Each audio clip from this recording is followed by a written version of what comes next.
That was faster than expected. So, had a bit of an unexpected ending to last stream. So we're just gonna see how this plays out.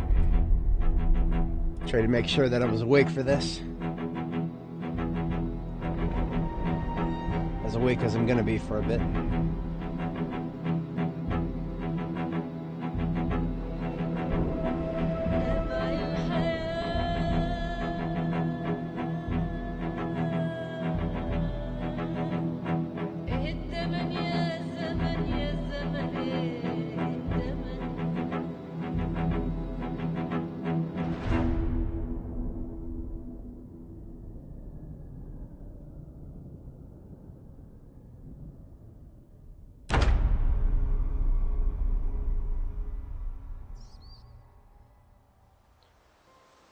Alright, this is where I left off.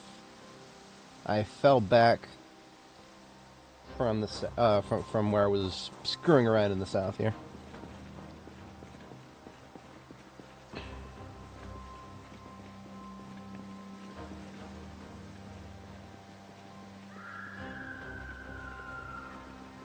Fatigue has kicked in. That is no bueno, because now I need to get back into my vehicle. We're going to go ahead and have a drink of coffee so that we can recover our truck safely here.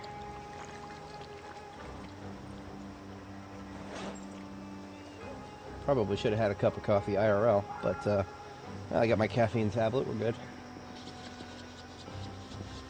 Caffeine tablets IRL are much more powerful than in this game. They're quite literally equal to a cup of coffee. A single cup.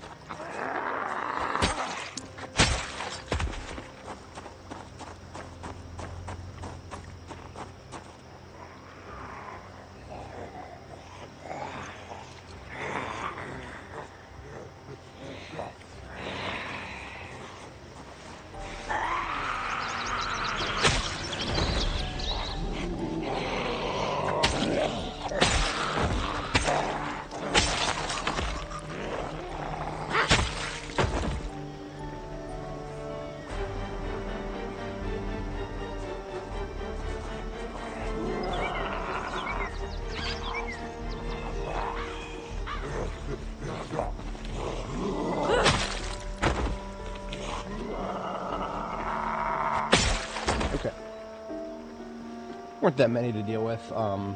We did get a little distance before we peeled out.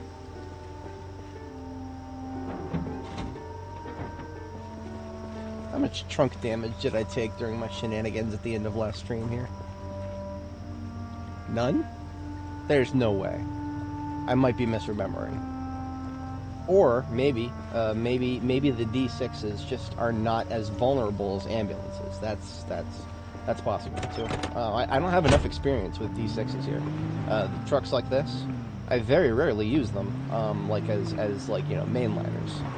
So, I mean, maybe the trunks of these things are just more durable than like a van, for example. I feel like just the comparison right here with this other van right here. Any bit of real estate on the side or the back, if a zombie taps it, you lose trunk space. This thing, we were doing a lot of tapping with the side and, well, maybe not the back, but definitely the side. And it, as far as I can remember, it doesn't seem to have lost anything. But, that's neither here nor there. The trunk space of the trucks are always going to be lower, so that's your trade-off right there. Interesting. So this is a blacksmith vehicle. They do have some unique stuff. This crucible, wouldn't find that anywhere else. Metal, iron tongs or steel tongs, whatever these are made of. Wouldn't have been able to. At one point, I was trying very, very hard to find a pair of those. That was a long time ago, though. A long time ago in this character's lifespan. Yeah, I'll take another pair of floodlights, sure. Everything else in here, minus the twine, I guess. Yeah, all the rest of that I don't really care about.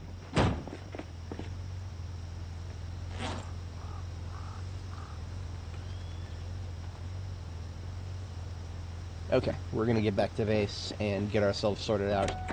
We were kind of, I mean, at the end of the last stream, anybody who's watching now would probably have been familiar, but yeah, at the end of the last stream, we were just kind of screwing around there. Speaking of screwing around, the devs don't want to give us roof gardens, and yet they make a roof garden of their own? That's not fair. Okay, it's not an actual garden. These plants up here don't actually grow. These are just decorative plants. You can pick them up and move them around, and they don't grow or die. I think the music is already dead because we started with combat so early. The combat music seems to be what kills it. It started playing what was Lost Mutation I think it was, or but whatever the theme, the combat theme when you play the music, the main menu, and that's it. That's all she wrote. The music is already dead. There it is. It heard me talking shit. Okay, we're good. I should probably have not forgotten that the game actually does allow for a little bit of downtime between tracks. I'm so used to playing my own little playlist that doesn't even have any downtime between the tracks.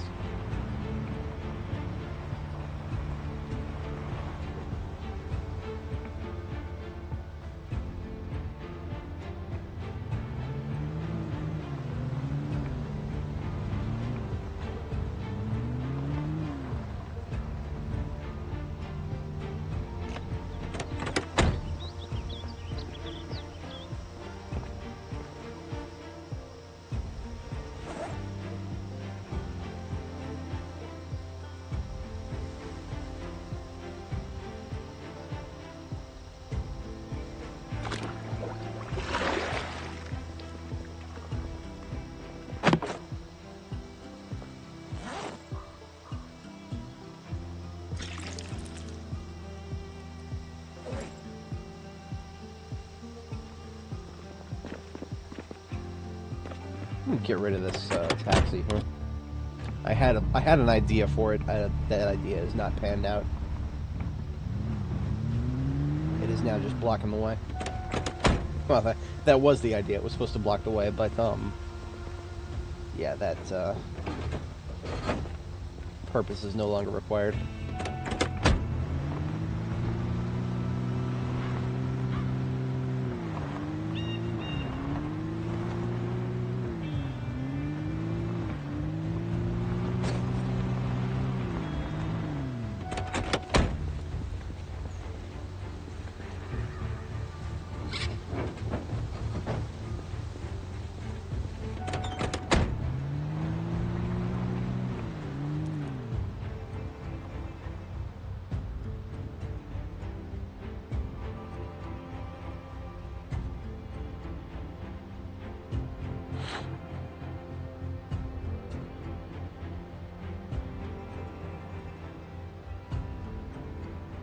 We have a new target.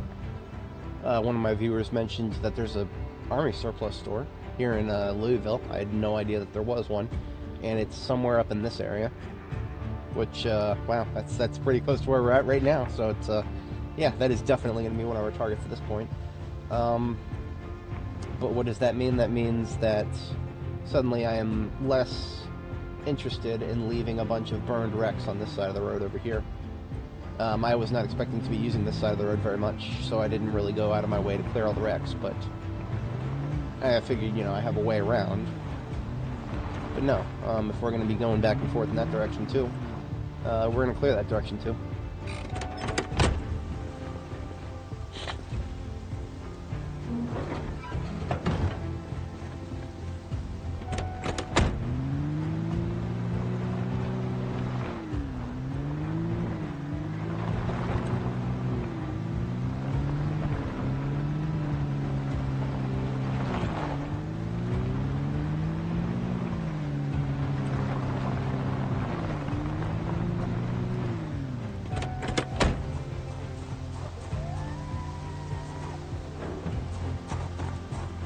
Oh, it's past my bedtime already. I'm thrown off a little bit because usually it is, you know, it's almost... I was, you know, speaking of throwing myself off, I changed the date format. So for a split second there, I was like, wait a minute, it's March? No, no, no, it's June. Um, it's June. Currently June 3rd. I changed the temperature from freedom units to not freedom units. That's okay, though. Whoever said we were free? We're not free.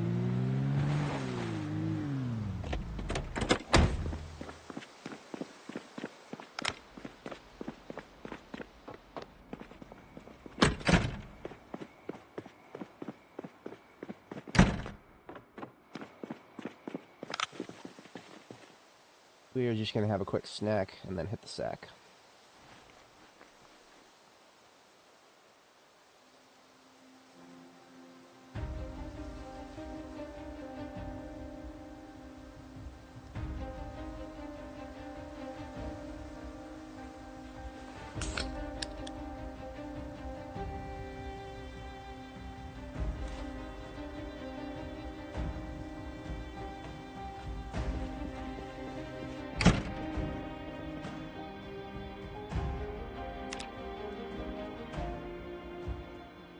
Alrighty.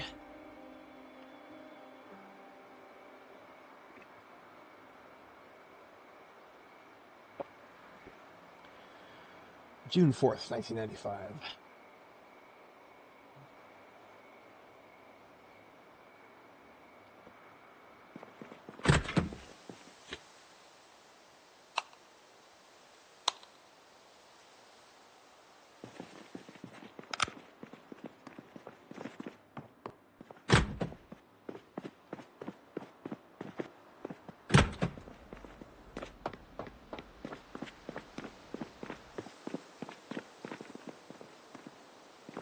A little bit of loot sorting I can do, or at least to empty out my main backpack here.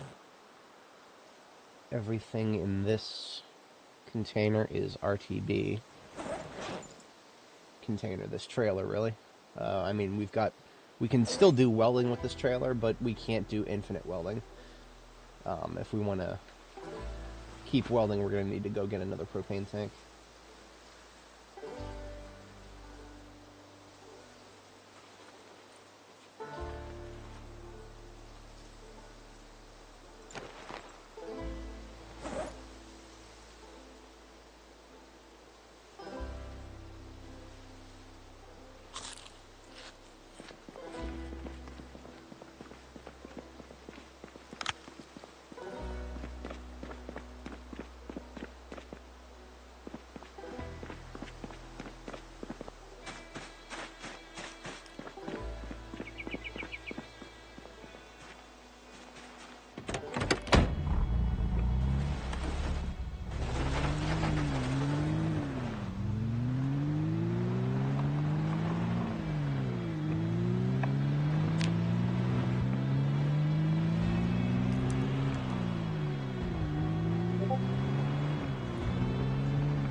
Talking to my brother about the Steam equipment that came out recently.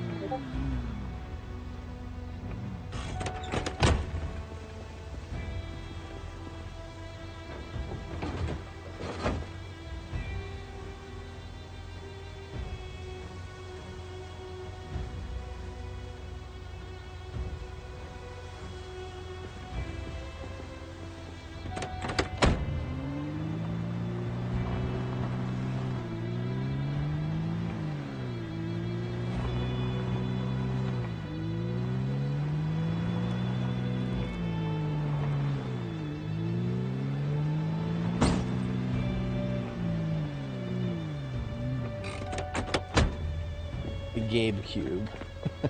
I do look forward to seeing what the stats are for LUT. Because the comment I just made, the price is, you know, everybody's just speculating about the price right now. My current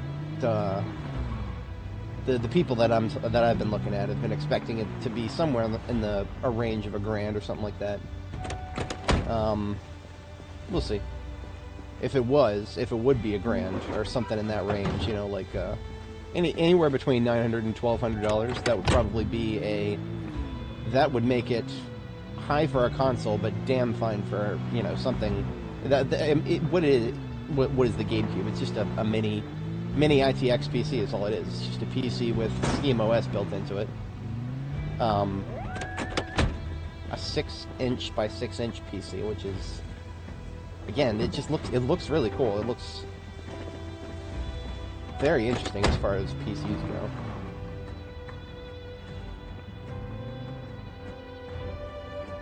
This is the first time I've ever had this. We've got 2 music tracks playing at once now. I like this game's music, don't get me wrong. I don't like it quite enough to listen to 2 tracks at once, though. I have seen this reported on the forums. I've just never experienced it myself. Anyway, just as if the music had broken, we just turn it off. And we have a playlist of the game's music. We just play it ourselves. Where is it? Music. PZ Chill 2.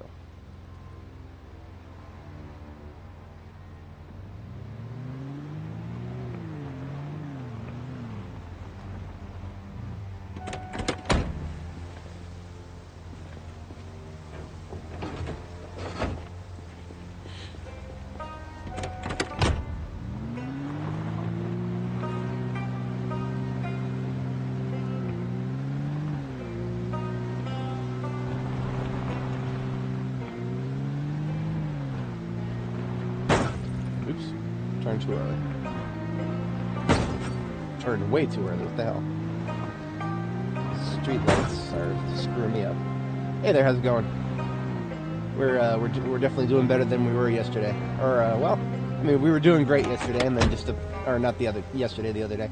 I had a random power outage just right in the middle of my stream. Threw off my cadence for the whole day, but we're back. We got recovered. We're good.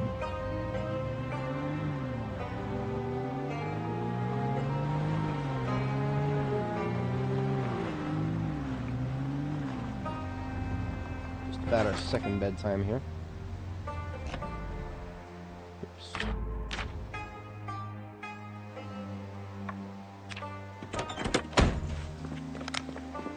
With the sack, we'll probably finish up cleaning out that road up there to the left, and we'll take a peek at the road to the north there, see how that looks.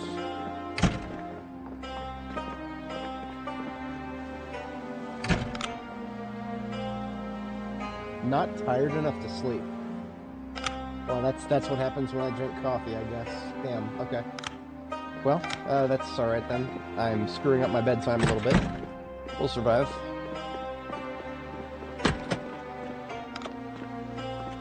Nobody ever accused coffee drinkers of having the most stable of sleep schedules.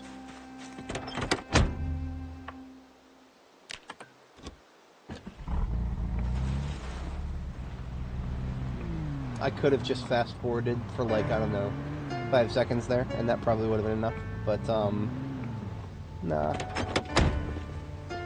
Nah, we'll do, like, 2 more cars. That'll probably be enough time to get fatigued again.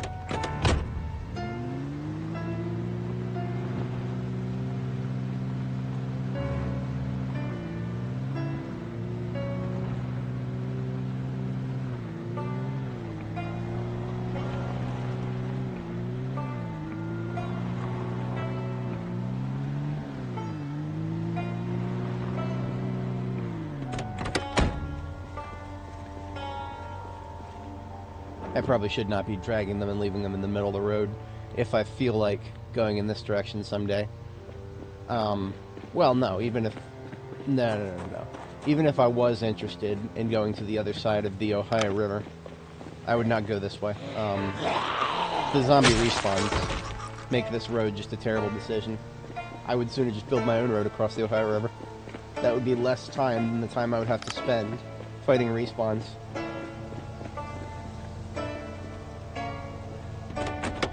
The reality of Zomboid in the current year. You play with respawns on.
used to having the bed outside, but I do not. There we go. Second sleep acquired. Sleep schedule only thrown off by about an hour and a half. That's fine.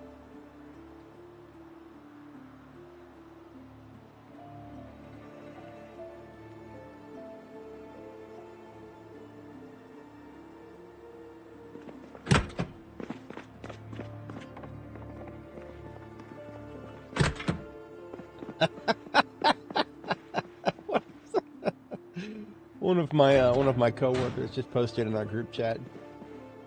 Someone called the desktop computer a modem yesterday.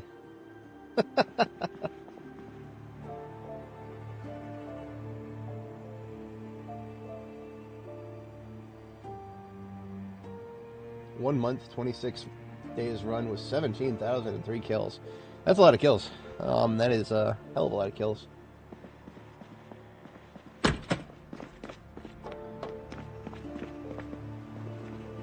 The PC quit before the character. I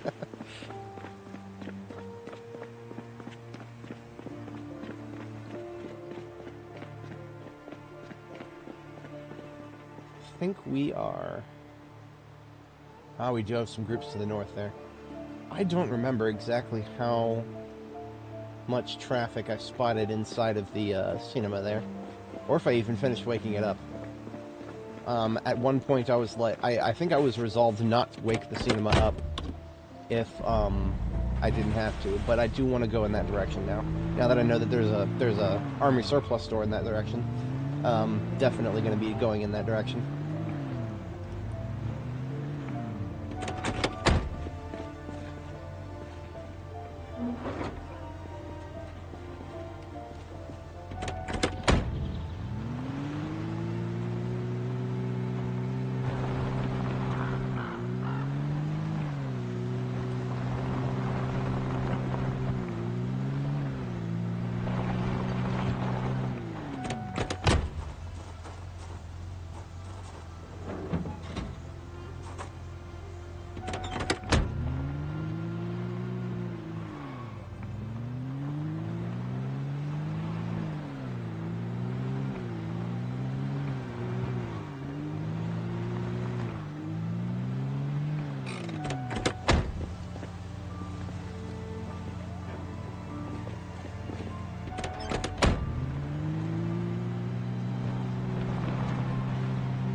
Yeah, we got a clean road. That's nice.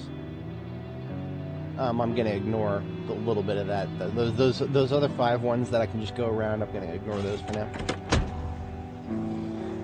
Okay, let's kill these guys first. There is a possibility that the cinema, or the movie theater here has not been woken up yet.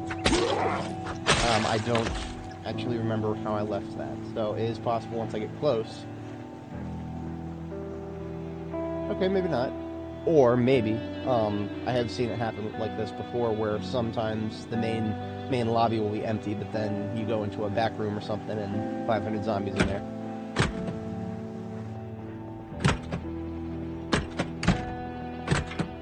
Whenever I'm dealing with Louisville buildings, I hate getting zombies stuck on doors, so I just literally open all the doors. If there is a big group in there, I want them to come outside with minimal resistance. Ooh, these are pretty. It's a very rich blue with a... This is like Facebook colors right here. Blue background, white text. Blue background, white text. That is a secret to web design for Facebook. Can I move these? Please tell me I can move these. I can. Okay, that's really cool. I don't think I will this time, but like, you know, if I'm ever planning custom base designs. Oh, hello. Okay. The game just froze for like 1 second straight. That tells me that there's probably some movie theaters here that are like, that have got like 500 zombies in them, as predicted. Okay. So we need to come up with a little bit of a plan here. The place that I'm using to sleep here in this area is just right over there to the right. I don't necessarily want to be starting a big fight right in front of it. Or, I mean, like, if I'm going to be doing a big fight in the area, I want to draw the zombies not necessarily towards where I want to be sleeping. So before I even go waking up any of those zombies, I mean, technically they're already awake, but we didn't hear any of them smacking doors. I'm going to assume that there's going to be a fair few in there. I'm not going to build a full-on defensive position, but I am going to wipe out a few trees here in this area across the street and just give myself a nice wide open field to skirmish in.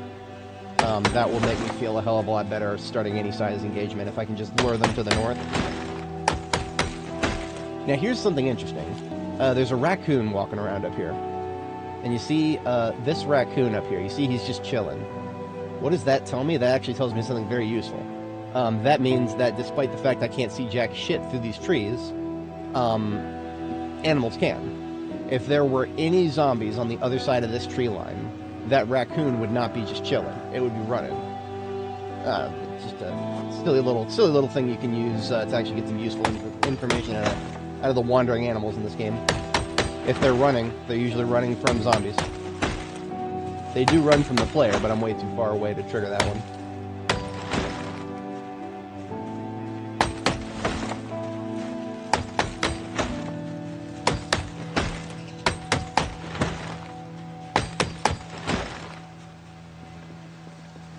Alright, I killed these 4 trees right here, and then removed some bushes, and I think that'll give me a nice wide open field to fight in. That's usually give me a very wide open field to fight in, and I'm usually very happy. That doesn't mean that I can handle any size forward, but it does mean that I'm a hell of a lot more comfortable handling any size forward than I otherwise would be.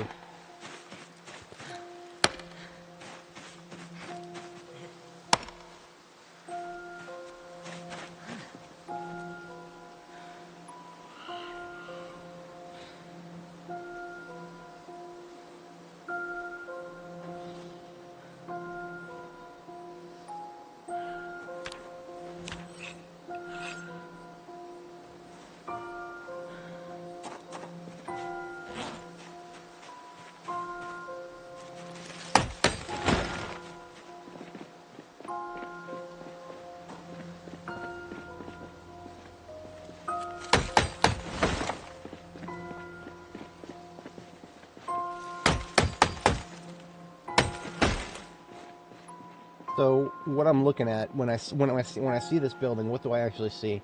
I see a bunch of low fences. That's when these zombies break these windows basically just become low fences that the zombies will flip over and present the target. So even though I have no formal fighting position up here, I do have an entire wall that they will flip through and present targets. So that is a strategically important resource, I suppose you could say. I'm going to cut trees all the way down to the end of this, because I predict this corner right here is where we've already got one of them smacking something in there. If there are as many in there as I suspect there are. And again, my suspicions are based around getting a 1-second lag spike. So I don't actually know how many are in there. But whenever the game freezes for 1 second for no apparent reason, especially in Louisville, that could mean you just spawned in a whole bunch of zombies. That's one of the things it could mean. It could mean many other things, but they just broke the door. Yeah, they just broke the door. I just have heard the sound of a door breaking. One door broke. So, give them a little bit more incentive to come out here. I'm going to put away the axe that I have. Ammo check. Ammo check. Should have at least 60 shotty. Yep. 38 special is subpar. Sword is half-mast. We've got a replacement. Alright, we're going lab.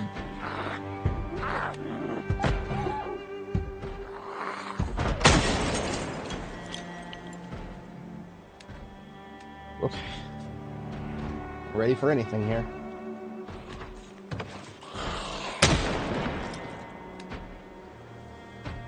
It might be, like I said before, there could be a lot, maybe there's not.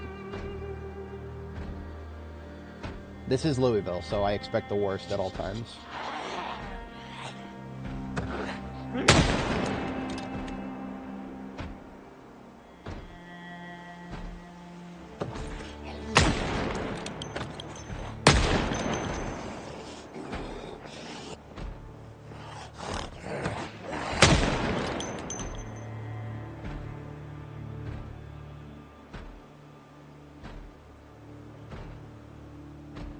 Hey, if it's not actually as bad as I thought, I'm perfectly okay with that, too. It doesn't have to be bad. It does not have to be. That's what I'm talking about. Okay.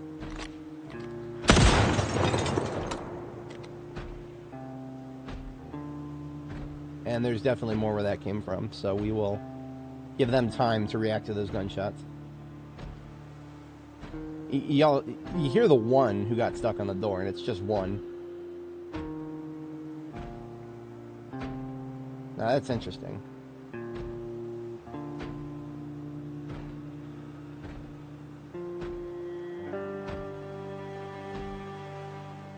Clock 1 south there. 2 south.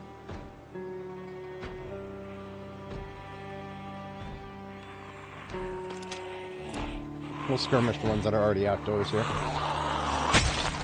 That's what I'm talking about. Give me that lineup.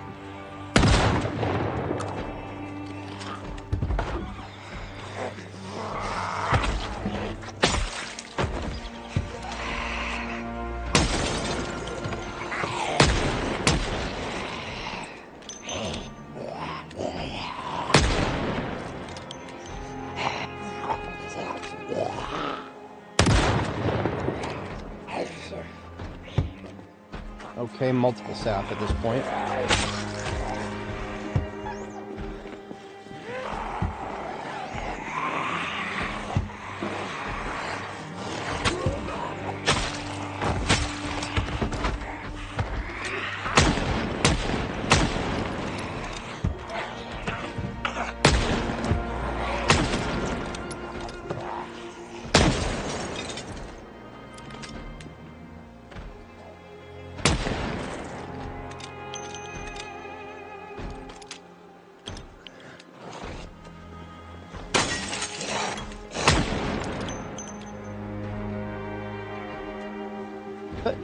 I didn't quite expect this kind of population. It's like, it feels mid. That's what it feels like. This feels mid.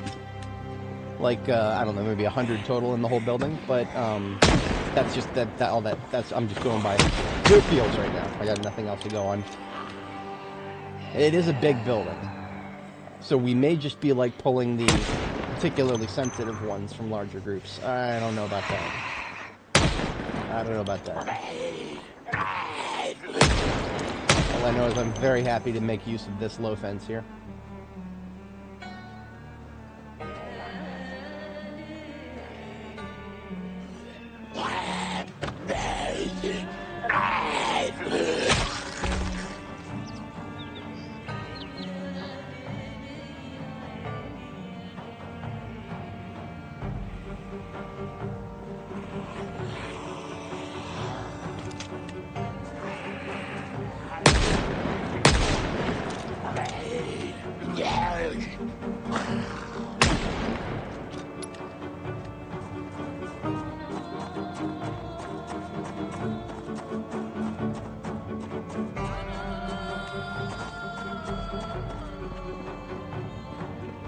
Normally with a Louisville building, I would not go inside.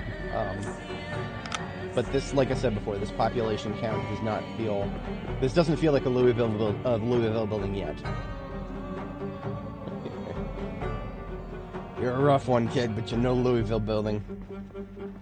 This is why I'm very suspicious, right? I feel like there is going to be like a room with more of them than what we've seen. Let's make sure we're not going to get flanked first.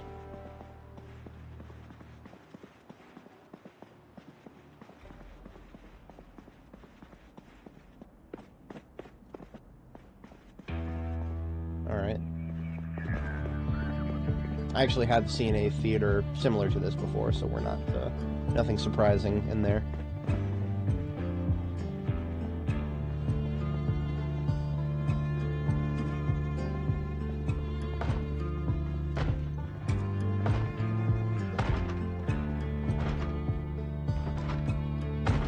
Nobody in this one. Okay. Guess there wasn't a play, or no showing in that one. We pulled an unknown number of them from the other side of the building. You see they broke in through the back door there? Okay. I guess this place isn't quite as big as I thought it was then. That's also okay.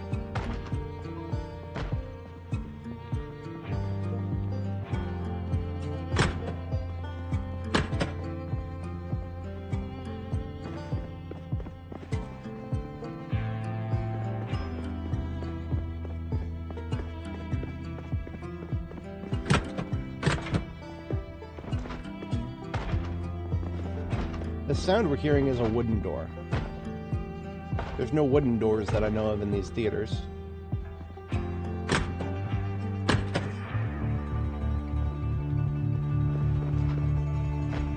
So that... It's not upstairs either. It would be muffled if it was upstairs. So what we're hearing is... maybe a bathroom? Don't know.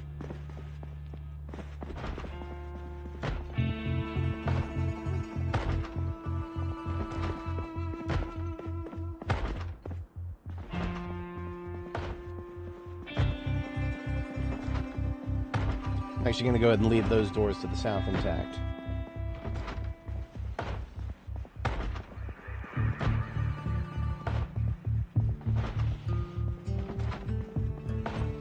Yeah, those are just bathrooms, that's fine.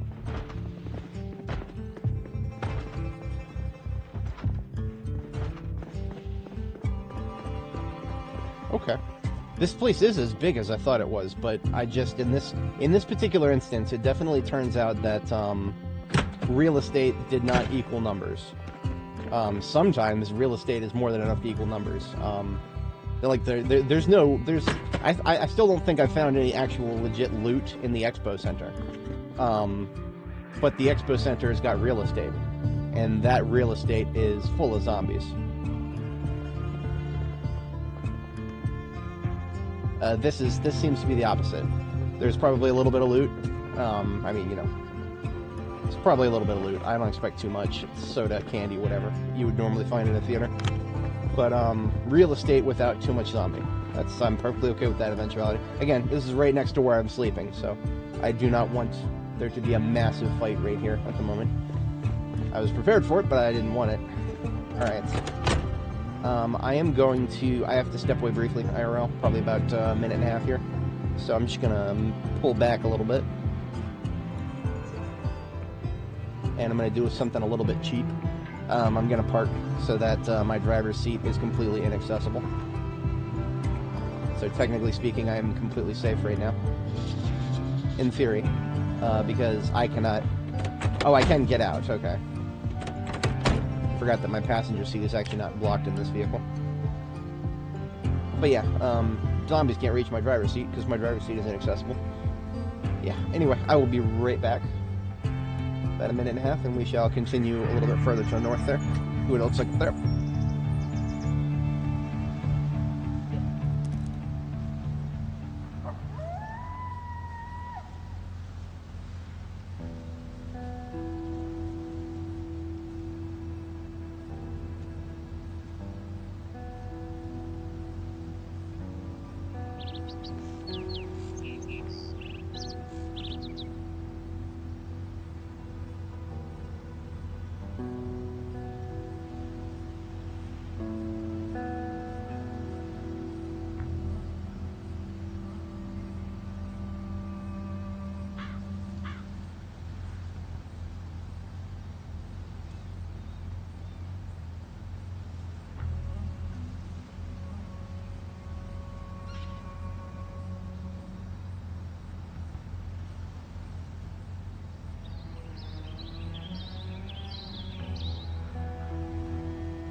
Alrighty, we are back. Appreciate y'all sticking around. As a quick recap for anybody joining, we are just moving to the north here. Moving to the north from, well, if anybody's new, our current position is a safe house at the very end of 1st Street in Louisville, so we made it all the way to the Clark Memorial Bridge. We went across the Clark Memorial Bridge. It got to experience the new Wilderness Generation system. It's cool. It also comes with a zombie generation system. So basically on the other side of the Clark Memorial Bridge, there's a bunch of foliage and pretty trees and road that goes on forever and zombie spawns that go on forever. There's literally nothing else. So there's absolutely no incentive whatsoever to go in that direction for very long. Definitely not going to do that. If we just want to go in a certain direction and fight zombies, there's plenty of directions that we can go in where we'll be fighting zombies and actually working our way towards something slightly more interesting than trees.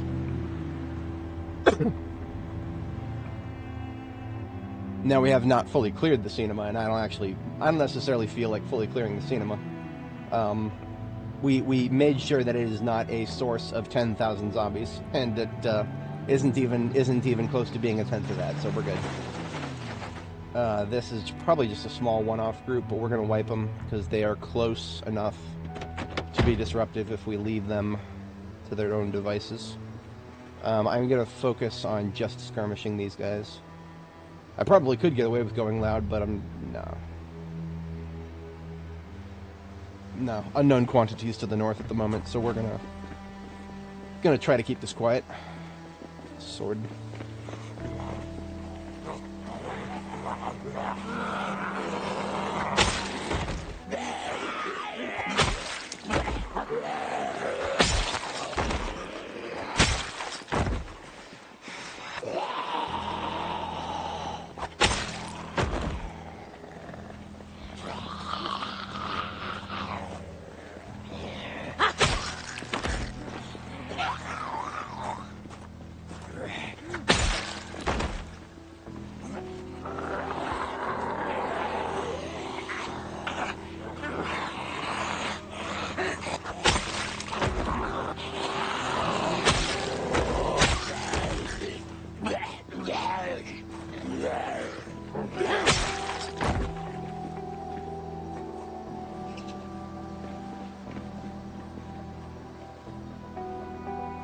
Now that group all the way down there, for now they're fine. They are almost far enough out of range for, you see what I'm thinking about, right, is I'm thinking about going back and forth on this road up here. That group down there is probably not going to be a threat to me anytime soon. And even if they do start moseying in this direction, it's a smaller group, so. These guys, I'm just looking at future road bumps is what I'm looking at. Might as well turn them into not road bumps.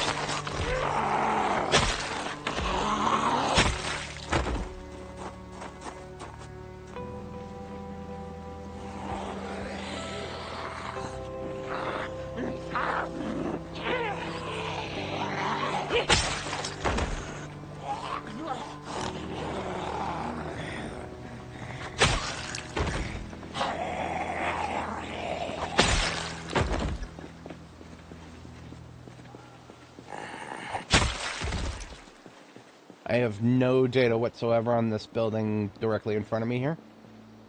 I think I just got close enough to wake up any zombies that would be in it. I'm not going to test that theory right now because I don't know what this building is, and I'm not going to get into a fight over something that I don't even know what it is.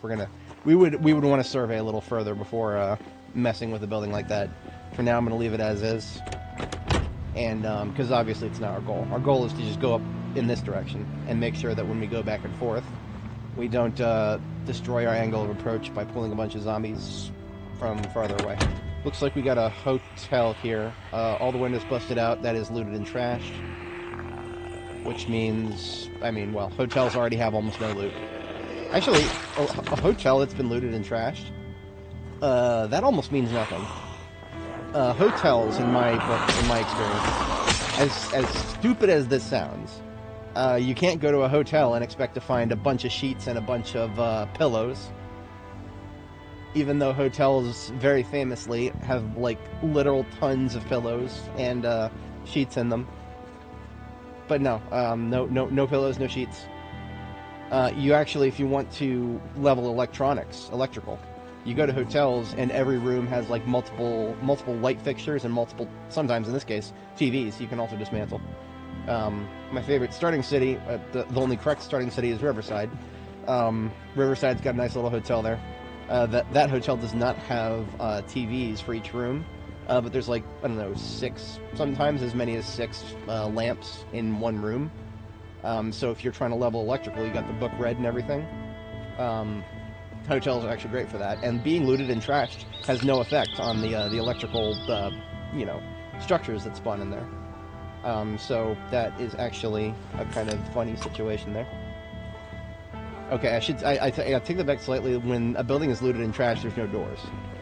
No doors means zombies can just mosey through very easily. That is a security issue to be aware of at the very worst. Otherwise, hotel is probably non-threat.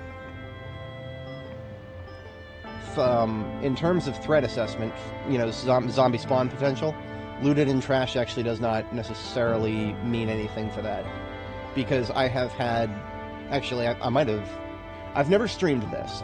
This was in one of my earlier runs before I started live streaming. But I have seen major loot centers, like the Jamie-Town Military Surplus Store. I have seen that get looted and trashed before. And it being looted and trashed had no impact on the size of the zombie crowd outside. There were still literally thousands of zombies outside of Jamie-Town, even when it was looted and trashed.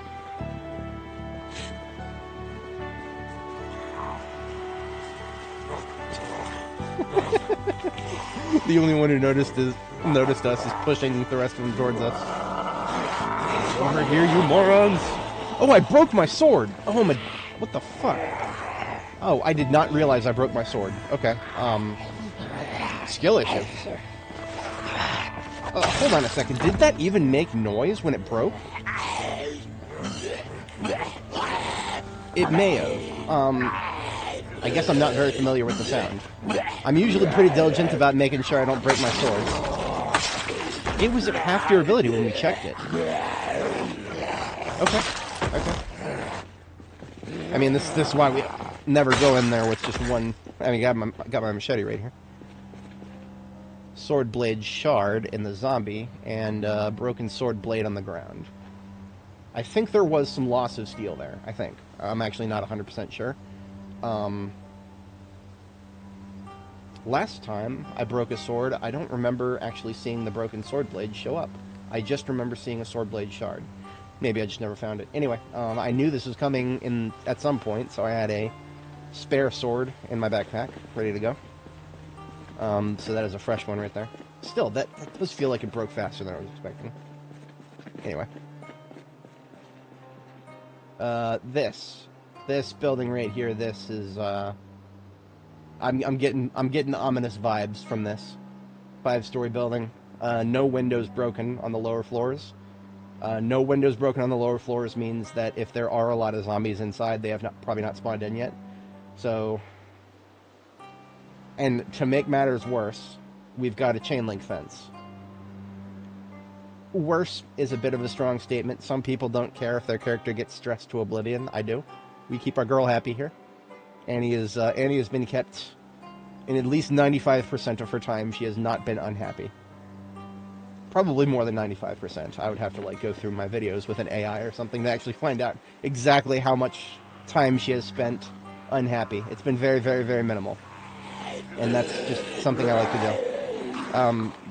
If anybody watching is unfamiliar, chain link fences are attackable now. Zombies will just attack them if they see a player anywhere near in the area. And if a zombie is attacking a fence, 1 tap equals 1 stress. So 5 zombies tapping a fence will build up, bring you from 0 stress to the breaking point, 0 to 100, in literally 30 seconds minimum. I have literally had it where sometimes there will just be an unexpected group of zombies near a fence, and I'll drive up next to it, and my stress will go from 0 to 100 in a matter of seconds, and I just won't even notice it. and that is, well, I've complained about that many times, but it bears repeating. Stress doesn't work that way. The stress is the silent killer, and the only way something can be a silent killer is if it moves slowly and silently in the background. That's not what's being shown in the game here. What's being shown in the game is that a few zombies on the other side of a fence can take somebody straight to the breaking point, despite the fact that we are somebody who has survived for almost 2 years and have killed 42,250 zombies. No, we can still go straight to the breaking point of stress if 5 of them are smacking a fucking fence. No, there's something very, very, very wrong with that. Now, another thing, stress is not just something that'll make you depressed if you let it build up over time and let it stay that way. That's annoying, but there's something much worse. If you are at just level 1 stress, your aiming gets a little bit worse. At level 2 stress, it gets a lot bit worse. At level 3 stress, I don't know if I would ever bother shooting at level 3. At level 4, you're fucking wasting your bullets. And of course, 100 stress, that is level 4. What are our thresholds, actually? It's 25, 50, 75. Yeah, it is a... Stress is just a normal threshold, a normally thresholded 0 to 100 stat. So basically anybody who relies on firearms, which, of course, firearms being one of only 3 types of weapons that can go through fences. One of the only 3 weapons that can go through fences is annihilated if there's too many zombies on the other side of the fence. So really, and again, this could just be a coincidence, but the devs also just nerfed into the ground one of the other weapons that can go through a fence, spears. It's blades, short blades only. You cannot put swords through fences. Even if it looks like it could fit, no, only knives. I'm gonna be real with you guys. Look at the model for this sword, and look at the model for this knife. Which one of these would you expect to more easily fit through a chain link fence? If you said the sword, you'd be correct, logically speaking, but we're not playing logic here. We're playing Project Zomboid. Only knives and spears can go through fences. Now, of course, I can just do this. And I'm perfectly okay with that. If there are going to be a lot of zombies coming out of that building and smacking this fence... Ooh! We had a strip show party. Oh, boy. We got girls in bunny outfits. I already have a bunny outfit, so I don't need to collect those. I'm actually going to fall back a little bit. That was not just for a demonstration. I did want to discharge those rounds so that I could get... If that building's going to spill, let's get it over with. Let's make it spill. The rules of zombies attacking fences. They need to see the player. They need to know the player is there. They don't even need direct line of sight. They just need to know the player is there. If they don't know the player is there, they will stop attacking the fence and follow incentives from there. It is possible for them to hear a noise but not know that a player is there. So if I were to start shooting in this area, I believe... I mean, we can already see them kind of doing this. They're going around the fence now instead of attacking it, which is perfectly fine, because now I can do this. That is fantastic.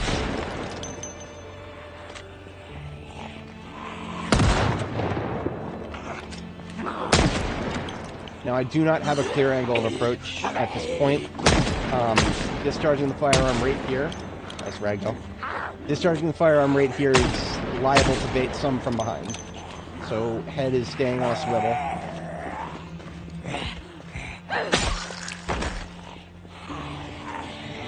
I'm not going to bother trying to keep the truck secure. I have no idea exactly how many are coming at me. I'm going to try to keep at least half of this road drivable. Which makes my job annoying if zombies decide to distribute themselves.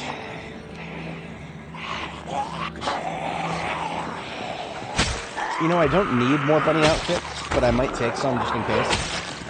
What if I want to have an army of mannequins in bunny outfits?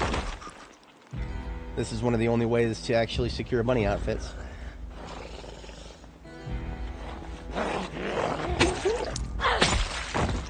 They are actually pretty rare, by the way. There is a strip club, but the bunny outfits I got from... I don't recall ever seeing any dark ones. I only got the pink ones.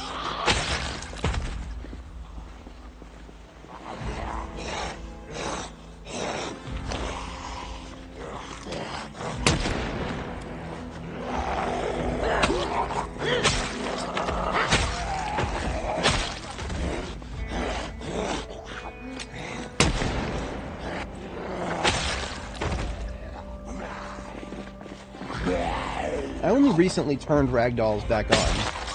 For the longest time in Louisville here, I had ragdolls disabled because ragdolls get very glitchy if zombies fall off of 5-story buildings, or actually just I think what it has to be is it has to be 3rd story or higher. But we don't have any buildings right now in this area that are going to be spilling zombies out of them from that height. At least not at the moment.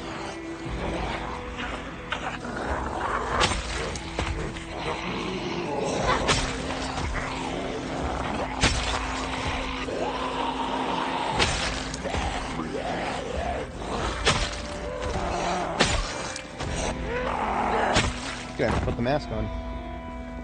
Getting a lot of corpse. Getting a little corpsey over here.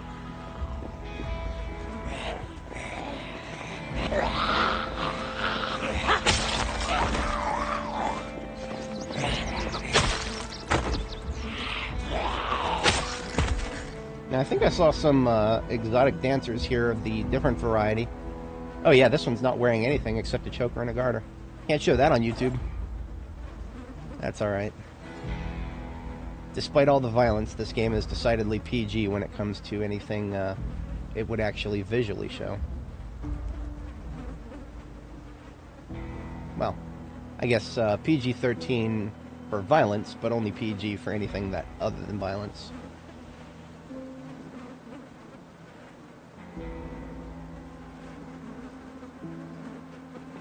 That's not a unique color.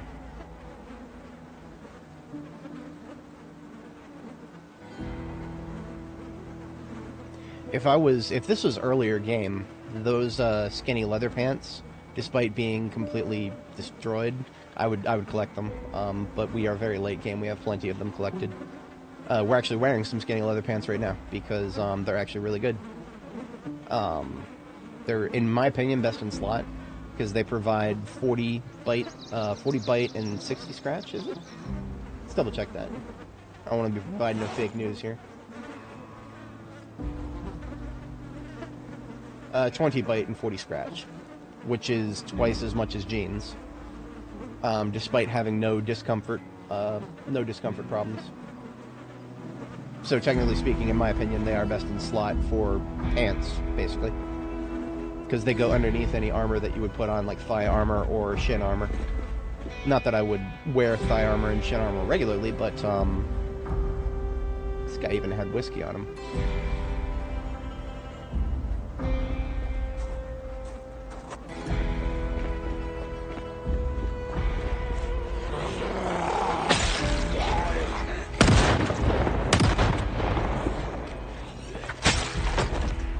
Now, I actually got to be a little careful with shooting in this area. I don't want to blow out my own windshields. That is absolutely something that can and will happen.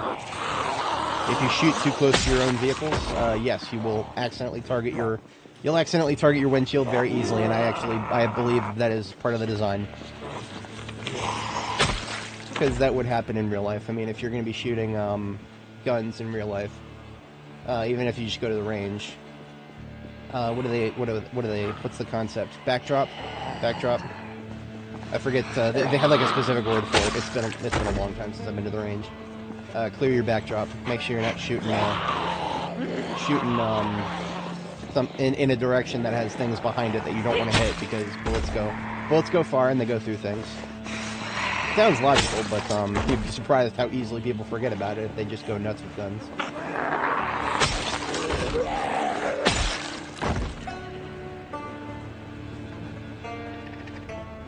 I don't want to say that's everybody, but that was a fair few. Now, if we were to start shooting again in this area, we would probably clear most of the rest of them.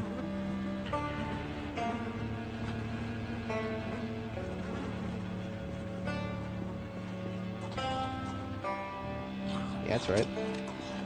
You bitch ass out of here, bitch.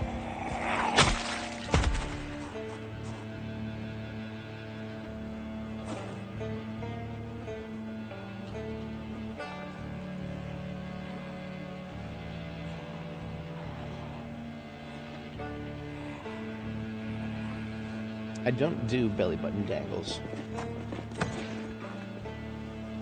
Negative. Yeah, still feeling this side. Nothing to worry about, though. Yeah, see, these two think they can get to me by going through the fence, so they'll go through the fence. But if I line of sight them, they will not go through the fence. They'll go around through these broken windows here, like the rest of these zombies did.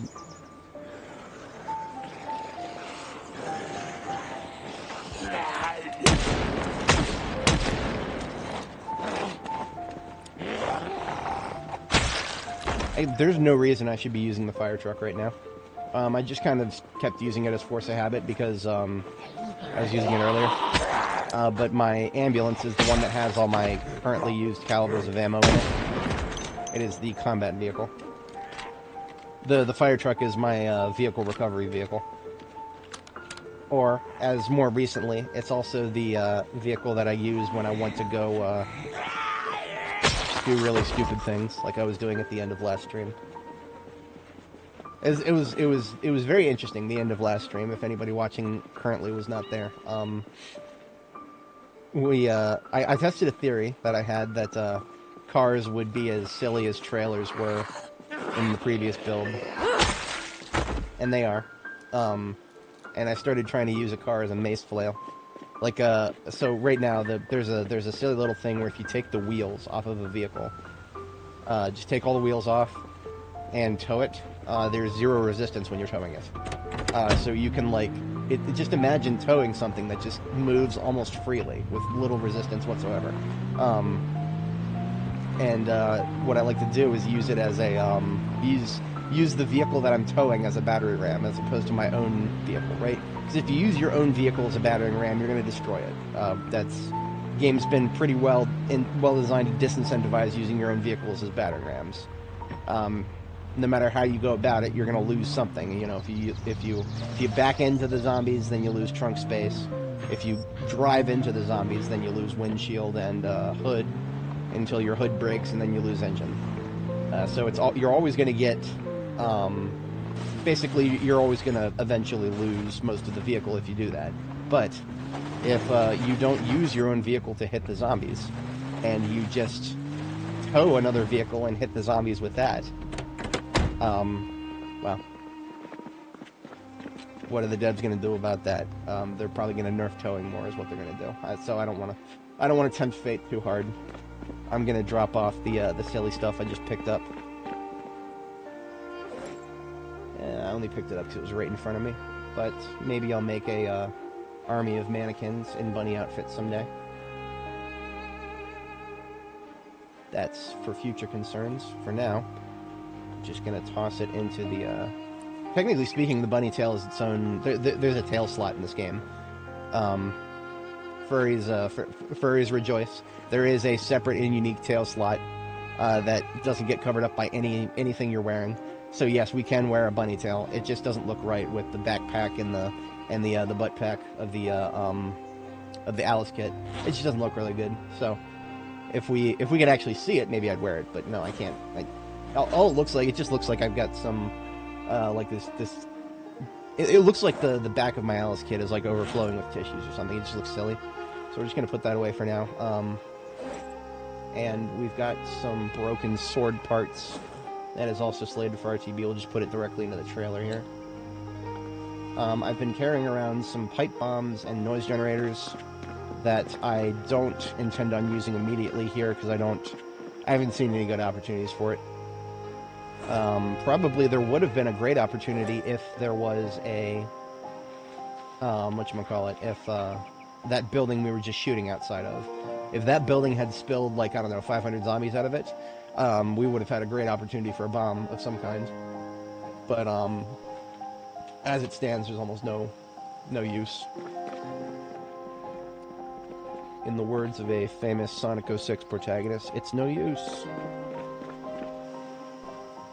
Sorry, protagonist, antagonist, I don't remember. I don't even remember what that guy's name was. Who's the white one?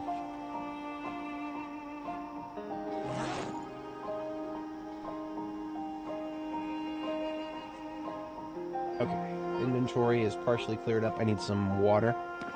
It's actually, we spent a surprisingly long amount of time today just moving in that direction. I was not particularly rushed, so we didn't get very far, but that's okay. We are getting some maintenance done here. I am not going to drink another coffee tonight, so when the fatigue hits, we're going to hit the sack. Our sleep schedule is thrown off, though, so we have probably another bit of time before we're going to be forced to hit the sack. I'm going to wash the ambulance before I take it out. And I'm not going to use my good water to wash it. I'm going to use this tainted water here.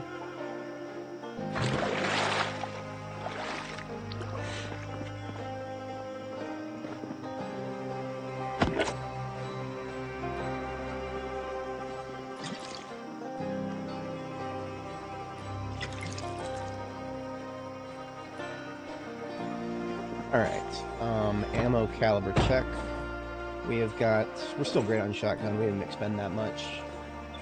More than enough for a small operation. 38 special we're almost out of, and we don't have that much more. We're on our last box of 38 special. So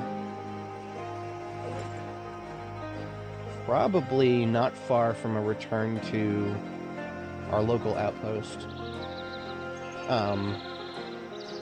FOB. I don't really have a good base classification system right now. I really don't. I have Jericho right here. Is this was I guess sort of like a Gigamart. You can't see the front of the building, so it's just a grocery store of some kind. That's all we know. Jericho right here is just right off of South First Street, and it's in the center of a residential area. I just really like it because there's two sides of the building that are completely devoid of doors or windows. So like these two corners of the building completely intraversable to zombies. There's only the front and then just one point of ingress over here. So that was I identified that as a very valuable base location in Louisville. But we are a little ways out from Jericho.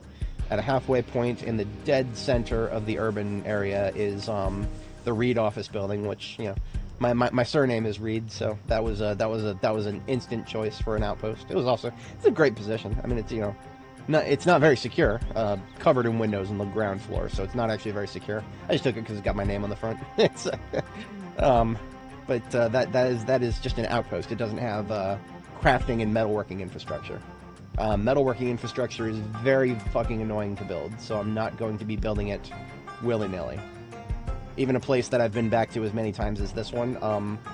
And I'm thinking really long-term, right? A lot of the things I do in Zomboid, I'm thinking about, okay, I'm going to live forever. I need to think about how often I'm going to be coming back to a certain spot. Reed, I'm not going to be coming back here very much once I'm done with the dead urban center of Louisville. Once I'm done there, the respawns are not worth going through it ever again for the most part. So it doesn't make sense to me to build crafting infrastructure there. But Jericho, because my point of ingress to Louisville was the southwest here, through the military checkpoint, and then this is a whole nother story. I didn't want to deal with the military checkpoint respawn, so I built a dirt bridge across the Ohio River and through Indiana to go back to West Point without going through the military checkpoint. That's a non sequitur. We have our general supply line. Our general supply line is flowing from the southwest. So it makes perfect sense for Jericho to be a power center that I'm constantly going back to eventually. But everything else here is going to flow from east to west. And then, you know, when the time comes to actually go back to my main base in Riverside, which is my actual base for the whole map, I'll be selective about what I actually bring back with me. It will be a very selective operation because I've already got almost everything I could ever want at Riverside. If I have any ammo left worth writing home about, of course I'll bring that back with me. But I don't expect to have anywhere near as much ammo once I'm done with Louisville. I came here to discharge ammo, and I have discharged quite a lot of ammo. But there's still plenty of ammo left, so... We've just got a little bit of time left before I get fatigued. I'm going to go ahead and spend that remaining time surveying. I'm not going to get into any big fights anymore. I'm just going to survey. Just to see what there is to see.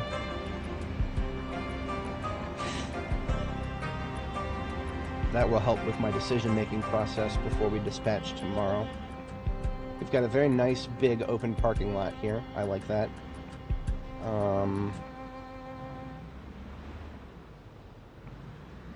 This apartment complex here. We did do a little bit of shooting outside of it, but that doesn't necessarily mean that we woke everybody up inside of it. Let's get a little closer and see if it's awake. Okay, it was not awake when we were shooting. That's okay. Maybe I shouldn't have woken it up. It's too late now. So, buildings in Louisville don't always wake up. Even if... We were pretty close to it when we were out there. We were on the other side of the fence. We were just right up here in the, on the right side of the screen there, by that street light. That's where we started shooting. But that was not close enough to wake up the zombies inside. What we just did, by getting close to it, that was close enough to wake them up. And we've already... Look at this. It's a little hard to see. Bottom center of the screen. We got a broken window on the second floor. So as I predicted when I saw this building, I got ominous vibes from it. Those ominous vibes have been very vindicated. It is full of zombies. It is probably a multi-hundred per floor building. So we just created another roadblock for ourselves by waking them up. But that's okay, because we probably would have woken them up eventually.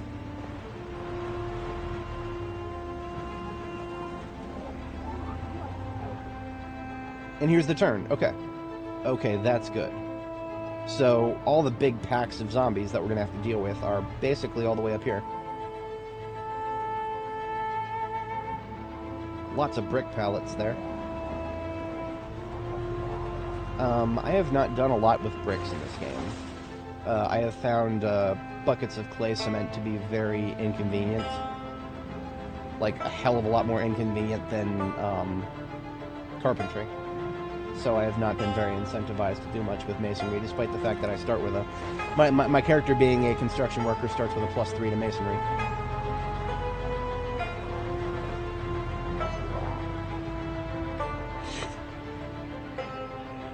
Alright, brick rack factory, Energex, and here's our targets. Here's our targets. We have 2 of them. I had one of my homies in the chat there mention that there is a army surplus store in Louisville.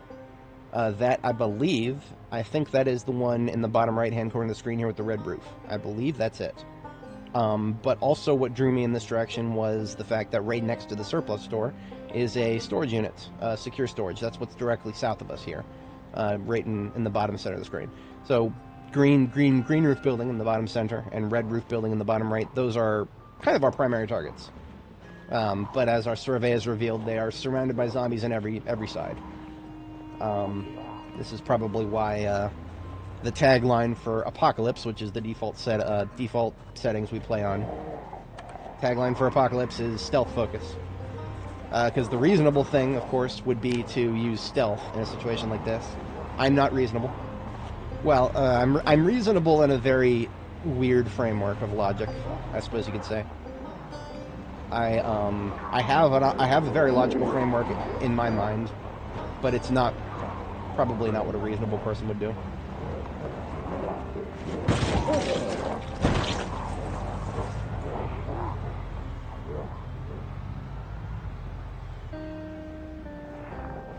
Okay.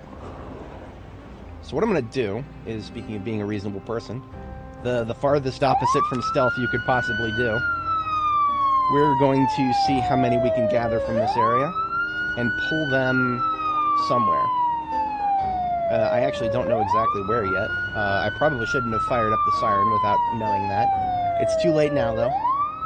I have driven through this area once, as you can see from like the partially observed terrain here. I've never gone this far before, but look. So these fences, the fence to the south of us here, the one with the double razor wire at the top, those fences are not attackable yet. So zombies going around that fence will go around it as if it was like a building corner. So by blowing the siren right here and attracting all those Zeds that we just went past from the south, not a lot of them will get stuck on their way to us, which is a good thing in my opinion. Some of the Zeds we're attracting now we might never have to deal with. Like if we just pull them far enough away from the surplus store and just lose them up here. So I don't think there's anything up here that I care about. No, this is literally the corner. This is literally the far northeast corner, or the northwest corner of Louisville. So there's nothing up here but the Ohio River. So the more Zeds I lure up here and then just dump them, is fewer Zeds that I have to worry about fighting in the future. So in that spirit of things,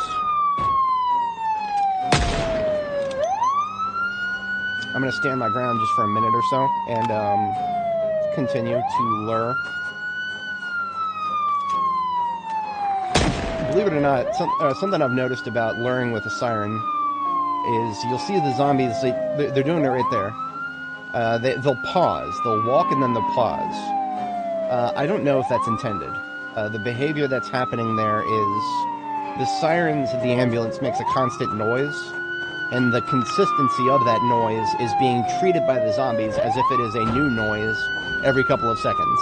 I don't know if that is intended, but if it is intended, then it is making them sometimes move more slowly towards us. They only do that if they don't directly see the player. If they directly see the player, then they don't care about recurring noises. They just keep going towards the player. Right, but this one back here, she lost track of us. So periodically she will stop and be like, oh, there's another sound? Oh, there's another sound? Oh? Nani? Yeah, so this guy just did it. Even this one right here, even he just did it, even though she, whatever this one is, they should have no problem getting to us and seeing us, but yeah. Anyway, we don't have to keep this up for too long. We're probably already outside of the range of a fair few of the ones that I wanted to pull up here. But we'll see how that plays out tomorrow. Some of the ones that I could not deal with by pulling them there, I may assemble a pipe bomb. I'm surprised at how clear this road is. The high road, running parallel to the other one. Got a little close to that tree there. Remind myself not to zoom out too far. Okay, not a bad survey. We know where the threat bases are.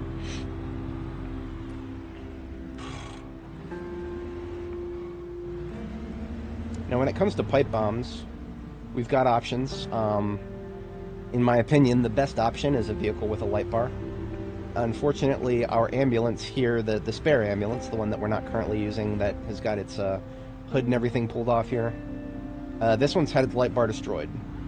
And that kind of sucks because it was a light bar that was in great condition. I still have not figured out exactly why it was destroyed during one pipe bomb operation, but during the other one it took 0 damage. I need to experiment to find out why that happened. Now, that being said, because they get destroyed, that tells me that it's probably just a fluke that it didn't get destroyed. I think the devs want to make it so that zombies, if they lose track of the player, they'll start attacking a source of noise, such as the ambulances. I think that is an intentional thing, and so I'm not normally super charitable towards the devs. We make fun of them once in a while here. We respect them. We respect the devs. We also make fun of them because we are not fanboys here. We will we'll praise them when they do good, and we will criticize them and make fun of them when they do bad, because they're just people like us. Everybody deserves to have somebody in their corner and somebody checking their ego. But yeah, the devs of this game are quite hostile to things that make life too easy for the players. And because of how effective light bars are at grouping up zombies for pipe bombs, I am thinking that they are very much intentionally not wanting that to be a thing. So even though we may figure out a way to get the zombies to follow the light bar of like a throwaway vehicle and line them up for a very nice pipe bomb explosion, I get the sinking suspicion that that's not a tactic that will last forever. And I try to think about the future when I'm playing this game, right? At B42, we're playing an unstable beta. We should think about what kind of tactics are going to be useful now in the current build of the game, and then it's really hard to predict these devs. We can try to predict what their vision is, and what is probably an unintended thing that's making our lives easier that we probably shouldn't be too reliant on. Because otherwise, it's going to suck. If we if I start doing operations with light bar vehicles that gets me a lot of kills, and then that gets nerfed, that's going to suck, isn't it? But if I didn't rely on it, then well, it's not going to suck as much. It sucks. I guess speaking of all the suckage, it sucks that I have to think about it in that way. But if nothing else, these devs are at least consistent insofar as if something is too fun, they're definitely going to nerf it. So always be just be wary of things if they're too fun.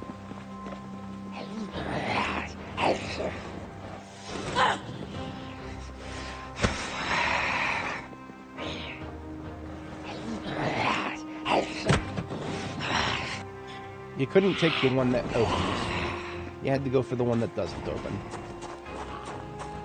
If I were to run in there, that would be presenting a very open target to her. I'm not doing that. I will find a window.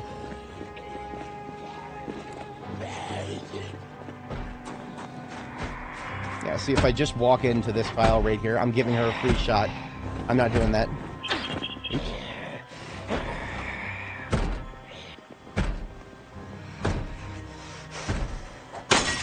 Now, I think if I go fast enough, it's not as big of an issue, but I don't trust that.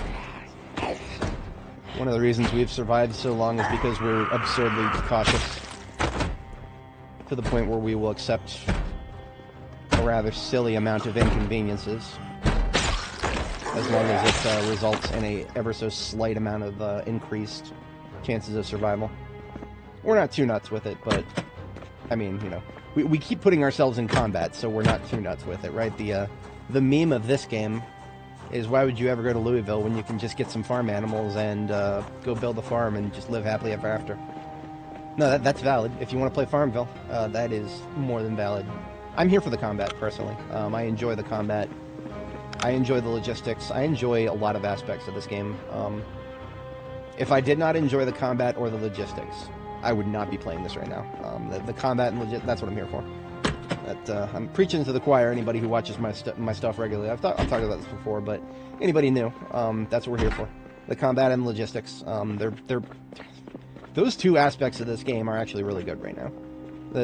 Specific parts, of course. Specific parts of the game are very buggy, and you have to have a very high tolerance of bullshit to deal with Build 42. But if you have a high tolerance for bullshit, and you enjoy the basic combat flow, and you enjoy the feeling of setting up a bunch of dominoes and letting them fall down, in terms of both crafting and combat, because you're going to be spending a lot of time setting up those dominoes, but it's very satisfying to see them fall down. If you have that kind of mentality, then you'll probably get a lot out of B42, just in its vanilla state. We're playing, if anybody doesn't know, we're playing vanilla here. We have two mods. We have a stat bar. I will not play this game without a stat bar. It's just, never. And then we have a mod to make us prettier. The Alice kit that we're wearing in the backpack, most people who've played this game long enough will have seen one of those puke green Alice packs. Those come in like 3 colors, and only one of those colors is actually, or two of the 3 colors aren't bad, but I mean, desert camo and forest camo, those 2 colors kind of, it's hard to make things match with them. It really is. So I much prefer just going in there and doing a very simple retexture mod. Very simple retexture mod. We're technically wearing the puke green Alice kit and the puke green backpack. We have just made them not puke green by doing a very simple texture replacement. My policy for mods, I love mods. This game's got great mods. I would play with mods if they did not drastically increase the chances of our save game breaking on an update. Yeah, I don't want that. I would like to last... Thought I heard something. No, we're good. I would like the save to last as long as it can. And it's already lasted quite a long time. We started this save on July 6th, IRL. So we've been at this for many months now. That is probably a lot longer than most B42 saves. But, it will eventually happen. It's a question of when, not if. I would just like it to happen because of something the devs did, as opposed to something that, well, modders are good, but they're even less consistent than the devs, right? It's very easy to make a really good mod for this game and then get burnt out. I've watched it happen in real time. Modders will make some really cool mods and then be like, what the fuck? And you're telling me I've got to completely remake it because of an arbitrary decision by the devs? And then just be like, nah, I'm out. It is unfortunate, but it happens a lot. I've seen it very depressingly often in Stellaris. That is the game that I... probably my most enjoyed game that I'm never going to stream. I've decided I'm never going to stream Stellaris. I got very close. I even got a stream layout and everything. You see, the little stream frames that you guys see with my ugly face in the corner there, where I've kind of made it look like it's part of the in-game UI. I did that for Stellaris. I got very close. Like, I've got a streaming setup for Stellaris built already. I've decided I'm not going to do it. I am so done with Paradox right now that I don't even want to give them the extra attention of, you know, what my very humbly sized audience at the moment. I do not want, because it just doesn't feel right. Their business practices as a gaming studio, they've gone from, you know, the scrappy AA company that they used to be to trying real hard to be the next EA. DLCs on a constant stream. I would not care as much about DLCs if they were not functionally impacting the base game. Every single DLC that comes out for a Paradox game now comes out right alongside a balance patch, a free update. And this is probably, if you know, this is fuel to the fire for me. Calling it a free update. Okay, sure. You're 100% technically correct. It's a free update. It's also a rebalancing of the game to accommodate features that have been introduced with the DLC. So what do you think that balancing is going to do to the game? Do you think it's going to incentivize the purchase of the DLC? Well, sometimes it does. Sometimes the people who purchase the DLC get really pissed off that it doesn't. But sometimes it absolutely does. Sometimes the game just doesn't feel right with the latest DLC. That is very much by design. And then when you couple that with the fact that your old mods, the mods that you put together a nice mod pack for Stellaris, and then an update kills a couple of them, and the popular ones, obviously, the popular mods for that game are Patreon supported, $100 a month. The devs for those mods have no problems whatsoever. The smaller mods that you might enjoy, maybe they just get tired of that shit. And I couldn't blame them for a second. Maybe they just get tired of that shit, and that's it. The next version of Stellaris isn't going to have that mod. Now, of course, you can always roll back, but I mean, at that point, your newer mods have moved on. Are your newer mods backwards compatible if you roll your save back? So basically, the long-term solution to Stellaris, if you play Stellaris, or just any Paradox game really, if you play it with a lot of mods and it feels really good, make a backup of your entire mod folder, or your workshop folder. Make a backup of the entire workshop folder. And just put it somewhere on your hard drive where it'll never get touched by Steam. And then someday, when you come back to the game a couple years later, and it's a completely different game, and more than half of the mods that you were playing were no longer being updated, so they won't work with the latest version of the game, you can still play the game you remembered if you had the due diligence to nobody should have to do that, and that's I guess a very important thing. Nobody should have to do that. Nobody should have to make a backup of their entire mod folder just to keep playing the game that they were playing at the time. We talk a lot about stop killing games as an initiative, and I'm in full support of that. But there's a lot of nuance to that conversation that just gets completely glossed over. Stop killing unique versions of games. I would like that too. But of course, that's asking even more of developers, right? And developers have a very strong defensive, how should I say,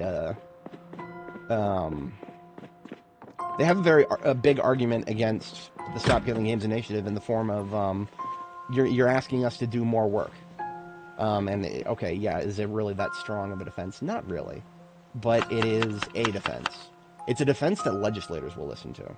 Let's put it that way. That is a defense the legislators will. So that when the slimy lobbyists come out of the woodwork to make their case to politicians against passing any sort of law that would prevent people from killing games, that's the arguments they're going to use. It's going to force us to do more work, and that to a politician is going to be like, ooh, that's not fair. Which, if you don't know anything, you don't know any of the nuance behind this. Yeah, that's actually kind of a reasonable interpretation. So, whenever you're thinking about talking to people who are on the opposite side of that fence, that's always something you got to think about. We've got mushroom salad. I was just kind of doing this while I was yapping there. We need food, and I need to not be using too many non-perishables, so I went out and did some foraging. Mushrooms will get you plenty of low-calorie foods, because I don't want to be putting on weight right now.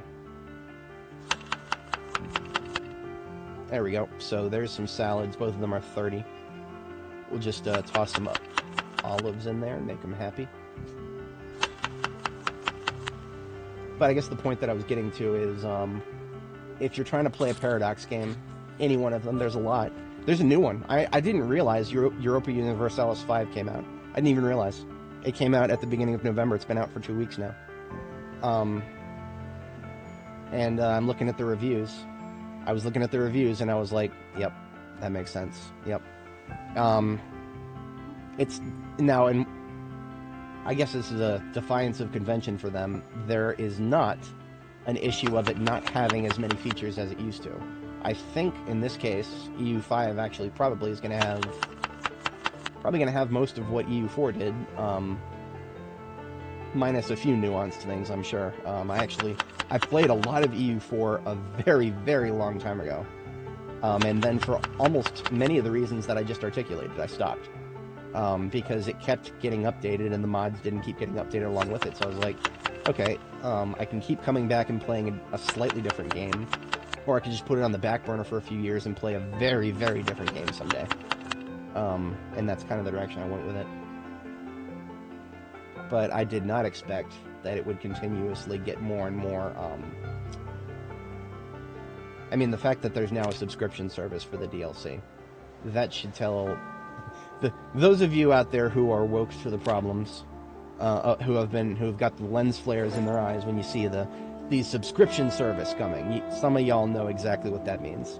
For the rest of you who don't know what that means, it means shit's gonna get worse. It's gonna get worse in a way that will make it potentially better if you subscribe. Make of that what you will. I don't want to be sitting here yapping about other games when we're playing one that's much, much better than any of that. There's no subscription services for Project Zomboid yet. I genuinely pray that the devs of this game keep it that way. There is a lot of money they could be making from Project Zomboid. I'm just going to put it that way. They could be making a lot of money if they didn't care about anything healthy business related. And for that, I will just offer my unreserved praise to the devs of this game. The devs of this game are very, very good people from a business strategy. I'm just going to leave it there. I'm not even going to qualify that. They're really, really, really good, really pro-consumer as far as business strategies go. yet another thing I've talked about before. I hate using the word consumer. There is nobody on this planet, not a single human being on this planet does not consume resources. Everybody is a consumer, and when everyone is a consumer, then nobody is, right? That's how that works. And yet, for some reason, we still use that word to describe a class of people. What is that class of people? Who are consumers, and who is not a consumer? These are the questions I would really like to have answered by somebody. And if you try to get an answer from that out of the business majors, and watch them squirm. Watch them squirm. Who is a consumer? Are you a consumer? Am I a consumer? They'll probably be like, yeah, sure. And then ask them to define that. What exactly makes me a consumer? What would make me not a consumer? Obviously everybody's gonna have a different answer for you, but the answers will get more and more uncomfortable as you get more specific. What people are really talking about when they talk about consumers, and again, I'm just saying the quiet part out loud here. They're talking about the people who are not rich. And it doesn't mean you're low class. It doesn't even mean you could be consumers. Probably include like all the way up to like the upper middle class. That's really what they're talking about when they say consumers. They're talking about everybody who's not absurdly rich, or anybody who doesn't, is part of an institution that is absurdly rich. And I mean, I have a lot of economic opinions. Very few of which are directly relevant to this game, but I mean, there's a lot of problems right now in the economy. That's a very uncontroversial take. There's a lot of problems, and I don't think trying to use a single term to refer to everybody who isn't a filthy rich billionaire or working for somebody who's a filthy rich billionaire, trying to just kind of package everybody into that one term, I don't think that's a very healthy thing for economy. I think an economy is stronger when people are a little bit more, and there's a little bit more parity, just a little bit. I'm not like I said, I don't want to go in the opposite direction. I understand completely why people do. I'm not one of those people who's like, oh yeah, these communists are going to destroy the country. No, there's a perfectly logical reason why people are being convinced that socialism and communism are just the beautiful things that will solve all the problems. They're not. I mean, there is no one solution that will fix all these problems. If there was, it probably would have been figured out by now. Easy answers are very attractive. But there's the reason that is such a, the reason that it is such an attractive thing is because shit's broken. And somebody is offering a solution. That's why Mamdani in New York got elected, in my opinion. He's, a lot of people will be like, oh, he's a socialist. I can't believe there's New York City is socialist. No, it's more complicated than that. The guy is talking about rent control to people who are paying $4,000 a month for a fucking apartment even smaller than mine. Of course, those people are going to vote for him. He's saying something that matters, and is he actually going to do something about it? Oh well, we'll see. We'll see. I have a couple theories that he's going to make the problem worse, but he's at least saying he's going to do something about it. While everybody else before him have been like, oh no, we'll do this, we'll do that. No, this guy's coming out, he's saying he's going to do some shit. That's very attractive. Why is that very attractive? Because shit's broken. Oh, this is okay. This is bigger than I thought it was. It's okay. We have a very small point of fingers here.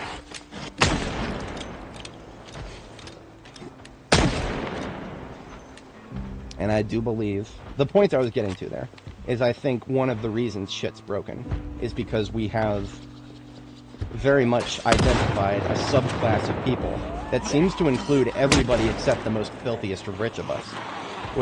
There's something wrong there. There's something very wrong there. Who is not a consumer? And why are they not a consumer? I would like that question to be answered by many people. Like, not just, I don't just want one economist to come up there and just one business major to come up and be like, technically this is the definition. No, I want to hear different definitions for it to see if there's like an actual consensus. but I may have to start having my brain fire on all cylinders for this game, because we have pulled a lot more than... Well, I knew this was going to be a big place. Yeah, okay. That's slightly bigger than I was predicting, so... Okay, Yap, disengage. Yap mode is disengaged. We're marking a time, getting a mark. 1 hour and 44 minutes. That is our first combat segment of the day. Let's put on some fight music. And let's get hyped. You know what? I haven't listened to this song in a while. I lost a character while listening to this song, but it's a good one. Okay. Time to fight.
Okay, an indeterminate amount from the north. That's enough to cause disruption on the flank. We're not fighting any further on that spot. Actually, I'm going to move to recover the ambulance. We are not going to engage deeper here.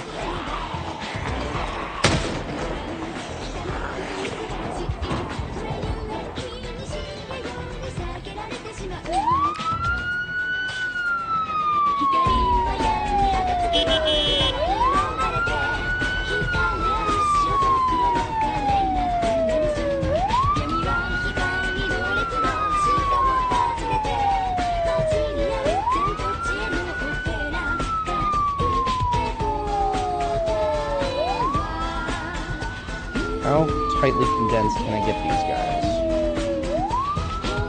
Oh, I have an idea. I do have an idea. I haven't tried this in a while.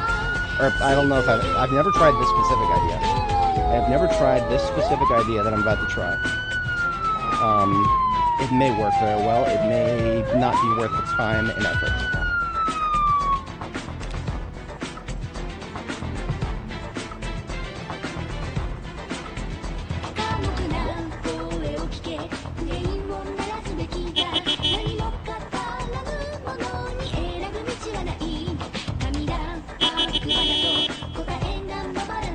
So, those last two to the horn were to keep them moving in this direction.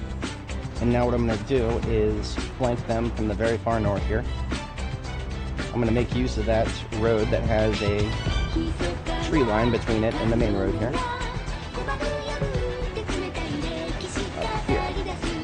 Now there probably will still be a number up here. It's a question of what that number is.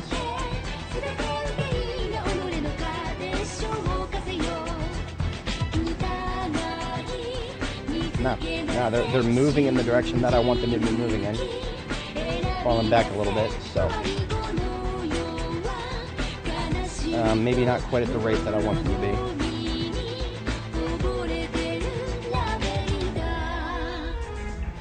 What I want right now is a nice big open parking lot. Does it have to be a parking lot? Maybe not. I actually did some brush clearing out in front of the cinema. I think we can use that to our advantage. It's only a little ways back here.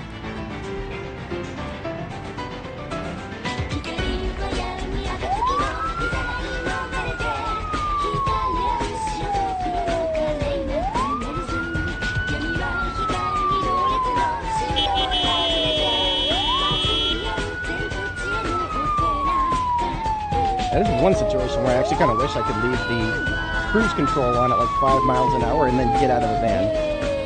I can't though. If I could, I would. Oh, we don't need the area of brush I cleared. We're gonna use this spot right here.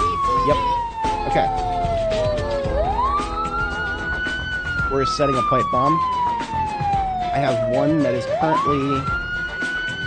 I don't have one that's linked. So I'm just taking one out, and I'm taking the controller out. I link the bomb to the controller. This controller is in channel 90,000. So I'm now setting the pipe bomb directly on the lamp post. So I have no ambiguity as to where it is. It's kind of hard to see, but it's like right there on the lamp post. So that is our target. We're going to try to get as many zombies as humanly possible into this parking lot.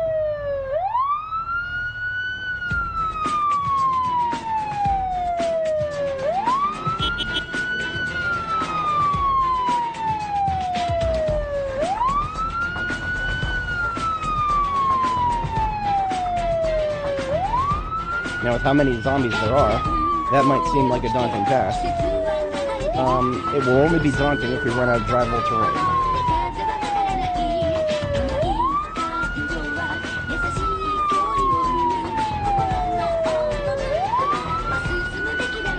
I kind of regret not just coming back here and checking to see if this parking lot is open. One of the problems with this parking lot is we don't have a lot of driving room to go around. There's a lot of obstructions down there.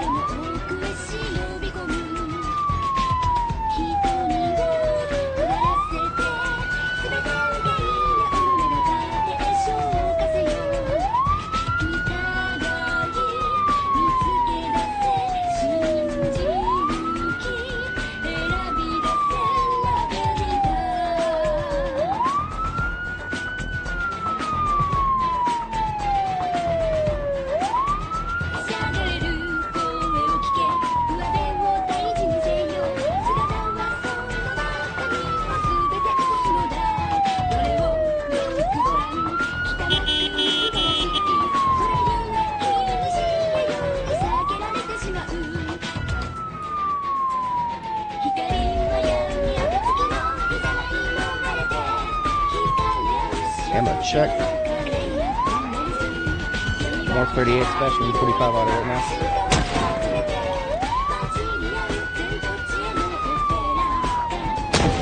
Current goal is to get the fast ones out of the way, because the fast ones are going to mess up the rest of my forward movement strategies.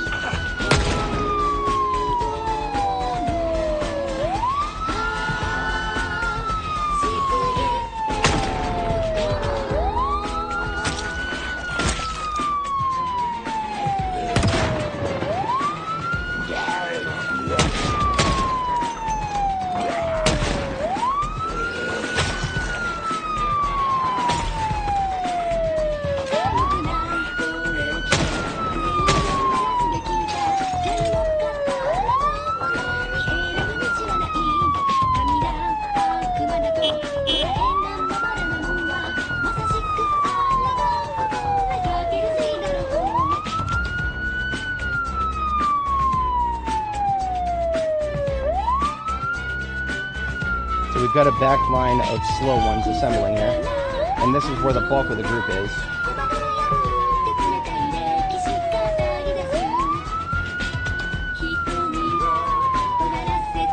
I'm going to try to chill here for as long as I can. I didn't want to do that. Yep, there's another 5 storage space out of my trunk. Skill issue. I put myself in that situation. No room to maneuver on this road.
we have now got the fast ones and the slow ones, all in just a nice big steady Renshi, or a human snake of Zeds, just moseying on down from the north here. We'll do one loop back.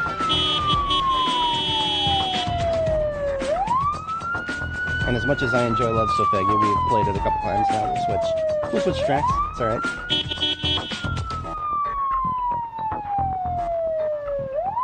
Love So Faggy 3C2. If you just do a YouTube search for 3C2, you'll find that track eventually. Let's try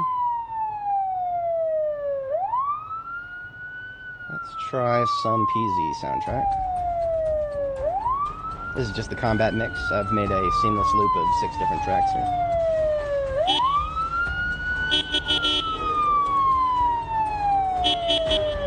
It's actually kind of useful that I can just switch between these roads to keep them grouped up. One side hit. No trunk space lost. We're good. Now we're at the point where we're no longer going to be driving further down the road. Now we need to get them to somehow come down in this parking lot without getting too stuck on that chain link fence there. So before we actually pull them down into the parking lot, I'm going to see how much I can kind of group them into a little circle here.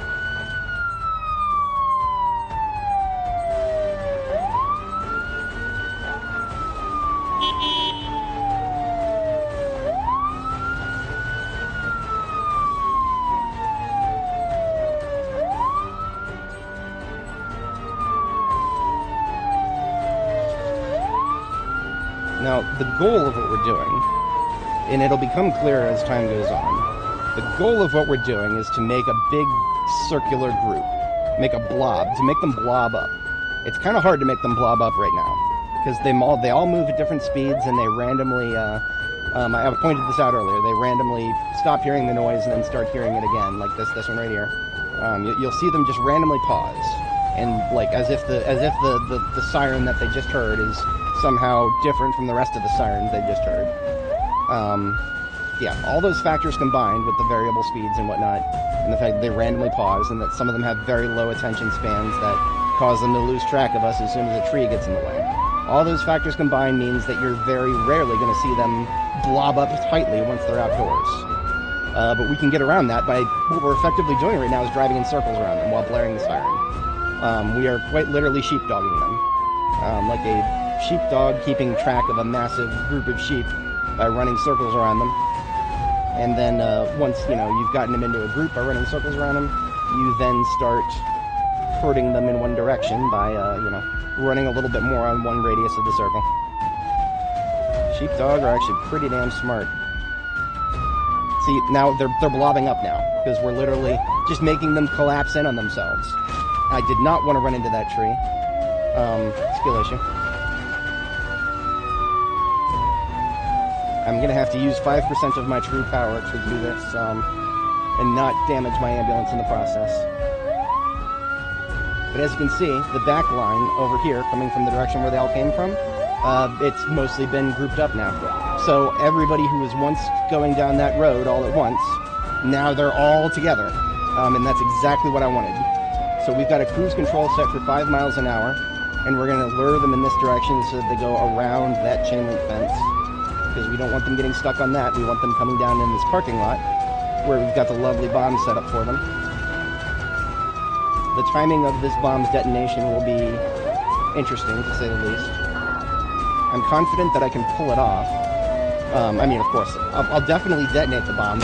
That's not a question. It's whether I detonate it at the correct time, with the correct placement.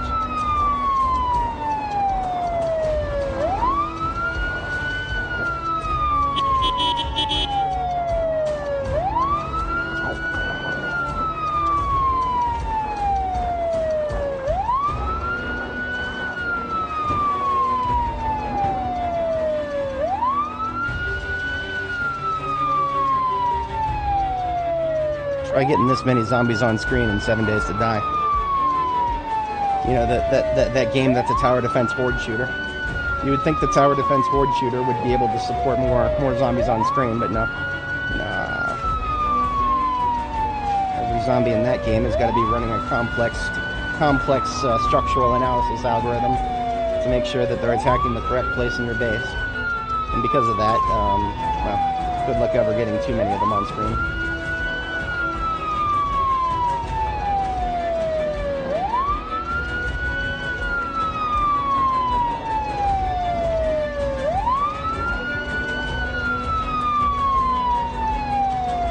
Okay, now there's still a small group of slow ones in the back there.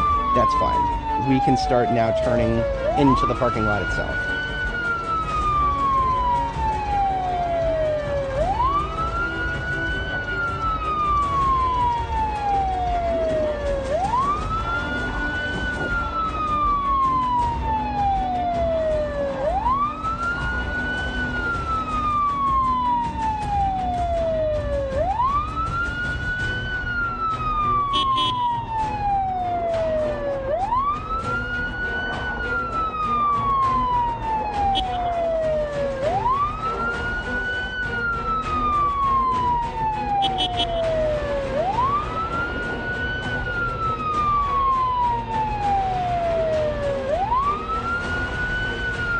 Alright, let's find the detonator.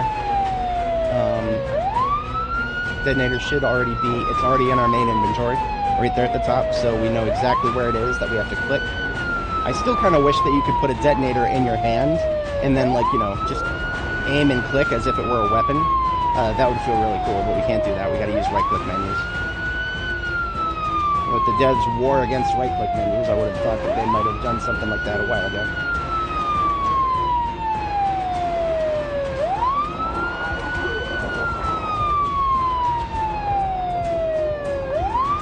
Okay, so now what we've got is a group of zombies that includes even the slowest ones. Now, we are actually going into the designated location we want them to be. We still got looping to do, of course, because as you can see, they start to split up now. This is why it's very important to have the bomb placed somewhere where I can drive in circles. I couldn't do that in the other parking lot, otherwise I definitely would have put it there. Or I would have held out until I could put it there. But it did not feel like a good place that I could drive in circles in. There were just so many obstructions. So, because we can drive in circles here, it's only a matter of time before we get that big old blob that we've been pulling. And we've already got our reference, our point of reference.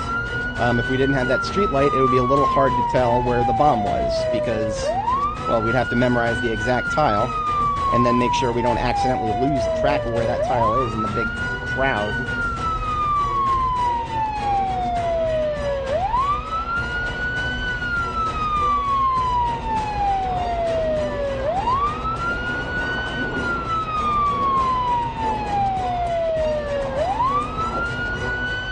Okay. What I need to do is chill on this side for just a second. I want to wait until the back line of the slowest ones are in the area of the bomb, and then do another couple circles, and then that should do the trick.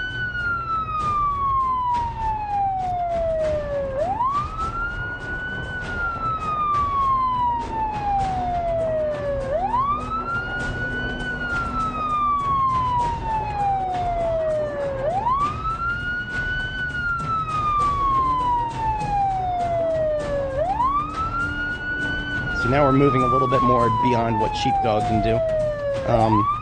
Well, sheep don't necessarily all move at different speeds once they're in a group. Once they're in a group, herd mentality kicks in and they actually try to move together. Survival mechanism. But now, I think we're about it ready. Okay. Detonator ready. We're going to do one more pass.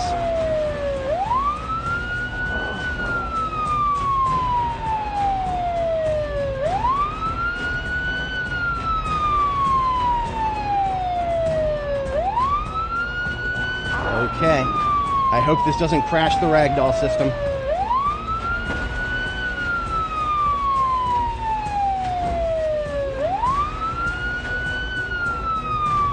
Wait for the fast ones and... Oh, yeah. That was a lot of Zeds. Okay. Definitely not all of them. But now, I think we've killed enough that, we can get out and deal with the rest on foot. we're going to use the corner of this building to great effect. This is the cinema, and there's no way into the building from this wall, the back wall here. So, what we do is we go all the way around the corner, park so that we can see the driver's seat, because I don't ever want to get surprised in getting into the driver's seat, and then we're going to lure everybody around that corner there.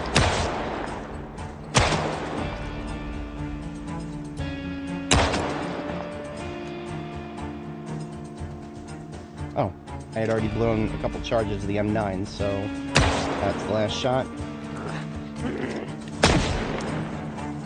Reload.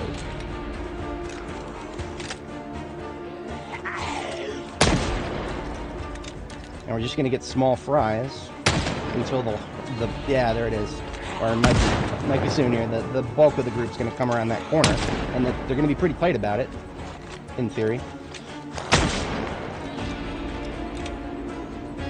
Now, the thing is, we left a lot of them kind of in random places in the parking lot, and everybody in the parking lot's moving at different speeds, so unfortunately we might not get one of those glorious corner groups that we got when we were dealing with the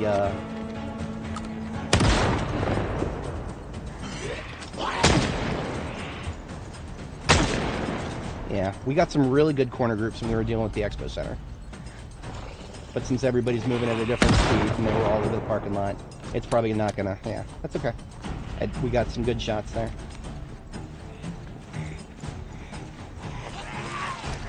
And we can still preempt them before they go around the corner. If they're flush with the back wall, they'll still be in a line.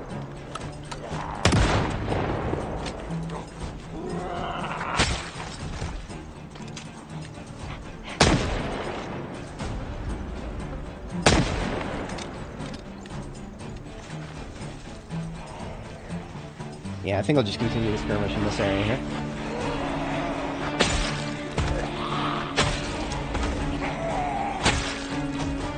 Not my best pipe bomb, but honestly, I actually think that was one of my safest pipe bombs, because I never had to get out of the vehicle to do it. And I gotta, oh wow. Not having to get out of the vehicle to assemble everybody for a pipe bomb is, that's in my mind, that's a very important strategy.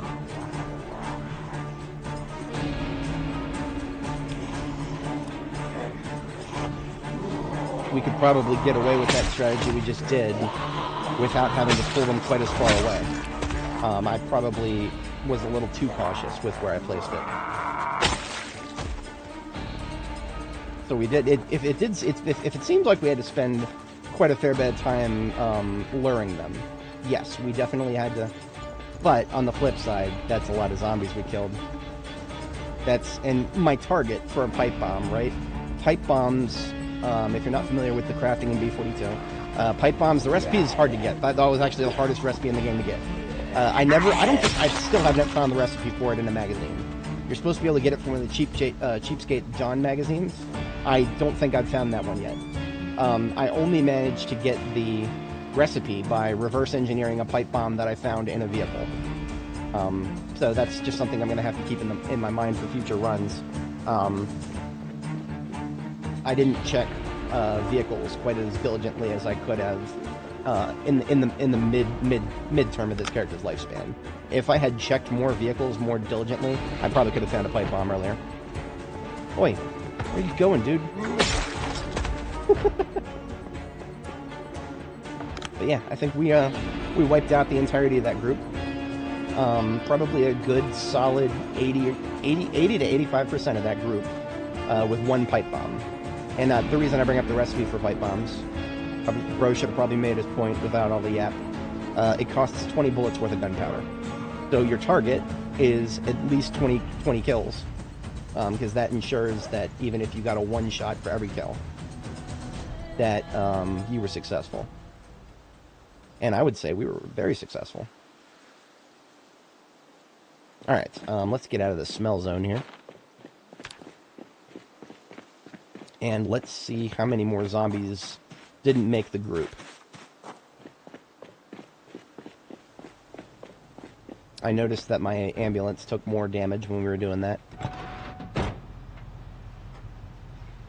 We lost almost 20 storage space in the trunk from all that. That's okay. We've been overdue for a repair for a while now. We're going to go repair it now. And I would like to, well, when we repair it, we're going to be very conscientious of the diminishing return. Last time I got a trunk repair on this thing, the diminishing return was minus 3%. So I am very curious to see if it will be minus 3% again. And what does that mean, minus 3%? That's minus 3% total possible integrity repair that we can actually do on this one.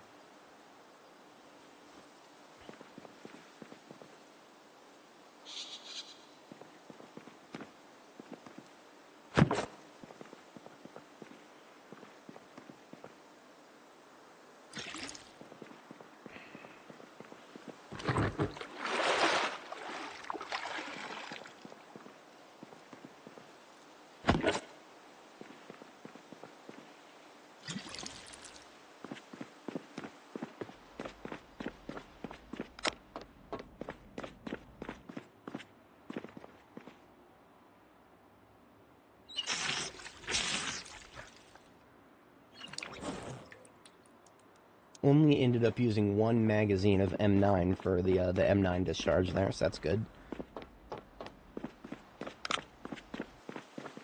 Alright, we need a steel sheet, just one, and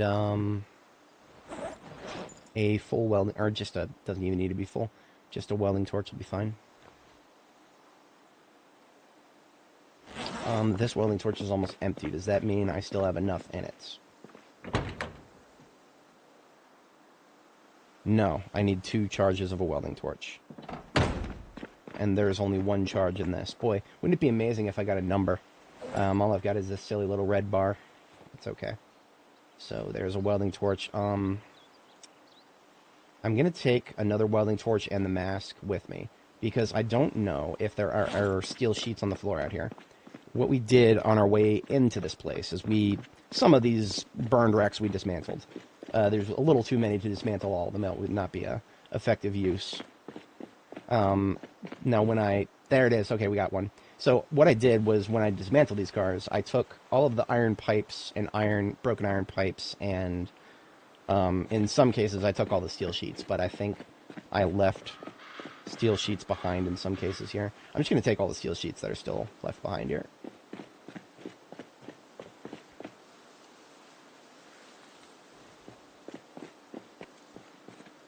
Perfect. So now we have steel sheets to do the repair that we want to do now, and a couple of steel sheets for, well, maybe we'll need to do a trunk repair on another vehicle, or a hood repair, or a door repair. In any case, steel sheet is the most effective way to do it.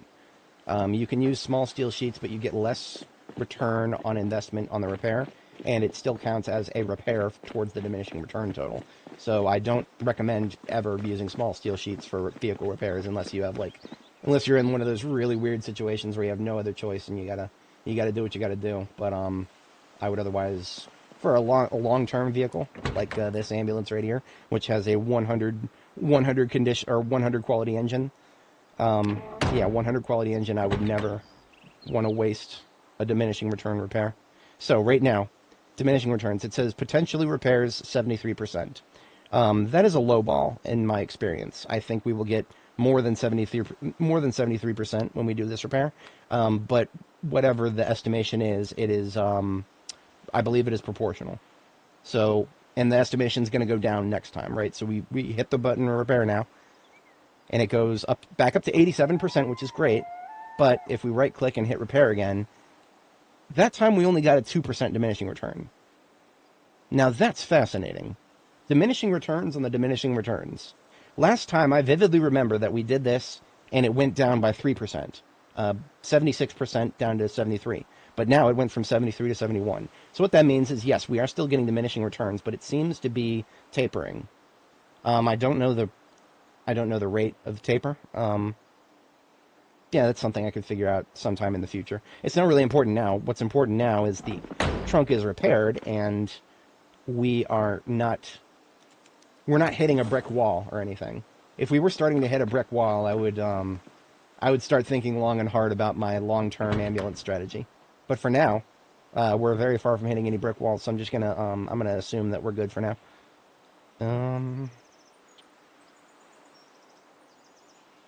You know what? Just for the sake of it, the doors on this vehicle were in like almost perfect condition when I put them on. So naturally they've degraded. The right door is degraded by 20%, the left door by a little over 30. I'm just gonna repair both of the doors right now because I got a surplus of steel sheets right there. So I'm just gonna slap a steel sheet on both doors and the hood.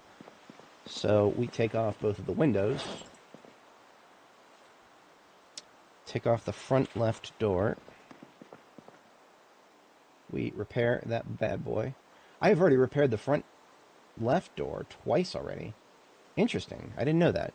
So, because I've already repaired it twice, it would not feel very worth it to spend a steel sheet repairing it again. I'm just going to leave it on the floor over here and take another one back with me. Yeah, this one that we pulled off another vehicle has never been repaired and is like at, I don't know, 80-something percent condition.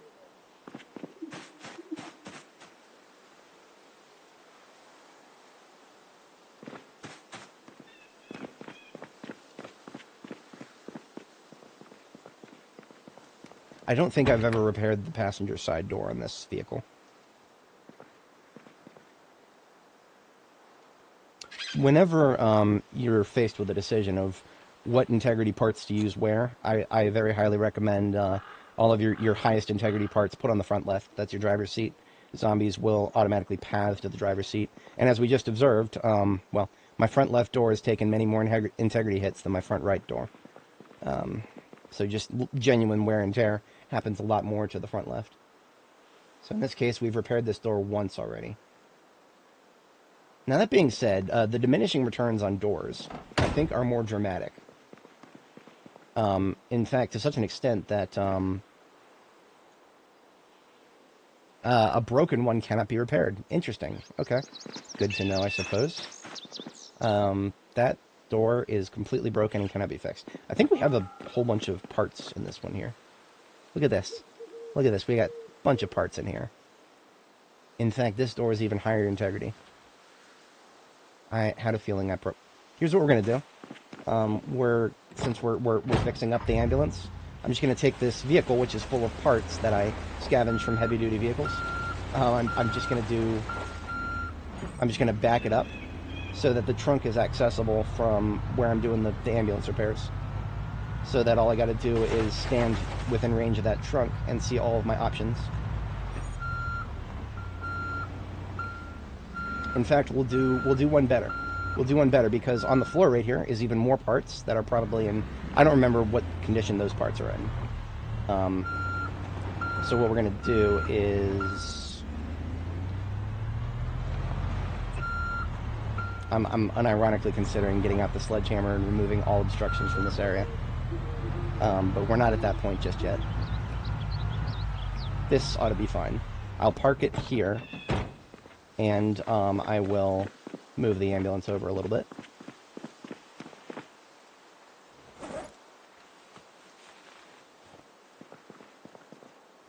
Also move the steel sheets where I can make use of them on the floor here. This is just our informal outdoor garage right here now. I like to have all my garages outdoor because you can put vehicles outdoors. Indoor vehicles, well, you're a little bit limited on space, aren't you? Alright, so now we'll open the hood and we look for a door. And look at that, the one that I'm carrying is 95% integrity. That is great. That's our new front left right there. And so, the point of all that I just did is now by standing in this spot, I have access to the trunk of the vehicle that has all the parts we scavenged earlier, and the floor, which has a bunch of other parts that I just scavenged earlier and left on the floor. So all the parts all the options that I have available to me are now, I can see them all at once. So I can see that 95% is the best door that I have in the area. So I slap that on there, and then 87 is the next best I got. That's already in my inventory, so I slap it on the other side. And now we just do the same thing for windows. I've got one in my backpack, but a whole bunch more on the floor here. Our highest integrity is 80%, so we're going to slap that on front left. And our second highest integrity is 77. Slap that on front right. because our ambulance gets all the best parts and nothing but the best parts. This is our heavy-duty all-rounder is what this is. I guess for anybody joining, if you're not familiar, ambulances are the best, in my opinion, at multitasking. They've got the engine power to tow pretty much anything at a competitive rate to the best tower in the game, which, as silly as this might sound, is the Corvette. The Corvette has, what is it, a 570 horsepower engine, I think it is. And after the engine, the other things that matter are things that aren't specific to the vehicle. Obviously the engine is the most important, but then there's the tires, which you can always swap out tires. So whenever you're thinking about a towing vehicle, you're thinking about the upper limit of its capacity is going to be limited by how good the engine is. And in this case, the 490 horsepower engine here, that is the best engine you'll ever get from anything that has a large trunk. For all the other vehicles in the game that have high horsepower, they have like a negligible trunk size in comparison. I think the Jeep is not bad if you factor the seats. I've never really used a Jeep full time, so I actually don't know. Jeeps might not be bad. They might not be bad because you would just you just have to sort your loot into, like, garbage bags you put on the seat, for example. But yeah, I don't have any Jeeps in the area. Jeeps are almost as rare as ambulances, so. Yeah, look at that. We've got some really, really pretty numbers here. I like big green numbers. I love big green numbers on my vehicles. You know what? It's actually close to bedtime, so we're just going to continue with this. We picked up some tires. I don't remember what I did with them exactly. What did I put? It's an old tire. Okay, so there's an old tire in the passenger seat here.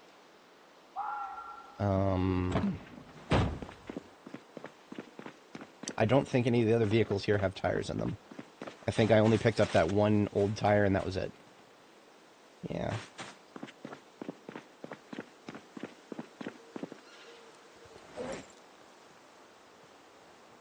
Lots of miscellaneous stuff here, but nothing,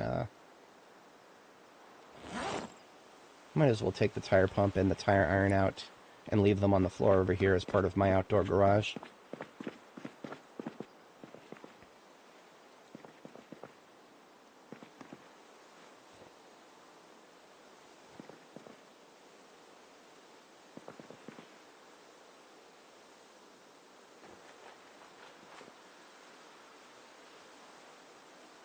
Okay. Sorry, I also forgot that I didn't turn the chill music back on. So we'll turn the chill music back on.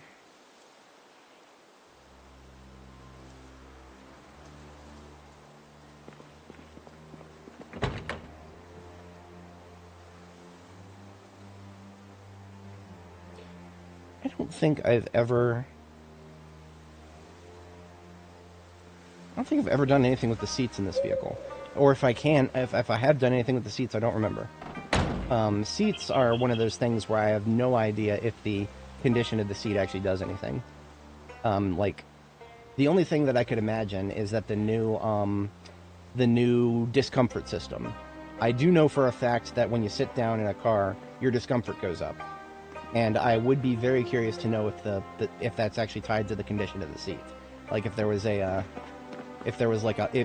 mechanic that said, okay, you're in a high condition seat, you're not going to get very uncomfortable. That would be amazing, because that would be amazing. That would just give you an incentive to actually have good seats.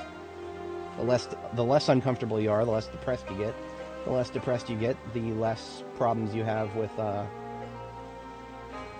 when your character gets depressed. It's not just bad for role-playing reasons. It's bad because your weapon switch speed goes down and your item transfer speed goes down. Basically, anything that is affected by the dexterous trait. If you're familiar with the dexterous trait, everything that is affected by that is also affected by happiness. I think it's cut in half when you're at stage 2 unhappiness, which is depressed. If you're at stage 4, I think it goes further. I don't know if I've ever been to stage 4. We try to keep our girl happy here. That is something I will always try to do. Keep my girl happy. But that is the rest of our salads for today, and it is way past our bedtime. Just because our sleep schedule is thrown off a little bit does not mean I should not be getting to bed on time here. For anybody joining, welcome. We're just doing some vehicle repairs in our base at the very north end of Main Street in Louisville. 1st Street, rather. I know the stream description mentions 1st and Main. Unfortunately, that's a little out of date. It's not fake. It's not fake news. We're past 1st and Main, though, so we're not going towards 1st and Main. We are beyond 1st and Main now. We're going, we've got left or right, basically. And we've chosen to go right this time because left, or rather, other way around. Let me show you guys the map. So, our progression that we've spent probably the last 200 or so hours on stream has been fighting our way from our primary base in Louisville now, which is Jericho. Just fighting our way gradually from starting a defensive position Zulu here, which is at the beginning of North 1st Street. And then North 1st Street, we have slowly pushed our way down through the festering heart of Louisville, all the way here to 31 West, where the highway goes to the Clark Memorial Bridge. We've crossed the bridge. We've gone off the edge of the map. We have experienced firsthand the procedural generation that occurs once you go beyond the borders of the map, and it's kind of cool. I mean, it continues generating the road, and my prediction is it just, the road goes on forever, basically. But what also goes on forever is a rather high density zone of spawning for zombies in this area. Elsewhere where we've gone off the map, we have gone off, well, this isn't technically off the map. This is technically on the map right here. This area, which is Indiana, on the other side of the Ohio River from Louisville, Kentucky. This area of Indiana here has no zombie spawns in it. But over here, on the other side of Clark Memorial Bridge, this wilderness area, full of zombies, like actually extremely high. This is like the kind of, if you've ever been to the forests outside of West Point, that's the kind of population that you're seeing out here, which is nothing but woods. So as cool as it is to go off the edge of the map, there's nothing there. If we're going to be fighting lots of zombies, we're going to be wanting to fight towards something, right? I'm not going to be fighting large groups of zombies just to see some procedurally generated trees. So we don't want to be going in that direction. If there's somewhere else we can cross the Ohio River and see interesting things on the other side without massive swarms of zombies, maybe. But that's not currently the case. So, where were we? We are going to resume working, consolidating our vehicle parts downstairs. All 3 of these construction lights are actually on batteries. These are construction lights that I carry around with me for my fighting positions in case I needed to do night fighting. What I wanted to do was work on my brakes, because brakes are wear items, just like they are in real life. Our brakes are in pretty good condition, but some of them could use a bit of a touch-up. I am going to go ahead and... Now, here's the thing. I'm thinking if I'm going to be taking the tires off, you got to take the tires off to work with the brakes. If I'm going to be taking the tires off, my brain meat is telling me I should just go get some better tires too. So I think I'm going to go do that. I don't think I have anything in the trunk of this hauler right now. Yeah, this is a completely empty step van that we recovered locally. Nothing impressive other than the fact that it came with some good parts on it. And therefore, while we're here, let's go ahead and repair the trunk to 100%. I should still have a welding torch, yes.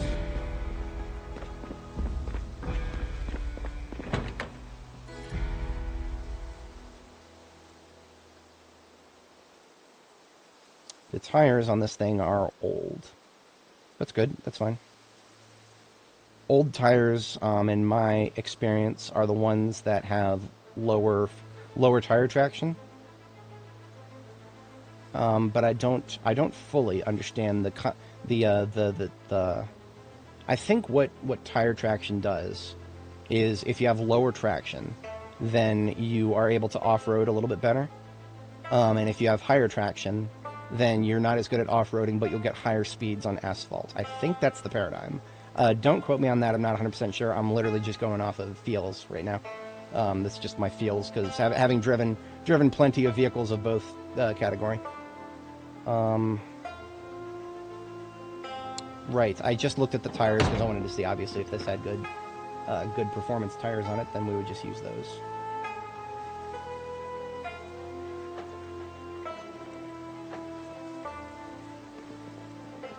We're going to repair the trunk, which is already at 87%, but this is a hauler.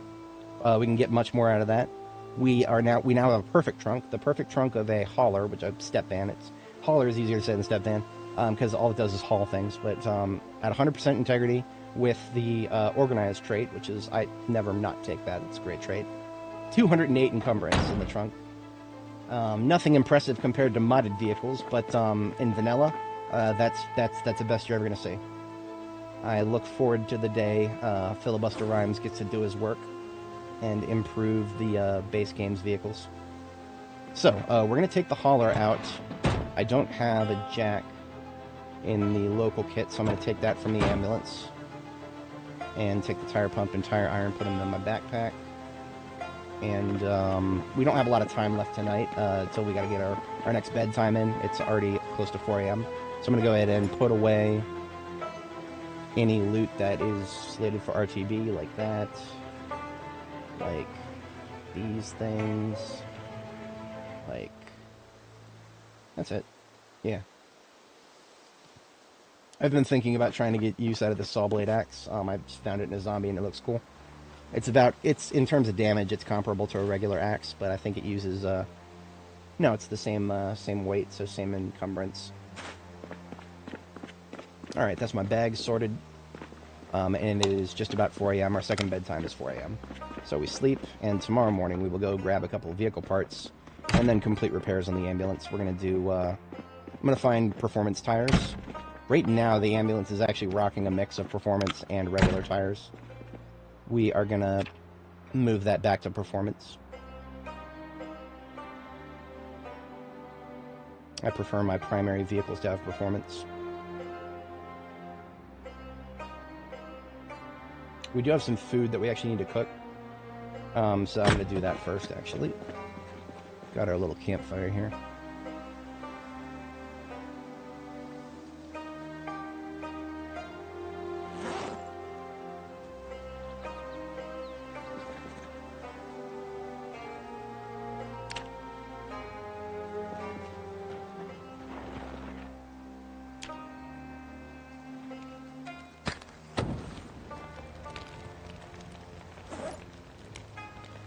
I don't even know if there's any hard requirement to cook these stir fries, because there's nothing in them but mushrooms. But we will get more hunger reduction if we cook them. But I think because it's just mushrooms, mushrooms can be eaten safely straight up. I think it would have been safe to just eat those stir fries as is. But I'm not going to risk that. My character has the weak stomach trait, which means eat good food all the time, and don't ever risk eating anything other than good food. I accidentally ate some uncooked eggs on one of my early B42 characters, like really early characters. And because I had to eat like 2 or 3 to get rid of my hunger at the time, I ate like 3 uncooked eggs. And like, I don't know, within like 30 seconds in game, I realized my health was going down. I was like, wait, what the fuck? My health was going down, and okay, so my health is going down, what do? It kept going down. It kept going down, and kept going down.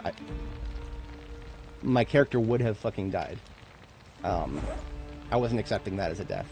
In real life, there is nobody on the planet who is that sensitive of a stomach that they would die within 3 minutes of eating uncooked eggs.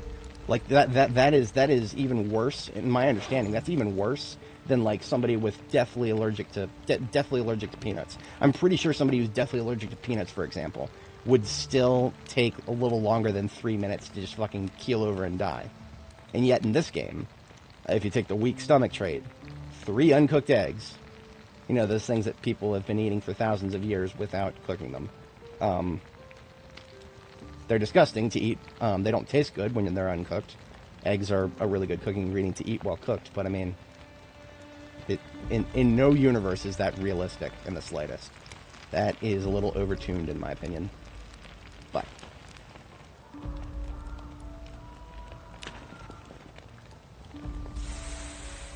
We are just hungry enough to eat one of these, and the other one we'll put in the backpack.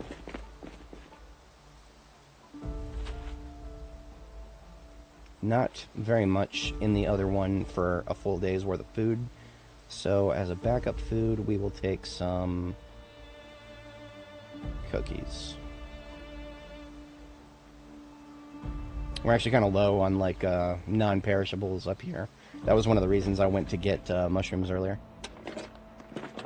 To supplement my non-perishable consumption. I really should be going back to Reed and making myself food to eat, because Reed has got a generator running with perishables in the fridge, just waiting to be used. But, well, I'm a doofus. Nobody's ever accused me of not being a doofus.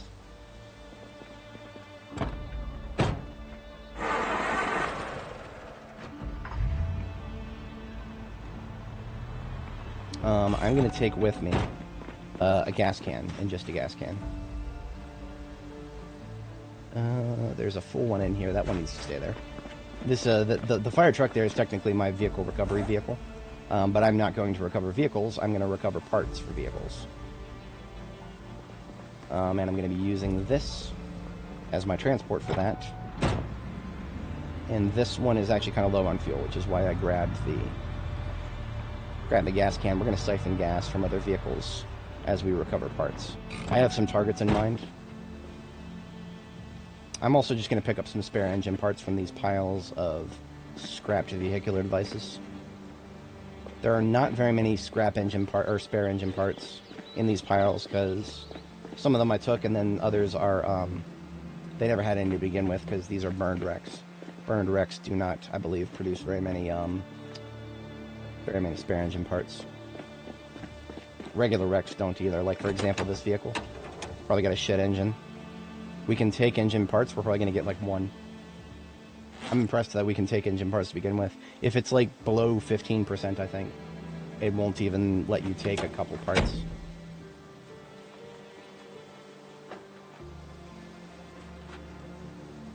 Okay.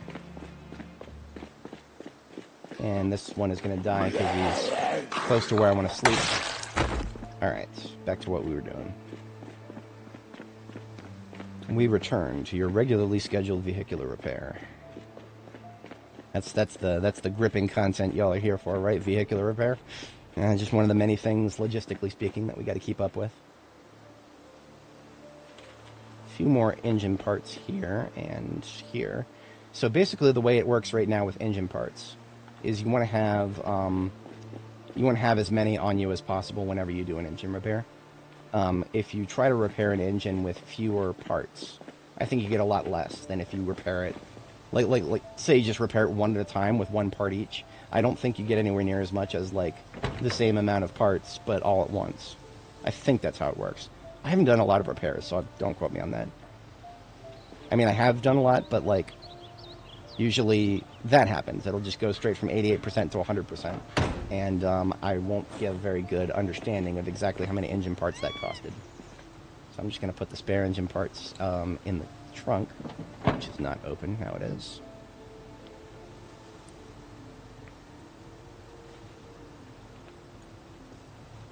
There we go. Now the vehicles that I want to recover stuff from are just a little further down in this direction.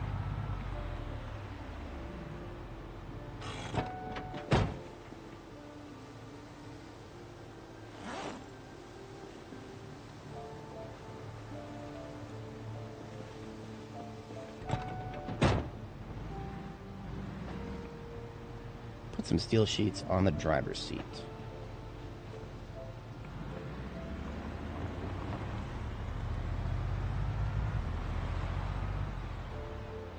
So this big old pile of skeletons here, this is the remnants of one of the first major pipe bombs we did in the north here. This is where we started getting really good return on investment for our pipe bombs. But the fact that those are all decaying tells me that we're starting to move in the direction of potential respawns.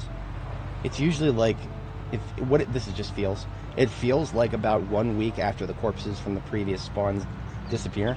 About 1 week after a corpse disappearance, that's when you start worrying about small groups of respawns.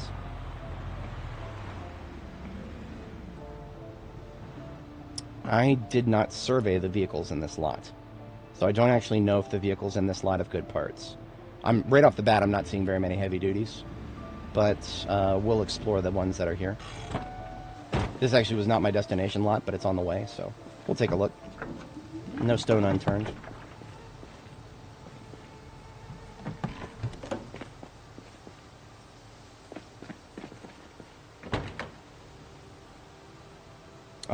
Nothing to write home about for most of it, except for these performance brakes. And performance suspension? Hell yeah, okay. So I don't really care about the tires on this one, but those brakes and suspensions are beautiful looking. So we are going to pull both of those off. Whenever I do tires, I like to do tire iron in the left hand and jack in the right hand. And because I'm not really interested in the tires, like the best is a 70%, I don't really care about that. I'm just going to peel them off and drop them.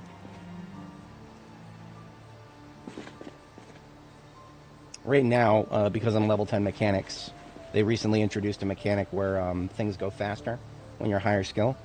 I think that had a greater effect than intended. I don't think the devs intended for it to be instantaneous. I'm perfectly okay with it if it is, but no, I'm predicting that this will not be instantaneous forever. I will just enjoy it while it is, because that is something that makes my life easier. So all 4 of those brakes are nice. And 3 out of 4 of the suspensions are nice.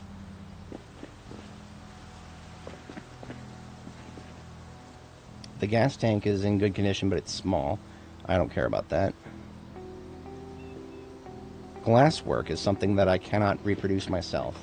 So glasswork, like windshields, if they're in good condition, yeah, we're taking it. I'm less concerned with doors at this point. There's a nice supply of doors already back at base, or back at our outpost up here. And the supply of doors that we currently have up there is more than sufficient for our current operations, because most of them have not been repaired yet. Coming up here, we've got small groups. We're going to sort these guys out of the way.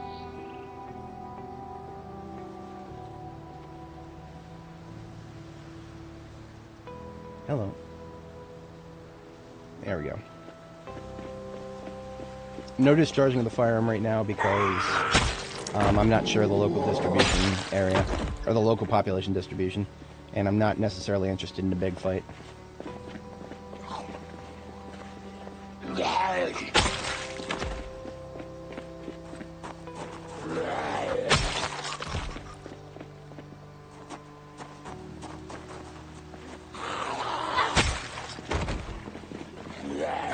This parking lot right here is one of those areas where I would have gotten great return on investment if I had done a pipe bomb like the one that I did just earlier on in the stream here.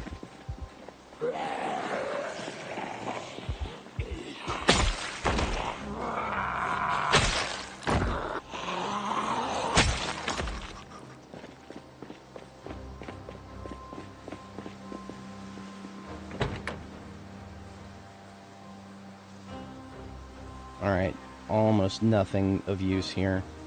2 performance brakes, front left, rear left. Front left, rear left. So we'll heat the tires and just the brakes, and that's it.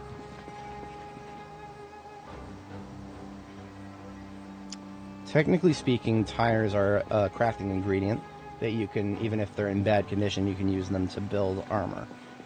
Tire armor is, in my opinion, garbage. Not just for wearing it. It's super uncomfortable and super heavy, and some of them block your backpack slots, which is the stupidest thing ever. But beyond all that, it's not worth the materials, not even to level your tailoring, because you have to expend a lot of rare things like, or more common use things like duct tape. If I'm going to expend duct tape on tailoring operations, I'm going to wait for a higher level recipe. But we got ourselves a couple good breaks from that.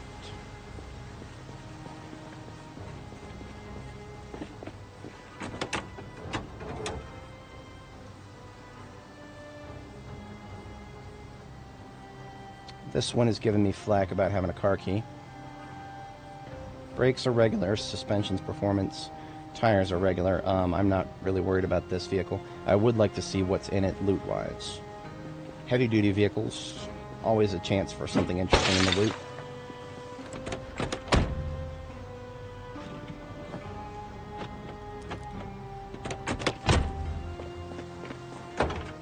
Just a lug wrench, nothing.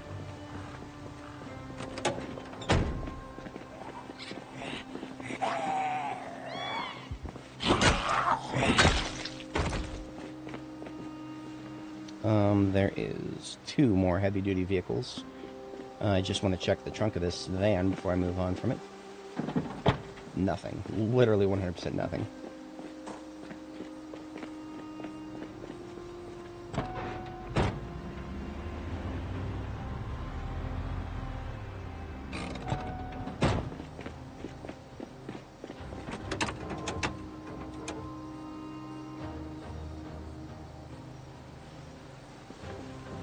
Regular brakes, performance sus, regular tires. This one's a non-starter. It's a nice window though, I'll take that.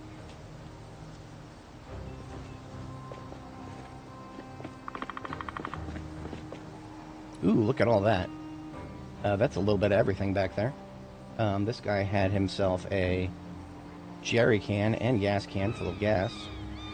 We're just going to take both of those, dump them straight into the van there. He had some chips, duffel bags full of small form food. Hell yeah. A couple double barrel shotguns and shotgun shells. Just put the shells right into my... this was not a survivor vehicle. This just looks like a regular outdoorsman kind of guy.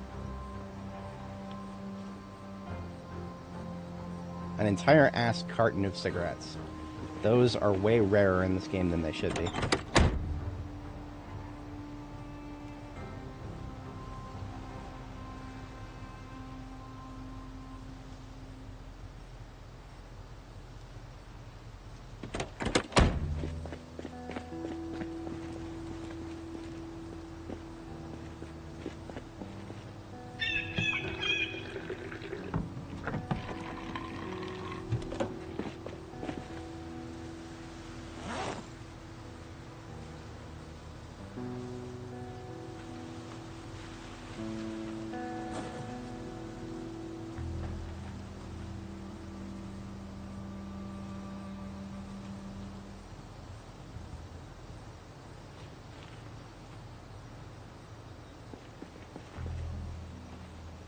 Have my stir fry.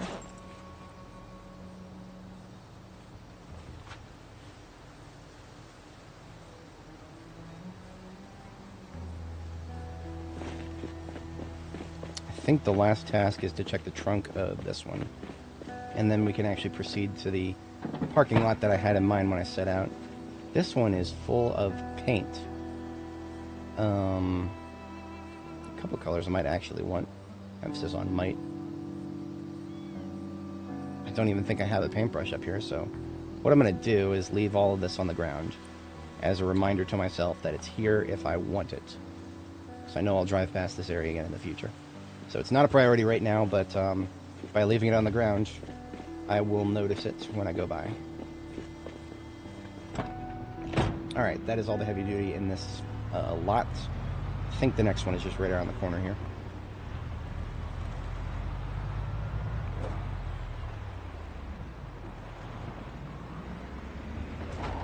Way more here than I thought there would be.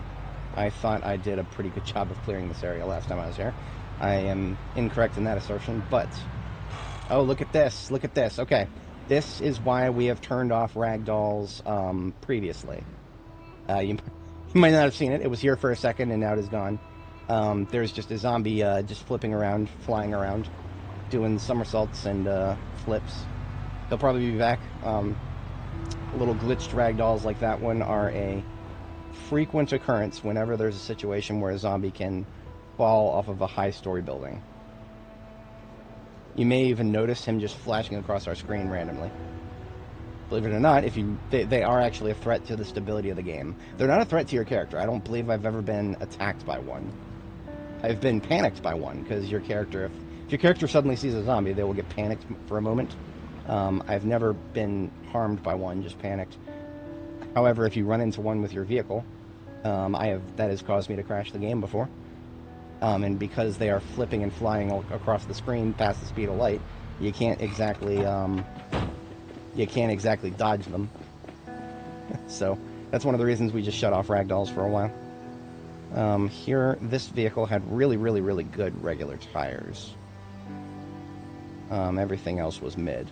The regular tire, again, regular is halfway point of what I was actually cared about there. This one had nothing.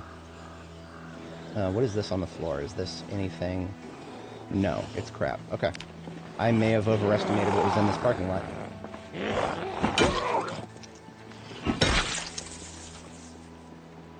I have vastly overestimated what's in this parking lot. My brain meat was telling me that there was some good stuff here. There are those tires I left on the floor, but I think I left them there for a reason. I'll just double check those, but otherwise, I think we got what we came for here.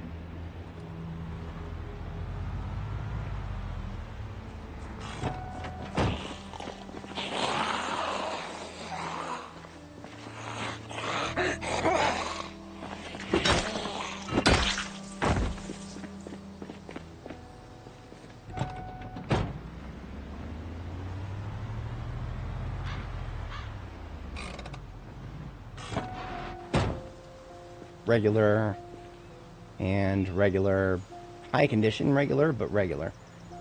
Alright, you know what?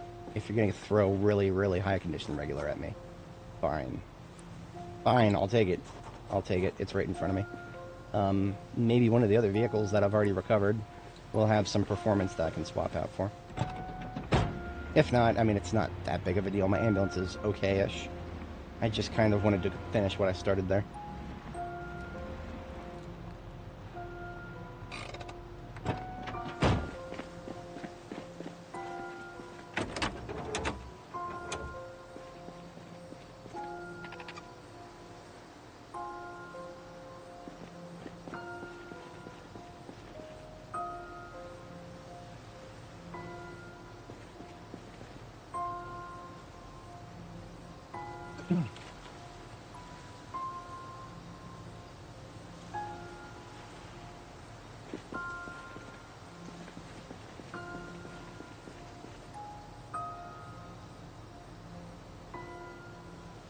Alright, so we're coming home with 5 regular tires, all of which are in fantastic condition.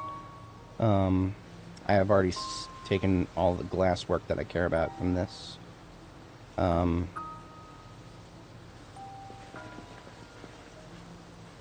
Usually my cutoff for ever even bothering to get anything is like 70% or higher. I have been thinking about bumping that up to 80. But that would cut me off from a lot if I bumped up my threshold for taking anything that is below 80% integrity. I'm not that stringent yet. I probably would be if I was close to Riverside, but I am very far from Riverside right now. Riverside's where I've got most of my good stuff. There was still some gas in here. We're going to get the rest of it out.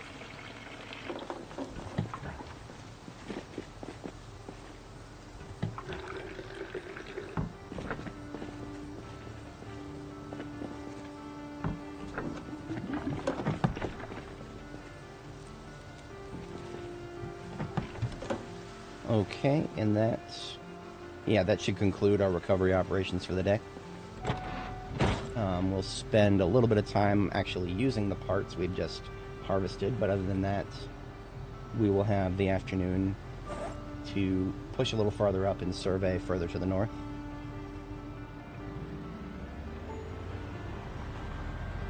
We're going to go around the other side of the building. This may be why I thought that there were more heavy-duty vehicles in this area, because I was also thinking about this parking lot. I remember checking some of these vehicles, but I don't remember all of them, so I'm just going to do a quick peek.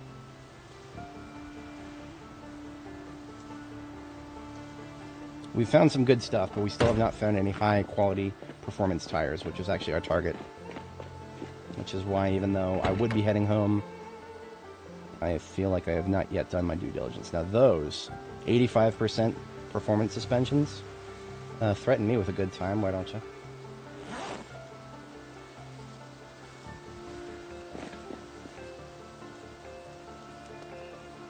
When we were first leveling mechanics, it took quite a comparatively long amount of time to pull parts off of vehicles. But I guess now that we no longer need to get experience, I would never expend time on this. So if this still took a long time to take these parts off, I would not be doing this. But since it's instantaneous, yeah, sure, why not? Only took us 20 minutes to take all those parts. Oh, this is inconvenient. Fuck. I'm extremely vulnerable because of how much I'm carrying. I think I can handle one Zed in its last words, but just make sure that if you're ever going to do that, if you're ever going to fight a zombie while over encumbered, for general survivability, I would always recommend just drop what you're carrying, but if you're going to do that, make sure you have a very strong understanding of what your attack speed is when you're over encumbered, because that's what takes the biggest hit, is your attack speed. Sometimes it just feels like you're swinging in slow motion compared to what you would normally do. But that's fine.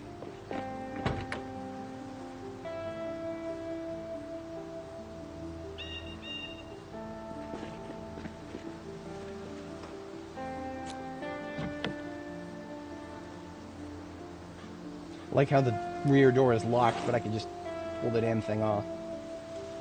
Paint in here. I'm going to do the same thing I did before and just drop that paint on the ground. Got Frankie the Fence Slapper over here. I'm going to give him a little poke with my knife.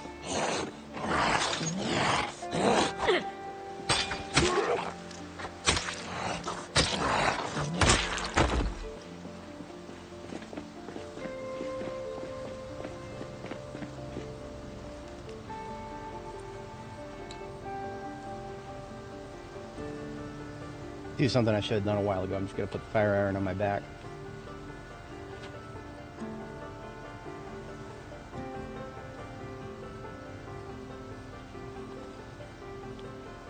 That'll make things a little easier for me.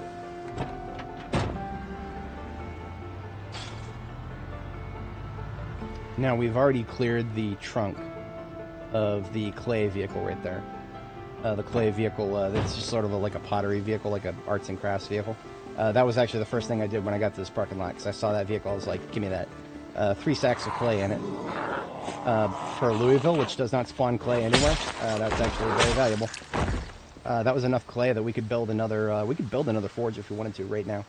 It would take probably less than an hour of in-game effort to build a new forge.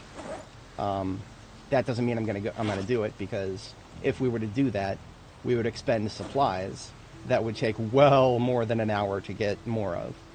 So even though we can relatively easily build another one, we don't want to do it willy-nilly. We've got to think long and hard about where we're going to put it.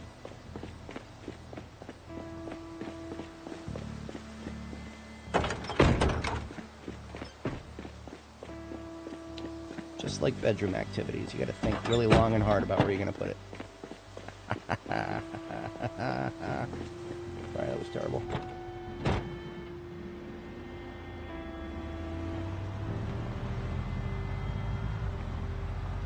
Now I know I checked the trunks of both of these covered back D6s here, but I don't think I checked the parts thoroughly. So we had some time in this parking lot before we had to wipe out the zombies that are in that pile there. See, some of these parts look nice. I'm going to take that window. All the tires are shit, and the brakes, we've got one good condition, but it is bad. It's just regular.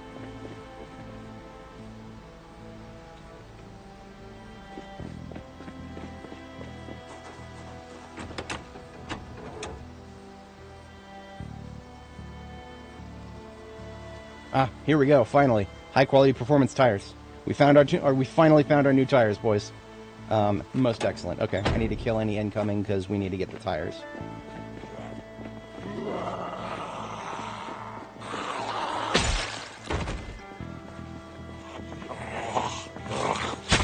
I'm curious about what exactly is compelling these zombies to come out here.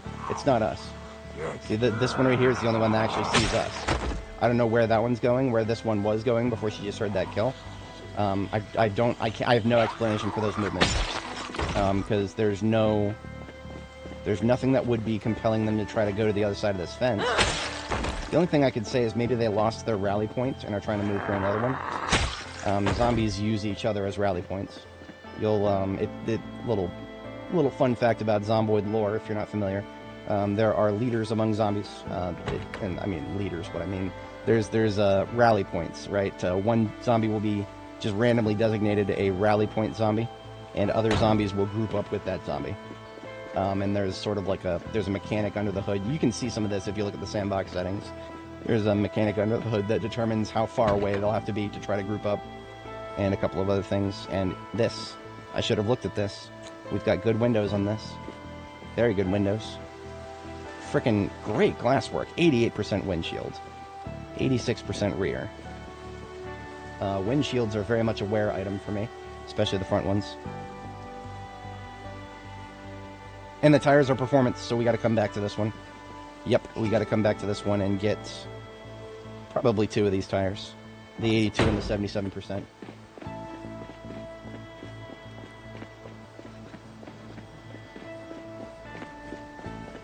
Should still be have plenty of room. Oh, no, we don't. We don't have plenty of room. We are actually... So what I'm going to do is take out some of these regular tires. We're going to make it so that we have 4... We'll leave in there, we'll leave 4 good condition tires.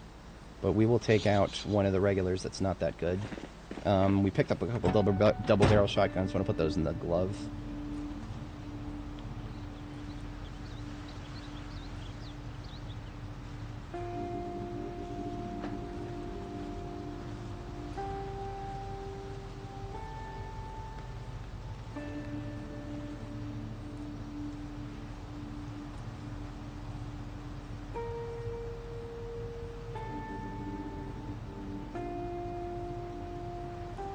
These 3 rear windshields are a pretty good fit for the passenger seat. Passenger seat is now full, so we have distributed we've distributed it a little bit. So we've got another. That's another 60 in the trunk there. 60. That's actually 4 tires. That's perfect. So tires weigh 15 each. Okay, so we take 2 from this one here. So we got an 85 and an 84 performance.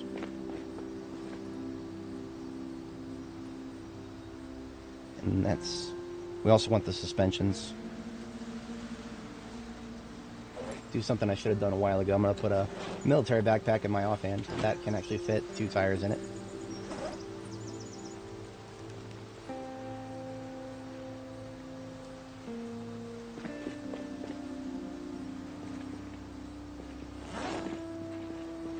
Now, these performance tires are in the mid-70s. Normally, I would not make too much room for those, but I will leave the performance tires that are in the mid to low 70s. I'll leave those somewhere where I can see them.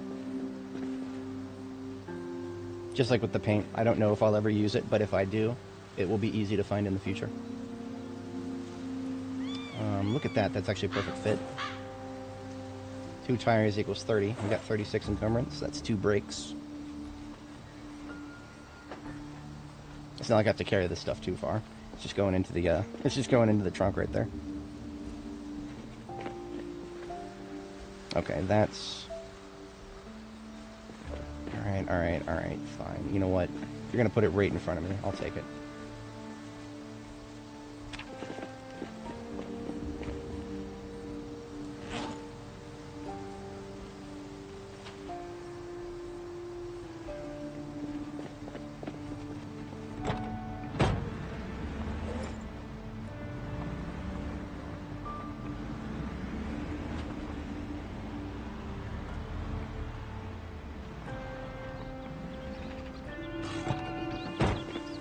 This van is kind of pretty, visually speaking, but it's also just a van. Because it's just a van, that means you only get 150 possible storage in the trunk versus 208 in a step van. There's no math there. If I am going to collect a vehicle for storing something in it, it's either going to be for a very specific purpose, like Meals on Wheels, which is the nickname I give to the one that carries around all of a whole bunch of non-perishable food that I found in the field. I'm either going to have a very specific purpose for it that will use most of its storage space, or just something pretty to leave in my parking lots. I'm not going to go too much harder than that.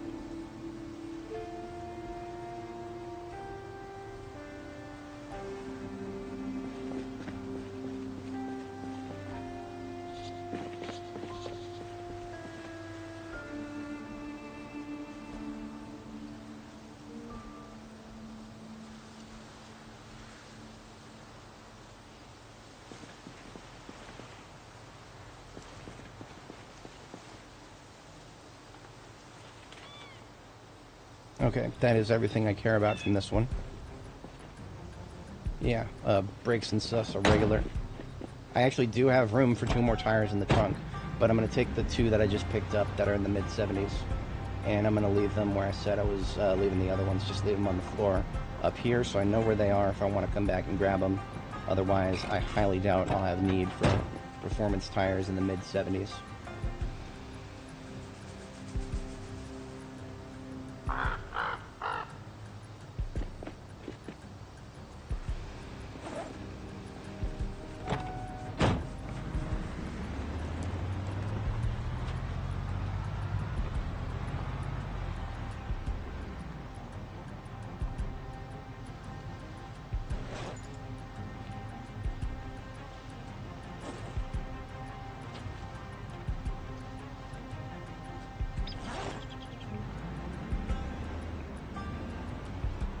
And there's one last, or 2 last actually, heavy duties in this lot. I've already surveyed the Jorgensen & Sons truck right here, because that was, it immediately caught my eye because I actually already have one just like that. But this one was shit in most ways, I believe. Just checking for any out. Ooh, an 89% performance tire. Yeah, this is why I'm glad I didn't head home just yet. And we've got performance brakes, one of them 85. The glass work is shit. And everything else is not worth the storage space. So, front right tire, we grab that into the offhand bag. Rear right tire, grab that into the offhand bag. I am going to stage my other bag for spider carry. Leave that on the floor right there. I think I got room for that brake I just pulled to be in the main backpack. And I don't care about the sus. The performance tire, that's only 76. That can go on the floor next to this backpack. And we will spider it back with us. Yeah, these don't be fooled by the pretty numbers on these doors. We've already got some good doors. Do I want a 72? Fine, you know what? It's above 70, I'll take it. I got room for it, I'll take it. No, I don't have room for it. Oops. I'll find a spot for it. Yeah, we're done with this one. I'll find a spot for it, I'll leave it here for now.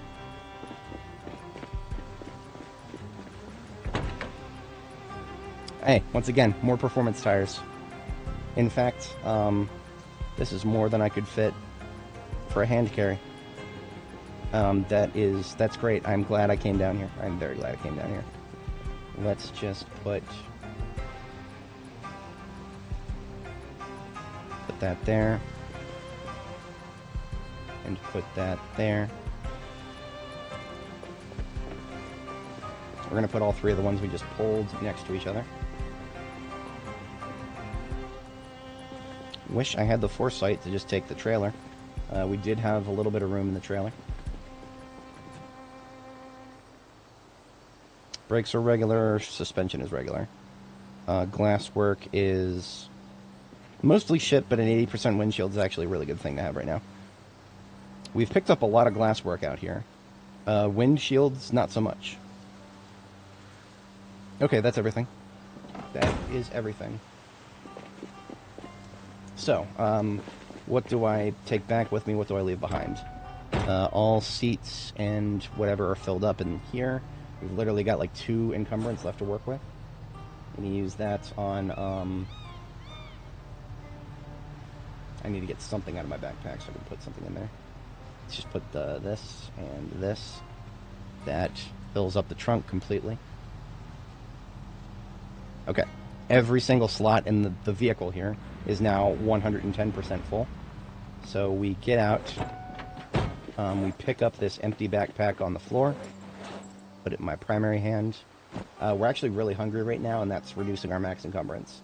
So I'm just going to eat some chips to get rid of that now. Or beef jerky. Let's do beef jerky.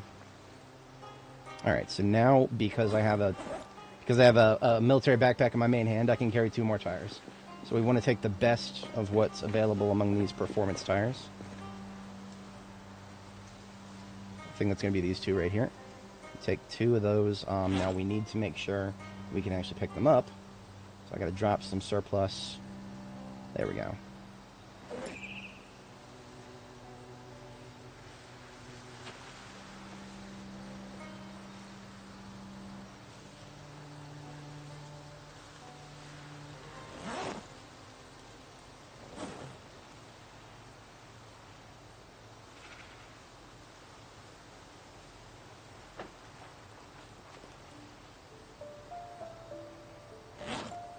Okay, I've got about 6 encumbrance left in my main backpack.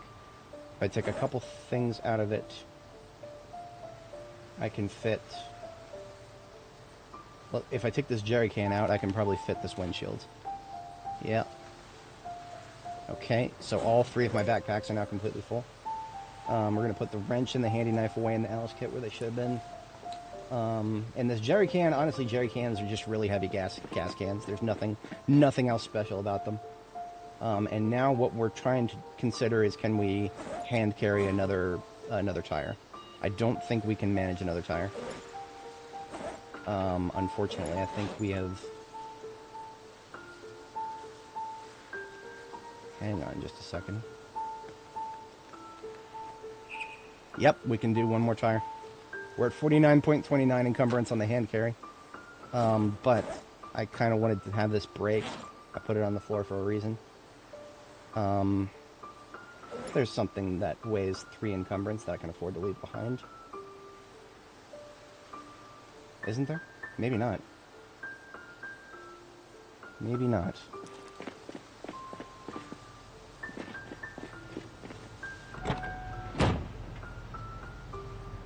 This tire pump is a spare.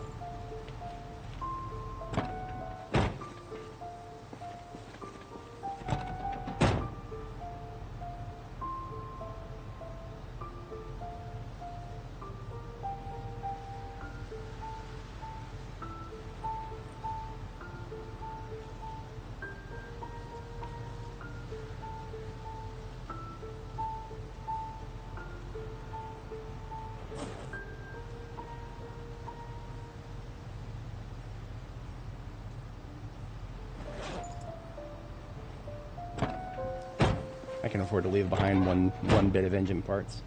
That's fine. So I'm going to take that brake that I was talking about, toss it in the trunk. In the amount of time that I've spent trying to optimize this, I honestly probably could have done 2 trips. But that's okay. I got to tell you guys, I get a lot of enjoyment out of just optimizing my my logistics. I've mentioned it before, but this is an actual like full-faced example right here. And so I can now fit 1 more tire. I just want to compare this to the other one that's here. We only want to take the best. They're basically equal, but this one's ever so slightly better. Okay, so we are as full as we can humanly be. We're at 49.29 out of 50 encumbrance on our actual character, with all possible slots filled up with backpacks, and every single container in the vehicle itself is full. Normally I would do that with loot that's a little bit more valuable than vehicle parts, but we've definitely taken our fair share of wear and tear. Try saying that 10 times fast.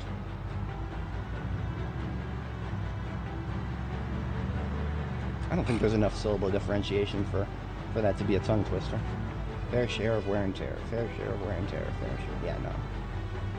For something to be a tongue twister, you need to have a A lot of syllables that rhyme and a lot of syllables that don't rhyme. Alright. So what we got to do is not crash. That would not be nice. Just back this bad boy up and park it right here. And now the trunk of the vehicle is accessible where we want to do our repairs. And in order to see all of the best performance tires that are available to me at the moment, I'm going to start placing all of the performance tires I've recovered on the floor underneath the trunk.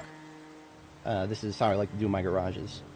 So like this trunk right here will have as many tires as it can fit, and then anything it can't fit will just be on the floor beneath it.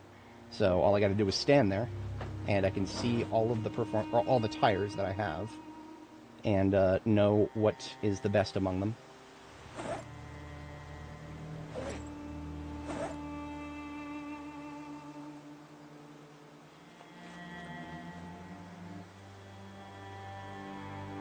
You can fit 3 tires on 1 tile.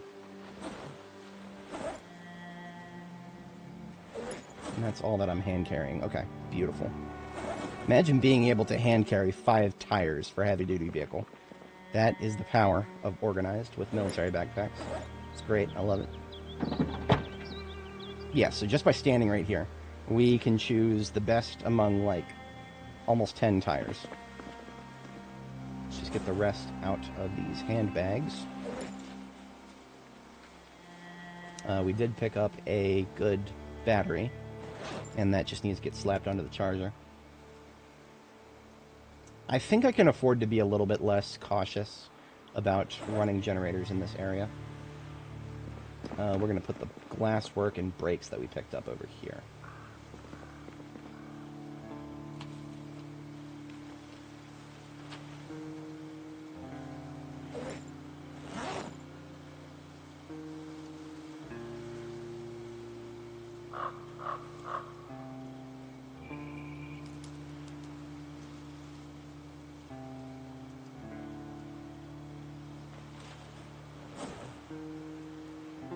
Yeah, so since I can afford to be a little bit more cavalier with my generator usage in this area, I was a little concerned before because I didn't have a good idea of what zombie populations were in what direction. I've got that all sorted out now, so I can pick up the coffee machine I left on the floor out here and take the blue generator upstairs, which I have a blue generator that's just sort of a mobile one. I'll take it between bases. Just take that bad boy, we'll wire it up upstairs. And before we go to sleep tonight, we will spend the rest of our evening tracking down all the various lights that the generator will inevitably power. Because that's a thing. If it doesn't power what you want it to power, it powers what's in range.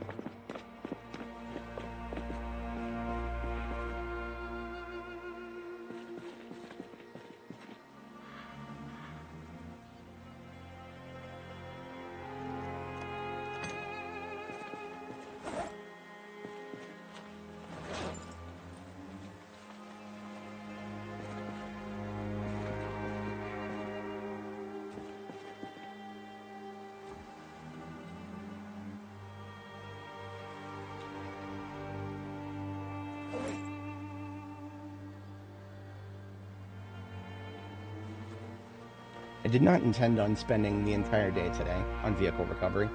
That just kind of happens sometimes. We get working on a task, and that task kind of expands a little bit. That, in my mind, is perfectly okay. It is a video game. We're gonna have fun.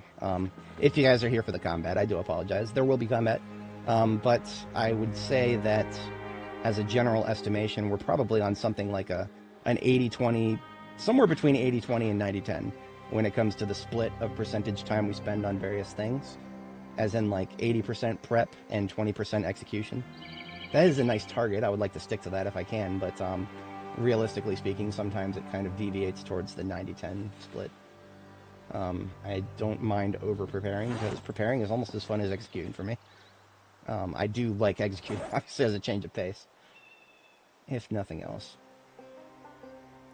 If anybody watching is not familiar with my other content, I do very much enjoy, like, extreme high-intensity combat all the time. That also kind of burns me out, though. One of the other games that I've spent a lot of time playing, and I would make separate videos of it, before I was live streaming, so it's actually been on my channel for a long time. Dark Tide. If you want to play a game where you kill a bunch of zombies, but there's like, you know, in the mix between them, there's a whole bunch of much more threatening enemies, and all the zombies are runners, yeah, just go play Dark Tide. It's so much better equipped to handle fast-moving enemies than a game like this. So if you're ever trying to play a lot of Zomboid and you're like, oh, I should try Sprinters, well, this game doesn't really have the mechanics to handle that. Other games do. Left 4 Dead, Dark Tide. Frickin' Dark Souls probably got better movement mechanics for handling fast-moving enemies than this game does. And I'm pretty sure that Dark Souls has never really been hard because the enemies move fast. It's just always hard because they throw a bunch of one-shotters at you, and you have to learn every boss's specific movement patterns. That's one of the reasons I've never really been interested in like, you know, not just Dark Souls, but other Souls-like and FromSoft titles. I did buy Armored Core 6, and I tried it, and I was like, well, this is basically just the same kind of thing as Dark Souls, but with a sci-fi theme, which is cool, but at the end of the day, I was like, okay, so this game, all of my time is going to be spent learning specific boss strategies for specific bosses, and then learning completely different strategies for different bosses. In this game, in a game like Zomboid, you learn one strategy, and that's dealing with groups of zombies. And then you just have infinitely different ways of applying those strategies. Infinitely different little weird things that come up while you're I find that, to me, that is far more compelling than just learning how to master one specific boss and then moving on to the next. I've never really been a fan of just one and done when it comes to learning things. But that is just a personal thing. So, we are currently powering... We are currently powering 8 lights, 1 mini fridge, 8 white industrial fridges.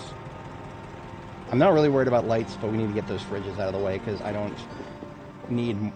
I barely need 1 fridge. 8? No. Not even close. Believe it or not, there's no fridges in here, which means they're probably over here? All these kitchen-related things, and where the fuck are all the fridges? They might be on the first floor. What I might do is just identify where all the fridges are and actually just move the generator. Here they are. They have their own little light source here. So there's 2 here. I'm predicting there might be more on this side.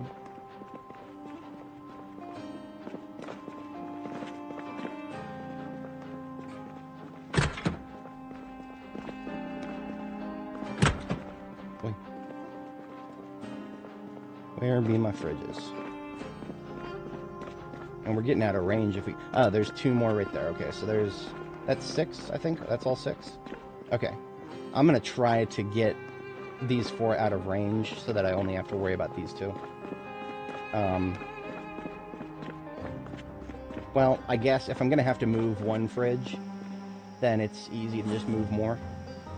Moving fridges in this game, you've got to have room for... room to pick up something that weighs 40 encumbrance. And that, for me, is a bit of a challenge, because I carry a lot of gear. Like a metric lot of gear. But if I put away everything but my machete and my Alice kit with the tools in it, that's more than enough.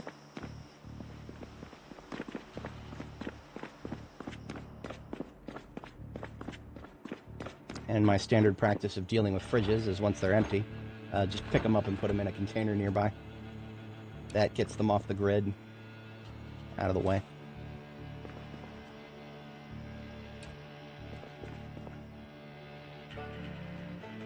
I really wish we had a little bit more control over what the generators power. I can only predict that the devs are... if they are ever going to improve the power systems in this game, the electrical system. I feel like they're going to someday.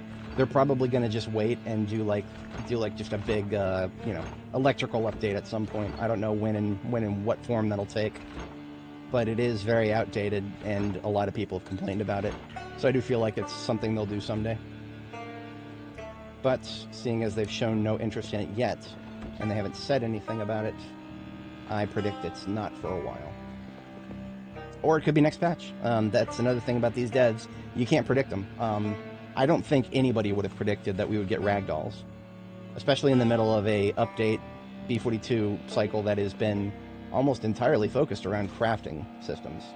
The major stuff that they've changed in B42 outside of crafting has been relatively limited. But, I digress. That's all 6 of the regular fridges. Now, there was a mini fridge, too. I might actually take that upstairs and use it, depending on... Not yet, but I'll, like, take it upstairs and leave it somewhere.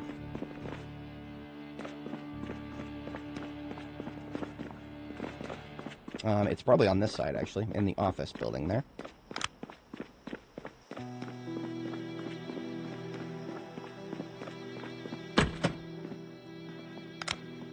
So that was my best guess, but I don't see it. I do see lights, though. We'll shut these. There's 2 out of 8 lights were over here. And this little pink glow that you see on the wall right here, that is the glow of an outdoor light. So there's 3 lights, and now 4. So we've got 4 of the lights that we don't need turned off. Hey, look at that. This one's slightly illuminated. There's 5. Is there anything in here? No. The floor lights for that building are out of range. So we're already down 5 lights. That's good. I think I see one on outside. So there's a couple more out back. I haven't swept back here recently, so let's clear our corners. We're looking good. So that's 7 and 8, or was I short by 1? I think I was short by 1.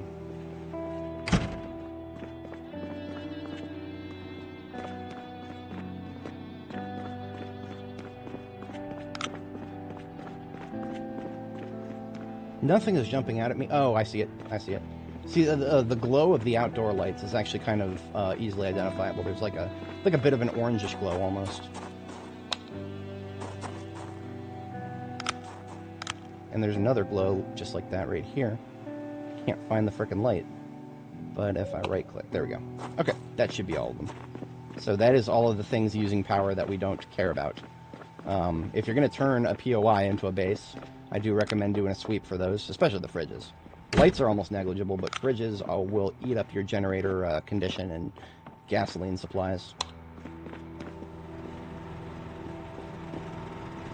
And we've already found that this was very easy to find this. Oh, we never did find the fridge, did we? Let's check it. Yeah, there's still the lights we just turned on, and then there's a mini fridge somewhere. Did we run right past it? Was it upstairs here? Not in that area. Gotta be like a break room somewhere nearby.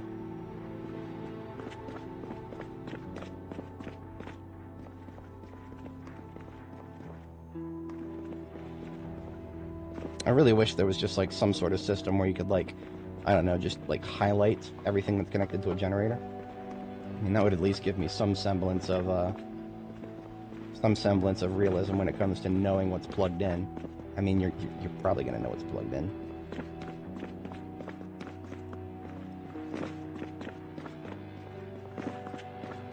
Mini fridge. Like I said, I could have swore it just would have been in that building right there, because mini fridges are usually like offices.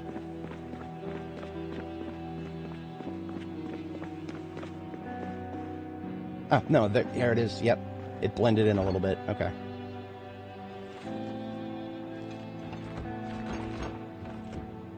Perfect. Alright. A little past our bedtime. What else is new? We've got our generator sorted out. Now, of course, the reason I got out the generator in the first place, I don't even know if I mentioned this. The reason I got out the generator in the first place was because I needed to charge those batteries I just picked up.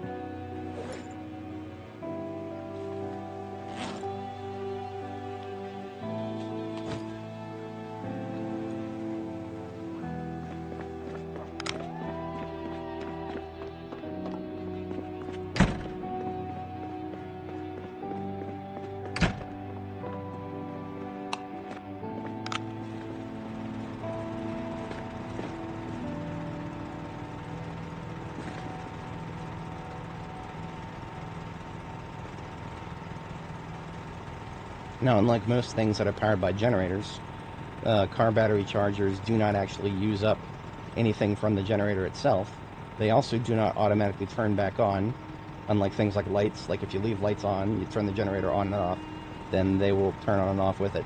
Not battery chargers. You have to specifically turn them on every time you turn the generator on.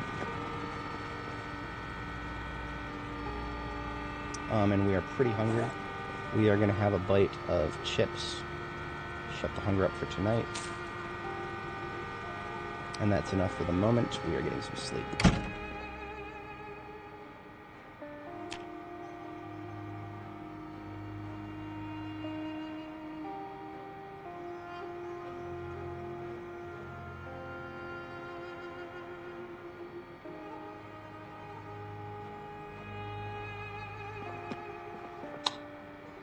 Now, this sink that we have right here,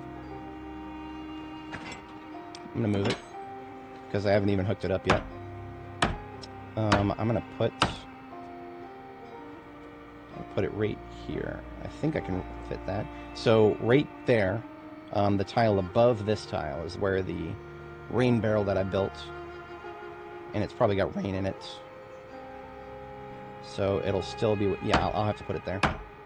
However, I think, look at that, you can go right through it. I was just thinking about that in terms of path blockage. I was getting really annoyed that that was blocking my path.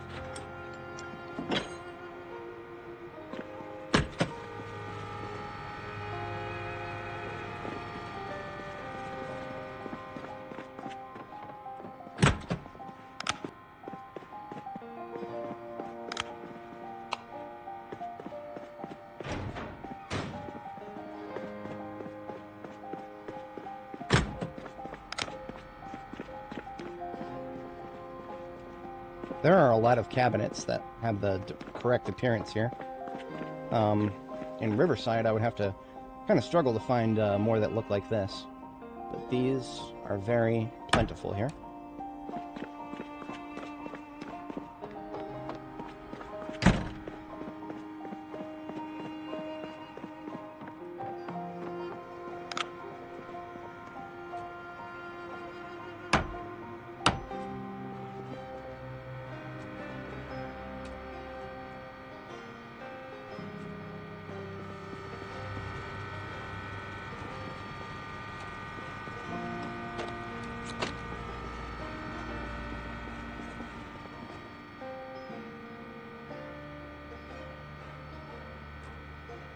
Oh, I can't put the range hood there. That sucks. I'll just put it up here. Get it out of the inventory.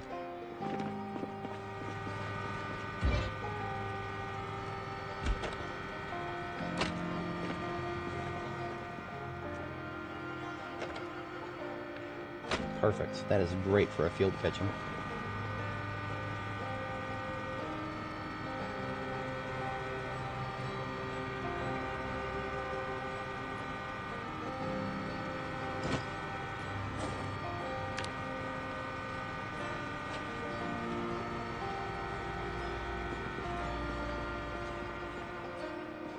We'll put foodstuffs under the sink, and we'll put cookware under the coffee machine. Reason for that is I want to kind of keep a little bit of distance between the ingredients in the dried ingredients and the fridge, which I'm going to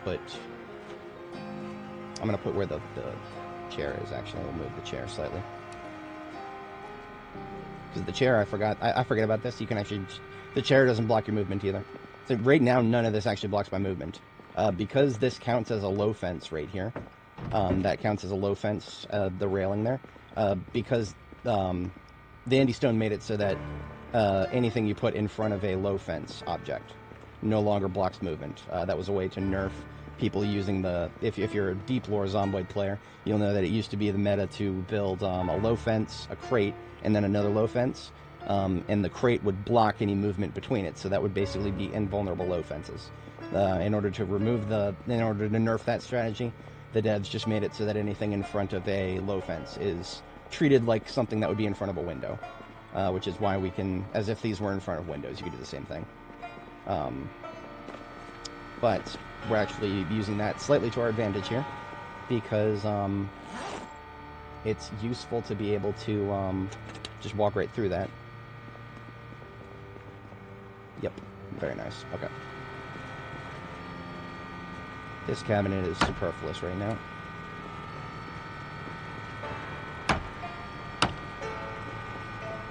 I guess both of them are. Hey Hassan, how's it going today? We recovered well from yesterday. Yesterday we had a bit of a weird end to the stream, but today we're doing good.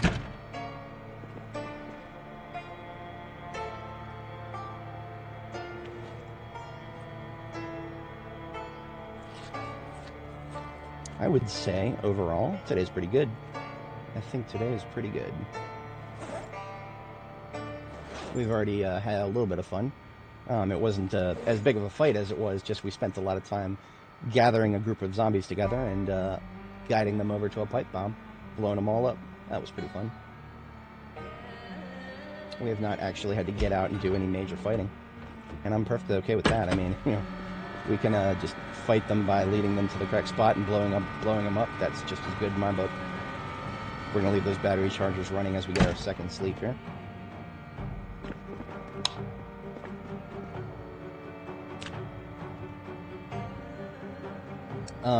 They signed a funding bill that got the government unshut down, if that makes sense. It's unshut down now.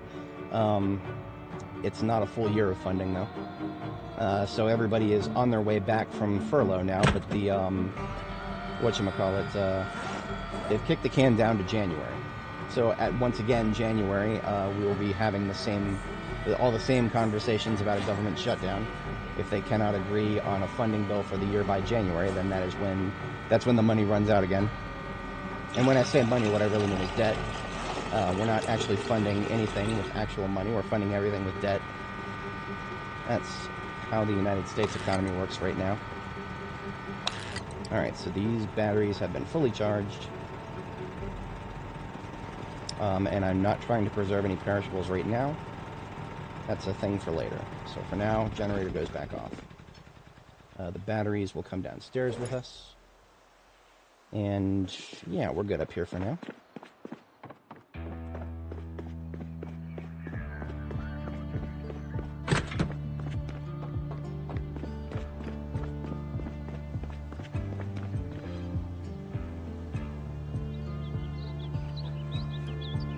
What I'm going to try to do is consolidate my glass work in the other vehicle, and then take as much as I can out of this vehicle, the big step van, and put the tires in there.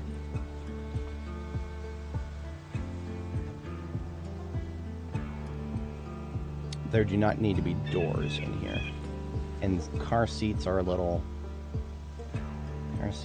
mid. I'm going to go ahead and put the car seats on the floor.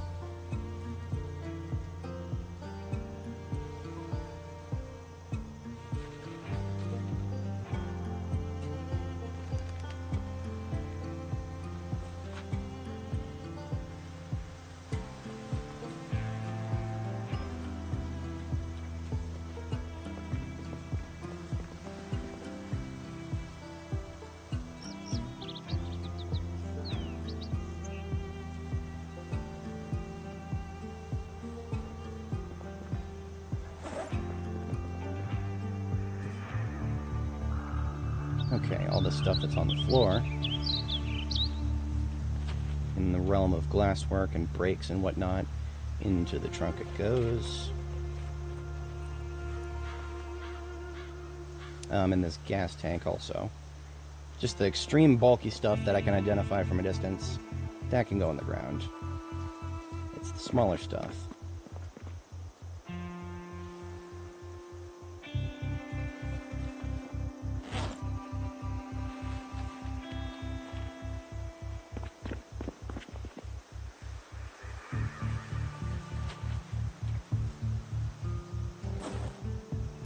And once again, it's almost full. That is okay. I'm not too upset about that.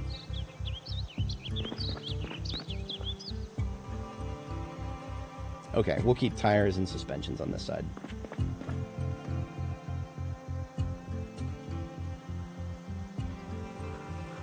I have, okay, enlisted.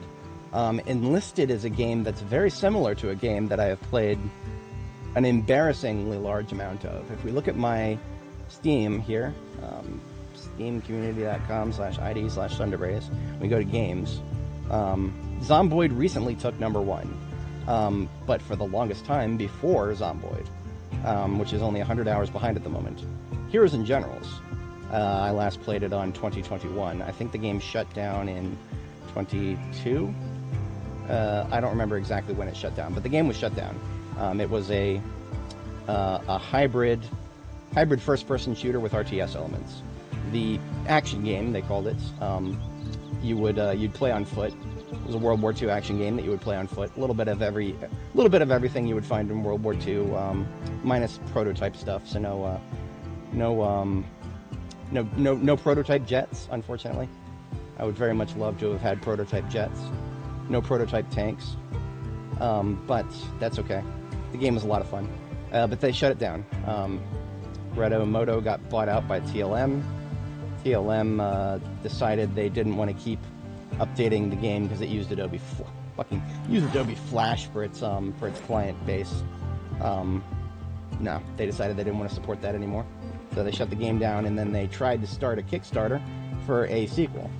And the live stream that they did trying to talk about the sequel, I wasn't there for that. Apparently it went so bad that they just decided to completely cancel the sequel. And TLM has since been shuttered completely. Or, I'm sorry, the Redo people who came over to TLM have since been completely, the TLM is, or, the former Redo staff are no longer even there. Basically, the game has been shut down so bad that even the devs no longer work on their own team. And that game is basically what Enlisted is. As far as I understand it, Enlisted was supposed to cut in to Redo's dominance of the hybrid RTS and strategy game category.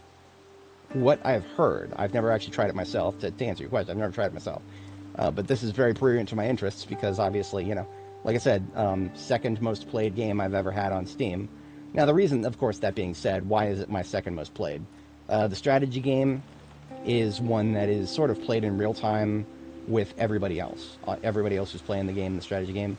You basically just sit there and watch the map and watch how other players are moving their armies and move to counter them where applicable. There is a little bit more of a tactical side to it where your armies are basically assets for the action game, the people who are playing the first-person shooter. That's how they get their respawns. That's how they get their various, trucks or light vehicles, heavy vehicles, planes for air support. And at one point, I had a little bit of everything without... Okay, I spent a lot of money on this game. The monetization model was not good. I would never support the monetization model. I had a hell of a lot of fun playing the game, but it was one of those games where, in hindsight, I hate the fact that I spent that much money. It was a great game. And like I said, Enlisted is supposed to be the one that other companies put together to try to cut into Heroes and Generals' market dominance. And, well, they definitely took a huge chunk of the player base away. But the rest of the player base was chased away by Redo being Redo. Like I said, Redo tried to crowdfund a Heroes and Generals sequel. And like I said, it went so poorly that the studio was shut down forever. So there is no more Heroes and Generals. There is just Enlisted. And that creates its own problem because, of course, now Enlisted, as far as I understand it, that is now the only World War II strategy FPS hybrid. So they now are going to fall victim to the trappings of being a monopoly, right?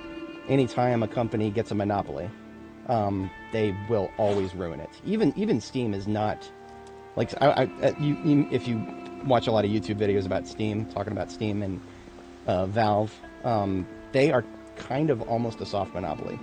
They're just one of the most benevolent corporations that I think humanity has ever seen that has gotten a monopoly in the modern era.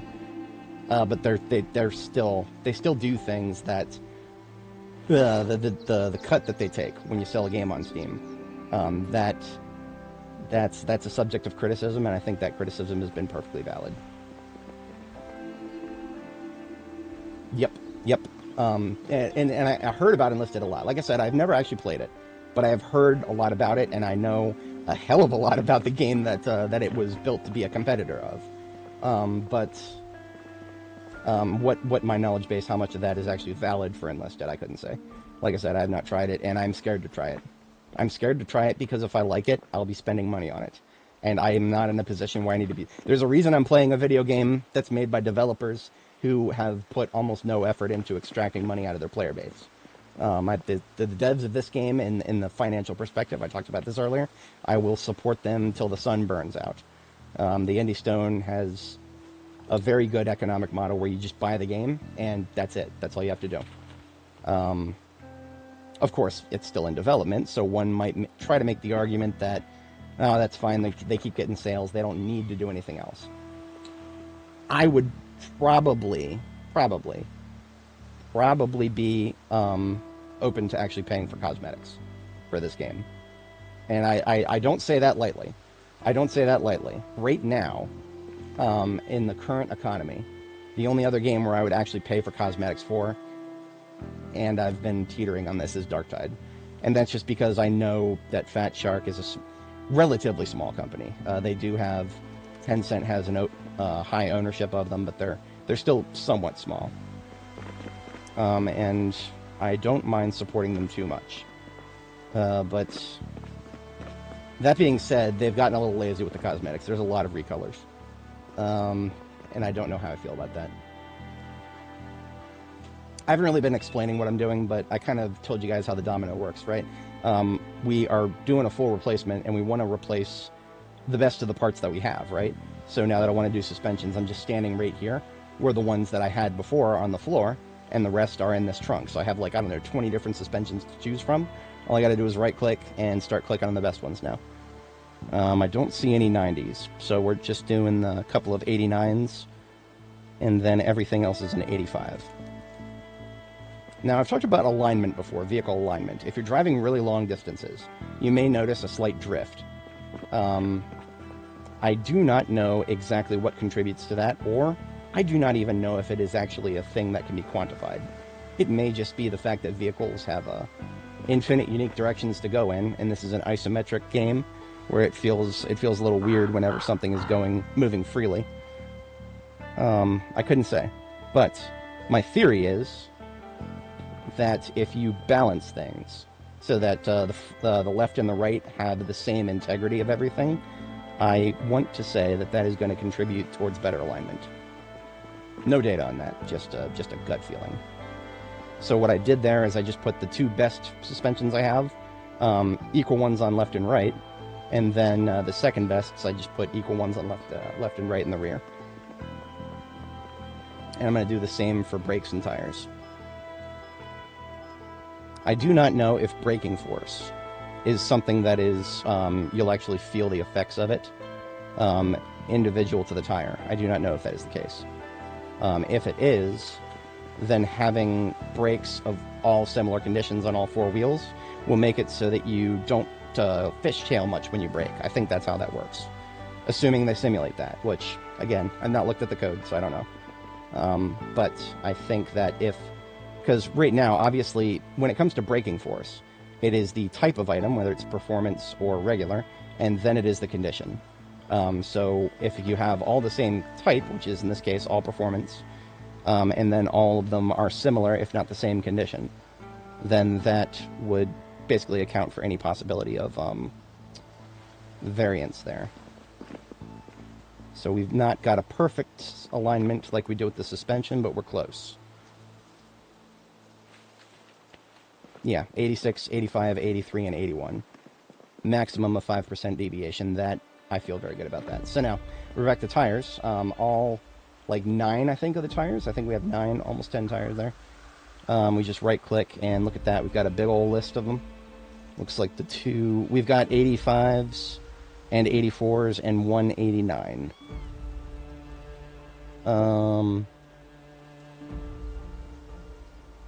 I'll do full 85s. I think I will, I'll continue to push my theory.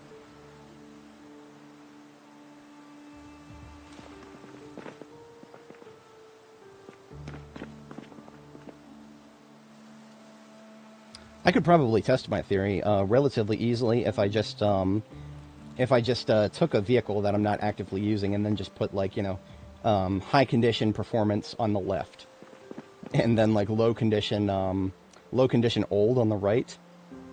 In theory, I feel like my drift would be like really heavy to the left in that case, right? Because if you're on asphalt and you got higher traction on the left, then I feel like your car should just kind of just, you know, have a bit of a strong alignment problem to the left. But that's a lot of work to do something like that, and no, I'm not going to do that right now. I think I've had enough of vehicle work now that we have completed all of what I wanted to do, which is a full set of beautiful mid-80s well-aligned parts. Now we're just going to top off the tire pressure, which is something I've been very bad at keeping track of IRL and in-game. I have my own car, IRL, has a history of some tires getting a little low. Nothing that would ever give me a suspicion that it would have a hole in it, but like just some of them feel like they're losing pressure a little bit faster than others.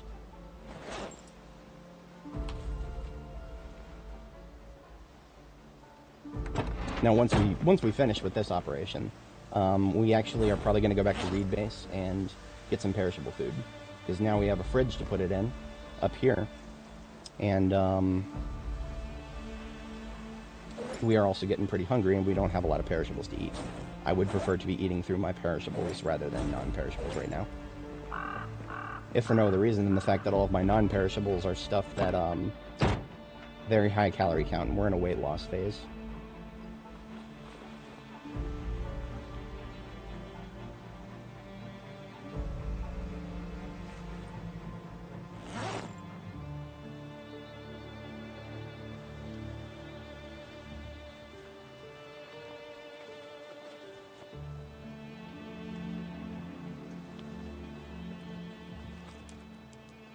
Okay, that is everything.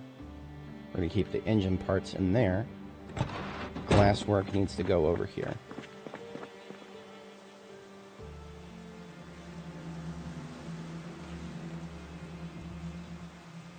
One of these batteries I actually do want to swap out into the step van we just picked up.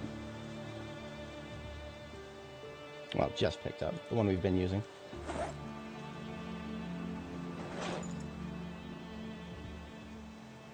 There we go. All the glass work and all the brakes are now in one vehicle. That feels good to me. Steel sheets can just go on the floor. Got plenty of those everywhere. And I'm now done with the jack, tire iron, and whatnot. I just need the pump. I don't remember. You know what? I left behind the other pump. That was supposed to just be a spare.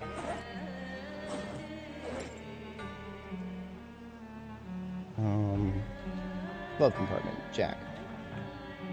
I know I have another pump somewhere here.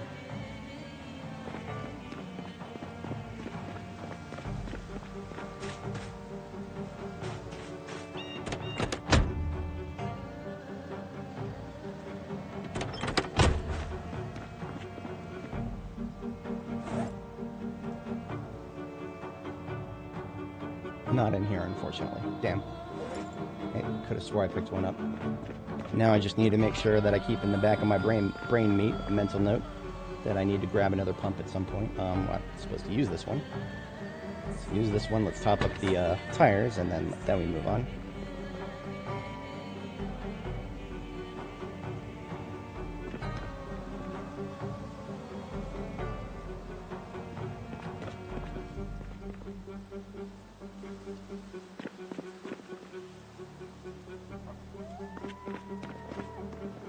Just shy of 80% overall condition now, and that's perfectly acceptable to me for a very heavily used ambulance that is having its stats kind of thrown off by the fact that the unrepairable heater and glove compartment are forever stuck to be shit condition.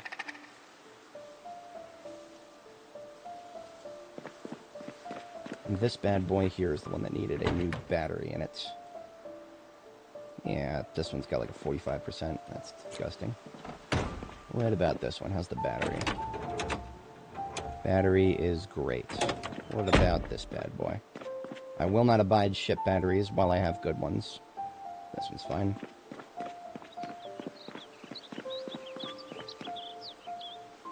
And this one's also fine. Good.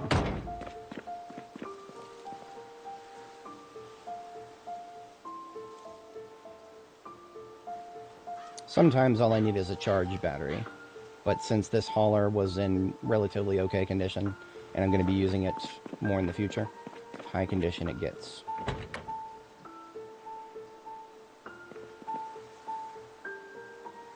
Mucho excelente.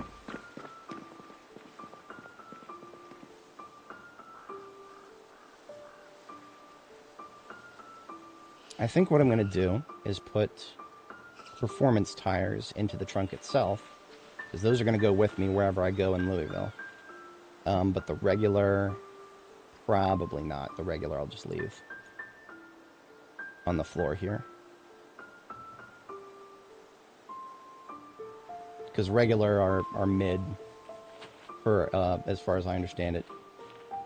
Yeah. Okay, that looks really good to me. So we are now changing task focus from vehicular work to whatchamacallit, to we need to do cooking supply line stuff. We are going to go back to Reed and raid its fridge, and then shut off its generator once the fridge is raided, because we actually do not need to be running that generator any further once the fridge is empty. There are some garbage bags of loot and some stuff that is slated for RTB in this trailer, but it's not enough to justify taking the trailer with me. I'm just going to hand carry it.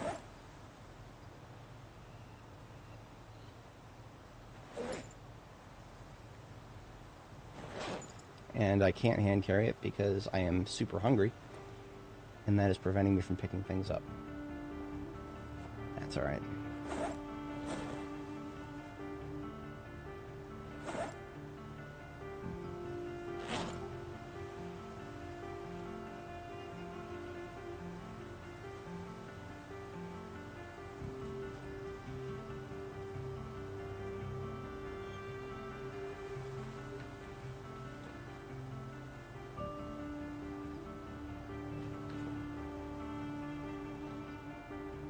Okay, everything else that's in the trailer can stay there. Up to and including these welding torches and mask. So I'm now done with those. And everything that is slated for RTB is in my inventory now. Now, when I say RTB, I actually mean Jericho. I don't mean Reed. But Reed is on the way to Jericho, right? So in our logistical staging, stuff that needs to go back to Jericho can go to Reed, because we will guaranteed stop at Reed if we are going back to Jericho. This Reed is just right here on the way after we go another city block after this one. That's Town Hall right there. A couple of random buildings, Starbucks, legal services, the bank, and then across the street, Hugo Flush and Reed office building. Hello.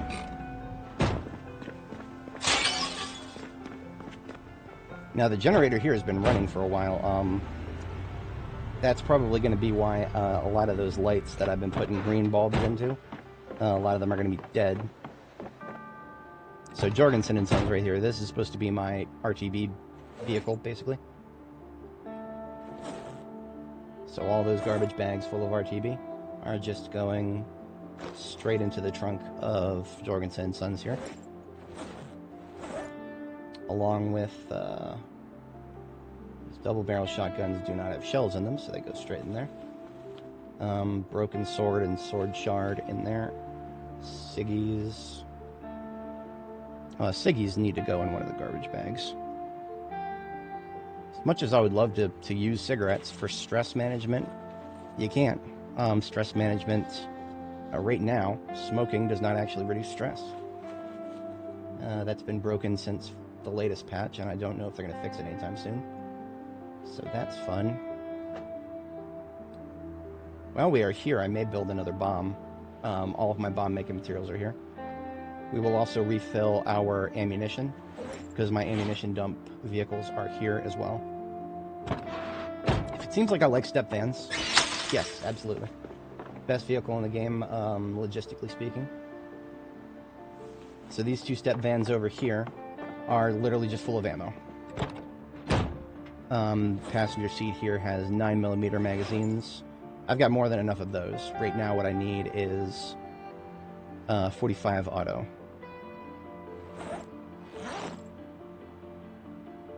I have 2 cartons of 45 auto. Or, sorry, 2 garbage bags full of cartons of 45 auto. We're going to take 1 carton with us.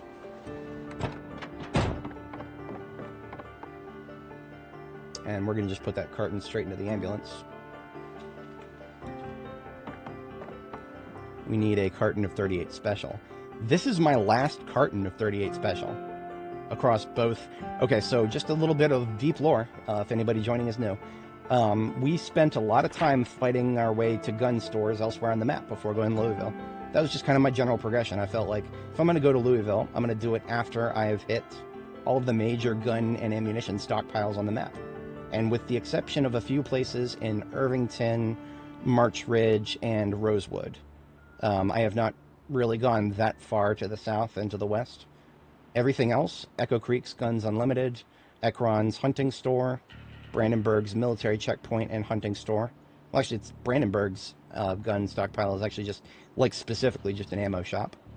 Obviously, whatever was in Riverside. We've basically fully cleared Riverside, because that's our starting base. That's our starting place. It's where our main base is. Riverside is literally just 100%.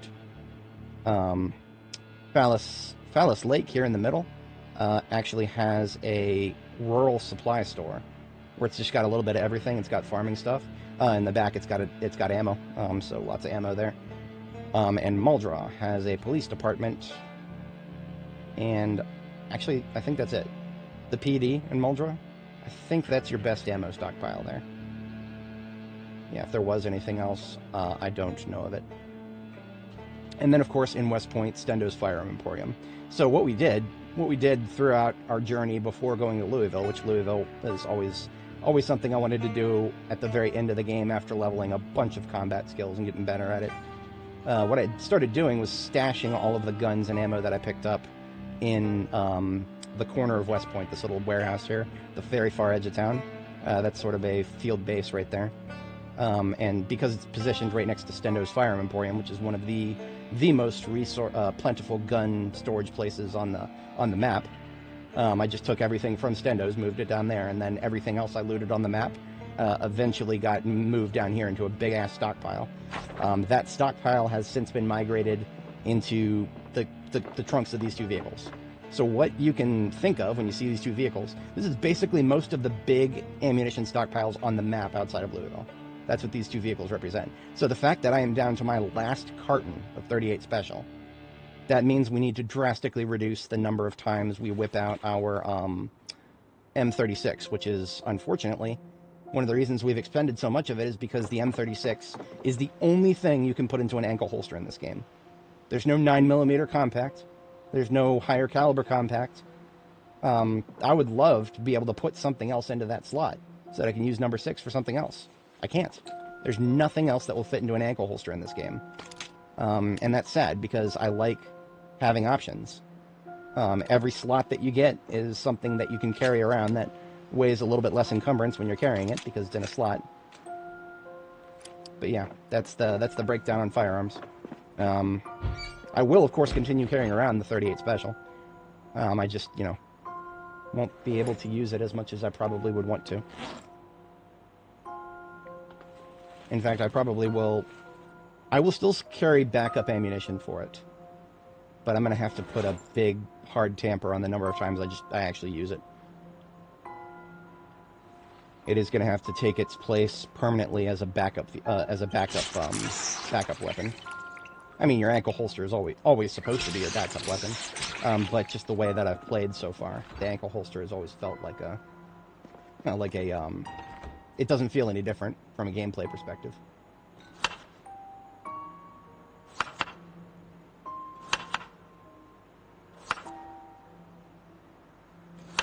I accidentally made a soup instead of a stew, so I couldn't actually use the beef. That's okay. So I'm just going to get that soup cooking now because we're really hungry. And while that's cooking, we'll prep a couple of other things. Don't have a lot of frying pans in the cookware here. How many more frying pans in here? Frying pans for me are a little weird because I will carry them around and then leave them behind in places that I probably shouldn't. I think I've got like 3 or 4 frying pans total in the forward base, the one we just left, the one we just departed from. But then right here I don't actually have as many, so. I do always keep a frying pan on my driver's seat, an empty frying pan on my driver's seat, because I have been in some really weird scenarios where I've needed a cooking utensil and not had one. Honestly, a pot is probably better than a frying pan for that kind of situation, because I think when it comes to pots, you've got more options total. There's also the inconvenience of having to fill it with water, but given enough time, that's no problem. Ended up with a 60 soup there. We're going to go ahead and straight up eat half of that. And then a quarter of it. And that will take care of our hunger.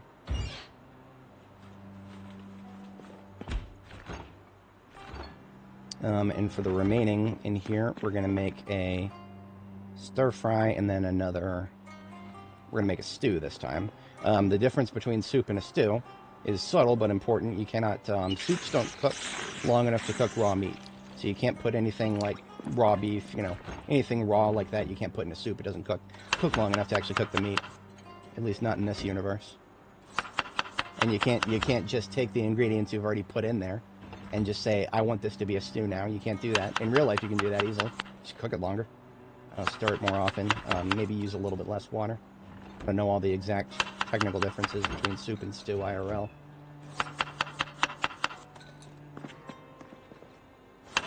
But yeah, this stew is going to come out nice and chunky. It's already 67 before cooking. I'm predicting it'll be about 80. Add a couple of happies to it.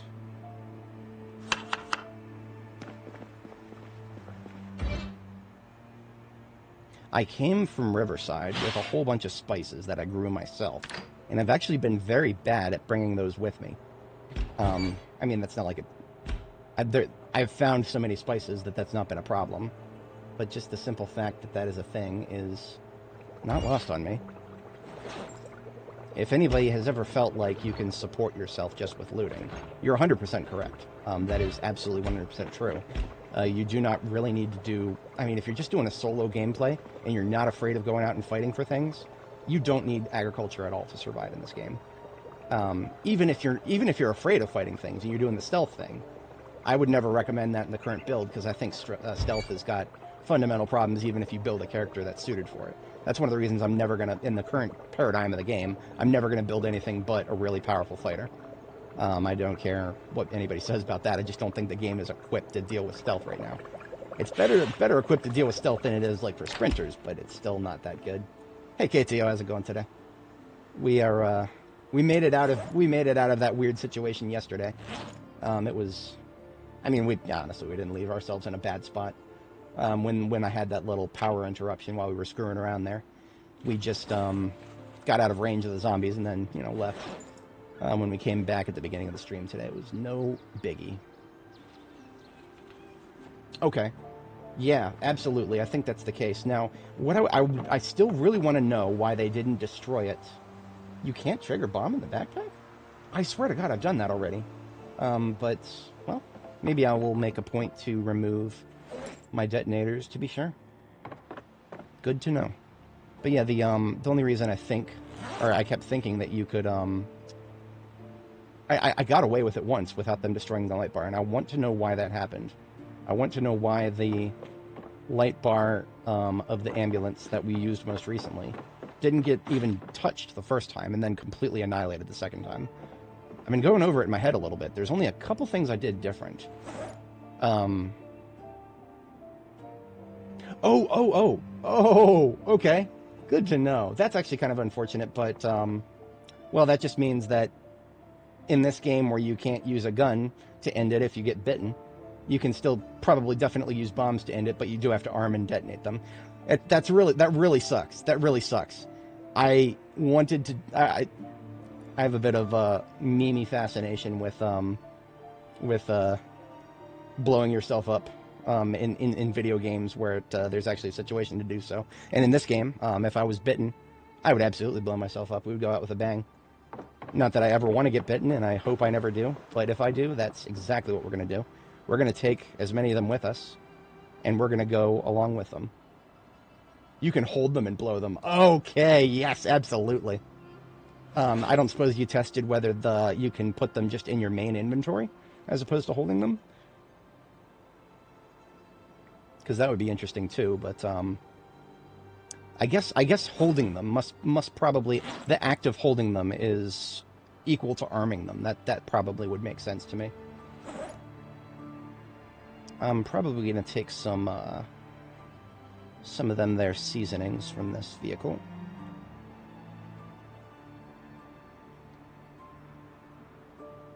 Yeah. Let's take a tank of garlic and cilantro with us. I like that, and we'll take a couple canned corns too.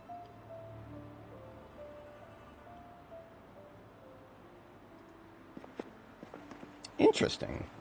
Fascinating. That, now that tells, the fact that it gives an error means that, maybe someday that's just, unintended and the devs will fix that. That'd be cool. Yeah, whenever there's a glitch in the game, you gotta ask yourself, is it supposed to be that way? Is it supposed to work, or is it just not supposed to work and they just haven't optimized that yet? These are the questions that are hard to answer sometimes. We're going to take the contents of the freezer and put them in a separate backpack. And the fridge can go into the main backpack. So, Reed base is now emptied of anything that needs to be preserved. So we can shut off the generator here. It is only down to 50% fuel, which is great. It means I've been good at keeping it up to date. We have more recently checked the generator at Jericho than we have here at Reed. So that tells me Jericho is probably still perfectly fine.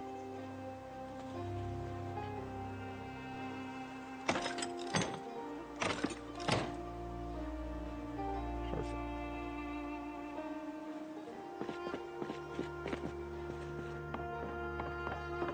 Now before I leave, I am going to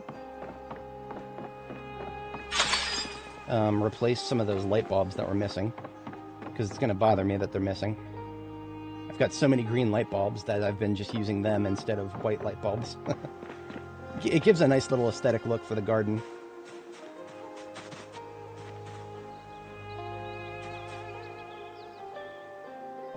Phillies as in like filibuster rhymes. Oh yeah, no, mold spawns are... I lost a character in Muldra. The only character that is like a major character that I put 104 hours into Barb the Builder, and I lost her. It was in Muldra, because I underestimated the population I would be dealing with just by going down one of the side streets. It did not seem like a problematic thing, and it turned out to be a very problematic thing. A couple more zombies popped out of hard to see places that I was equipped to deal with, and that was all she wrote. 104 hours of character time gone in the blink of an eye. Now that being said, I was overextending myself. I did learn quite a lot from that activity, and I have since taken some measures to ensure that I won't lose a character for all the same reasons. I want to say with very high confidence that the next character I lose in this game, if there is one, will probably be for different reasons than Barb. If I lose one for the exact same reasons, I will be very, very fucking ashamed of myself. Because that should not be happening. We do have a gas station accessible, but it's further down towards Jericho. And I got all these cans of gas up here that I'm not doing too much with, so I'm just gonna refuel by doing that.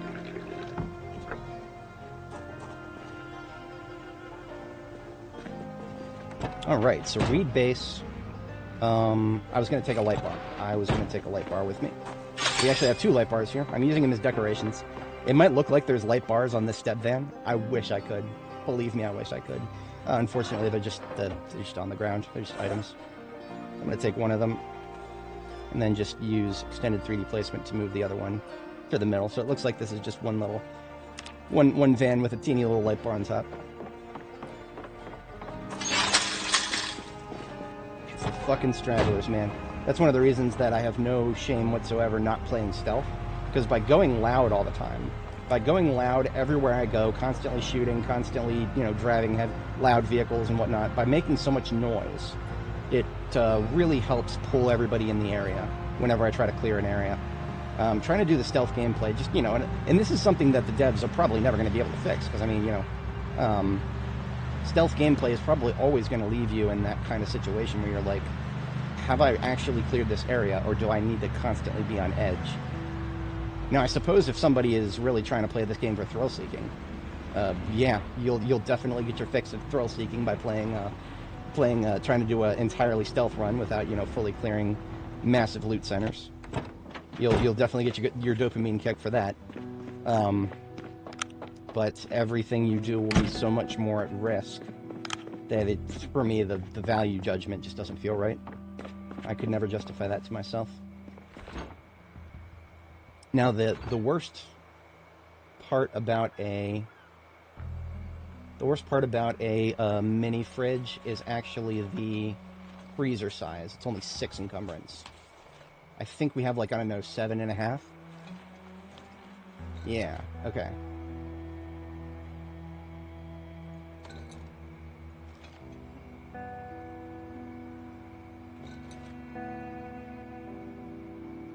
So, more than half of the stuff that we wanted to freeze is frozen. But the stuff that we could not freeze is gonna stay unfrozen now. Which is okay, because we're gonna be using it regularly now. That's all the perishables. We fire up the generator that is here. Now, this is a blue generator. I do not want to be using this long term. This generator is less than a week for me. I don't expect to be here a week from now. I would very much like to be done with my explorations of the north end of Louisville within the next week. That would be great. Now, that, of course, what does that entail? That does entail actually hitting the Grand Ohio Mall. So that may be a generous estimation, but we'll see. We can finish off the soup now.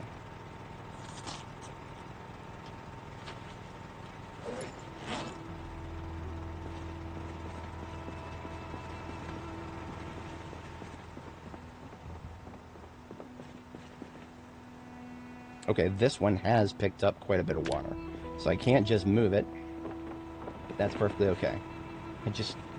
I was just at Reed Base, and I've got a pipe wrench at Reed Base, but like some kind of a doofus, it just escaped me. That's okay. Let's get the seasonings out of my inventory here.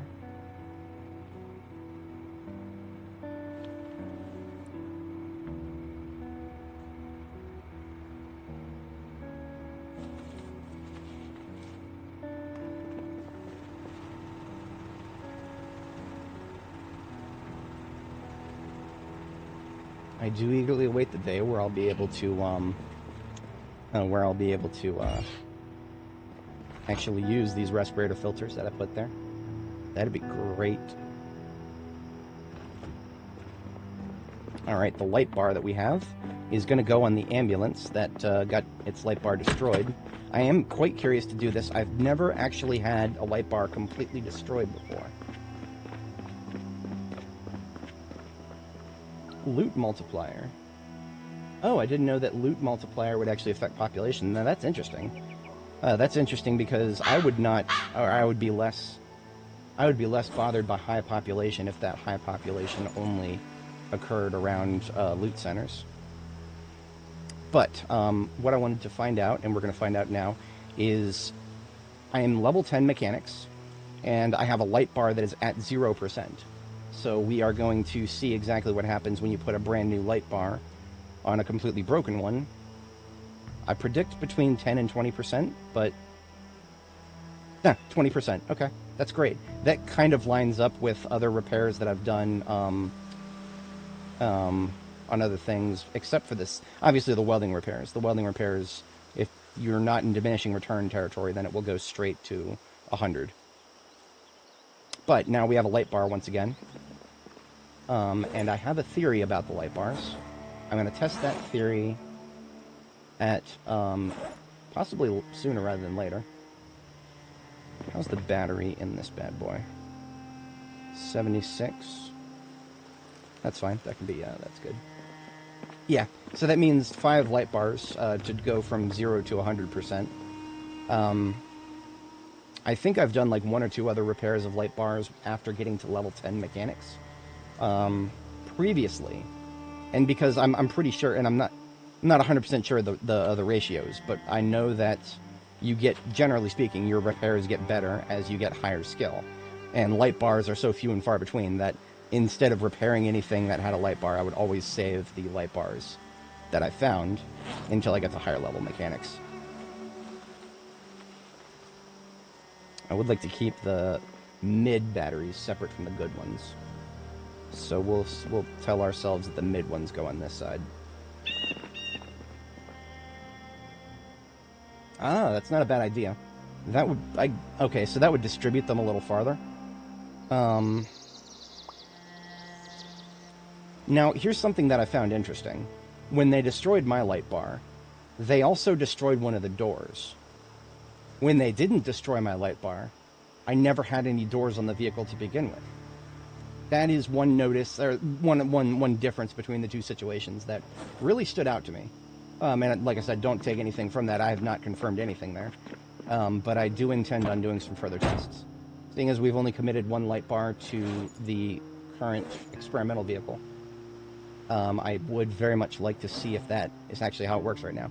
And if it is how it works, I do expect that that's probably just a glitch they're going to fix at some point. So we probably can't rely on it being that way in the future. But they still broke it, even with no doors. Interesting. Yeah, there are other things I did differently then. But nothing else like jumps out at me, right? I couldn't tell you exactly why they didn't destroy it the first time. It could be because I never got too far away. Maybe they were always fixated on me partially. I don't know. That is an open question.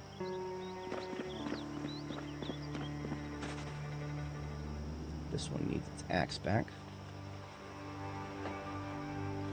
And we are still about a half hour out from bedtime. Everything's good for vehicles. We are completely done with vehicle operations here.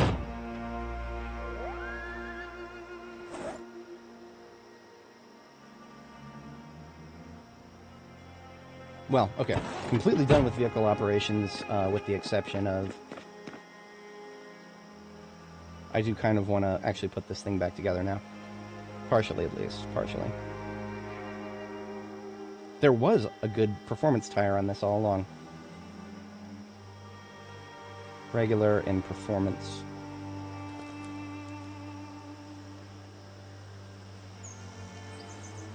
The rest of the parts are non-concerning to me. Okay. Yeah, you know what? We're gonna put...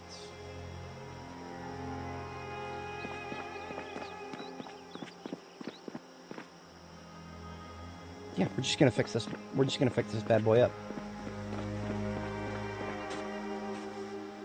The way I like to do my garages is so that if I want to fix a vehicle up, all I gotta do is drive it into the space where I had access to everything.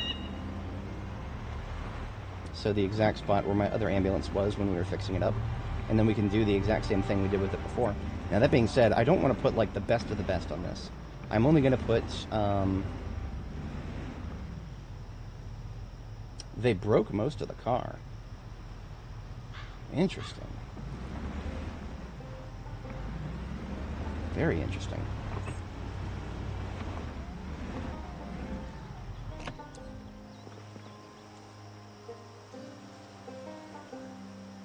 Let's go ahead and put the old muffler on. Actually, you know what? We're going to put the old muffler on our main ambulance. Because I've always wanted an old muffler on the main ambulance, and I used to have one. But then I replaced it with performance. And I don't even remember why I did that. But ever since then, this performance one is degraded. So we're going to replace it with a high-quality old one. And then we're going to put the degraded performance muffler on this bad boy here.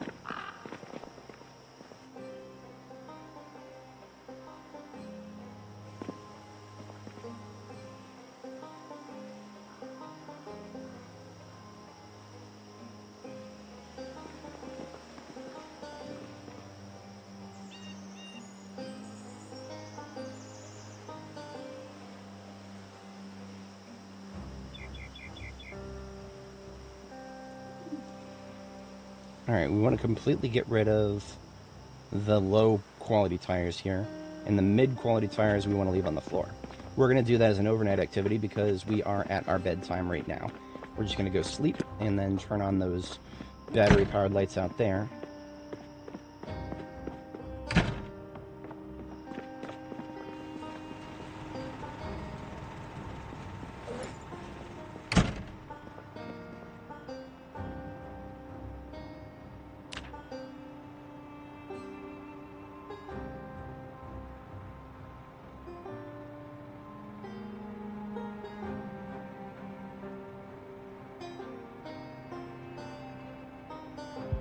Nightmare. Oh no. Well, still got most of a night's sleep, or relative to what you're going to get as a restless sleeper.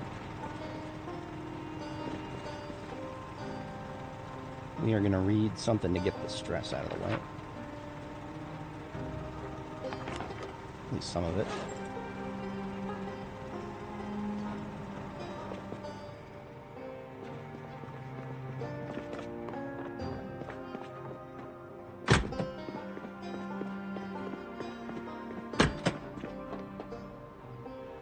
The floor lights for the lower level are out of range.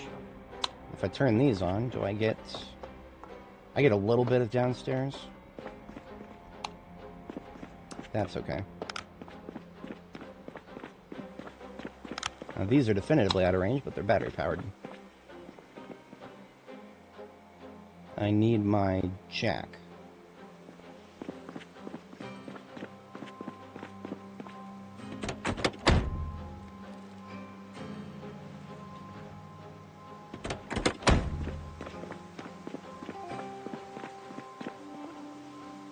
Jack in one hand, fire iron in the other.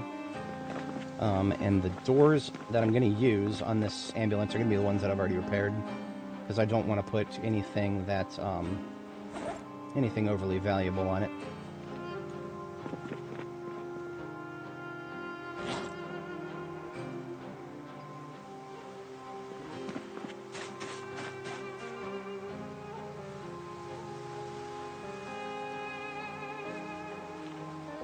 I think this double rear door that was already on it, I think that's the only one I have right now. And that's okay. I just don't want to put, like I said, I don't want to put good ones on it. So I won't.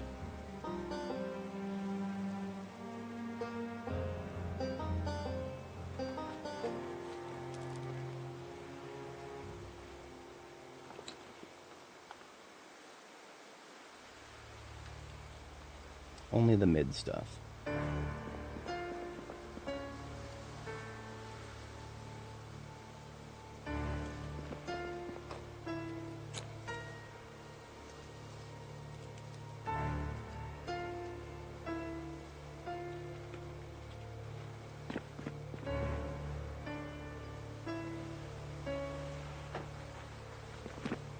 So what I'm probably going to do with this ambulance is, instead of using it for set it and forget it, what I'm probably going to do is use it for herding big groups and leading them to an explosive, because I inevitably run into a bunch of zombies when I do that. So it would be better to not be using my main ambulance if I'm going to be doing that kind of an operation. The obvious candidate would be the fire truck here. But I mean, this thing's right in front of me. Might as well use this thing.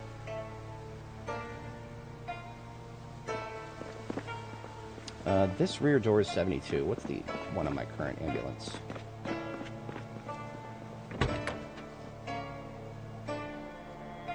$76. My current rear doors are not that good. That's fine. Like I said, I just don't want to put a good one on there if I don't have to. But if everything is mid, then that's good.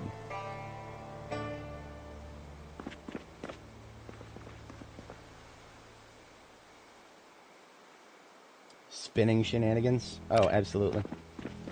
Absolutely. Probably tomorrow. Once we get this ambulance sorted out, this is going to be the one that we're going to use as a herding vehicle to herd the zombies in the correct direction. I do. So what I did was, and this character's been around for 600 hours, so we've had a lot of time. We planted a little bit of everything back in the first year of this character's life. We did almost everything that we could manage. A lot of our fall crops died, and that was a funny curveball. They changed the growing period for fall crops so that they actually get harvested in the middle of fucking January. That just took me completely off guard. I didn't see the patch notes for that because I wasn't looking for them. Like, who makes a video game where you have a harvest in January? That made so little sense to me that it broke my brain at the time, and looking back on it, it still feels really fucking stupid. January, harvest. It doesn't make sense. Crops are harvested in spring and summer at best. Usually summer. The winter crops, the ones that grow during winter, you usually will harvest them in spring. But January?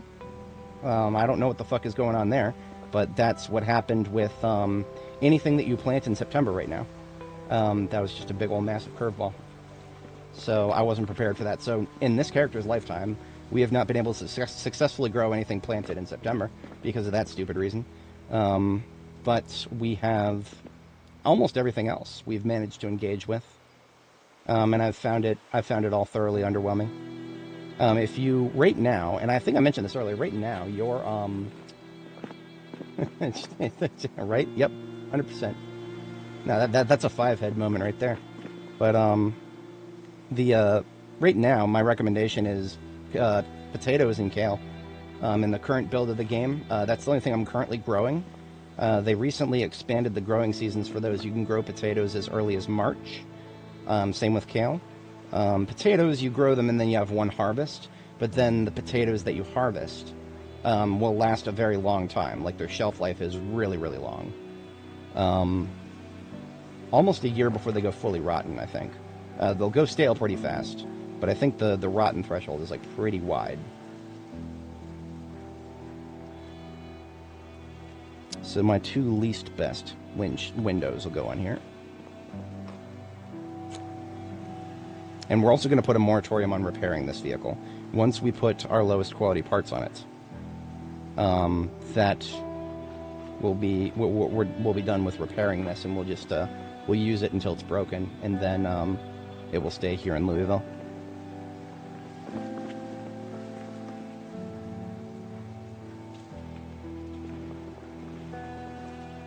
All that's left is a hood. Right, I mean, there's also that. You can just turn growing seasons off. And normally what I like to do is I like to recommend that people wouldn't turn things off if they want to give valuable feedback on it. That being said, I have heard a rumor that the devs are fully aware of growing seasons having a shit ton of problems, and they're basically not even fucking looking at bug reports for them anymore. If that's true, that would explain why the most recent bug report I tried to submit just got completely fucking ignored. But even if that's the case, I'm still very mad about that because they should tell us. Just put it in a sticky somewhere. We're aware of problems with growing seasons. Please don't report them. But no, I went through the effort of reporting that tobacco is 100% impossible to grow. And it's been that way since May, IRL. So, for all I know, it's been that way for all of Build 42. It's possible that for all of Build 42, tobacco has never been possible to grow. I did not try until back in May, which I think was, I don't know, 42.4 or something. Fuck if I remember that specifically. But, yeah, that was just such a silly thing. Let me just put it this way. I hope they're intentionally ignoring bug reports for agriculture. Because if that's the case, that would explain why they flagrantly ignored my report about tobacco being 100% impossible to grow. It doesn't explain why they were dicks about it and didn't reply. But maybe the Jannies are just really, really busy, and we gotta have sympathy for that. I don't know. All I can say is I have not had a lot of good experiences with the Jannies for this game's Steam community forum. Alright, so what we just did is we took a broken hood and repaired it to 100%. You know, I might take a non-broken hood and swap it out. 79. The one I'm more likely to be using is this one. Yeah, we'll take the 78 from this one. We'll take the 78 from this one and put the one we just fully repaired into that one.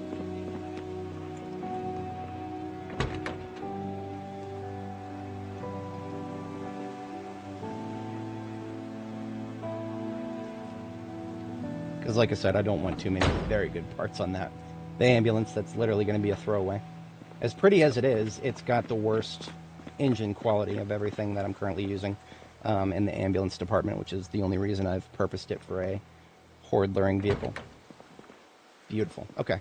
And we have finished all of the repair operations I wanted to do tonight, and it is almost our second bedtime. Great success.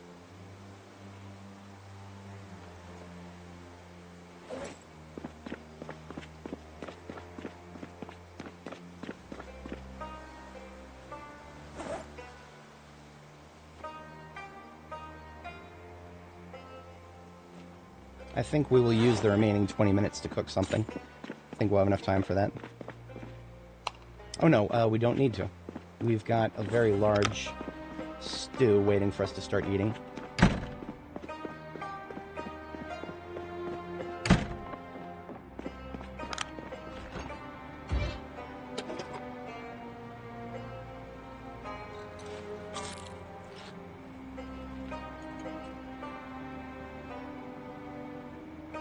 This kale that's going stale, I'm going to put into a... Just going to toss it into a salad real quick.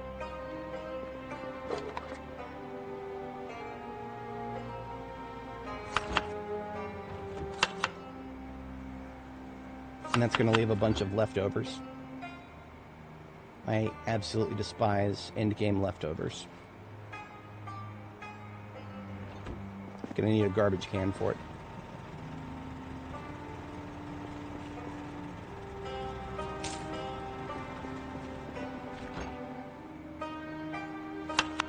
Okay, I didn't want to use the fresh, but the fresh and the stale have the same hunger reduction, so it forced me to use it.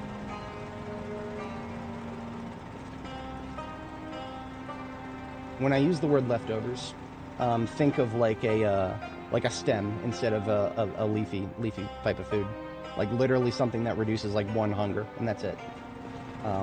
Possibly the most useless thing in this game.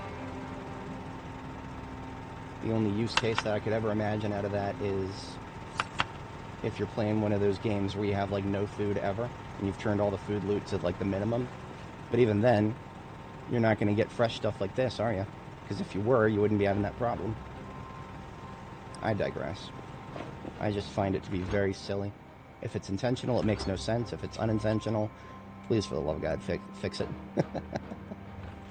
Alright, successful evening. Let's get some sleep. And we, as long as we've... No, even if we don't have good weather tomorrow, we're doing some fighting, rain or shine. Because if rain or fog or whatever, if bad weather, we'll just do more pipe bombing.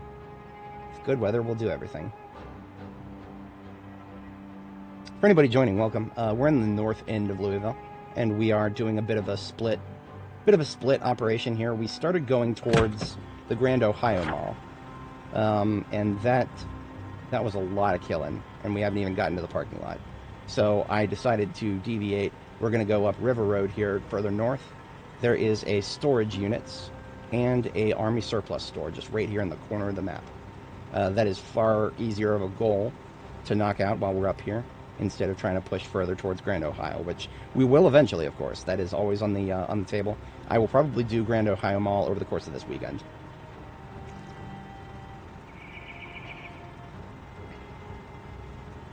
I'm going to go out of my way to try to not break my frickin' sleep schedule again. A fun fact about my streams, and I don't know why this is the case. It's probably just some algorithm bullshit with YouTube. I have to start my streams in the morning. Otherwise, YouTube, for some reason, doesn't like to recommend them. YouTube will very readily recommend, and of course, like almost 80% of my viewers come from recommendations, which can be in the form of something on your homepage or something in the related vids. Oh, yeah, absolutely. When you say Amazon warehouse, give me a sec. I'm going to pull up B42 map. Is that in the top corner? That we're headed in the direction of right now? Because if so, I'm not sure exactly which one it is. Here it is, b42map.com. Lovely website. I will always shill for this. The team who do this do a good job. So here is our... there's the brickworks. We've looked at this, but that's 90% bricks. I just see a couple of crates indoors. This oil processing. Going with a bunch of metal shelves. This one here? No, that's knives. That's kitten knives. Wire company. Perfect Potato Co. That sounds like potatoes. I think this doesn't seem to be labeled. It's just sort of an attachment building. This is the same tile set as Muldraw's Mass Gen Fact Co. So that tells me possibly a workshop warehouse. So like construction materials and construction tools. We haven't gone past it yet, have we?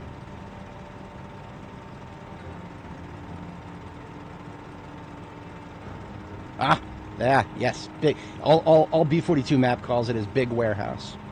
But yeah, that looks a little bit. Yeah, that looks like Amazon. Yeah, it does. Oh yeah, it does. It's missing all the colorful pointers on the floor, and it's missing all the fucking robots that they're gonna try to replace humans with. But yeah, yep. You should get the gold, I hear, is in the cemetery. If we want gold, we've got banks to rob.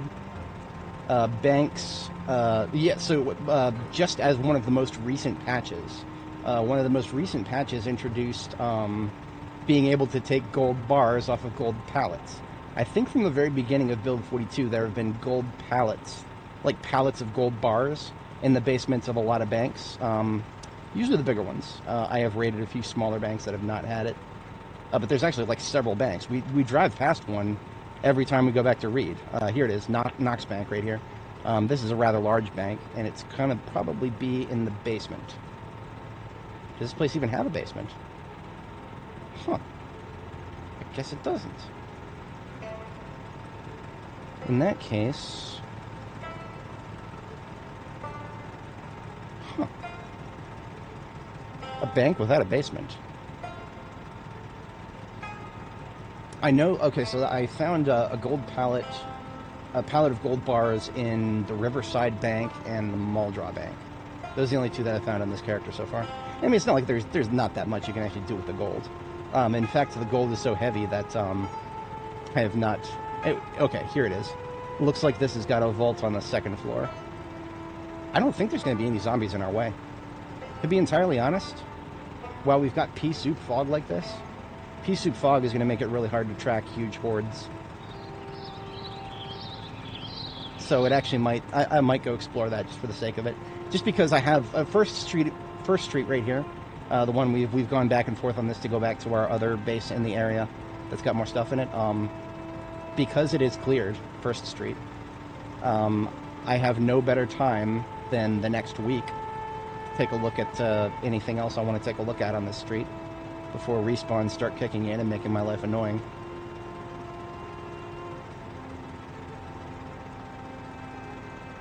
We have explored the garage of the hotel here.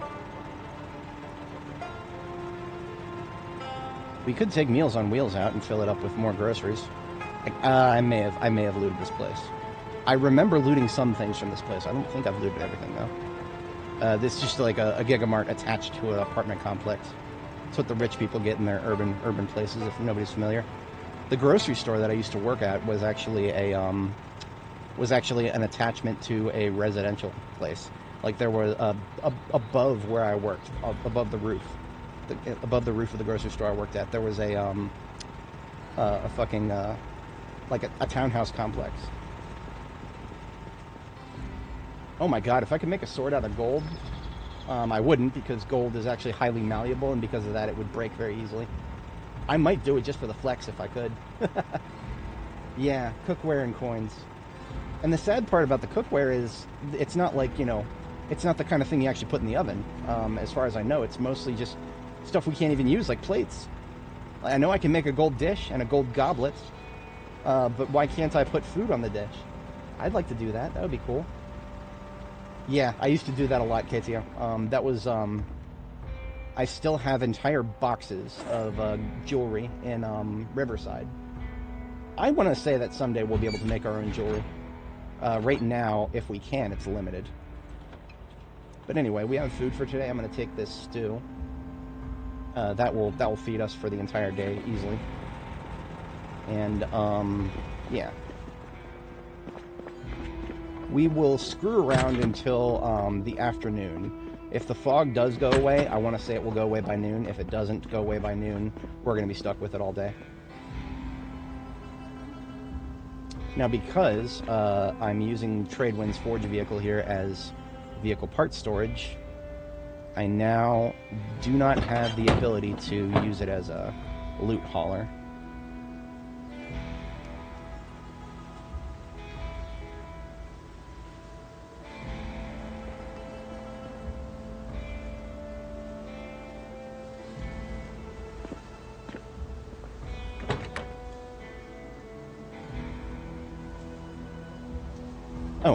I could just use this ambulance as loot hauler. I was going to use this ambulance as... I'm still going to use this ambulance as a horde attraction vehicle, but right now, in this particular moment, this ambulance that I just fixed up for horde luring purposes is the only ambulance that doesn't have its trunk completely full of stuff that needs to go somewhere.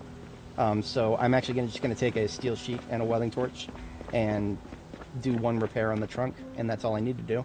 The trunk will go straight to perfect.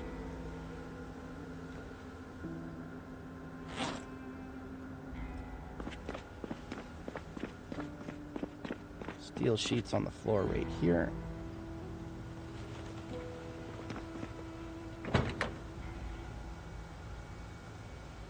Straight to 100%. 169 is the most you'll ever get out of any van in this game. Vans being all the same, even ambulances and like Franklin Volines that are not the multi-seat ones. I eagerly await the day where the multi-seaters and the regular ones are mostly the same, and we can just take the seats out and just get more trunk space. Because generally speaking, that's how a lot of vans in real life work. I actually looked at this once. I was considering, and this is a while ago, I was considering building a mobile, like, you know, PC carrying van that would have, like, you know, it would have several extra battery arrays in the back, solar panels on the roof, its own separate discrete generator, and just, you know, the ability to do PC gaming literally anywhere. The van life trend.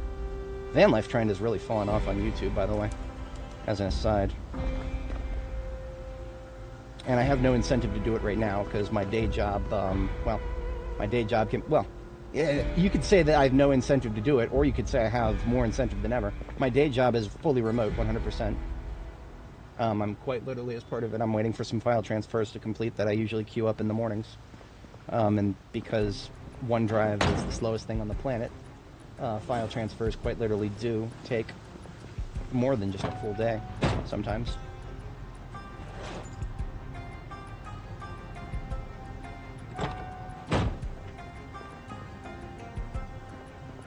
Alright.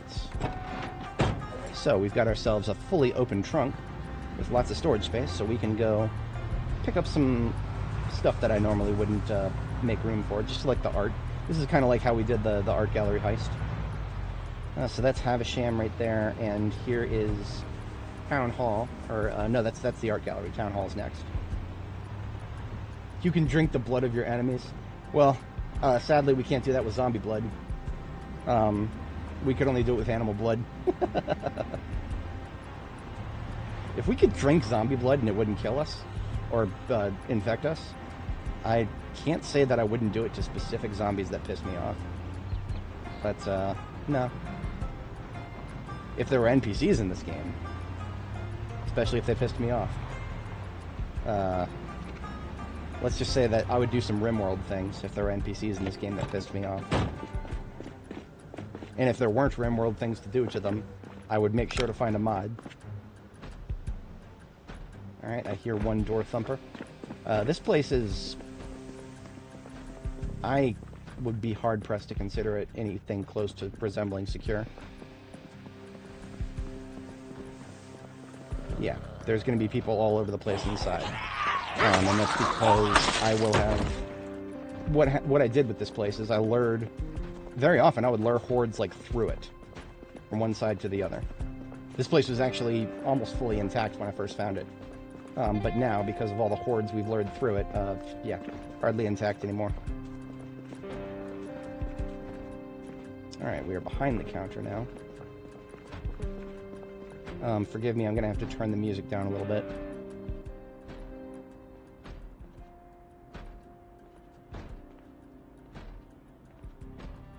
I've been operating on low volume this entire time.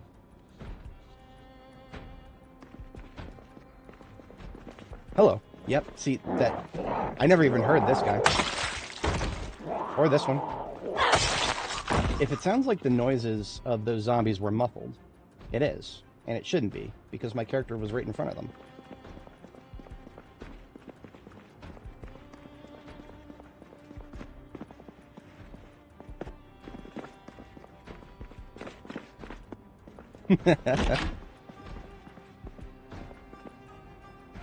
Zombies doing APBs now. AZBs, all zombie bulletin. We got a bank robbery over.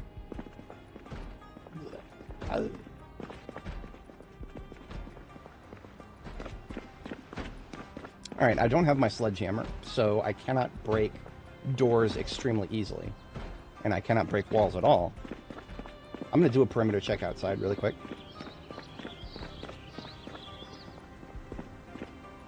See, one of the reasons this place was kind of just inevitable, that zombies would go right through it, these offices right here, attached to the bank, just full glass windows on both sides. So for zombie pathing perspective, it's often optimal for them to just path to me by going straight through the bank.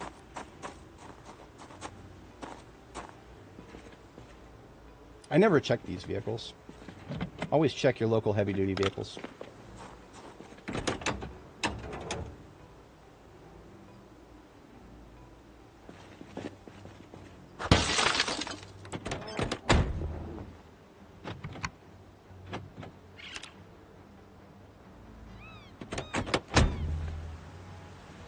%, front window, threaten me with a good time.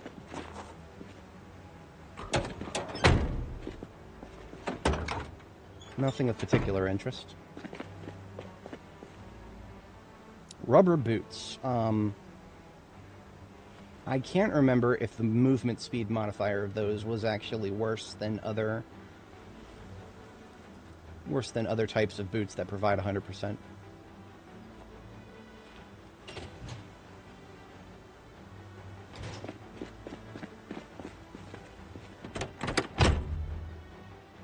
Chainmail gloves. So this is just a general fishing guy vehicle. Chainmail gloves will give you 100% hand protection, but they will reduce your dexterity, so I would never wear them, even if I was doing heavy armor.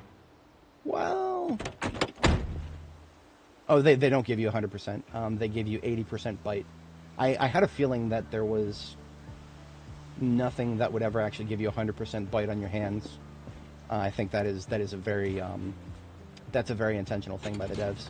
I am pretty sure in real life, human jaws and teeth do not actually have the ability to shred through chainmail. Like, no matter what. Like, I think if it's in real life, and again, you know, real life.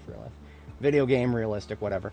I'm pretty sure, realistically speaking, if some human-sized creature that has zero compunction with breaking all of its teeth and breaking its jaw, let's just assume that's how zombies operate, I think even under those circumstances, it would not be able to actually get its teeth and saliva all the way through the chainmail. What it would probably do is injure your hand through the sheer force of the bite. I do think that a humanoid that has no compunction about injuring itself could very, very deeply injure somebody by destroying its own jaw and teeth by biting chainmail. Like, you would probably get like a hand injury that's just non-blood related, like just a bruise, or even a maybe even like a I don't know if I would go as far as to call it fracture. I'm actually not very familiar with what's like a sprain, maybe? Sprain doesn't sound right. Sprain sounds like something that you do to yourself. I don't know. I know it would be some form of injury because I know that there is more than it's more than possible for them to just through sheer bite force to like screw with a joint somehow. But I'm reaching really hard to support something that really just shouldn't be a thing. Well, laceration, if the chain mail digs deep enough into your skin. A laceration is at the end of the day a breakage of the skin, and if we're I guess with enough force, pushing the chainmail against your skin. Yeah, that would break the skin in some form.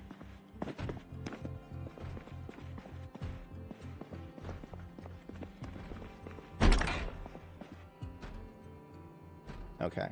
Whatever we are hearing right now, I think it's going to be upstairs. It just stopped?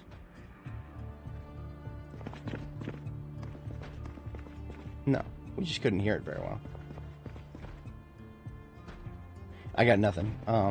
But if we're going to break this door down, I think the best weapon to do it with is going to be my hammer. Hammers provide a pretty strong amount of damage to doors, and it is my highest weapon skill. I'm level 10 short blunt. So this will take a minute.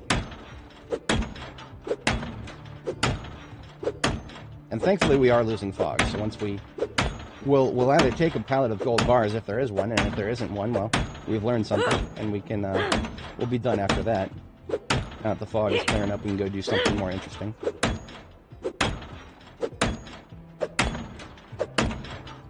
I probably missed multiple opportunities to find a key to the bank from one of the zombies that came out of it. But there were so many zombies that came through it that the ones that actually originated inside the bank, I don't think I ever identified them. I probably could have done that a little faster with the machete. Now you're telling me I gotta do it again. Okay, you know what? Before I do that again, I'm just gonna take a quick peek at the game wiki. I want to see if it is significantly more damage.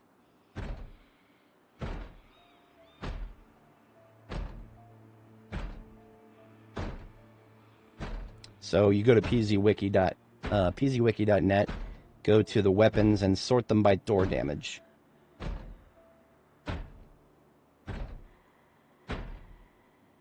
Wood axes seem to do the most. Firefighter axes are about 20 less. That makes perfect sense. Long blunt, I'm not skilled in. Short blunt.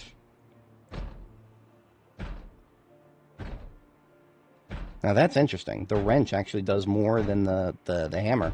I did not know that. I will file that into my brain meat somewhere. Machetes do exactly the same amount per hit.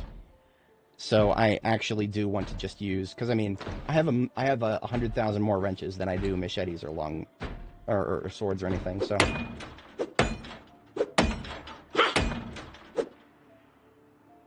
there's no way for them to get to me right now, is there?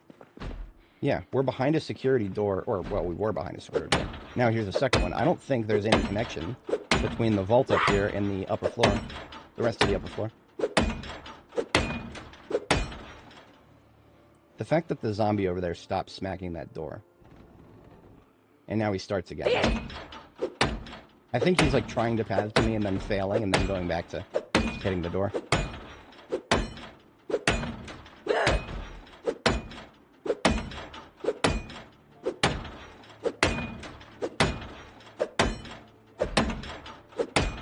If I knew I had to go through two of these, I definitely would have gone back to get the sledgehammer instead. But we've already committed. Skill issue for not reading the map properly.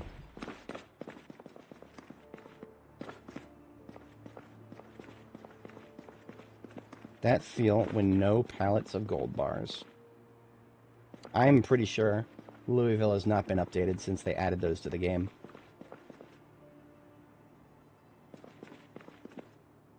I particularly enjoy the fact that these vaults are supposed to be containers, but they're not accessible as containers.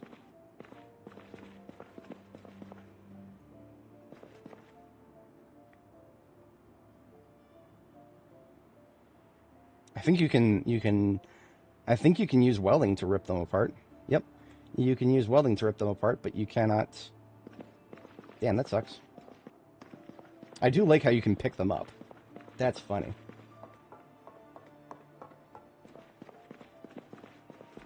That sounds about right. Because that's the only place I found him so far. That's why I was surprised to see that this place didn't have a basement. But that's okay. We have learned something. In the Louisville area, don't expect to find any pallets of gold. The other Knox Bank here, well, we'll check to see if it has a basement on B42 map, and if it doesn't, then... I mean, we're not doing it now. We've got good weather. We're going to go and use it. I do see some zombies to the south there. I'm ignoring them for now. It's only 2. My suspicions about respawns on 1st Street are being 100% confirmed.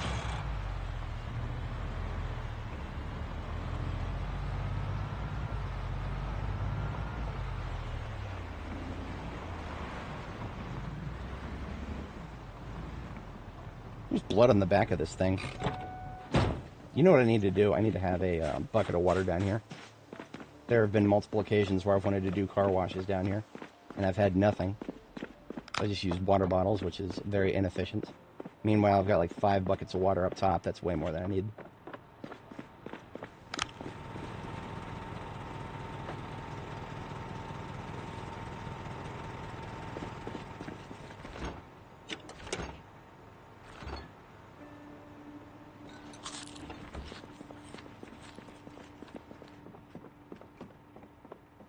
As many Z's as the mall.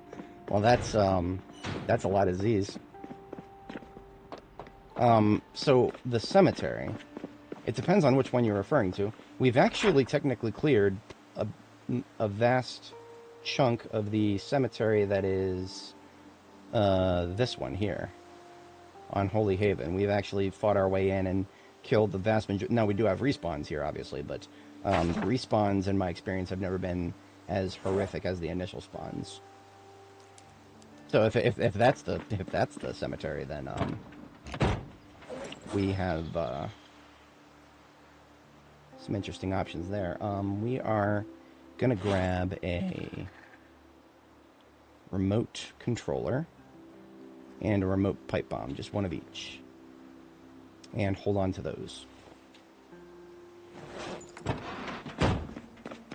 And if it proves that I do not actually need to fight any more massive groups, I don't know. I have not been able to survey the northern area since we finished what we were doing before.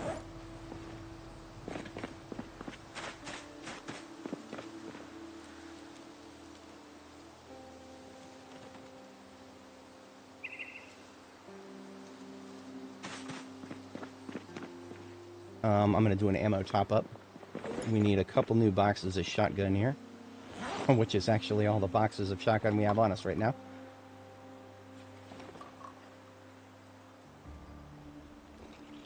Which means we need to make sure that next time we are at Reed, we grab more shotgun ammo. We are going to open this carton of 45 auto and open 2 boxes of those, and that will be our primary caliber, because I do believe 45 auto is still our most plentiful. We've discharged a lot of 45 auto recently. It is still our most plentiful. Technically speaking, I think 9mm is actually more plentiful. But I like to save 9mm for larger groups. Okay. We're a little low on food for the rest of the day. That's okay. 22 for 1,400 hours, 15. We are good on that for now. Need fresh water. Refill of fresh water, and then we deploy.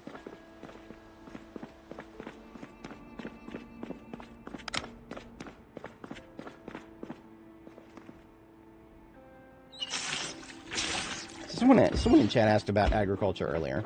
I think right now, the agriculture is really meant for either the people who want to do the man in the woods thing, then you'll want some agriculture, I think. But if you are not doing the man in the woods thing, agriculture is really geared towards multiplayer and NPCs. Because agriculture, I mean, what does it do in real life? It feeds families, and then it feeds cities. It's meant for feeding large groups of humans. Individual humans, such as us,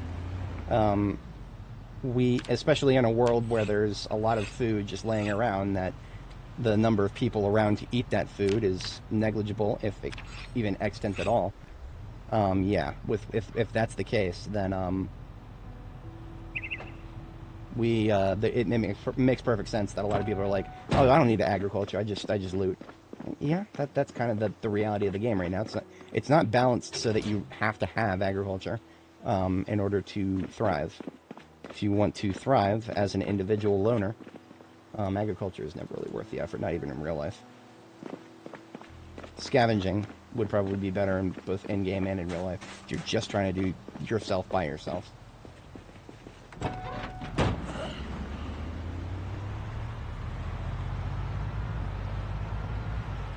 But agriculture is more sustainable and safe.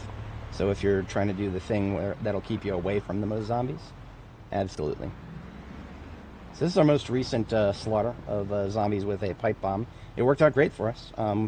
And we used an ambulance without, if anybody was not here earlier, we used an ambulance without having to park it and put the light bar at risk. We used our main ambulance though, and we took a lot of hits, which is why I now have a not main ambulance, and we'll be using that for any future large hordes. And if there are no large hordes, well, this ambulance does not have anything in the trunk, so it is a looting vehicle at that point. These, I believe, are one-offs. I'm just going to kill them to keep the street clear. Remnants who didn't make the party last time.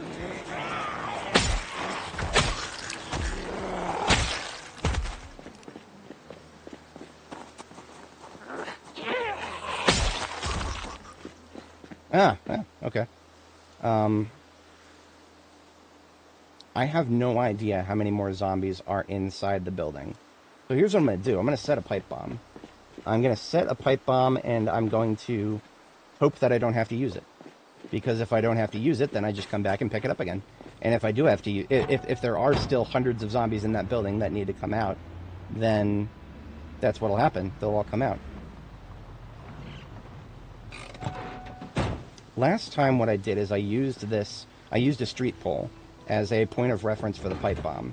And I feel like that worked great for that particular operation. However, this one, even if I clear this obstruction here, we are still going to struggle a little bit to get a good circular movement around that pole, that lamp pole right there, because we've got only a very narrow space to drive to the north side around it.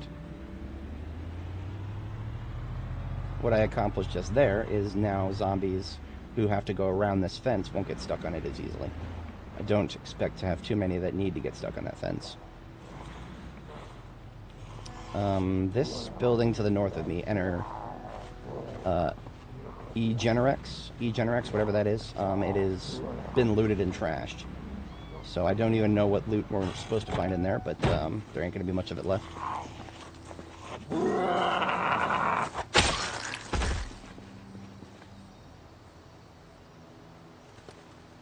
So here's what I'm going to use this time as a point of reference. I'm going to use the end of the parking lot markers. Yeah, that feels like something I would be able to keep track of, even if there were 100 zombies over top of it. I could use a vehicle, but honestly, the vehicle itself constitutes real estate that the zombies can't walk on. So if I'm trying to gather zombies around something, something that I can place a bomb on, I want them to have no obstructions over that something, whatever it ends up being. Which is why streetlights were probably a really good idea, but in this particular instance, I don't see one that's really jumping out at me. I could make my own point of reference. Do I have something big enough for that? If I had a spear, I could do it. You know what? We're going to make our own point of reference. It's not hard. This game gives you the tools. We had a perfect trunk, and now we don't. We just lost 5 encumbrance in our trunk because of a no-clip problem. I need to avoid that entire square right there. I should have known that skill issue.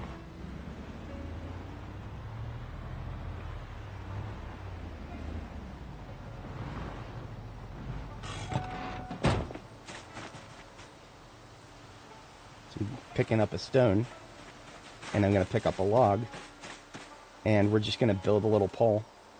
That's all we got to do.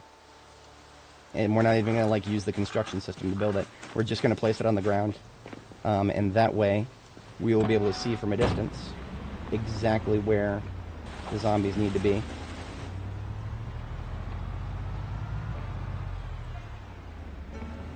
I don't want to pull the horde yet, so I'm going to go around.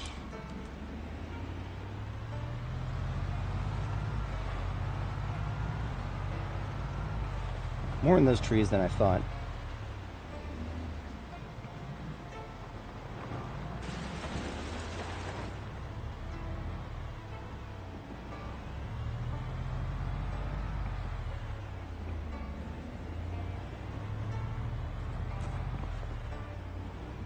What is this? The Velvet Tassel. Oh, this is the strip club. This is a strip club. This is that's probably where, or no, maybe a nightclub, not a strip club, maybe a nightclub. This is probably where the zombies in the bunny suits came from. That is my current suspicion on that. I thought it was just like an event in one of these houses. Okay, so it's not going to be as good as a street light, but we're going to place a log right here, and then a stone, and we're going to right-click, extended 3D placement. We're going to rotate it to 270 on the x-axis, as high as we can on the z-axis.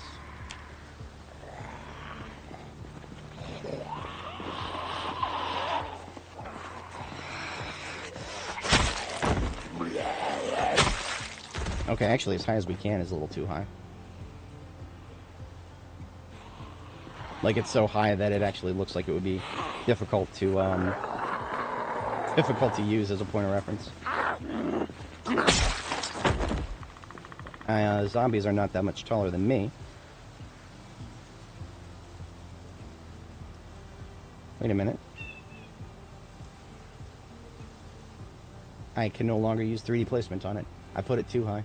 So I have to pick it up and put it back down again. Alright, 270x.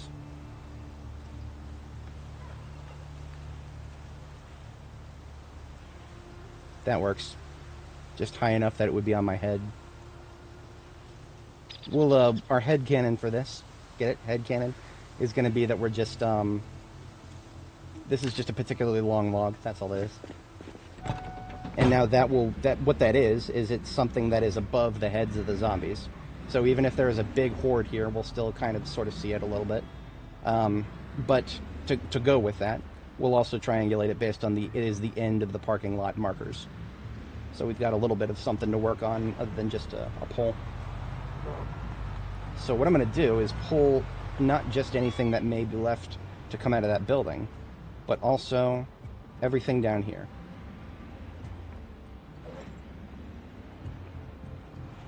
And I'm going to preemptively drink some coffee now. I'm going to drink half of my current cup.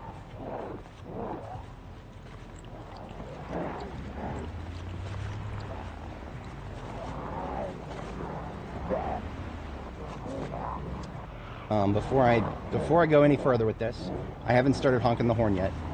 Before I go any further with that and actually start honking the horn and everything, I am going to actually set the pipe bomb, because I forgot to do that because I'm an actual literal doofus. I put a marker for the pipe bomb and then I didn't actually put the fucking pipe bomb down. Oh, stop signs. I'm gonna do that in the future. Stop signs are a much better idea. Stop signs go very high, and the player can run into them with their vehicle. However,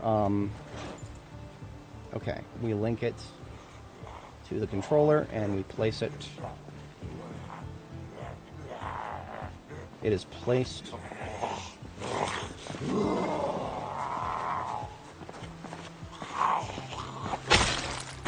and it's in the wrong tile. Well, actually, no. These parking lot markers are at the wrong...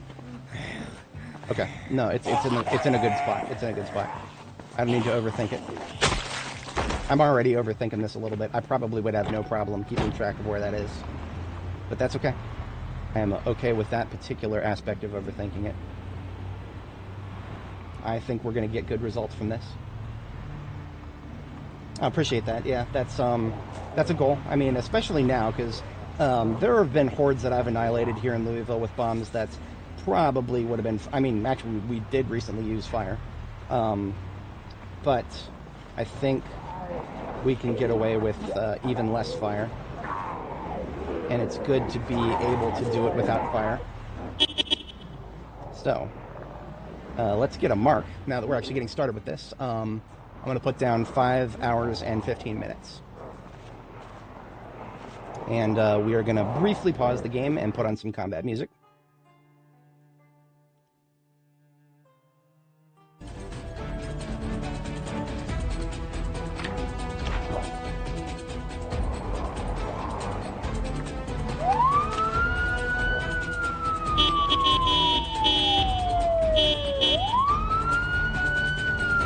As a recap, for anybody who's just here for the combat, we are gathering a very large group for a pipe bomb, and I'm using a slightly new strategy that I have good hopes for, but we're going to see how it plays out.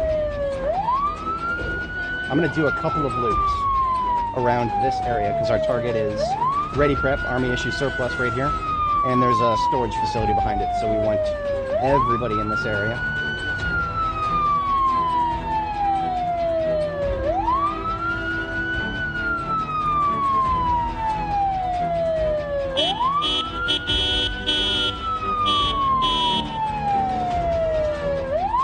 This keeps the attention of everybody to the north that I'm going to need to get rid of to get access to storage there. But this also helps blob up the ones to the south that have already got my attention.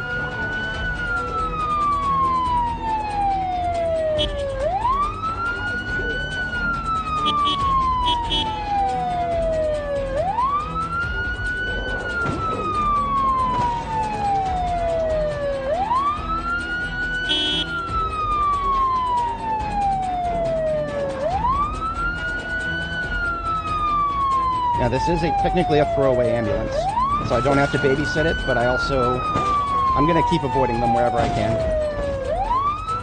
I'm just not going to break my back doing it.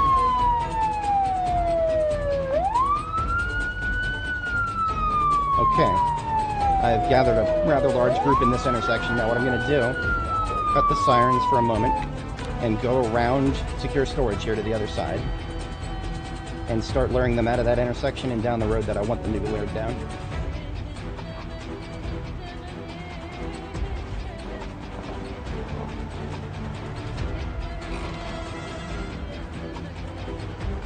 This back road is dangerous. I don't want to get too stuck in here. Oh, there's no throughway here. Oh, there is. They can go through this building here. Okay, good. That's what I want to happen then. My sirens from here should attract them from that intersection.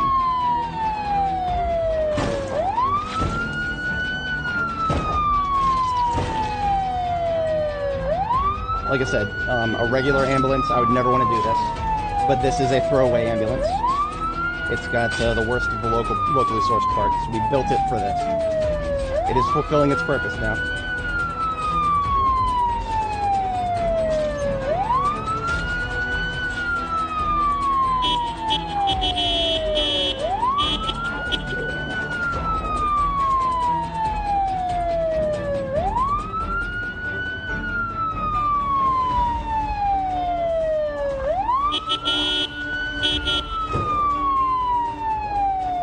Just about ready for some soup.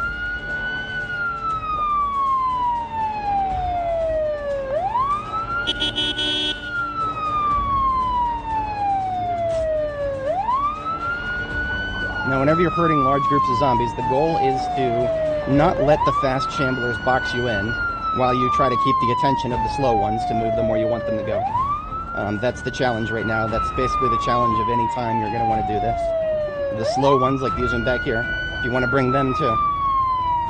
I don't generally recommend splitting them all up, but if your strategy calls for it, then just know that that's going to be what happens. Alright, I do not want to spend too much time next to these chain link fences. I will get stressed, and that's no good. Now, my strategy to keep them all grouped up together is sheepdogging. Just be like a sheepdog herding sheep and drive circles around them to blob them up. The faster ones will merge into the slower ones, and they'll just become one mega group. We are already halfway to the breaking point of stress because we drove past a fence. Welcome to Project Zomboid in the current year.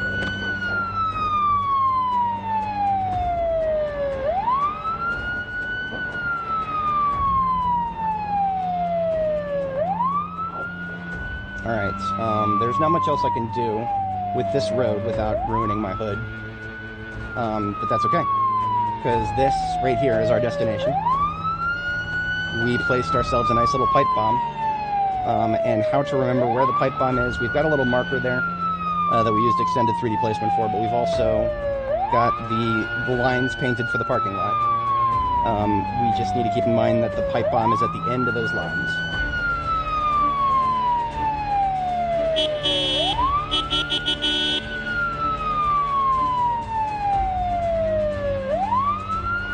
That's what I like to see.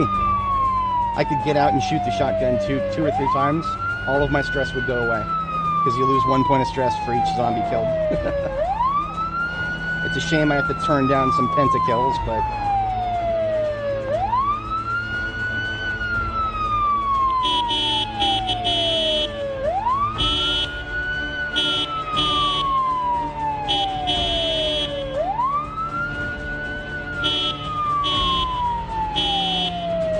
And here we are, the main party is here. We no longer have the ability to easily maneuver through the local streets. So now we need to group everybody up in this parking lot. And that's when the magic starts to occur. Smell some correction fluid. Oh man, the silly ways to get rid of stress in this game. Now these guys getting stuck on the fence right there. There is a solution to that, and that is don't let the zombies see you. If they can hear you but not see you, they will not get stuck smacking the fence. So that just means we don't want to get too close to that corner. Damn it. That was a lag spike preventing me from turning as hard as I would have liked to. That's not good.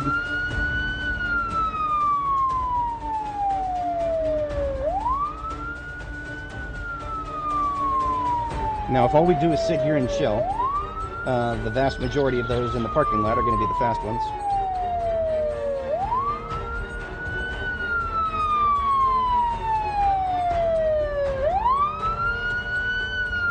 We've just got visual damage on the hood and the windshield. Visual damage shows up below 50%. So we definitely want to avoid any more rammings to the best of our ability. And that's going to be hard if I try to get boxed in down here, so we're not doing that. Just want to keep the attention of anybody further south.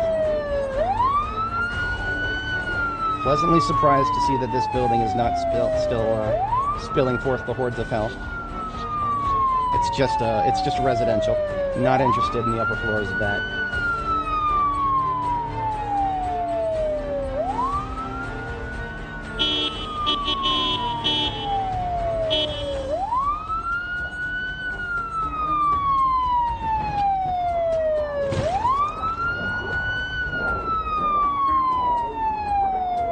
Okay, we've got most of that side street there.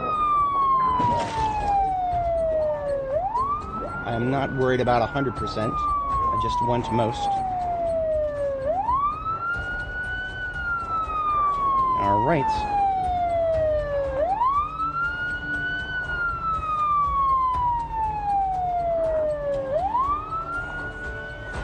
So now we just want to group everybody up onto the tile that I have highlighted right now. That is the tile with the bomb on it, and we could get probably 98% of this group as long as we are skillful about our sheepdogging. This is where the sheepdogging skill comes into play, because we've got a nice circle to drive around them now, and that's all we got to do. Just drive them in a circle and watch them get closer and closer together.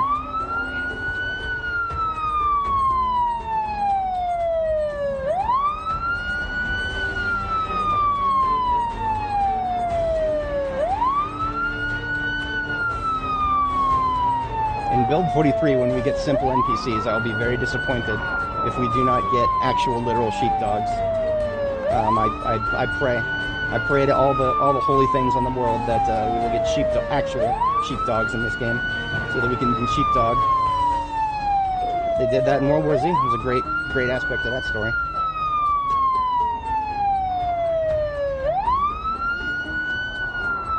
Okay.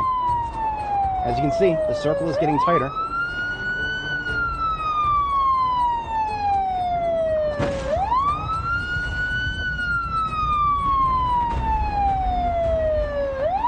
And we've got just about everybody from the side roads. So now we just want to make sure that we are collapsing the circle onto that tile. Getting more of those frame drops. It's getting a little harder to turn right.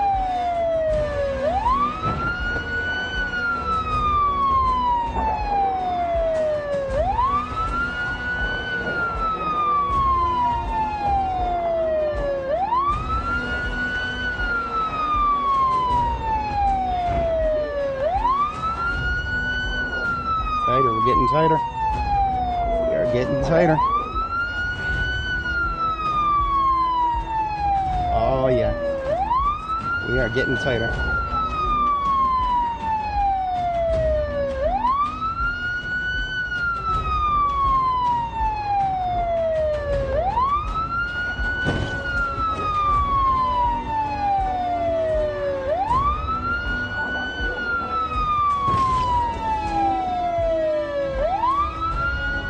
Okay, ladies and gentlemen, I think we're ready.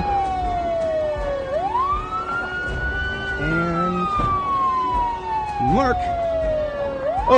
Oh yeah. Oh yeah. Not optimal. Not optimal. We missed a good chunk. That was probably a good solid 80% or so. My target for hitting everybody with a pipe bomb is 20 zombies, because it takes 20 bullets of gunpowder to make a pipe bomb.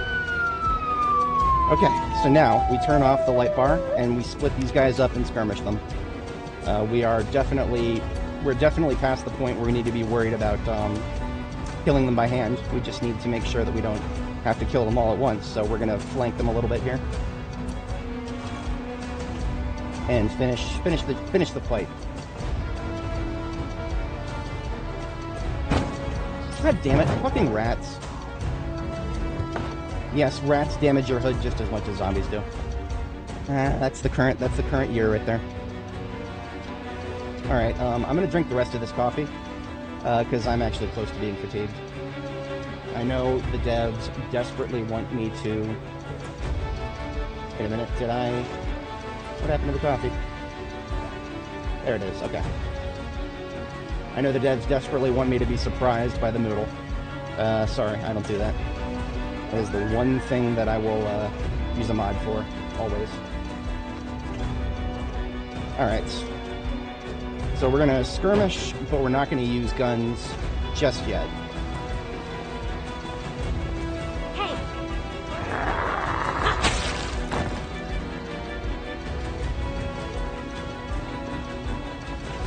But yeah, welcome Rag. We are 693 days, that's a ballpark of where we were at the beginning of this stream.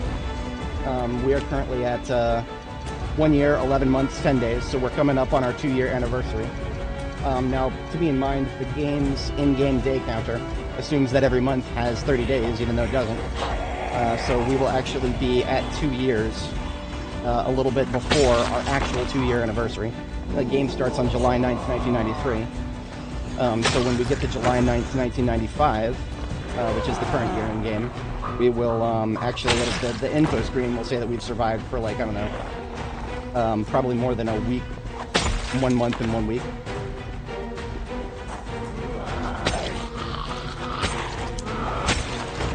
Okay, this sword is feeling a little weak. Let's check its integrity. It is... No, it's great. It just needs to sharpen.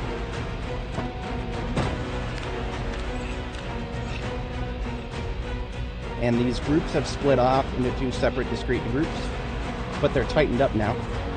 Actually, three discrete groups. And the fact that they're tightened up a little bit, we're going to use the shotgun. Going to get some of those multi-kills. Public service announcement for most of B42. Multi-hit has been broken for shotguns, but it is back. It is back, and our record is a pentakill. Usually, by the time I'm getting pentakills, I'm not able to keep track of how many actually stay down. A double kill is more than enough for me.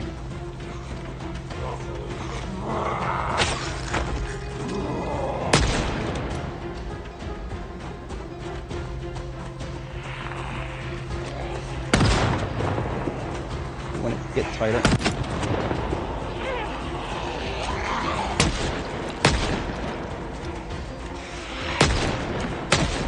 When it comes to target selection, I recommend using your guns on the vast chamblers. They're the biggest threat. But if you get a lineup, just kill everybody you can get with a lineup. That scene from the Avengers, Age of Ultron. They're lining up.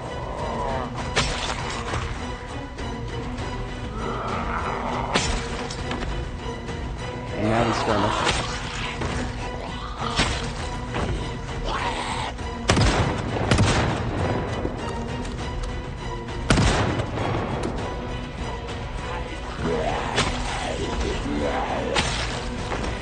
I keep checking over my shoulder and I'm vindicated. We're going to M9 a bit because we actually have a fair bit of M9 to burn.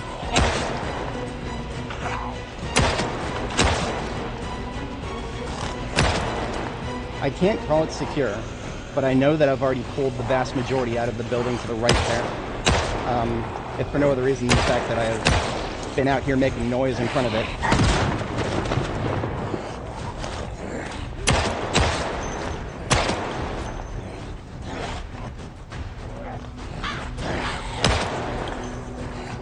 Do not shoot at zombies while they're in a ragdolled state.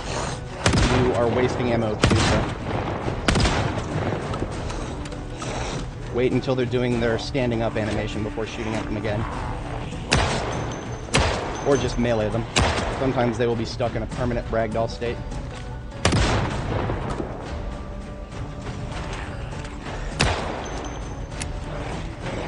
I don't count my magazines anymore.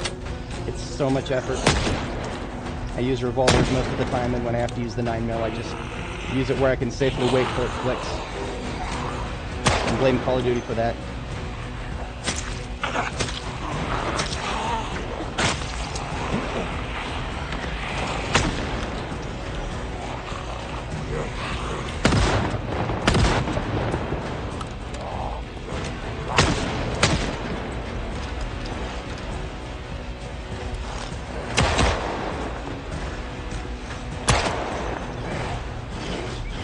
Yeah, there's like 3 of them in that pile that are perma ragdoll too.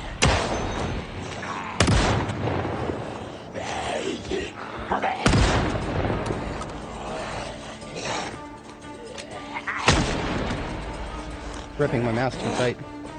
It's a perennial problem of mine. I've gotten better about it. I lose feeling in my hand if I keep going. Gotta take a chill pill. Nobody ever accused us of not getting hype here. We get hype. Come on, out of the road. Drivable path, thank you. Alright, we're melee. This guy just didn't want to unragdoll, and he didn't want to die. Okay. That is a wrap on this particular swarm. I do expect that there are going to be stragglers that did not make the initial swarm. But I do think I think that's the best return on investment I've ever gotten on a pipe bomb without putting any light bar vehicles at risk. Well, okay, at risk by, you know, getting out of it and running away. Oh yeah, I appreciate that. It is, we're crazy here. I would never play this game this long if it wasn't for the simple fact that I really enjoy the combat and logistics.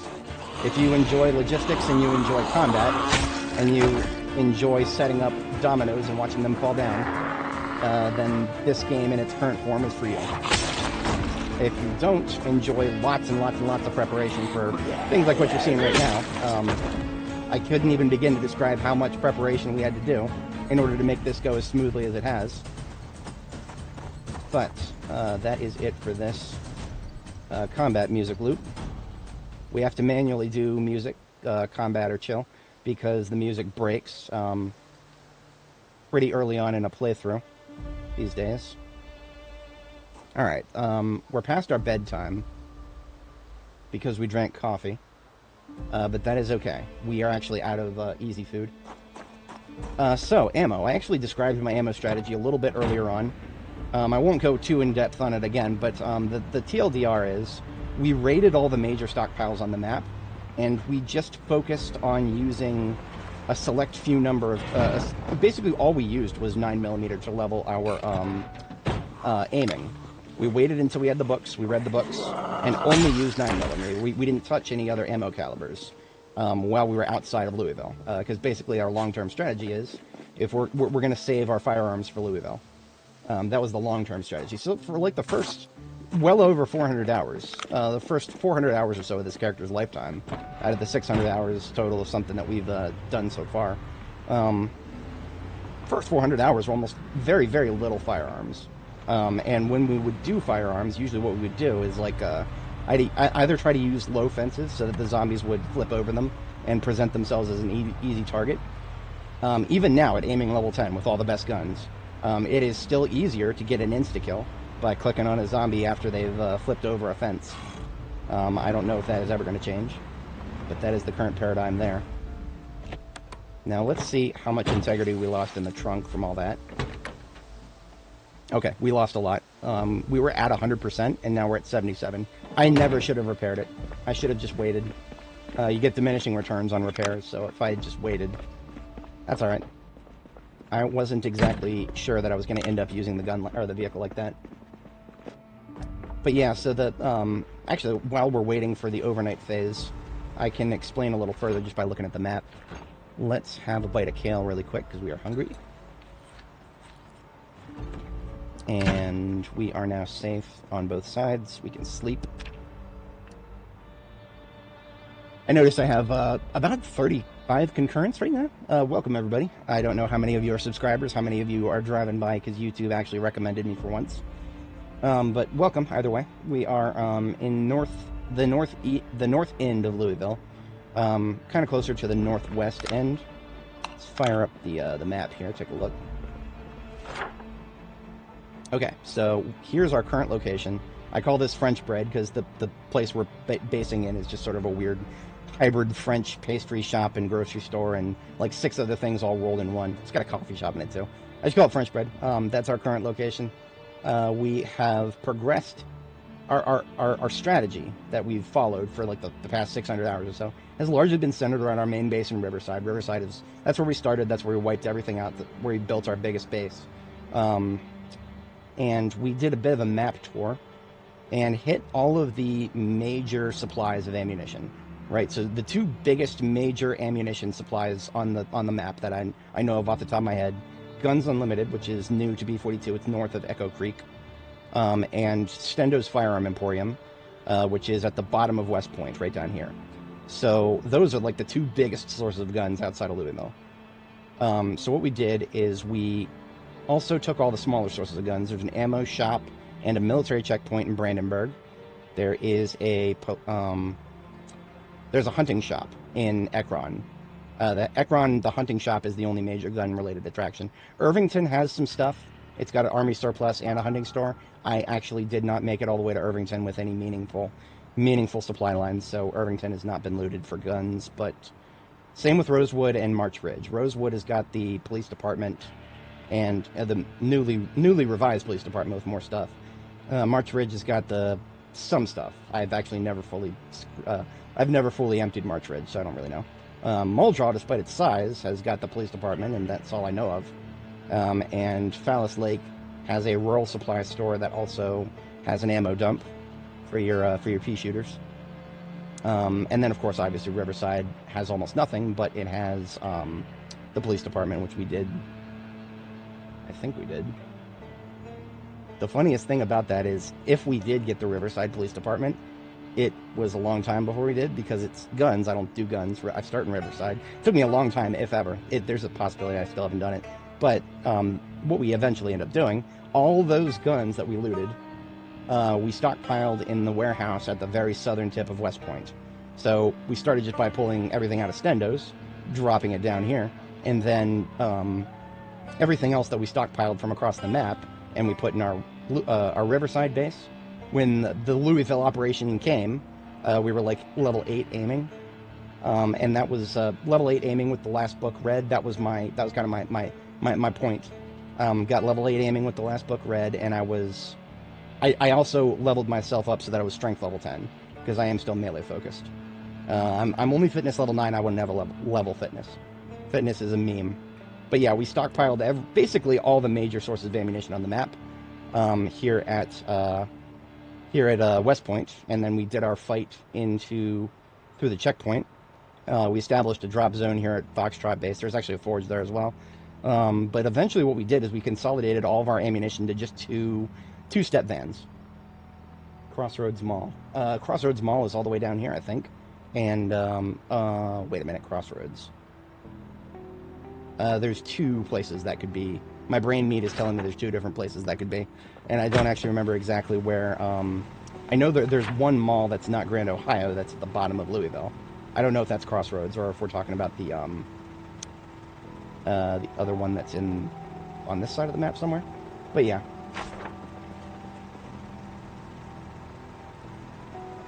Annotated map apartment block. Oh, interesting. Okay. I will have to keep that in mind. So basically, we've consolidated a lot of the ammo on the map, but definitely not all of it. I am now aware of several. And of course, the military research station. I'm just speculating here. I've never been there. I have no idea what it looks like. But just knowing what I know about loot tables, that might be one of our highest chances to find an M16. All 600 hours we've played so far, we have found one M16, and that was at Guns Unlimited. We have never found a single M16, and there is no other way to shoot 556mm ammo. So you will find 556mm all over the map. Pretty much every place where there's an ammo stockpile, you'll find 556. You want to shoot it, you got to find an M16, otherwise it's fucking useless. You cannot over or under chamber your guns in this game. You can't. You should be able to do that, in my opinion. You should be able to put 556 and 308, if I remember right, are basically just civilian and military variants of the same cartridge. You can force them into guns that will shoot the other, but it'll probably just be bad for the receiver. I'm not a gun nut IRL, so I don't know this for certain. Not tired enough to sleep. I'm just gonna fast forward for another couple of minutes here and try that again. There we go. That's because we drank coffee.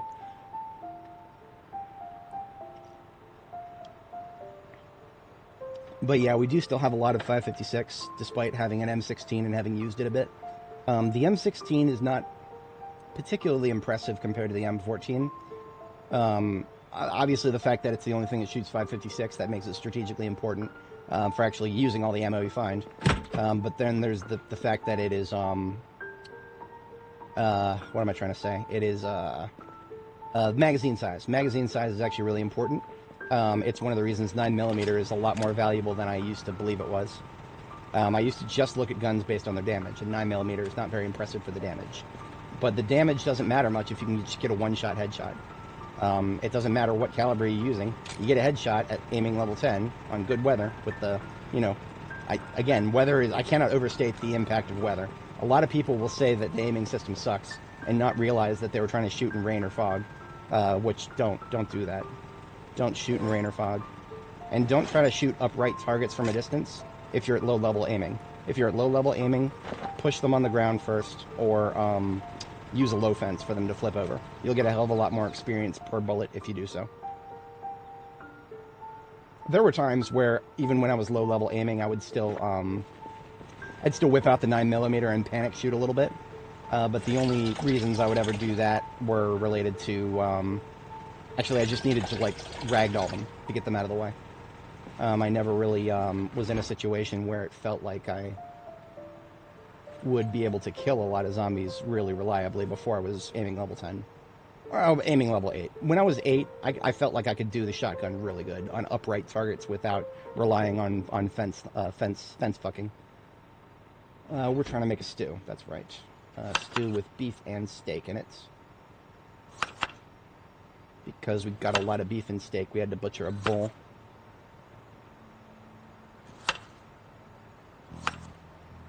Perfect. 3 ingredients. Let's add some niceties to it. Rosemary and garlic sounds great. And we are not in a weight gain phase, so we don't need to tough it up with calories. Yeah, okay, so a lot of people, I even posted on the Steam discussions, a lot of people go to the Steam discussions and just be like, dude, the aiming system sucks, I hate it. And I understand that completely from the perspective of the game doesn't explain it very well. In fact, it doesn't explain it. Literally nowhere is it explained that fog and rain, even at aiming level 10, might as well be a waste of a bullet. Okay, light rain at aiming level 10, you can usually get away with it at close range, but fog, don't even try, in my opinion. Because even at close range at aiming level 10, you'll still get like a crosshair that's like, I should probably back up. The crosshair, the width of it, the circumference of the little the outer arcs outside of that indicates how good your shot is. We don't have anything up here to target right now, but if we did, the crosshair would turn red. There's no intact windows in the area to shoot, so I'll demonstrate that later. But basically, you know, the target will narrow when it has something to narrow on. And the narrower it gets, the better your shot is. So what you're supposed to do is take aim and wait for it to narrow a little bit, because the quote-unquote aiming skill also will determine how fast you aim. Big shocker there, but it's not always immediately obvious what it does. A lot of people think it just makes your guns do more damage. Not necessarily. I don't think the damage actually is changed as much as your chance to hit and chance to do damage if you hit. I think beyond that, the damage itself, I don't think actually changes. But I could be wrong. I've only done a little bit of parsing of the code. I'm just going based on gut feeling at that point.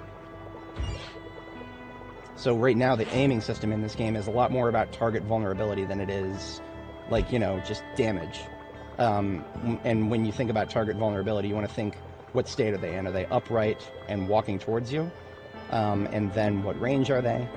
And then if you can make them fall on their back somehow, or flip over a fence and fall on their front, if they're flat-footed on the ground, they're much easier to hit in every regard. So right now, one of my strategies for clearing Louisville has just been to build fighting positions out of low fences, where I can lure larger groups and just have them flip over the low fences, and I get a better shot. I get a better shot, and it slows them down. So yeah, that's one strategy I used a lot while clearing my way down First and Main here in Louisville. So we ended up with a stew that is like 110 hunger worth. That is way too chunky. I'm not going to try to eat all of that by eating it straight. What I'm going to do is put it back in the fridge and eat these salads first. And when these salads are done being eaten, I will use the bowls to split the stew. Until then, I need to actually make these salads edible for the rest of the day. So we're going to get these 3 eggs and toss them in the oven real quick. It's really quick to cook eggs. If you have a chicken. But yeah, I would never have gotten this far if I didn't enjoy it. Everything I was just describing and nerding the fuck out about, all those logistical things, if I didn't inherently enjoy doing all of that, I never would have touched this game. And it's that particular side of things is not for everybody, and it doesn't... It also means that the game in its current state is probably not something that's going to be to your liking, but the game might be in the future. And the reason I say that is because right now everything is being balanced for you to have assistance from NPCs and other players. This is the game is stuck in single player, but it's being balanced very heavily for multiplayer and NPCs. It's gotten to the point where my current meme is to just call this game a colony simulator with no colonists. That's what this is right now. This game, Project Zomboid, is a colony sim with no colonists. Where the player character is the only colonist. And if that sounds silly, yes, it is. I will stand by the fact that they should have... I don't know if I should say they should have waited until either NPCs or multiplayer were in the game before doing this crafting update. That's a bit of a stretch. Maybe that wouldn't have worked out for them. It certainly would have felt better from a playtesting perspective. Because right now, what we have to do is we got to use our imaginations. We got to use our imaginations and guess, okay, how would the game be easier and more enjoyable if all of these silly tasks that I have to do myself were done by NPCs or other players? And not a lot of people want to sit there and use their imagination for that. I myself probably shouldn't be doing that. I'm trying to write a book. And this game is actually eating a lot of my creative energy, just trying to think about what the devs are probably trying to do.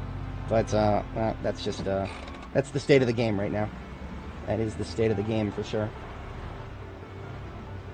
It's definitely not for everyone in its current form, but when you finally get your colonists and your colonist sim, yeah, it'll probably be a lot more interesting, a lot easier to recommend, because a lot of the people who maybe don't have time for all of this shit, this took a long time, and as you guys can see, I still am not 100% on everything. Some things I never will be. Like the bottom of the survival tracts, the only one that's been useful to me has been foraging. Fishing I just did for token.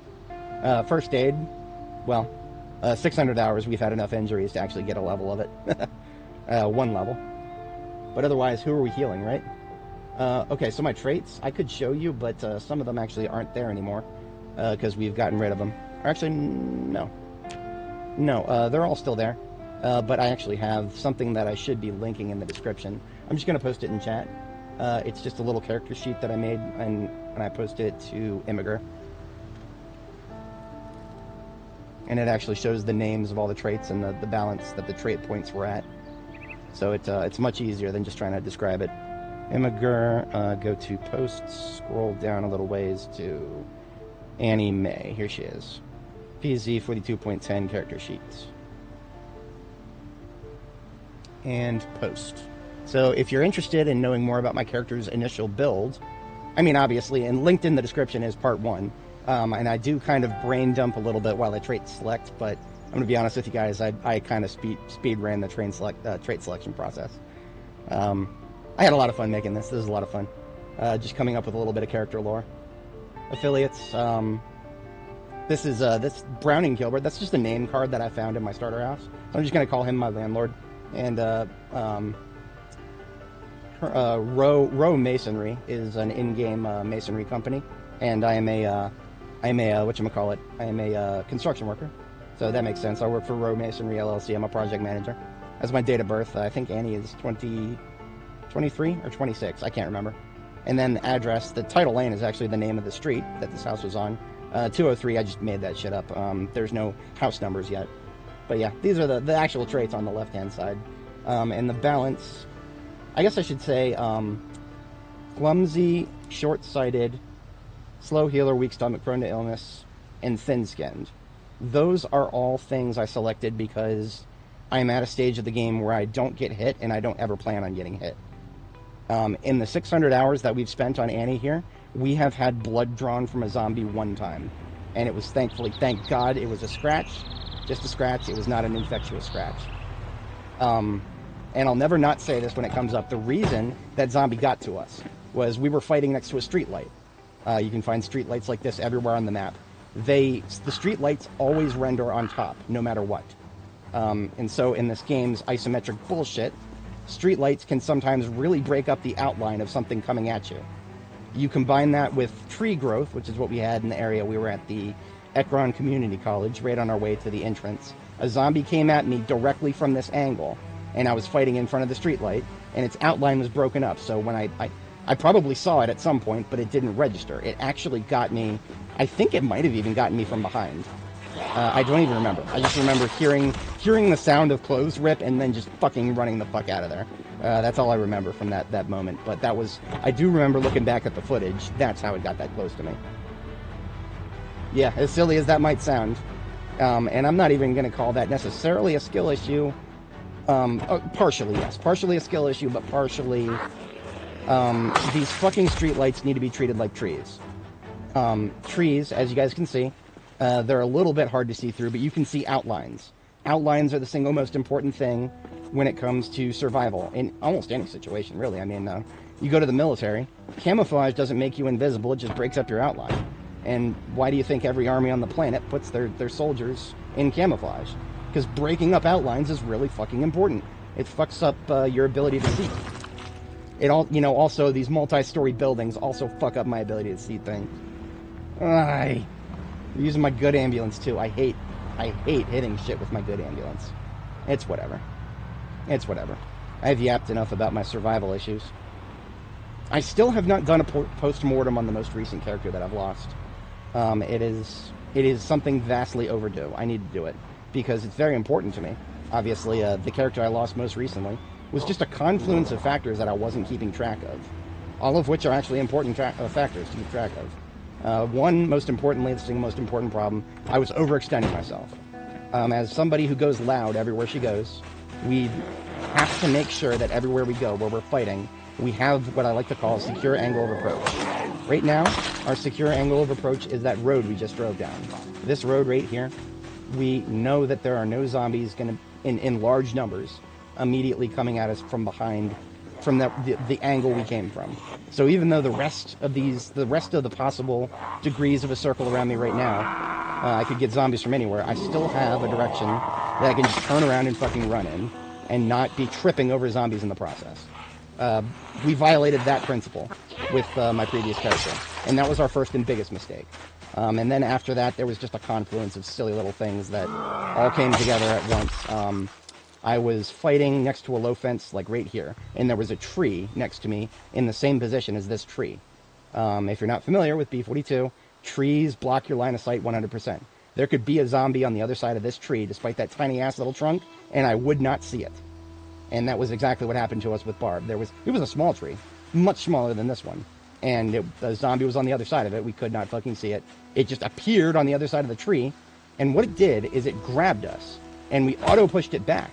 So that was not even the most lethal thing. But because we were not expecting to be stun-locked in that moment, the other two zombies that we were focused on that were coming at us from the south got to us while I was being grabbed from the north. And that was it. That was it. The 1 second stun lock, that was all she wrote. Barb, the builder, met her match in a stupid, random little road at the south end of Maldraw because of that silly little confluence of mistakes. But I've burned it into my brain neat not to make that mistake again. For example, it would be a big mistake for me to fight right now because my 6 isn't secure. There's Zeds to the north, Zeds to the south. I'm just trying to pull them out of the woods right now. So I'm trying to pull out of the woods, I shoot, and then I fall back. I could use the horn, but I don't want to pull them from that far away. The horn, I think, I could be wrong on this, I think the horn travels farther than gunshot. I don't know what the fuck this raccoon is doing, but it needs to not be putting my hood at risk. Just run the fuck away, dude. What are you doing? Alright, so that is going to pull a lot of the Zeds out of the trees. They're going to go to where they heard the gunshot, which is in the middle of the road where I can see them. Speaking of sight, one of the only other times I've taken a grab in B42 has been because of my own goddamn vehicles. If you park on this facing, where did Annie go? I can't see her. And I wouldn't be able to see anything else that was standing there next to my driver's seat. Vehicles can be your worst enemy if you park them facing the wrong direction. So, you know, if you're going to park on a north facing like I just did, which I do not recommend, test it very carefully for Zeds. There is literally a script that tells them to go up to the driver's side door, and sometimes that'll be the last thing they do because they don't see you. So a Zed camping your driver's side door is not an unrealistic expectation. If there was one here, usually by now they would have seen me. So, and even then, I keep my combat stance up and I keep facing the direction they could come from. Take mitigations just to be safe. Just do one toot right there, and then we fall back a little further. Well, actually, I'm going to fall back a lot further and double check my 6 because, like I said, horn goes farther. Even a single toot can cause a bit of a pollute, but we're looking good. Good secure angle of approach. Yeah, you know, this is how you died. This is how you died. This is how you died. It's a meme, but it's also overused a little bit. Whenever people go on Steam forums and complain about something that got them killed that seems a little silly, please don't be that guy who just goes in there, welcome to Project Zomboid, this is how you die. No, please don't do that. I mean, yes, maybe you can do it for the memes, but if somebody's genuinely pissed off, just ask them questions about what happened. The Socratic method works wonders, and it makes everybody in the Steam community seem like less of an asshole. Don't Reddit. Same with Reddit. I mean, Reddit is almost a lost cause when it comes to not being a pretentious asshole. But you can always be that guy who isn't. They're out there. I promise. I post on Reddit sometimes. Not every single Redditor is a pretentious asshole. There's just a lot of them. Come on, come out of there.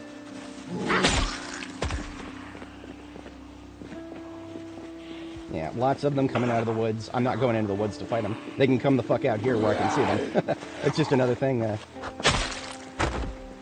Oh, yeah, no. I mean, like, when I died, I was dead inside for a while there. When I lost Barb, I mean, you can see it if you'd like, if you're interested, if anybody watching wants to see. Just go to my channel, go into playlists on my main channel page. Project Zomboid 42.8 long play it was. Yeah, Barb the Builder was 42.8. That's when we started her. And just go to the last video, and then go to the last like, I don't know, two or 3 minutes of the video. You'll start seeing the mistakes pile up. I just kind of do a poker face. I have a stress response. Everybody says fight or flight. A lot of people forget the freeze. Stress response is fight, flight, or freeze. I lean very heavily towards freeze. Not a very healthy thing from a survival standpoint. If we were still apes in the woods, I probably would not have lasted anywhere near as long as actual fighters or flighters. I know, right? But like I said, I do in the future. If you'd like a more full breakdown of what happened, everything that went wrong, it's not always immediately obvious, especially because I'm vibing. I was in a state of mind where I was just getting out, killing zombies, and vibing a little bit. I had some combat music playing. I still play combat music, but and I still vibe, but I never let the vibe stop my brain the way it did at that phase. I think the vibe got me a little bit. There are video games that are not Zomboid that I'll play that I'll listen to. I actually just listen to music in the background and just vibe and shut my higher brain functions down a little bit. This is not the game to do that in, especially, well, if you're not doing combat. If you're off in a secure location and just building, sure, yeah. I've put on some Stellaris music for that. That's actually a great mix. Riverside Gigamall sped up to shove the loot in my truck. Oh, right. Yeah.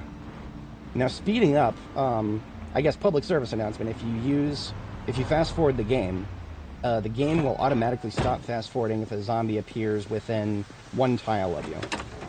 So you actually do have something that would resemble an early warning system. It's just, you've got to have your brain just constantly wired to be reacting to something like that in enough time to stop it from causing anything. In my case, typically, I'll probably respond faster to sound than I would losing the fast forward speed. We're looting this truck for glasswork because it looked pretty. This truck looked really pretty. I thought it might be a survivor vehicle. It's not, but it's got a really nice windshield and hood on it, which I do not need, but I may in the future. What's the hood again? Oh, 83%. That's actually the highest I've seen in this area without being repaired. So that is coming with us. Oh yeah. If the panic gets to you, then all the skill in the world might not save you if the panic kicks in. I don't think I have enough.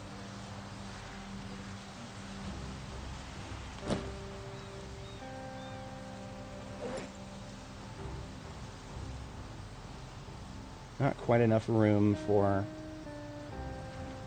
Yeah, there we go. I'm just going to hand carry this duffel bag.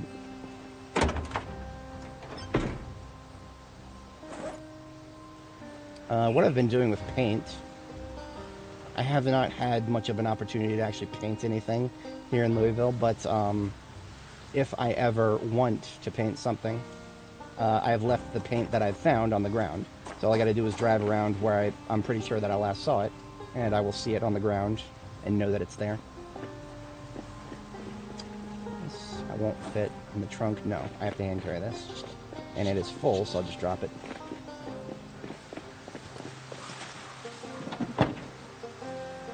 Oh, so we've got a exterminator van, and therefore all of these sacks are full of dead rats.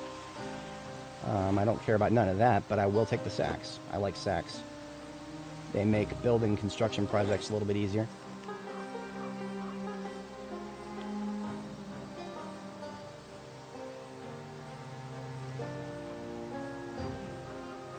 The oxygen tank in this SCBA is half-mast, and I have plenty that are not half-mast. So I'm going to get rid of the tank and just take the SCBA, because I don't even know if I actually have one up here. Alright, feeling good about this area. Let's RTB. I do believe we have successfully cleared most obstructions that would be in my way if I wanted to start hitting the surplus store. But we're just going to survey the south end and verify that to the best of our ability. Alright, good to know, Rag. I'll catch you later. If you ever drop by, feel free to ask for a recap, because that's probably going to be to the benefit of other folks who... Fun fact about my streams, a lot of people who tune in are just tuning in on YouTube TV. My analytics give me a breakdown on what kind of devices are being used. YouTube TV, which is just, the built-in app on televisions, is actually... There's more of those than there are people just watching on a desktop computer or a mobile phone. And I found that very interesting. I guess what that means is that I must provide really good background noise. But that also means that a lot of folks in the chat, I don't think the YouTube app for TV actually has chat. So a lot of my viewers probably couldn't interact with chat even if they wanted to. So if somebody in chat asks for something like a recap, that's probably going to be to the benefit of more than just them. Folks who can't even ask for it might be interested in that. Yeah. Alright, catch you later. Have a good one. I will. I'll do my absolute best not to die. If I do, anybody subscribed to my channel will definitely find out quick. I will post... I would not waste a second to post a post-mortem if I lost Annie here.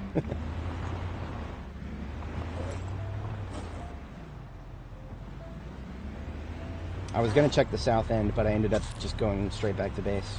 Maybe not the best idea. That's interesting. Good to know.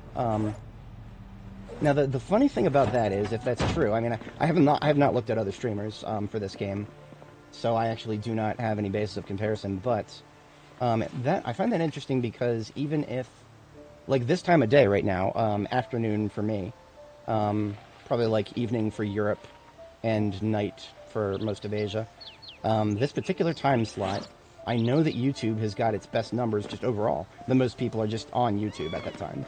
Maybe not always watching me, but just, on.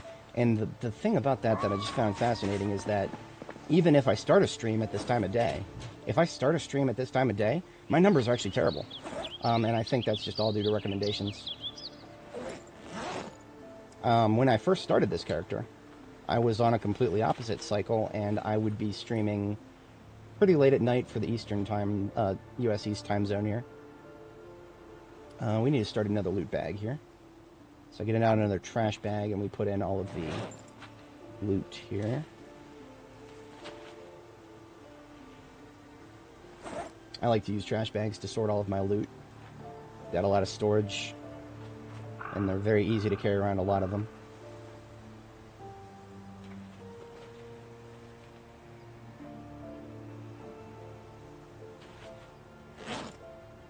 Perfect. There is a full trash bag of loot into the trailer.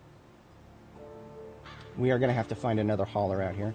I think I mentioned that already once, but I can't be using the ambulance. This ambulance as a hauler, it's not a good idea. It doesn't make for a good hauler. I have to damage it. Speaking thereof, now that I have buckets of water down here, I can actually clean the ugly.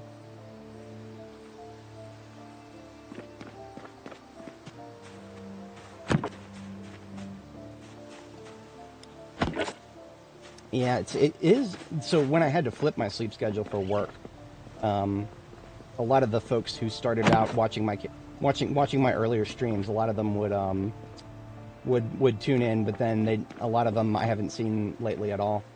Like some of the early folks who would watch my streams would probably tune in only like during the overnight hours or like really early morning hours. Right now, I'm pretty sure that a lot of those folks would be busy doing something else because it's evening for them. hard to say exactly. I don't memorize, you know, I don't memorize all the time zones of my users or my watchers, but I remember specifically one guy who was one of my earlier active chat members. He was actually from Iran, so that would be almost an opposite time cycle to me. Maybe like opposite minus a little bit towards the morning, if that makes sense. I don't even know if that makes sense to me. Whenever I'm thinking about time zones, I usually just get out my, it's usually because I'm at work and I need to get out my, I need to get my map app. I don't have a map app that functions on this computer, because I ripped Windows Store out of this computer completely. Debloated Windows is the best. I'm going to fight anybody who has a different opinion on this. Debloated Windows, properly debloated, on a whitelist firewall is actually the best operating system on the planet for everything. Especially if you have WSL installed, because with WSL, you've got most, well, not most, but a good chunk of the stuff that requires Linux, you can handle that, and a good chunk of the stuff that you want to use Windows for that doesn't require, or that you would rather not have to fucking deal with all the bullshit that default Windows throws at you. And the sad thing about that is so many people don't even know what debloated Windows is. Like, did you even know that there is an entire section of the internet that can use the best of Windows without ever going anywhere near all the dumb shit they're slapping into it right now? I mean, that's, you know, a lot of people are talking about that lately, about how Windows seems to just be getting worse and worse because Microsoft is shoving more and more shit that nobody asked for. Fucking agentic AI assistants aren't coming now. I don't even know what the fuck any of that means. And I'm going to be honest, I don't really care. Because the moment I get it, or the moment I upgrade to a version that has it, I just go to the right communities, I get a couple scripts, and all that gets cut out. Just like a fucking scalpel with a tumor. Now, that being said, there are a few things that are really hard to pull out of Windows by design. Yeah, I mean, technically speaking, I think Cortana is still running somewhere on this computer, because if you delete her completely, and it's just like, that's a holdover from Windows 10 is what that is. If you delete it completely, then your ability to search things on your own computer actually gets fucked up a little bit. I do predict that more and more basic-ass functionality is going to get, like, rolled into some AI bullshit. We may need eventually just a complete shell alternative to continue using Windows properly. I'm technically using an alternative shell right now. If you guys look at my desktop, y'all can see it there. This looks like Windows 10, doesn't it? But if Windows key pause, we can see my system about. I'm running Windows 11 Pro. It says the OS build is really far out of date. It's actually not. I go to MUC and I install security updates manually. Because obviously, if you want to run Windows and not be Microsoft's little bitch, you got to cut Windows Update completely, and then you've got to do updates yourself. And that is, well, I mean, how many people have time for that dumb shit? Usually, it's better to just. It's more secure to just put up with Microsoft's bullshit with the update system. But no, my computer updates when I tell it to, and not a second earlier. It's a shame that Microsoft is not making it very easy to have that mentality. I've looked at the fridge several times. I've already got food. I split the stew in half, and that is perfect. I should probably shout it out. Explorer Patcher is what I'm using. In fact, I will give you guys a link in chat. This is not one of those things that I'm not allowed to talk about on stream that I use. There are certain things that you are not allowed to talk about on stream that you use. Certain things in the realm of ad blockers and whatnot. It's literally a violation of YouTube's terms of service to use them. But I can provide a link to this because it does not interfere with YouTube. This is just... what this does is this makes Windows look like whatever version of Windows you like. I like Windows 10 visually better than most. Anything else, especially better than Windows 11. I can't stand 11's UI. So I don't put up with it. I just, Explorer Patcher is a very lean, lightweight program that will replace the UI of whatever version of Windows you're using with whatever version of Windows you want it to. And of course, there's many other custom shells you could use that would replace everything else completely with something that might even be better. I'm just sticking with what I'm good at. I am good at Windows 10, and therefore that is what I'm going to stick to. I don't need any repairs in the ambulance. My brain meat told me that I did, but we're good. We are deploying again to the where we were before. Double checking shotgun ammo supplies. We are not low, but we need to make sure that we're not maining shotgun now. Because we've got about, what is that? That's about 60? About 60 shells total. A little over 50 something. That's not going to be enough to do massive cullings.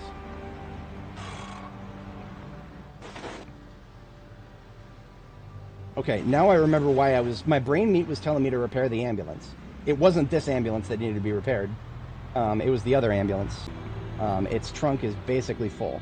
Like, I've got like 20 storage space in it. That is not good for looting, and we've got some looting to do. So what I need to do is park this ambulance and bring my other one after giving it a trunk repair. And beyond that, I'm actually going to take the trailer with me too.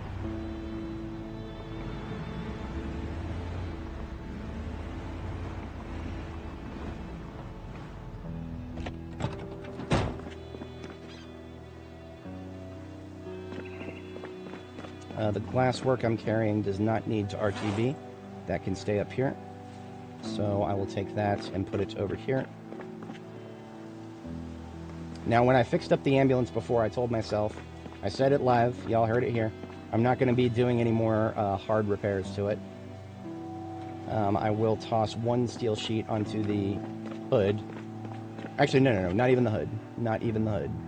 We are just going to repair the trunk, because that's our storage space.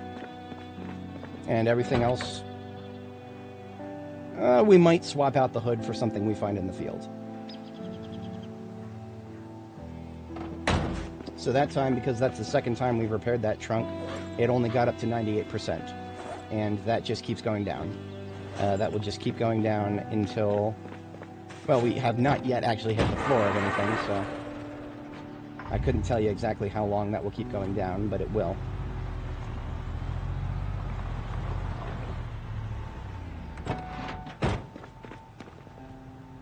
And I thought I had already got this ambulance's engine to 100%. I wonder if I did take some engine damage.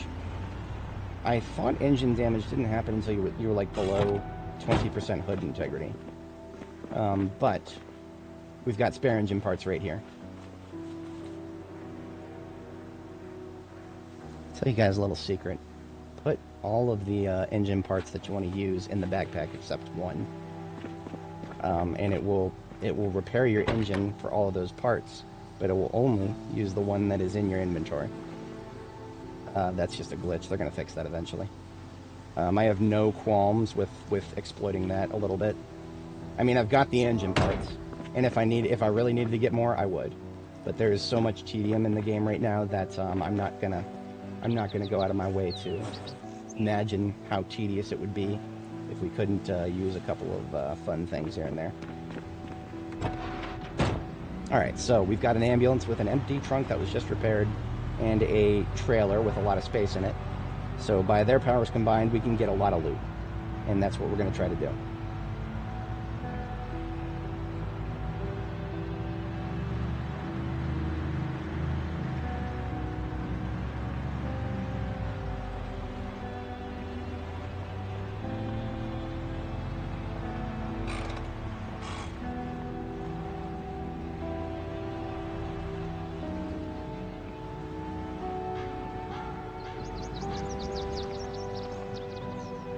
Alright, so this is one of our targets, the Army issue surplus.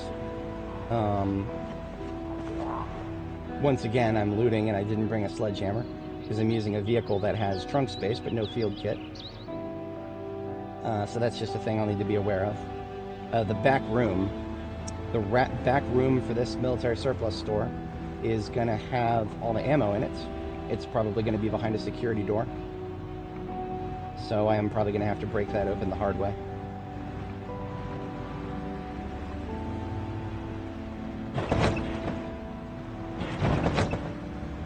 Now, as much storage space as I have right now, it's actually probably not enough to, wait a minute. Has this place been looted and trashed? Yes. Okay. So we have not seen a military surplus store that's been looted and trashed on this character before, because we went to Jamie Town and that was not looted and trashed. Looted and trashed I could be wrong. I actually think it doesn't affect the ammo storage, but we're going to confirm that now.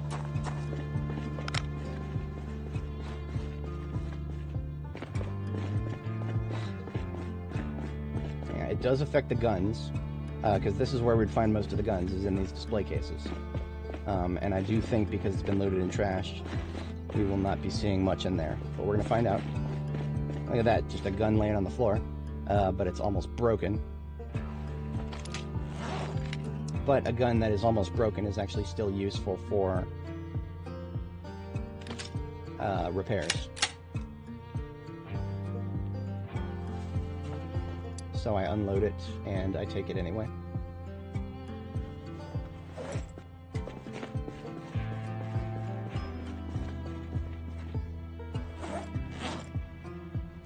Fun fact about military surplus stores, I have found many things on the shelves.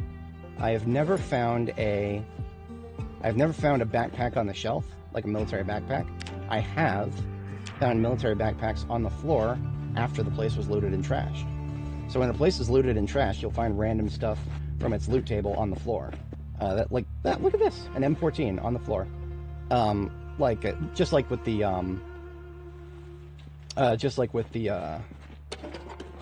9mm we just found, it is worn.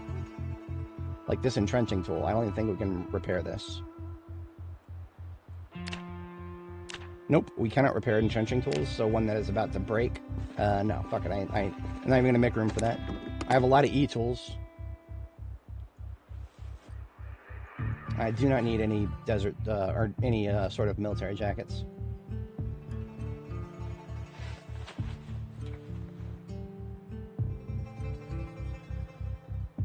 Damn it. Wrong one. There we go. It might seem like you can't drop items sometimes, but you actually can. If the game won't let you drop an item, put it in your hand and then use the key binding to drop things from your hand. That will always work. I will take this Tiger Stripe camo shirt because I don't think I have one of those. Tiger Stripe is one of those rarer ones, hard to find. Military boots, I have actually needed some recently, and because I got a hole in my other pair.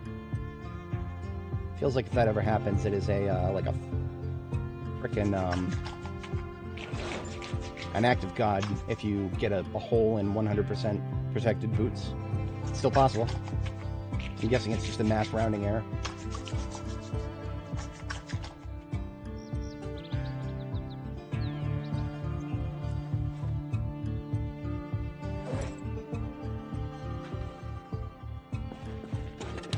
And also, whenever I loot a military surplus store, the bags that I use to sort the loot are just bags that I find in it.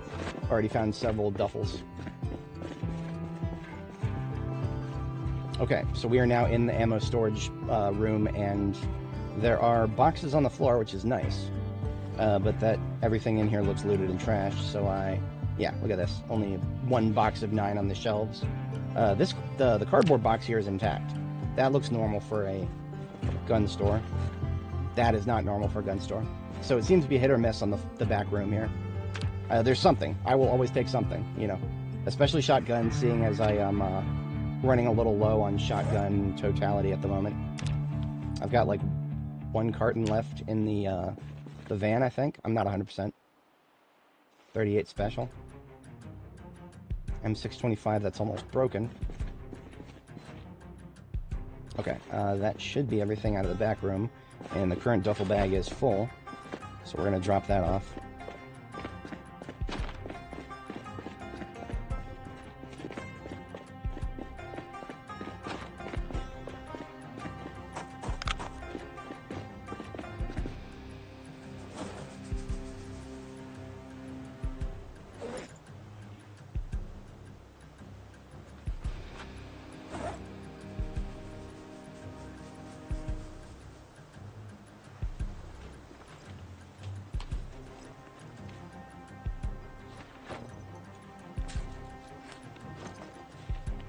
So I just take all the stuff that I had in my main backpack,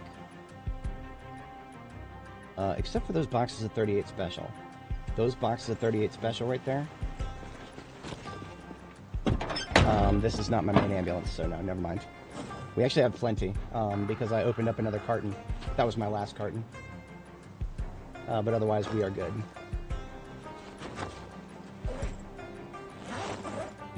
Okay. Yeah, we're going for another run.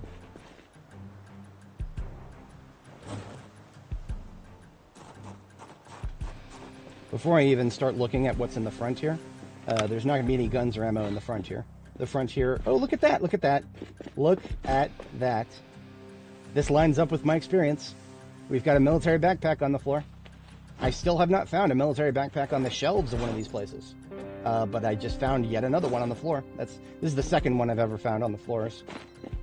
Which is great. I like military backpacks. Best encumbrance size in totality. And best... whatchamacallit, encumbrance reduction. We'll probably be able to get the rest of the gun locker just with this. Start with what's on the floor.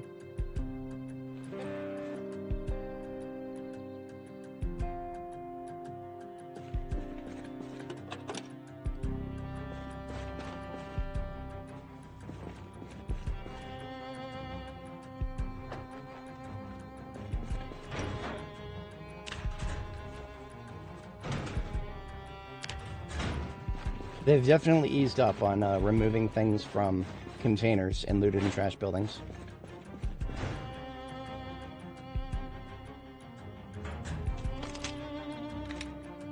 Not fully. It is still a very sad thing to see that a building has been looted and trashed, but it's nowhere near as bad as it used to be. It used to be that all these containers might as well just be fucking empty.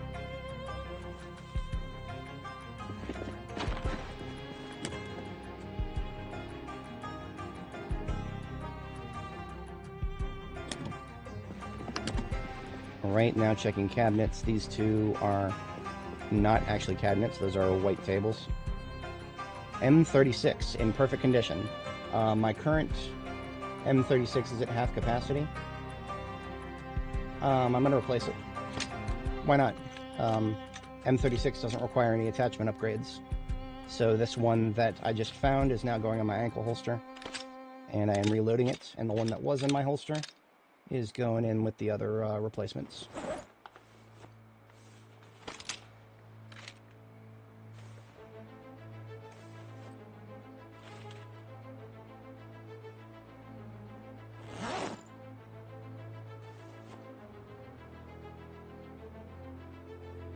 I might do the same with M9 later, because my current M9 is less than perfect. Not much less than perfect, but I mean, why not? Why not? I have enough spares that I could just use the best of whatever I have. And whenever I don't have the best of whatever I have, I can just start using spares for repairs. Free spares, maybe?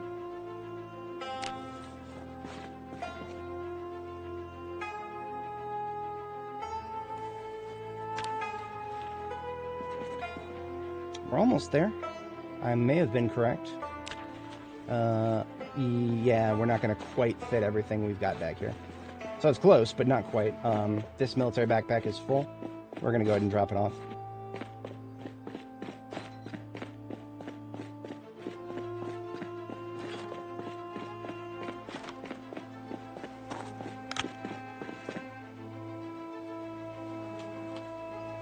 That is mostly all I've got room for in the trunk here.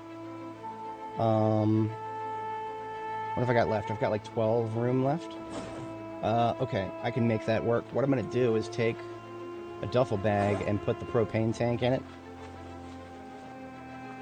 So that way, I now have...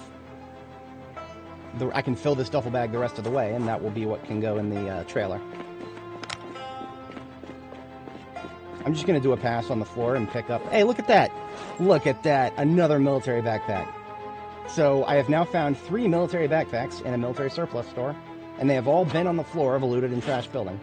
I still have yet to find one on the actual shelves, and I don't know if I ever will.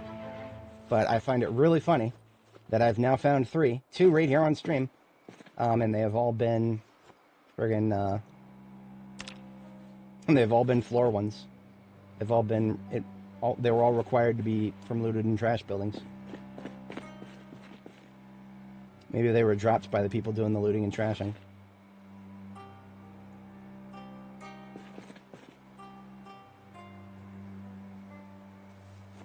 I don't even know if I had this particular color. I know I have plenty of Western canteens, but they come in 3 different colors. And I don't know if I had that particular one.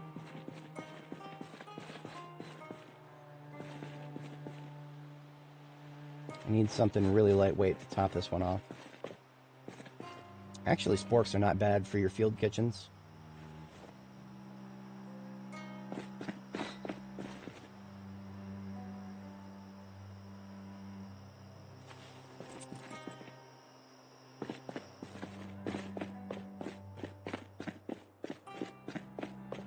Okay, I don't need to top this off. We're just going to toss it in.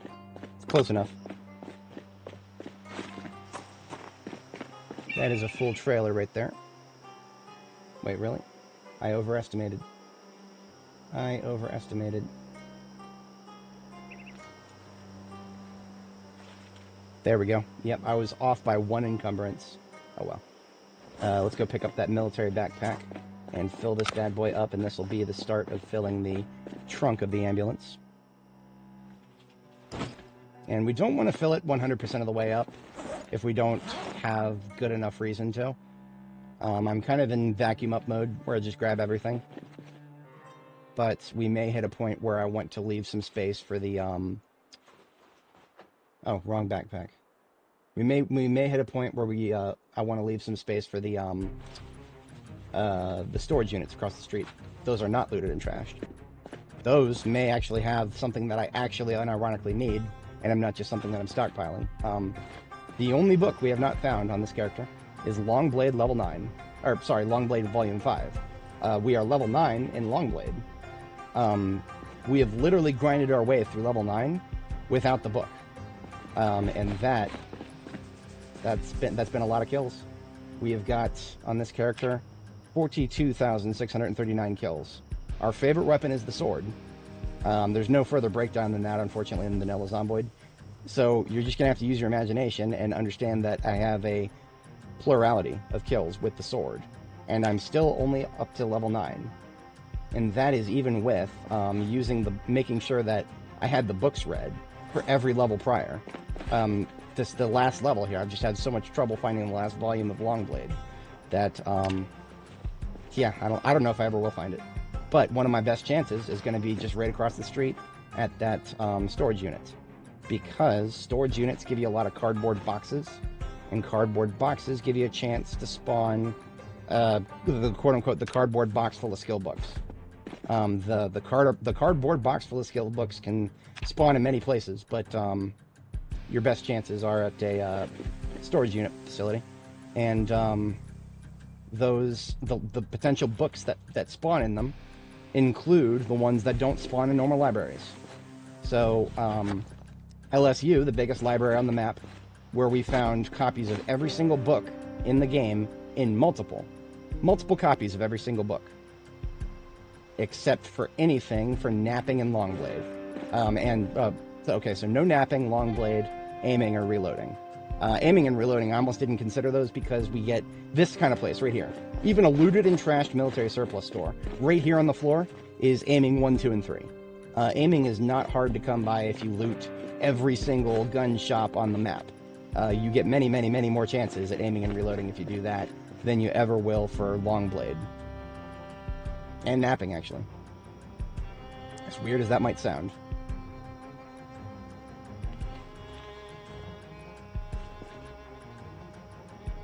So like I mentioned before, we're focusing on, military shirt, foreign camo. I don't even know if I have that. Shirt in foreign camo. Shirt in urban camo, I probably have. Jacket in urban camo, I know I have, but I don't know if I have a pristine one. Pants in urban camo, I probably have as well, but anything but green. I have so much green at this point that you couldn't pay me to take more green. These on the table here are a couple of walkie-talkies. Good for electrical parts.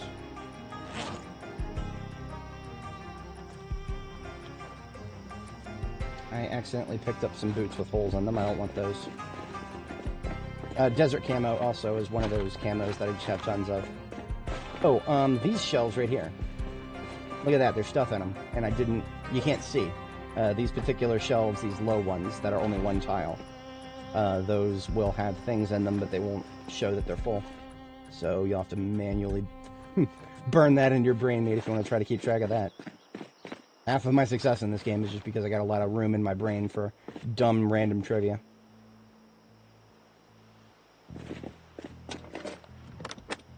A lot of folks out there would reasonably prefer to save their brain meat for more interesting things than just Project Zomboid factoids. And I can't blame them for a second for that. I want to replace the battery in my flashlight because it just ran out. I always carry around a spare in my Alice kit. Now I just need to make a point to replace the spare.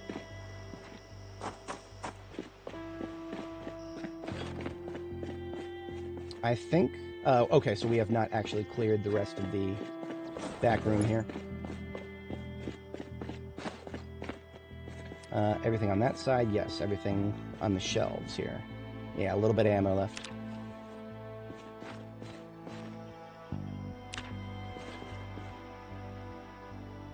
Aiming 2, foraging 5. Magazine that I've already got copies of. I will come back for those books if I have room for them. I might not. I want to double check the rest of these. I don't even know where that is. Box of 223. I almost missed that. That's on the floor. So if you're looting, doing a looted and trash building, use foraging. Go into search mode with foraging, and it will sometimes point out things on the floor that you missed. I always like to do a last pass with search mode whenever I got a looted and trash building.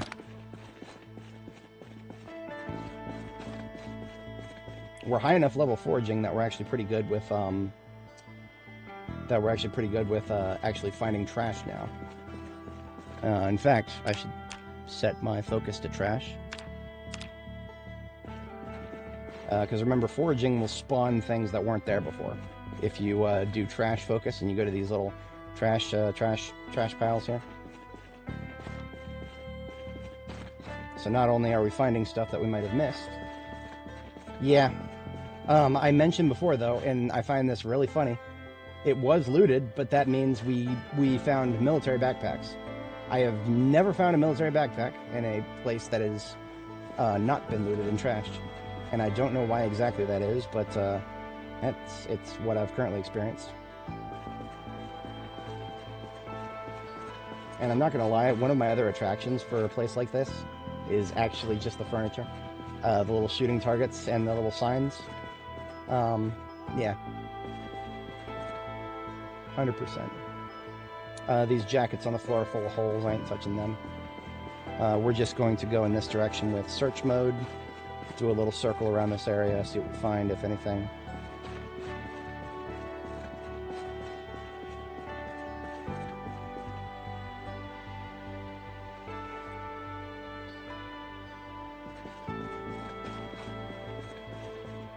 Handy knife. I never would have noticed that.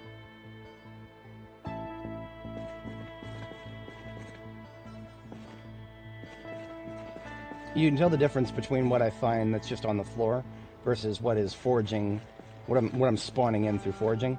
The stuff that I'm spawning in through foraging is giving me foraging experience. I just found two skill magazines through foraging. That's cool. Stand by just a second. I had something come in through on my work computer.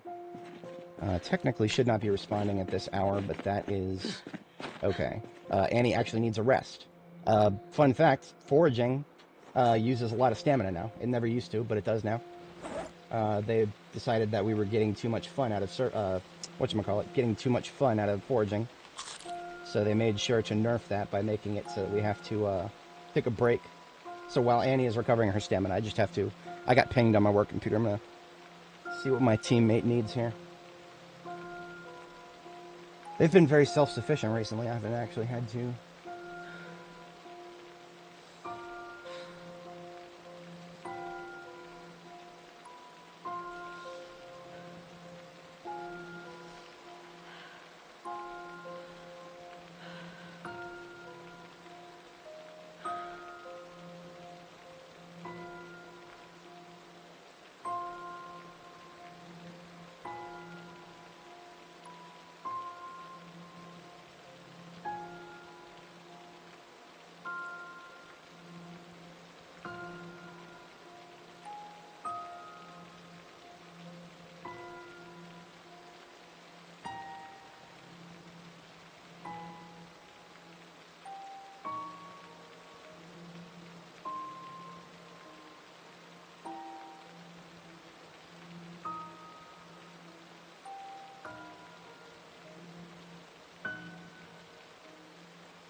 That actually was not, that was not somebody from my team.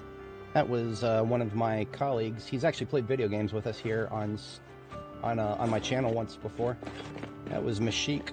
Shout out. He is one of the only few of my friends who actually watch my stream still. A lot of my friends are burnt out on Zomboid because I'm very, very obsessed with it. And, oh, look at that. Sunder's playing Zomboid again. ... But, hey, what can I say? I like it a lot. It's enjoyable to me. It's not necessarily actually affecting my friendships or anything. They're just not amused by the amount of time I spend on it. They think it's unhealthy, and they're probably not wrong. That just means looking out for me, and I appreciate that. Yeah, so we had a little bit left over. We just tossed it straight into the garbage bag here. So we still have a lot of room to work with. Unfortunately, we are very tired and we need to sleep. We're also getting game stutters. So what I'm going to do is drive back to base, my sleeping spot here on this side of town. We're going to drive back, and I'm going to sleep, and then I'm going to close and reopen the game. The latest version of Build 42 just seems to get... It has a memory leak of some kind. It may even be related to the problem that's happening with the audio system. But in any case, we start to see stutters after playing it for a while. And we've been at this for a good close to 7 hours already. I'm surprised we haven't seen it earlier. I've seen it happen pretty early on sometimes, and it seems to get intensified when I travel a lot. So I'm just going to nip that in the bud, and after we get a sleep in here, I'm going to go ahead and close and reopen the game. That'll deal with any sort of memory leak that can build up over time.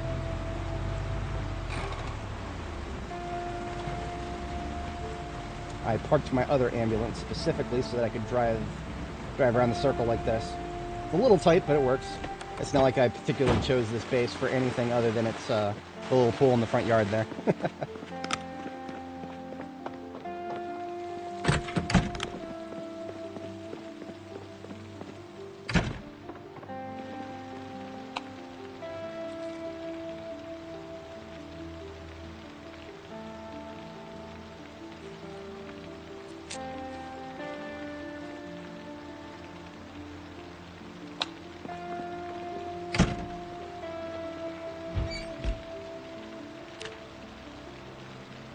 Alrighty.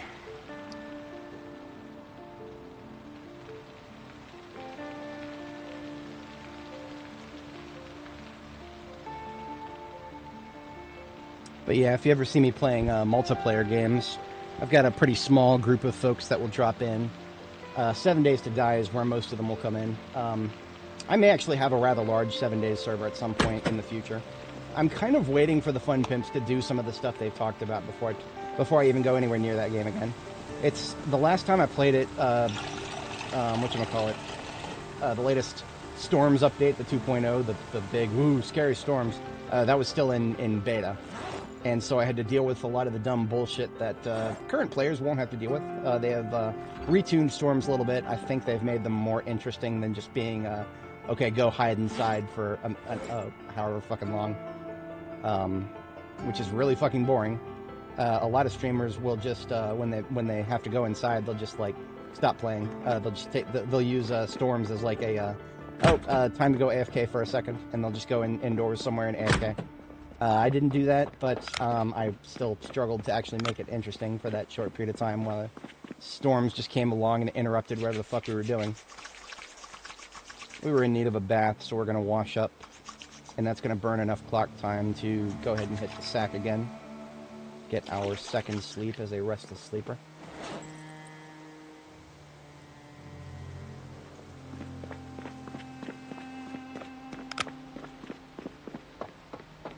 But yeah, that guy I was just chatting with on my work channel, if I were to launch a 7 Days server, he'd probably be one of the first to join it.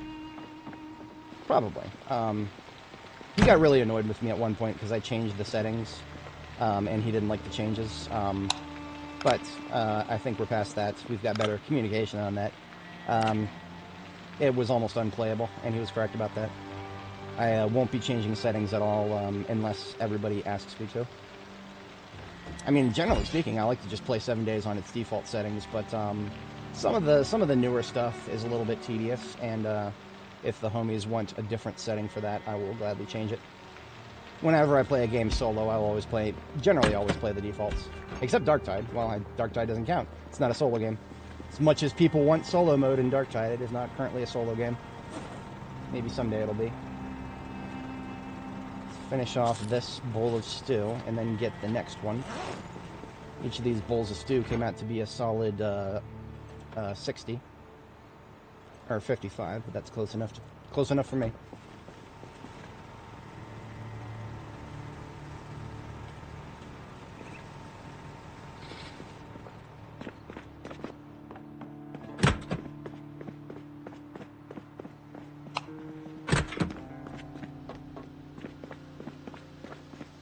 Alright, back with what we were doing. We finished off the military surplus store. And the trailer is now full. The trailer is slated for RTB, so this is not base. So this does not count as an RT to B, return to base. So we're just going to leave the trailer here. It's just weighing us down.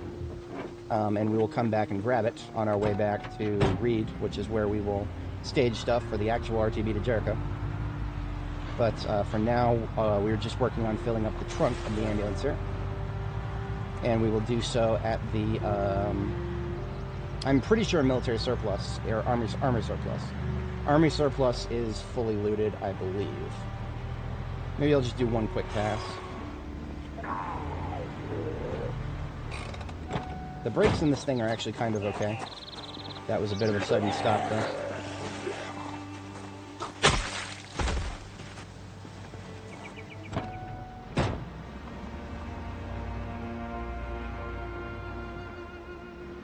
Oh, I was going to close and reopen the game. I burnt my second overnight activity as taking a bath. But it's safe to... this area is mostly safe. I don't have to worry about a zombie appearing behind me when I relaunch the game. So we just give it a couple seconds to kill itself, and here it is back. This will take care of any sort of memory leak that might give you stutters. Not a lot of people are going to play this game for 7 hours straight, but if you do, it's good to... if you're going to keep doing it after that 7-hour marker. Now, that being said, strategically for today, the plan, I do have a couple of tasks I need to do in the afternoon. It's kind of early afternoon for me right now, so I got another hour or so maybe. I don't want to go like, sometimes here we will go insane, and we will just go all the way to the YouTube 12-hour cutoff. I'm not gonna do that today just because today's not a weekend. It makes sense to save my energy for really long plays, really long plays, like longer than normal. So it makes sense to save my energy for that for the weekends, because that's when most of my viewers are going to be online. So, besides, we're doing some of the boring shit right now so that we can probably spend a little bit more time doing the interesting shit tomorrow. Tomorrow being a Friday, second most populous day of the week. I think Fridays are actually technically a little bit bigger than Sundays for YouTube. Saturdays are the biggest by far. No questions there. Night Glow. What is that? I don't even know what Night Glow is. Is that another, like, nightclub just right down the street from the other one? I would laugh really hard if that's the case. I've got to see what this is now. This, you can't throw a building like this at me. Oh, it's just, like a club. Or is it like a... Oh, it's that kind of a club. Okay. Okay. If you know, you know. You do a little dancing, and you do a little watching people dance. Maybe a lot of watching people. Where are the bar stools? Did the looters steal all the bar stools? Or is this one of those bars that doesn't have stools? That could be it. I have only been to such establishments once or twice in my life. I'm not the kind of individual who would frequent such a thing. On occasion. Perhaps a rare occasion, as they are. Now, here's an interesting thing. Because the floor tiles are the same above and below, aside from the light, I had almost no indication that this is just a little balcony up here. That's all this is. This is, I wonder if they have an inner bouncer to make sure that only the cool people go upstairs. I wonder. If you ever go to a nightclub, just make sure that you're going with a attractive woman. It doesn't even have to be your girlfriend. Just have a female friend who is attractive, and offer to pay her way. Be surprised how... Okay. I got really fucking... my heart skipped a beat right there. Because it looked like she was about to jump off the ledge, but she just jumped over the railing for the stairs. Okay, we're good. I'm pretty sure that auto jumping will not throw you off a fucking flight. But this game, man, I can't trust that, can I? I'm just gonna check for some chips and small form food here. That's something you can find in bars. There's a short bat. That would be interesting to me if I couldn't make my own very easily. If I need a short bat, I just reach on the floor outside and pick up a branch. Alcohol in this game is surprisingly calorie dense. If you're trying to put on weight and you are in a situation where you got a lot of alcohol, drink yourself to sleep if it's safe. Otherwise, well, I would never recommend it during the day. It makes everything you try to do slow. Like, even just transferring loot from one container to another. So, like, even if you're in a super safe place, you're thinking, oh yeah, I can get drunk right now. I don't have to worry about fighting zombies or even... in this game, they go hard with drunk driving, even tipsy, and your steering wheel will just go all the fuck over the place. Not necessarily a realistic depiction, but yeah, they definitely go hard with the don't go anywhere near behind the wheel if you're even slightly tipsy. There is no legal limit to be below. There's just you have a little bit in your system, you're not going to be fucking driving unless you want to crash. But I do find that alcohol serves a nice niche if you are ready to sleep, but you're really hungry. Just sleep, or drink. Get drunk, go to sleep. You'll wake up, you'll be not drunk anymore. This game does not have a hangover mechanic. I eagerly await the devs announcing the hangover update has arrived. But until then, I will gladly enjoy a situational drinking and sleeping here. Because in this game, if I'm going to go to sleep, it means I'm in a secure location anyway. And even if I wake up in the middle of the night due to a nightmare, that just means I'm waiting a little bit and going to sleep again, isn't it? Okay. I could have swore that there was another POI that I wanted to look at. But it looks like this street is actually surprisingly clear. This street, because that is all the way to Havisham, which we've already cleared.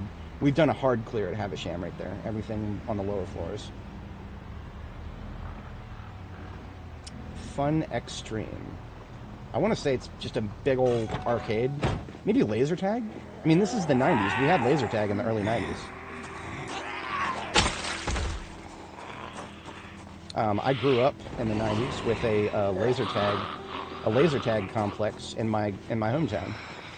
I only actually went there a few times. It was actually a little bit before my time that laser tag was super popular and all the kids wanted to go do that.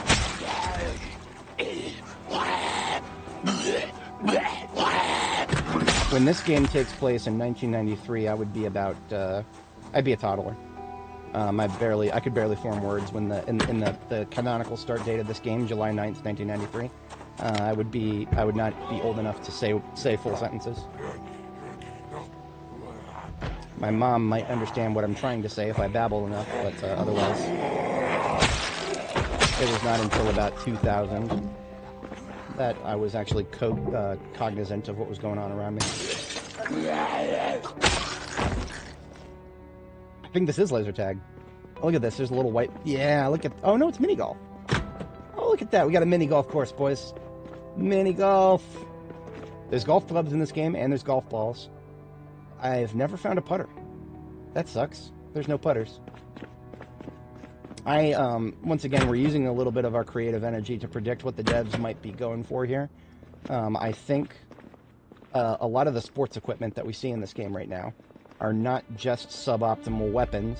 I think they're actually things that, when you have a lot of NPCs at your base, when the colony sim finally becomes what it's supposed to be, I think you're going to want sports equipment, because you're not going to have to manage your own boredom. You're going to have to manage the boredom of anybody who you recruit to join you. That's how the game used to work, I think, and I'm pretty sure it's still going to work that way.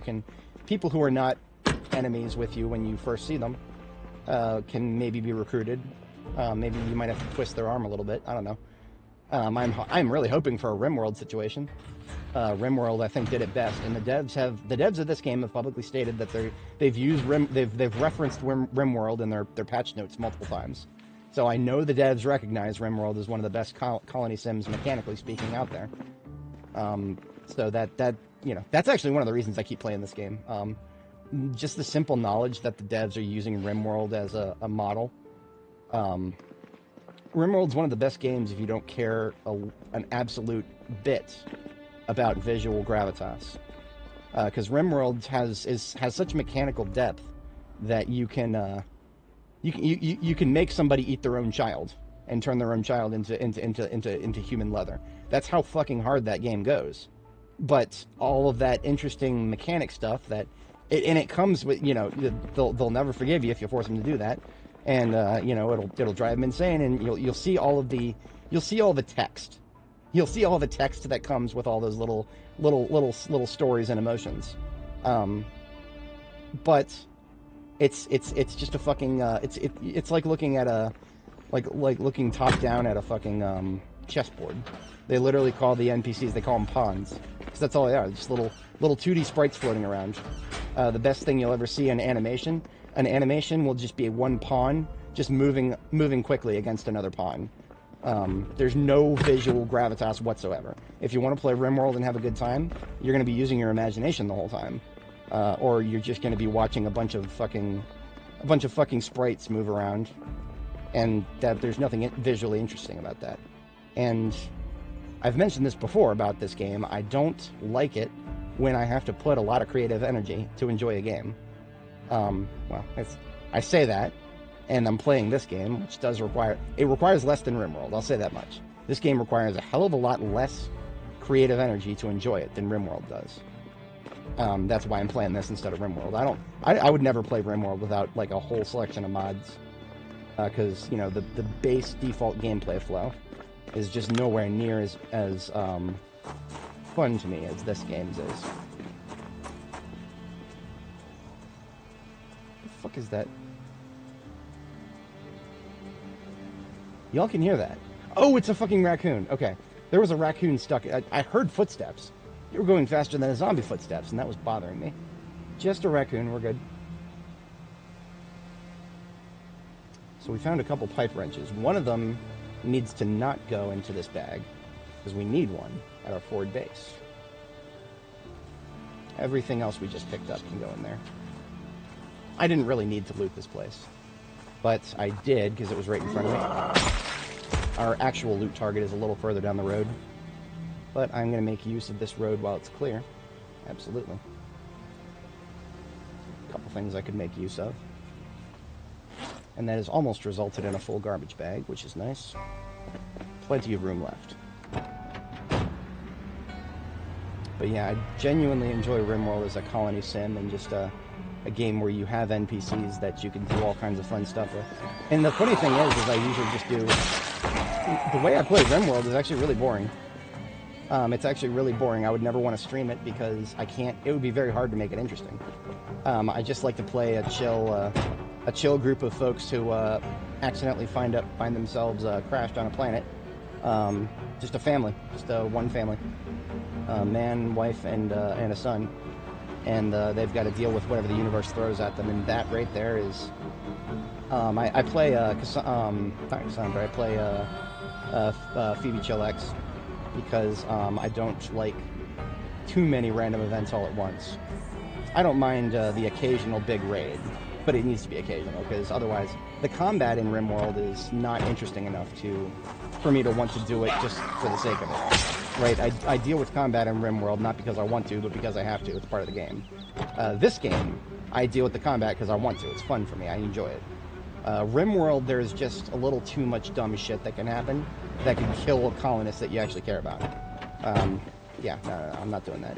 When there's, like, just recently, I was playing RimWorld offline, and we had a raid of a group of people that were not well enough armed for me to consider a threat. But then, because I didn't inspect the genotype of what was attacking me, apparently one of them has fucking dragon's breath, and he can just belch fire. I didn't fucking know that. I didn't know that was a thing. Skill issue? Sure, skill issue. But because of that, all of my colonists in their defensive position, which the game tells you to do, especially early game, they tell you to build a defensive position and use a bunch of barricades. But I guess for the future, make sure you don't group them up together too tightly, because some random fucking NPC is going to come up and they're going to have a genotype that lets them belch fire, and everybody in your fucking colony is going to be on fire. It's just, you don't run into shit like that in Project Zomboid. Like, the enemies in Project Zomboid are made dangerous by the fact that individually, all it takes is a single tap. And you can master an individual zombie relatively easily, and the threat always comes from their placement and their quantity. You don't get anything like that with RimWorld. The threats are always going to be all over the place, and yeah, there's an upper limit to how much I can enjoy something like that. I'm not saying that it's not something that I do enjoy. There's also a lot of save scumming going on with RimWorld. It's almost impossible for me to play it and enjoy it without save scumming. And I don't find save scumming to be very interesting gameplay to broadcast to the world. Save scumming means you're either not enjoying what you're doing, or you are playing a game that requires it. That's my hot take on save scumming. If you're doing it, it means there's an enjoyment problem. You're not enjoying what you're doing, and you feel the need to go back and redo it. And if I'm not enjoying what I'm doing, why would I expect other people to watch me do it? That's kind of like the fundamental thing I'm going for, right? I've never been the kind of person to like watch live streams really long.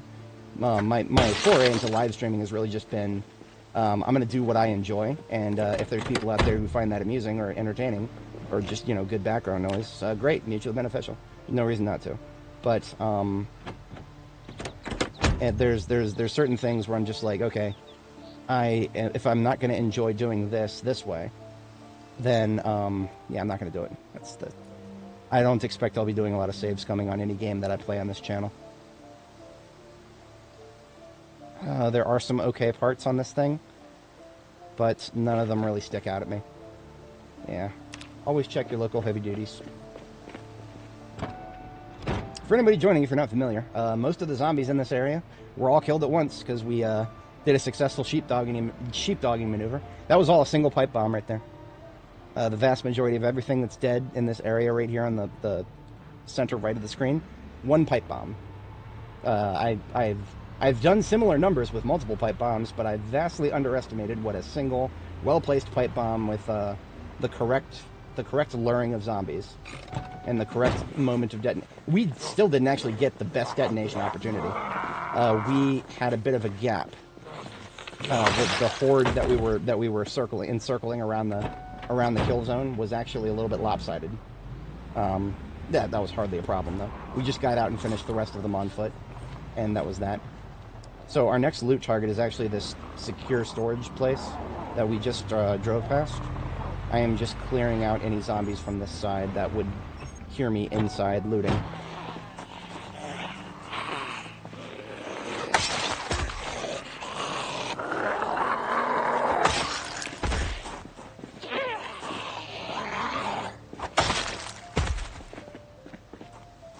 Alright, now real talk, I don't have a sledgehammer on me.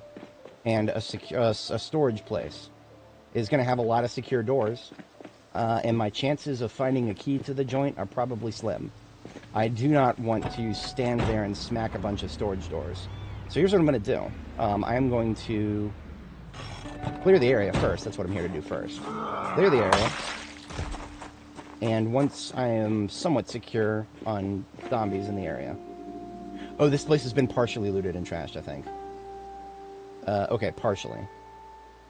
So I guess what that means is there's different buildings here. Like this right here, these connected units, this is one group of buildings.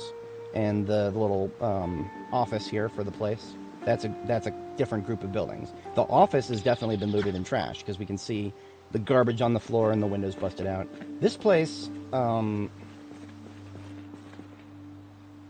furniture is still here. That's always there if it's been looted and trashed.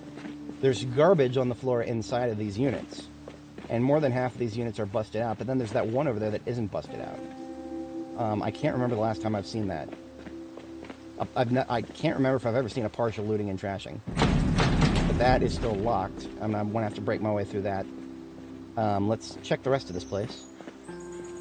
Okay, all the doors inside are intact, and there's no garbage.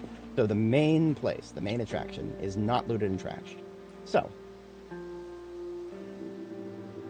this place has got hard walls in every direction. I only just realized that.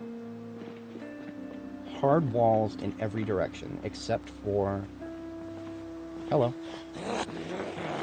Right this way, please. I don't know if I would ever actually... Not right now, I wouldn't build a base here or anything. But... coming to Louisville in the future, if I was just starting over, this place is surprisingly... Okay. What am I thinking about when I think about base locations in Project Zomboid? I'm thinking about spawns, respawns, and then strategic positioning. Spawns, initial spawns, I don't really care about. Initial spawns were actually bad for Jericho, but I killed them all, and respawns have just been a trickle. So spawns and respawns, when it comes to respawns, what I care most about is what direction are they going to come from, and what are they going to attack to try to get to me. In this place, after just looking at the outer walls, these outer walls can't be attacked. These are proper walls, they're not fences. All these walls cannot be attacked. This place, I think this side has been... Yeah, this side has been trashed. So this little connected, these connected units here, these four up top, these have been looted and trashed. Whatever, I don't really care. I'm evaluating the security of this location now, because in the future when I come here, yeah, I might come to this place. There's multiple reasons, and I'll articulate them once I've just kind of confirmed the rest of my theory here.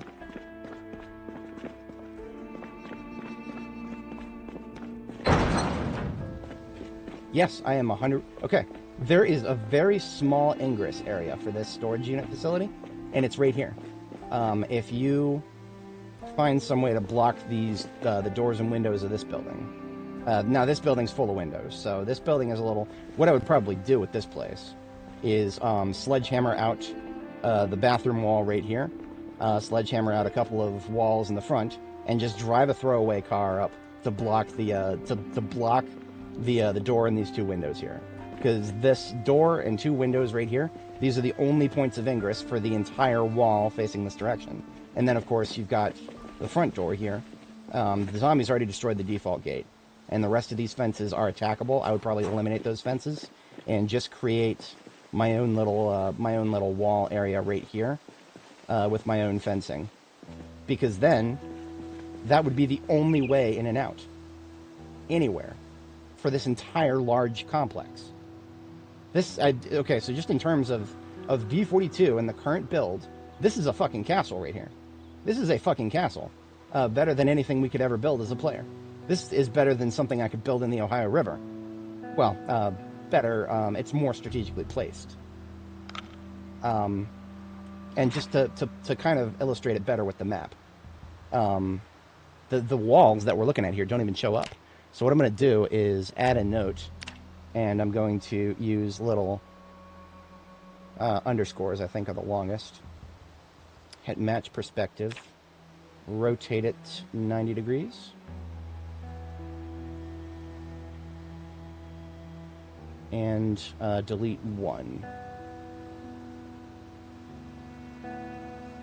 And we're going to do that again. That was brilliant.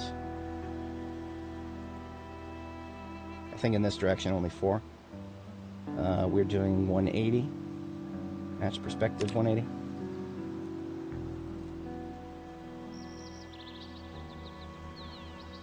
Okay, 4 was too much. We do 3. And what these green lines represent are unpassable walls. Oh, actually, you know what? 4 was correct. Hang on a second. Let me stand in the corner. Let me stand in the corner, because we've got walls all the way over here that go a little bit beyond. Yeah, 4 was correct. Edit marking, click on that. Abuski. What if we did dashes instead of underscores? That's not enough. 5 dashes. 5 dashes is perfect. Now, the dashes are actually not perfect. They're at a bit of an angle. as if you have a stroke to your penmanship here. So 177 degrees instead of 180, and that feels a little bit better. And now we just do the exact same we did for the front. 5 underscores in this direction, right? Match perspective, 30 degree, 90. We may have to subtract 1 from that. Again, like I said, I don't know if I'll build a base here for this character. Partially because the strategic importance of this base would be first point of ingress to Louisville. Because you could, if I wanted to, I could sneak up the far east side here, or sorry, the far west side. Foxtrot was my initial point of ingress. I would probably always do that. I would probably break through the military checkpoint, create a staging ground beyond it. So what I did here at Foxtrot, I'd probably do again. But Foxtrot was temporary then, and it would be temporary in the future. Instead of progressing to Jericho, though, which is central for residential, but yeah, I mean, honestly, going up Bourbon Way here, there's a fair few initial spawns on this road. I know that for a fact. I have been on this road most of the way. But I don't think the respawns would be that bad. I would have to test that in practice. 5th Street would be an initial... Initially, like we just did, we cleared a lot of spawns. But once the initial spawns are clear, it's just respawns. Which is very interesting. Yeah, honestly, I would probably come here in the future.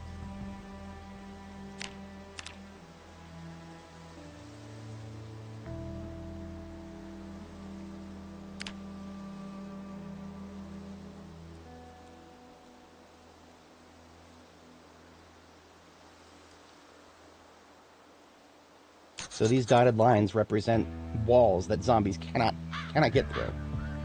Actually, I do have to change... Hang on, I do have to change this one, remove 1 from it, because there is a bit of a point of ingress here, thanks to the doors and windows. So now it's 100% accurate. This is basically just everything that's dotted is completely unpassable. And that's really, really, really important for a long-term base, in my opinion. Anywhere where there might be respawns. You don't want the respawns to wander up and just start attacking a wall that you built, or just start attacking one of a billion windows. I would never want to deal with that long-term. And I always try to think long-term here. But anyway, a very nice mental exercise for me. I would definitely do this in the future. This place has been identified as a lovely place. For now, we are focused on the loot that's actually in there, though. So what I'm going to do, and I said this before, I need the sledgehammer. I'm not going to try to break my way into these doors by hand, and there's no field kit in this ambulance. So what I'm going to do is steal the battery from this ambulance, because I have plenty of spare batteries back at base, so I can replace it easily. And then I'm going to steal a 1 2-liter full of gasoline by siphoning that out of the trunk, or the gas tank, and I'm just going to make this thing up here drivable. It's my privilege as level 10 mechanic and level 3 electrical. I can make any vehicle work. I just need key access, and I can't do that. Keys on the floor? No? No keys? That's okay. The front right window is shit. We'll smash that out. Unlock everything. Hotwire this bitch. Take that crappy battery out. Toss the crappy battery out. Put my main ambulance battery in there. And it actually already had a little bit of gas in the tank. We're going to go ahead and put the rest of that bottle in. And we've got a throwaway vehicle that we're going to take back to our outpost with. And then once we're back at the outpost, we're going to come back with the vehicle that has the field kit in it. And we will use that vehicle to tow our ambulance back with us. Since we're no longer towing the trailer, we can now do that.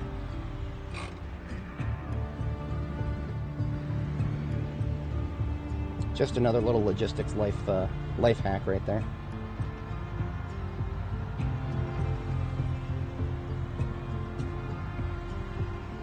Red Owl Inn. Right, I've seen this place. Yeah, this is the one that's looted and trashed. The brain meat keeps telling me that there's another nightclub we drove past, but I'm starting to forget exactly where that would be. It definitely... We already identified the one back there that's a little bit more of one of those bar/dancing joints. This is kind of more like a nightclub. I've only been to a couple nightclubs. If anybody lives in the DC area, Fur nightclub is the one I've actually been to the most. The most. Could probably count on one hand if I actually thought about it. Not very many times. It's not my repertoire. It was also it's a younger man's place. Those are that's for younger men. It made a lot more sense in my 20s. In my 30s now, you know, you go to places like that to meet people. But the kind of people you meet there are not the kind of people that I'm looking for in my life right now. So the battery that we put in this bad boy is coming back out.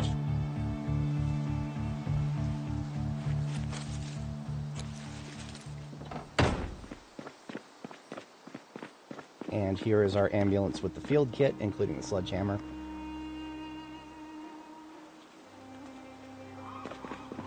We weren't using this ambulance because its trunk is already pretty much full. This is our combat ambulance, not our looting ambulance. We wouldn't be able to fit much loot in here. That's why we were using the other one, if anybody did not catch that earlier.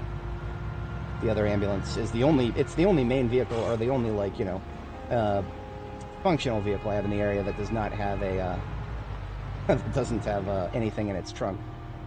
Everything else that I'm currently rocking is like, it's there for a reason, and that reason is its trunk is full of something.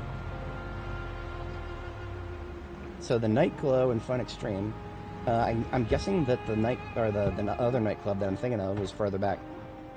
These buildings have just been woken up recently, but I have not pulled enough of the... Just ran over a rat.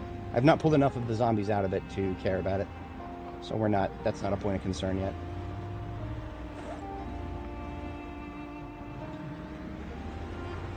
I can't stand driving through those particular roads. I should not have done that.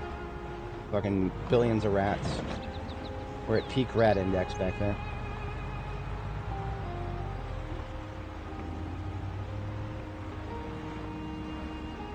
Yeah, so this entire place, no way in, except for that one that I pointed out earlier.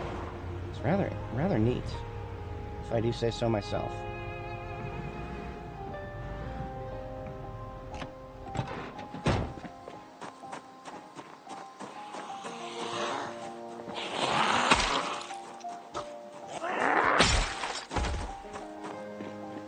So the battery I've already brought back with me. We toss that back into the vehicle that we borrowed it from, and we're going to tow it back with us since we had to bring another one out. That's fine. My main ambulance can tow anything. That's why it's my main.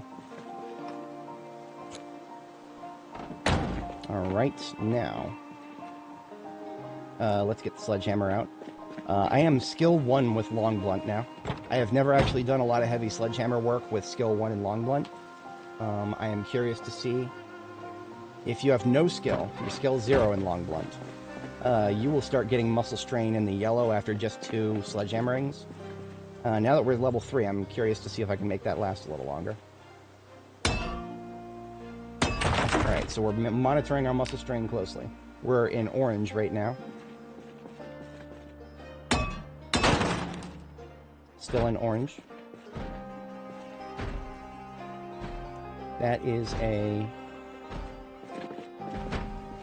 unknown amount. But they're indoors, I think. Yes, okay. So we've done 2 sledgings. Regular doors in here, I think, can be opened. Okay, I would not be... What happens if I try... Okay, so the big doors, we're still sledgehammering. So I'm doing a third now.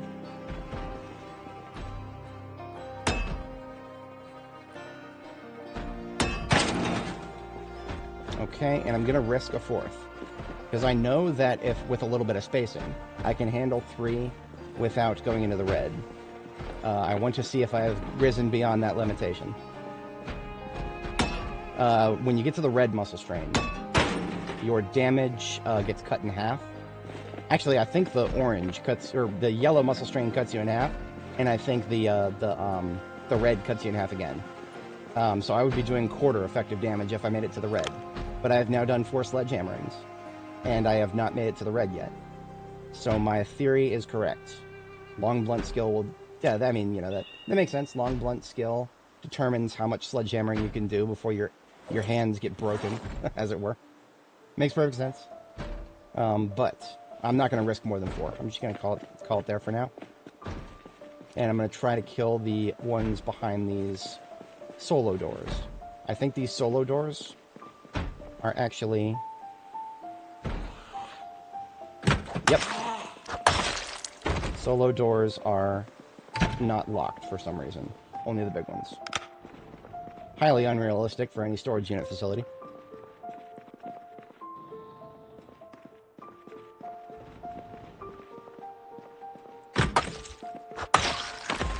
Perfect.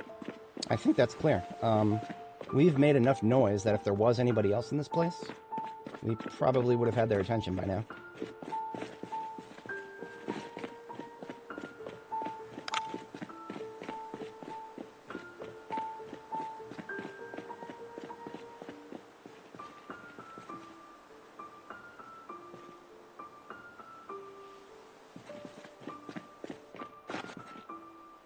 Pianos. Fun times with pianos on this channel.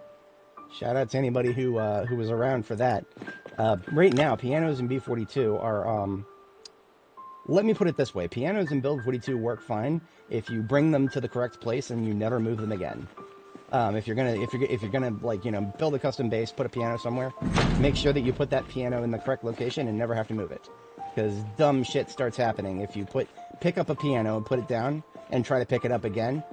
Dumb shit starts happening fast. And I think that is still actually a problem now, to this day. Because I was in the bug reports forum the other day, and it's still being bitched about. I actually replied to those. I replied to those, and I told folks the workaround. It's ridiculous. The workaround that you have to go through if you want to get rid of the extra pianos that start spawning in when you try to move one. Or just, you know, get rid of the piano itself. Even if you don't get it spawning more, you just want to get rid of the one. There's some shit you got to go through for that. So that was an example of a book crate with some books in it, but nothing even close to what we wanted.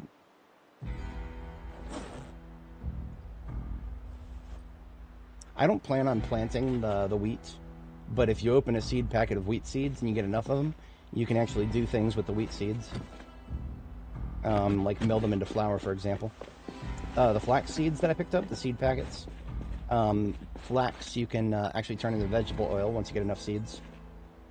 Medical bed, I'm going to steal this. Medical bed gives you a good quality sleep, but both parts only weigh 15 encumbrance. And therefore it is the lightest weight bed in the game that actually gives you a good night's sleep. And because the parts are only 15 each, an organized person can fit both parts in a military backpack. So right now I'm carrying around in this backpack in my hand a good night's sleep that can go anywhere. I have actually several of those beds elsewhere, but now I have an extra one on this side of the map, and that's great. We're just going to toss that straight in there. Now we still have 60 encumbrance to work with.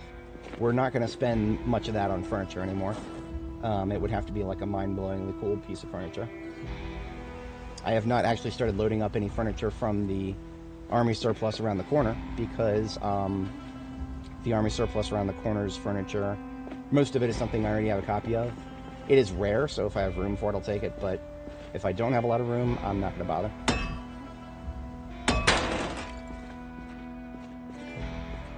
So, even though this place had an intact door, there's stuff on the floor that probably would not...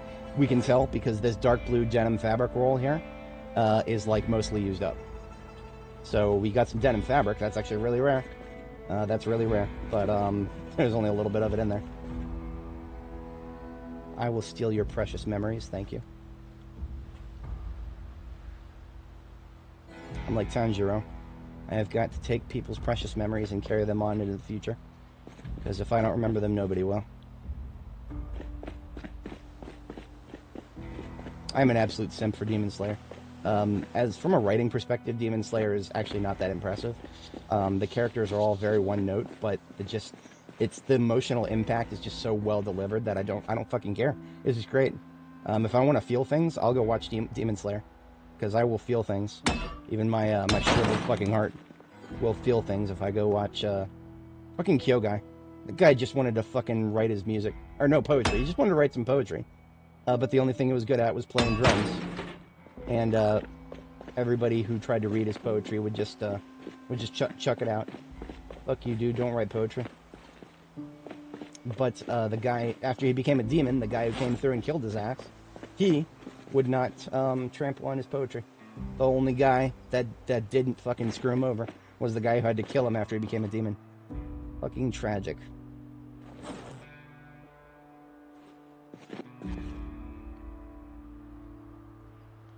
Definitely don't watch Demon Slayer for character development, because most characters are just going to be exactly the same at the ending as they are. Spoiler alert, there's not a lot of character development. Tanjiro always is a good guy. He's a good guy from the very ending. A good guy from the beginning, good guy to the ending. That's not spoiling anything to say that. He does not become a bad guy. He's always a good guy. Spoiler alert. The good guy is still the good guy at the end. But he also doesn't really go through too much in terms of character development. I've always felt like Demon Slayer ended a little early. I think Gotoge got a little bit tired of writing it. Or maybe he or she, it's never even confirmed, the mangaka who wrote the original story, I think they got way more popular than they were expecting, and they didn't like that. I think that is actually the case. Because they're so anonymous, we don't even fucking know for 100% sure if it was a male or a female. Gotoge is a female. I can tell from the writing. I can tell from the writing, trust me. And that's not a bad thing. It's just, I have noticed that women have a certain flair to their writing style that I have never seen a male writer replicate. And I do see that in Demon Slayer.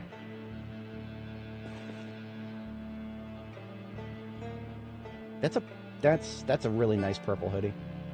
I don't have a lot of room though. I glossed over it, but there was another crate full of books, and all of them sucked. We have Animal Care 5, yay. I've read every single book in that series, and I've maxed Animal Care. I maxed it a long time ago.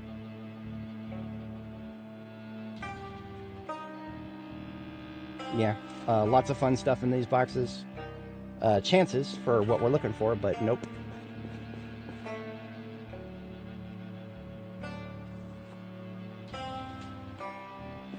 Alright, this one is taken care of. I did see this generator. This generator is going to come with me, but I'm going to hand carry it. Normally, you cannot hand carry generators. If you try to hold the generator in your hands and sit down in a seat, your character will drop it on the floor. However, this being a blue generators only weigh 30 encumbrance. Your military backpack has 36 encumbrance in it. So a organized individual can quite literally hand carry a whole-ass generator in their backpack. But we wait until we're ready to leave before we do that. We are going to sledgehammer out these doors first. Empty. Not really empty, but close enough. It's literally just a couple of crates. Old newspaper crate. Oh, a couple of, actually, warning sign. Hell yeah. I will take that and run with it.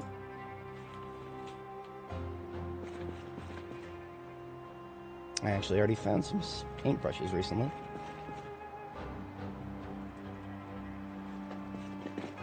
I think that might be everything on this corner.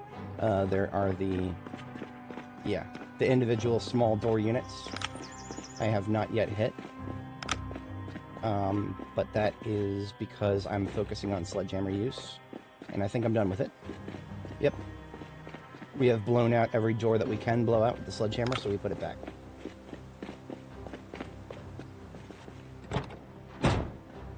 Sledgehammer is always in the passenger seat, of one of my primary vehicles here,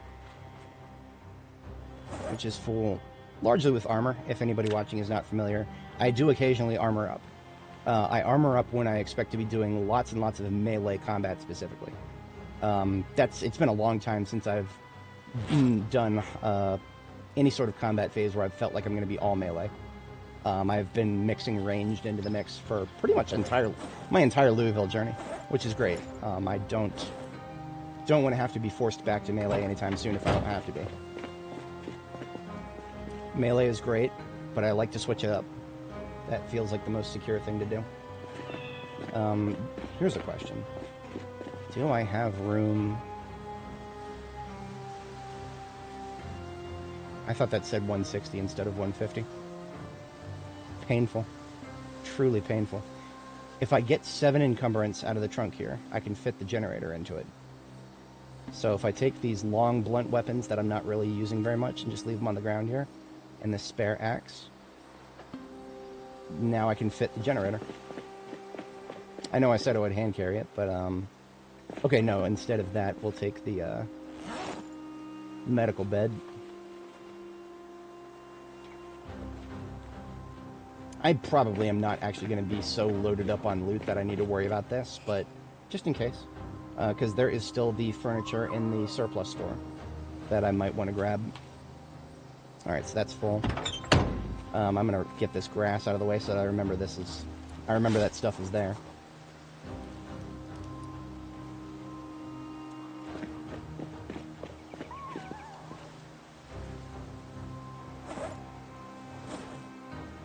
We establish another loot bag here by taking out the backpack, or taking out of the backpack, and we put the loose stuff that's already there, along with the loose stuff. Furniture I'm going to put in separately so that I know it's there. Alright, garbage bag in, and random stuff that I've picked up into the garbage bag. This denim fabric roll I'm going to leave on the floor temporarily. There's something weird with these fabric rolls. This one has been mostly used up because we found it looted in trash.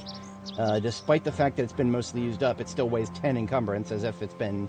the 10 encumbrance is what a fresh one weighs, too. Logically speaking, 10 encumbrance is already a lot for a fucking roll of fabric. But a roll of fabric that's almost empty, that is practically a waste of space. So I'm going to leave that on the floor as like a last thing to take with me if I have the room for it. The clothes you can make with it are pretty interesting. You can make a denim... you can make denim clothing that you would normally never find denim clothing for. I can't think of examples off the top of my head, but you can do a lot more than just jeans or shirts. But currently, in the current build, denim clothing that you make custom with tailoring, even though denim is the material, it doesn't provide the same protection like denim jeans do. So it's actually, despite the fact that it's cool looking, it's not functionally useful. There are some layers on my body right now that if I could make those layers out of denim, like with a bolt like this, if I could do it, I would, but I can't. Or I mean, I can, but it just wouldn't get me anything. So there's no point. One example would be the oh shit, which one is it? There was an undershirt layer that we can make out of denim right now. It would either be the crop top, the medical shirt, or the formal shirt. I don't think it was the Hawaiian shirt. So one of these 3 shirts, I can't remember which, you can make a denim shirt that goes on the underlayer.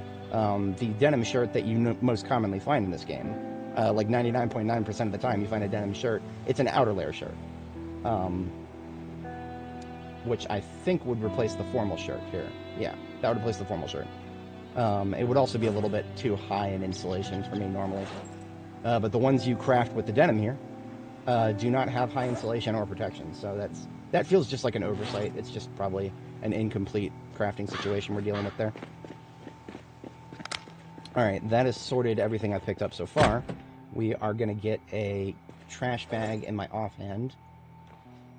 We're going to have another bite of stew because we're actually hungry almost again. And we are going to finish looting this place. All that's left are the interior doors here. Look at that. Look at this. This is one of the things I'm looking for. It is a box full of books.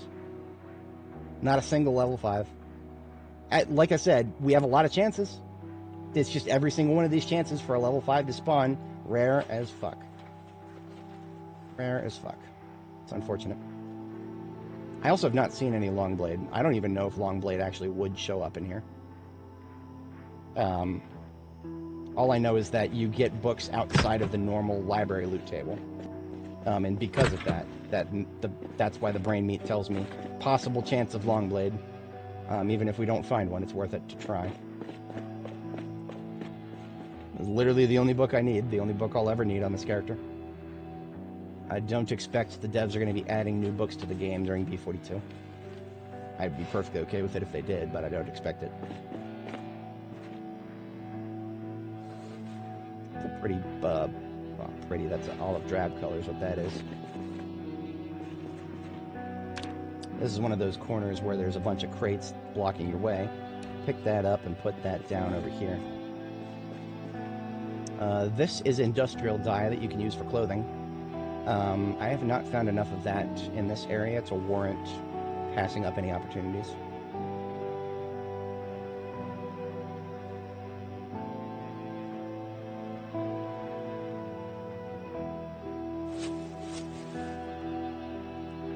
So there were a bunch of garbage bags in that crate, and one or two of them actually had trash in them, and the rest were empty.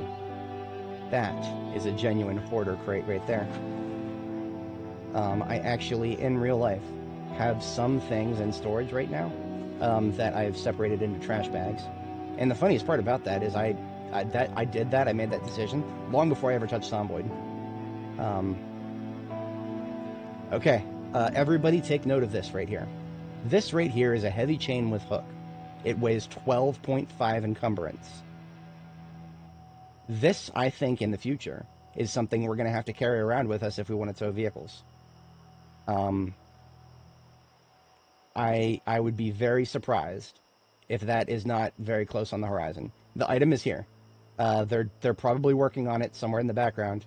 Eventually, we're going to have to carry around that heavy fucking thing as part of our vehicle field kits. If we want to be able to tow vehicles just that we see, that we come across out in the world, we are going to have to carry shit around to make that happen.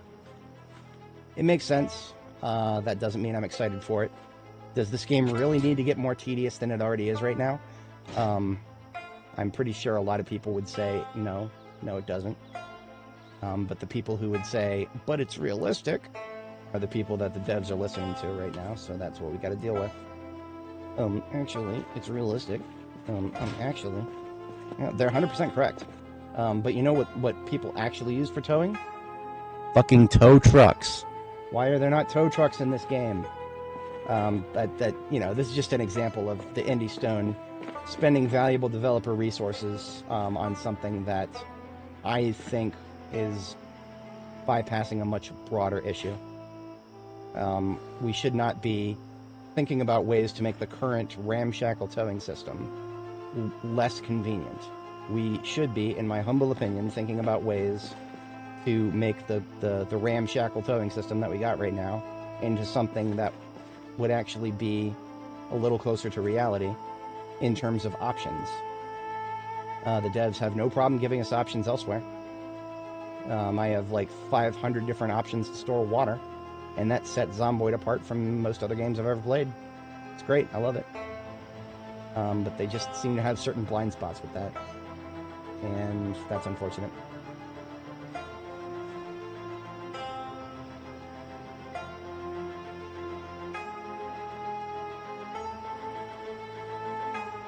I don't think I need much from here.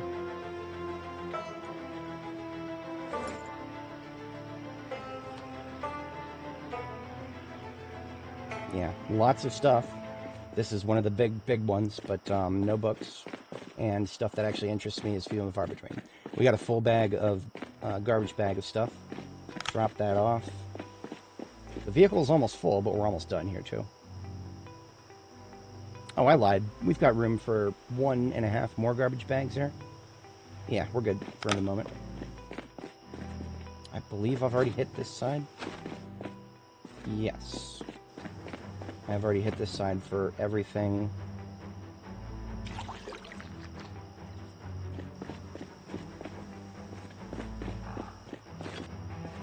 Okay, this tiny little load table right here.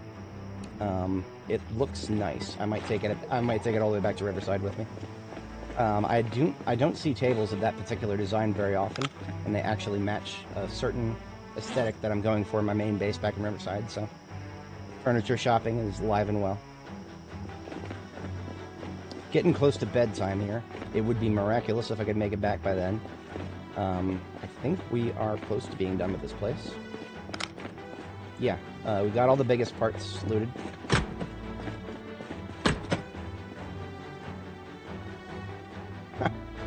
Party hat in here. What? There's a stovepipe hat, and I didn't even know there's a stovepipe hat in this game. Look at that, boys! Oh, that's obnoxious. I love it. I don't know how long I'll wear that, but I'll take it. I will absolutely take it. Teddy bear and computer. If I want a teddy bear or a computer, I know where to find many, many, many more than just those. That's a lot of encumbrance for something I don't need to spend it on right now. Okay, a medium range controller. I don't care about that. Motion sensor. Can I make those? I cannot make motion sensors.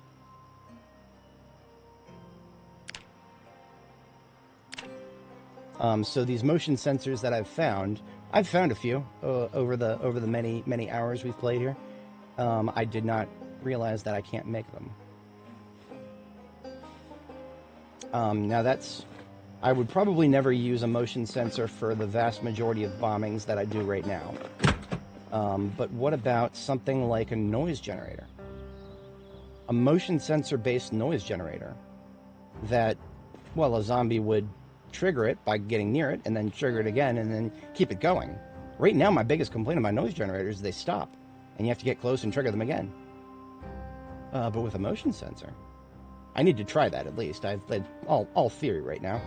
I would absolutely like to practice that, see what it feels like. Alright, nothing in this room. Once we clear out this side, have we already cleared everything on this side? Most of it. A lot of this is not something I really want to spend storage space on right now. Not that it wouldn't be useful. Some guy locked himself in a storage unit, and all that was in there were a bunch of chairs. R.I.P. to our homie.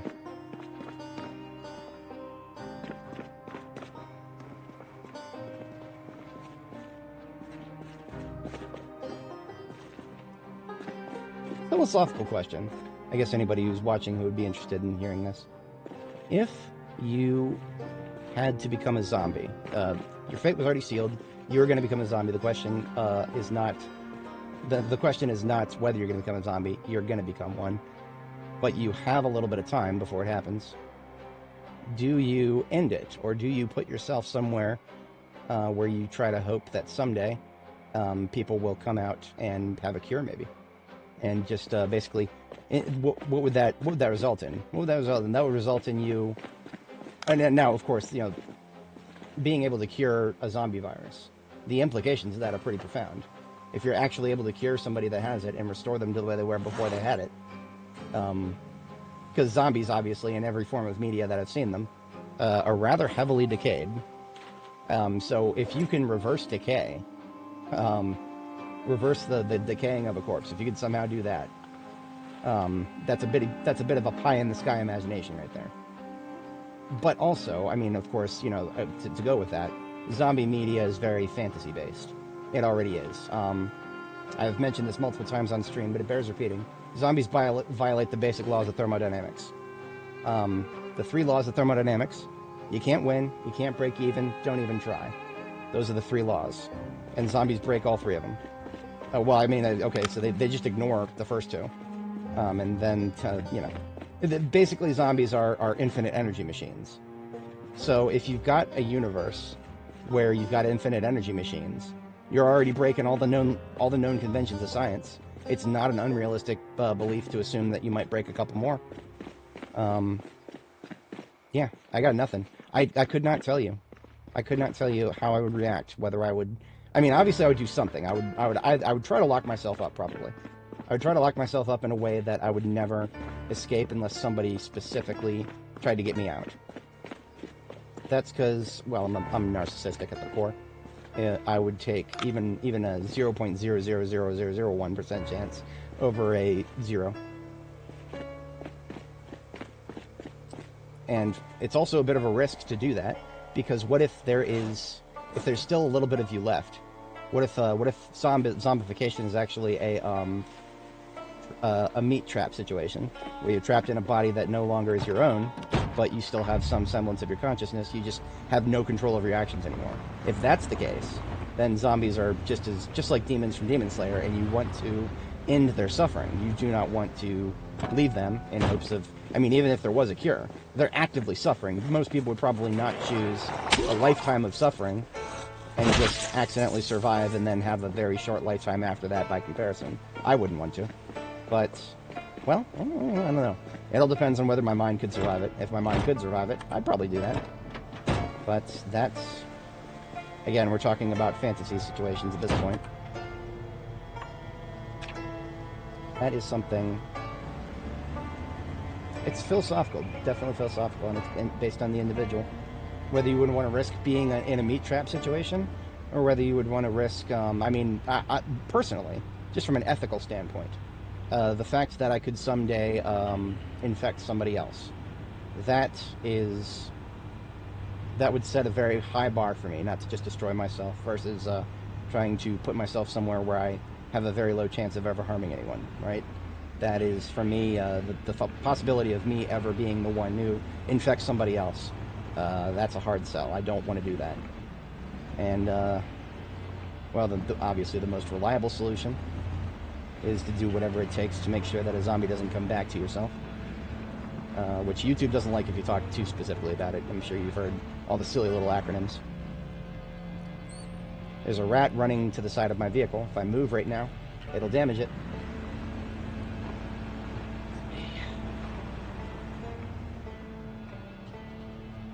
I took a wrong turn. And because I took a wrong turn, my towing activities are harder now. I think I can do this. Yeah, we're good, we're good. This is why I don't usually like to bring things like trailers out into the field with me. Trailers are obviously much easier to sort through a little turn like that than an actual vehicle. But my roads are mostly open. Minus the fucking rats. If you guys ever see me just killing small animals in this game for no reason and not even commenting on it, it's because of situations like this, where I need to navigate an area and there's a bunch of the fucking things in the road, and if I run into them, minus 5% damage to whatever gets hit. Could be the hood, could be the windshield, could be the trunk. Trunk gets diminishing repairs on return, or diminishing returns on repairs. I'm never not going to bitch about that when it comes up, because it's the stupidest fucking thing ever that a rat or a raccoon could somehow, in any universe, collide with a vehicle hard enough to reduce what you can fit in it by an actual noticeable measure. It's such a silly, absurd thing, and yet that's been that way since they've dropped B42. It's something that makes our lives inconvenient, so why the fuck would the devs try to fix it? Fuck that. We've got ragdolls to add, boys. I'm mostly being facetious. But man, these devs gotta work on their priorities.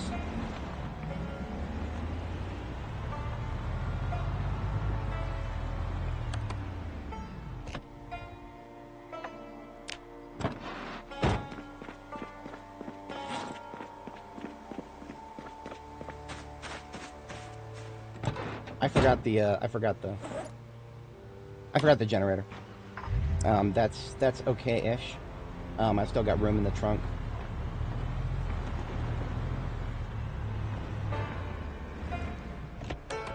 I need to get to sleep, though. I did not want to be out there too much longer.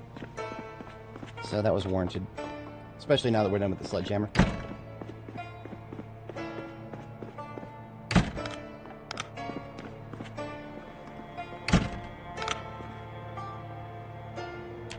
Okay. I think tomorrow morning in game, I'm going to do a quick stop by to pick up that generator and any other furniture I want from the surplus store. I think I'm going to call it after that. Oh dear, that's a nightmare. I think I'm going to call it after that because I do have other things I need to get done this afternoon, and it is quickly going from noon to afternoon, as it were.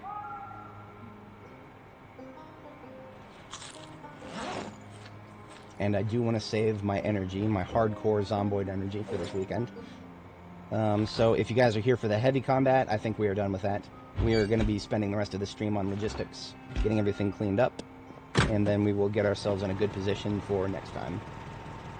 Usual YouTuber stuff, like and subscribe. If you're into long-form live streams, that's what I do here on this channel for the most part. I also post silly videos. This channel, generally speaking, is the home of my low-effort content. That's the best thing I can use to describe this channel. So I do a lot of things here. When I first made this channel, it was for YTPs, YouTube poops. If you are not familiar with those, it's just where you make really silly meme videos by editing what people say and do. Visuals and audios. Just take a video and butcher it into insanity. I find that really fucking hilarious. That's my sense of humor. I don't post those very often. Those are actually, believe it or not, YTPs are actually a lot of effort if you do it right. I've only posted a few on here, and it would be a bit of a stretch to call them high effort. But it would be few and far between. So if you ever see me post one, and that's not up your alley, you won't see too many of them, trust me on that. A lot of the people who do lots of YTPs are like people who get like Patreon supported for doing it, and I will never do that personally. It's not going to be my day job. We've got 1 hour to burn. I'm going to read some book because I am stressed and I don't want to be stressed. So I read a magazine. I read a magazine and I am no longer stressed. Got a little bit of time. Gonna leave this pipe wrench here so I don't forget it, or at least kind of don't forget it. I'll see it.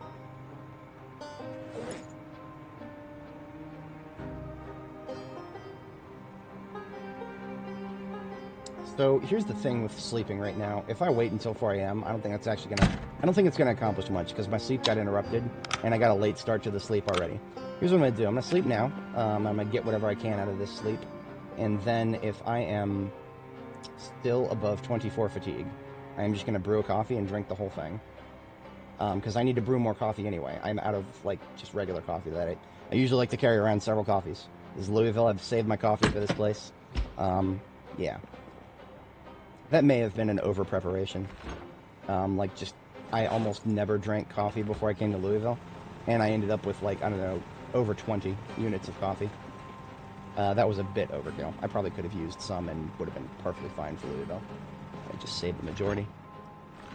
Things I've learned for the future.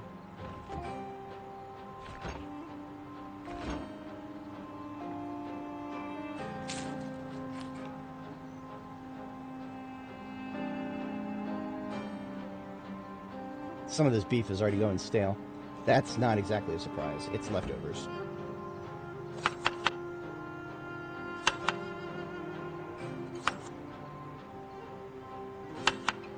Two beef, 2 steak, and 2 kale. With rosemary and garlic. Honestly, I would probably eat that. It all depends on how the kale cooks. Kale in a stew sounds like it's gonna burn. Because obviously a stew, you gotta cook it a long time to get all the meat, right?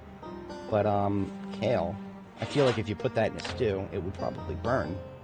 Just because it's a leafy, it's a leafy green. I've never eaten too much kale IRL. If I have, I don't remember it well. But it's a leafy green. You cook it that long, it would probably burn. But there might be some kind of prep you can do to it. Like cabbage, for example. My dad likes to do stuffed cabbage. And that is like a slow crock-pot sort of cooking thing. Alright, so we've got a mental timer going for that stew we're cooking. This medical bed needs to come out of the ambulance here and go into the other one. Because the other one is now basically just RTB Prime here. I think it's going to have room for this medical bed and probably not much else.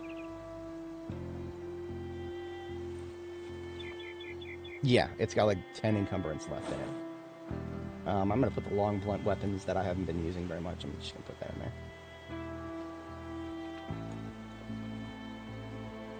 there. And that constitutes a full RTB. There is a little bit of room left. I could do another garbage bag because the passenger seat doesn't have anything on it. And I could do another half garbage bag in the glove. I'm going to hold off on that for the moment.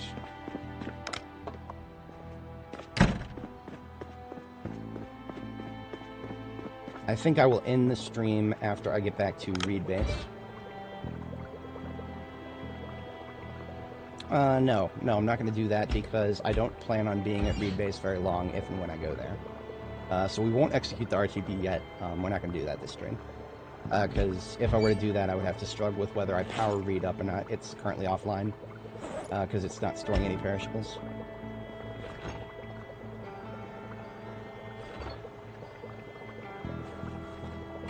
That's almost done. I'll fast forward through the rest. Boom. I need to make some coffee, and I almost forgot about that. This came out to be a 80 stew.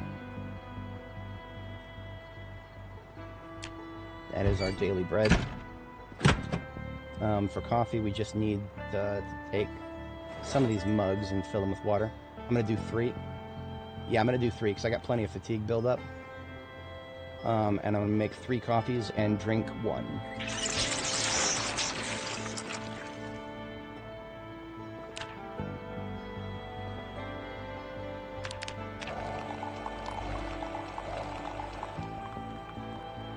I'm just going to go ahead and drink the one that I'm going to drink. The ones that I'm going to carry around, I shall add some happies to. Not required, but, well, I don't have a lot of uses for these things that I'm adding to it. I do not recommend adding more coffee to your coffee. That is a non-optimal usage of your coffee units. Same with tea, actually. Tea has been updated, so it's on par with coffee now. Coffee with sugar and cinnamon. That actually sounds pretty good. So those 2 that we just made, we carry those around.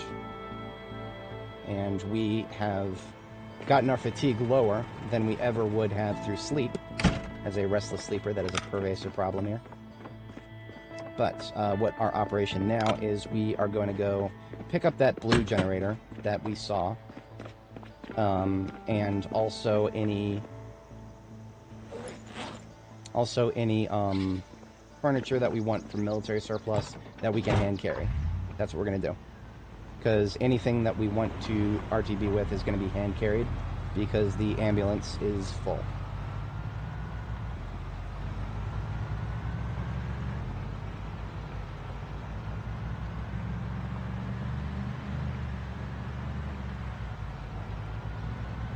I suppose I should mention, I guess if anybody viewing is not familiar with my acronyms, RTB is Return to Base.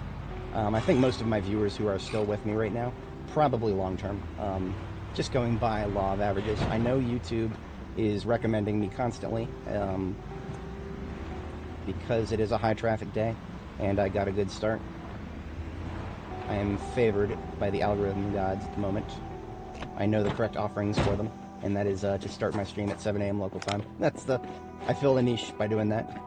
Also, I did hear KTO mention that there's not a lot of other Zomboid streamers who are live at this hour. So people who are looking for Zomboid content probably don't have a lot of options. I do apologize if I'm your fallback option because, well, I would like to be people's primary option. But the way I play is definitely not going to be the same as other people. I know other people who play this game are doing the heavily modded runs with all the cool shit that might put their save at risk of breaking with an update, but they probably don't care. They've probably made a value judgment and figured that it is worth it. Speaking of worth it, we're going to take this mac and cheese. It's an investment in the future, because right now mac and cheese is broken, you can't open it. As silly as that sounds, the devs broke mac and cheese boxes, we can't open them. Friggin' lobster in the trash. It'd be neat if we could get lobsters from fishing. Flags, I will always take.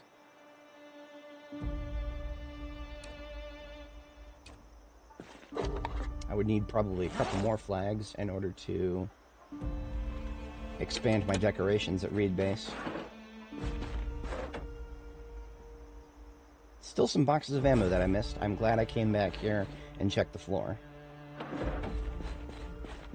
Whenever a place is looted and trashed, generally speaking, the floor will spawn things that would have spawned in the containers of that building. So that, in this case, includes ammo boxes. I thought I got most of them, but those side rooms did not. Flag. Give me flag. I always capture the flag. We are CTF enjoyers here. I used to be that kid who always wanted to be the guy who carried the flag. I think I grew out of that when I was a teenager, but when I was younger, like when I was first getting into World of Warcraft and I was like in my early teens, I was the guy who was like, no, I got it, everybody protect me. No. I mostly got rid of my main character syndrome. I still have a little bit of it. I think everybody does, to a very small extent. But, no, I've mostly gotten rid of that.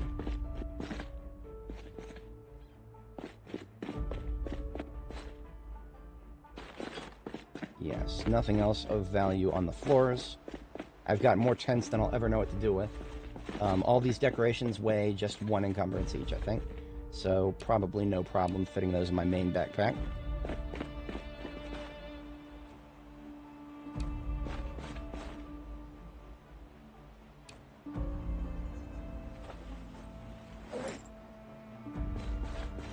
Short by 1 encumbrance. Damn.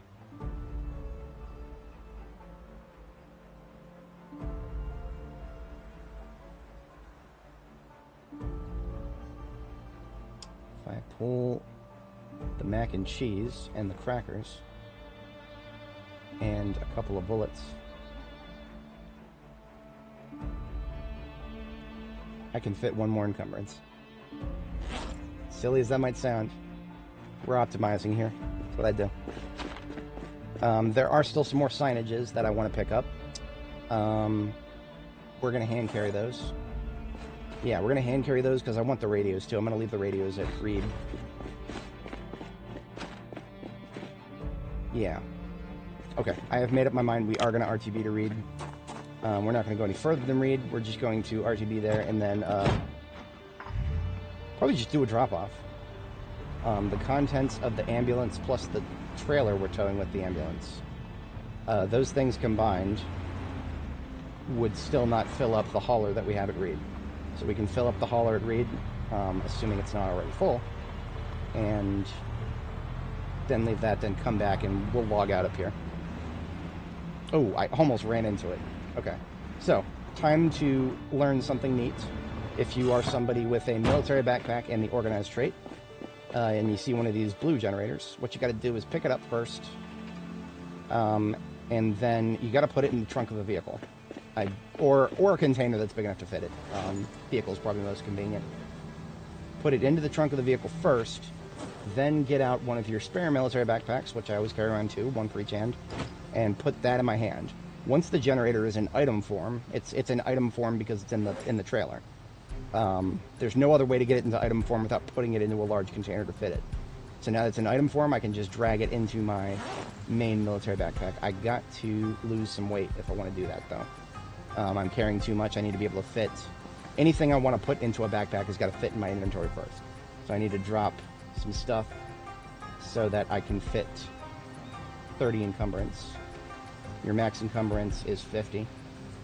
So I'm at 22. I dropped the shotgun. I'm now at 19. So I can now put the generator into my handbag. Boom. So I'm now hand carrying around a generator. I just got to put my gear back on. I still find it very silly that we have to do this, but that's the game we're playing right now. They would have to fundamentally change a few things about how encumbrance works in order to fix this, and I don't see that happening anytime soon, unfortunately. And we can put this stuff we had to pull out of our backpack, we can put it back, because we actually freed some space in our backpack. I have decided I am not taking the denim roll back with me. It's almost empty. Not worth it. I'm glad I waited. So now what we're going to do is pick up the rest of the furniture that I wanted from surplus and we're going to put that into the bag that's going to go in my main hand. So we are spidering, and we're making full use of it. Well, actually, no, I don't have to do that necessarily. I'm just going to leave the generator in the ambulance for now, since I do have room for it. Just barely have room for it. I'm going to leave that for now. I'm going to spider on the way back to... I wanted to take both of these radios, and in order to do that, each of them weigh 15. Military backpack has 30. Easy peasy. And I think most of these other signs only weigh 1 encumbrance, so I can fit those right in there with the... whatchamacallit, with the radios.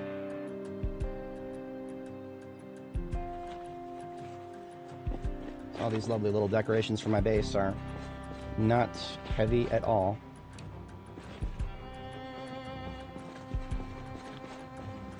Now, one of the reasons that I'm getting into the habit of carrying around ham radios is, remember, I think of this game as a colony sim without colonists. Someday there will be NPCs in this game. How will we contact those NPCs over long distances if we want them to do something? I could just think of one task that I would right now want an NPC to do if they could. Just have somebody bring one of my vehicles from one base to the other. I would do that in a heartbeat if I could. I would do that all the goddamn time if I could. And I'm just thinking, if that is added to the game, what would the requirement be? It would probably be a ham radio that can reach, that can communicate with your NPCs from across distances. So, if you get into the habit of collecting ham radios, that may be something that will benefit you much further on in the future. Assuming you're still playing this game, and if and when they release NPCs. I hate to think about this. There is always the possibility that the devs just give up on the game before they ever get to NPCs. I do genuinely believe that as long as the devs continue working on the game, we will have NPCs someday. I think there is a much greater risk of the devs just getting tired of the game before they give up on NPCs. I don't think they will give up on NPCs as long as they keep working on the game. But, well, we've already had Lemmy coming out once and publicly complaining about people's feedback and threatening to sell off to a large developer. I'm just going to call that a crash out and hope that he was not long-term serious about that. Hey, everybody has them. I've had them. Never past the age that Lemmy is, but I've had them in the past. I've had some public moments that I'm not proud of. I'm pretty sure everybody has. Yeah, we've all got our moments. Those of us who were smart enough to stay away from social media from the beginning, maybe not so much. That's my brother right there. My brother, when Facebook came out, he was like, I don't get the appeal. Why the fuck would you just want to put all your personal information out there? And so he didn't. My brother's never had any social medias whatsoever. And, well, that, you know, he's a normal person like the rest of us. He has his moments where he gets really angry, but none of those ever make their way on social media. I can't say the same. I have made some mistakes, especially when I was a younger man. I would post some shit that would, don't ever post. Social media doesn't deserve your inner thoughts. That's one way to frame it that I think everybody would understand. Facebook, Zuckerberg, he doesn't fucking deserve that. Don't give it to him. If you want to tell your friends about something bad that happened to you and vent, go do it in real life.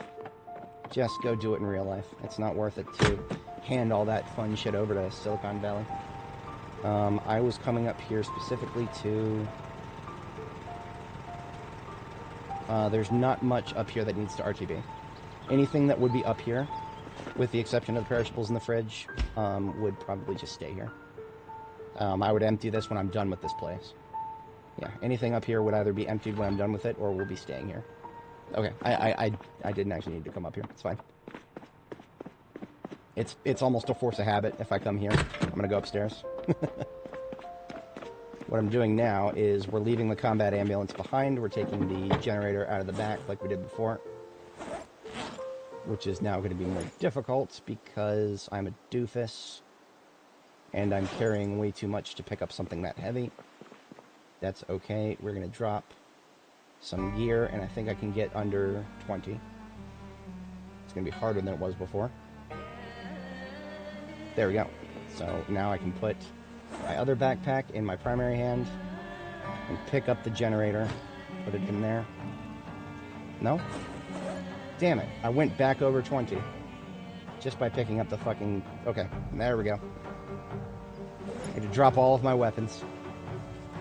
I'm quite literally, when I'm carrying this much in both hands, I will never be more vulnerable than I am at this exact moment. This is why I always do rigorous patrols around my base.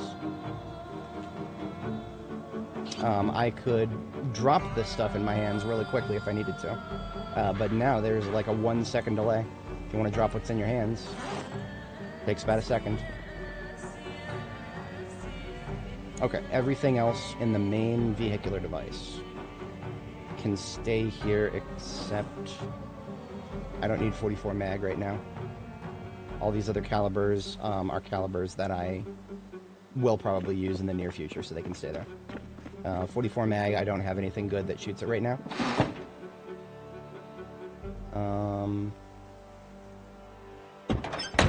Okay, you know what? These maces and axe, I put those there because I didn't have a good other spot for them. But they don't actually need to be in there.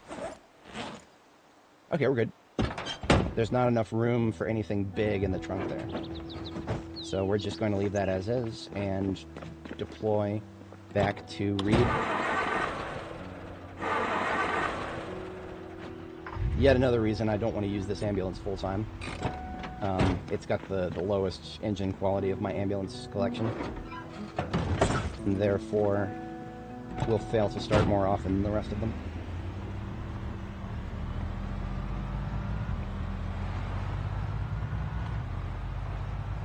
Okay, so our checklist of things to do before we have to head out, which I do. I do actually have to head out. It's almost 4 p.m. local. Shit.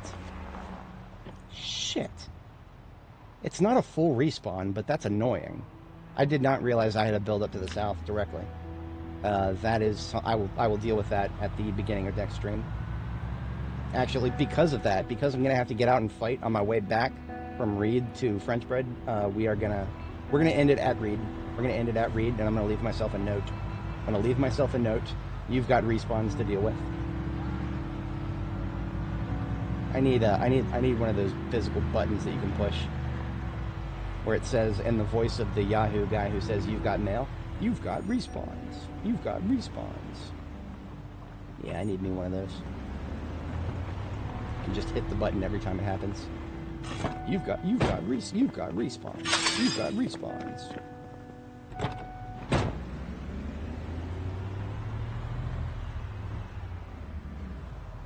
This gives us a little bit of time to warm up next stream as well, because what our goal is going to be is we are going to want to transfer the vast majority of the stuff that needs to come back to base with us, come back to Jericho, needs to go into the trunk of this vehicle, which I should have known.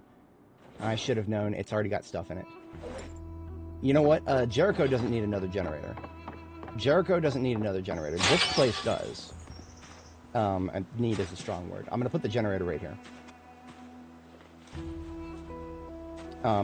Not because I need it at this specific spot, but it is better placed here to go with me to a future base location of some sort in East Louisville, if I establish one. If I establish another base in East Louisville, somewhere over here, well, that's what the yellow generator is for, but the blue generator will probably be for whatever gas station that's closest to that base. I'm just going to empty whatever is in my handbags at the moment.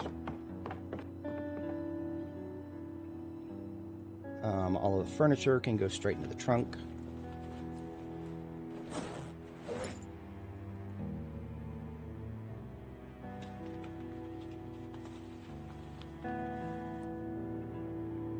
We are going to have a bite of stew.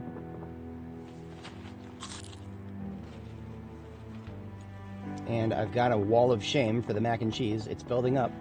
It's building up. We've got 4 mac and cheese now.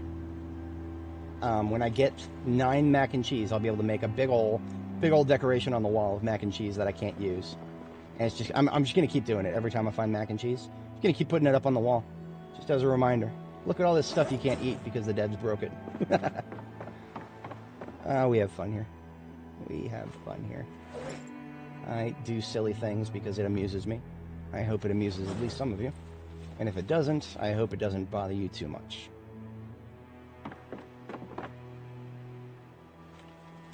Okay, 308 rounds I'm not actively using, so I put those away. 38 special and 45 auto I am actively using, so I never should have put them. I shouldn't have them in my backpack right now. They should be back at they should be back in the combat ambulance. That's fine. Just gonna drop off the non-perishables that I'm carrying around for some reason. Okay, that's my own backpack sorted out completely. The trunks of these vehicles, by and large,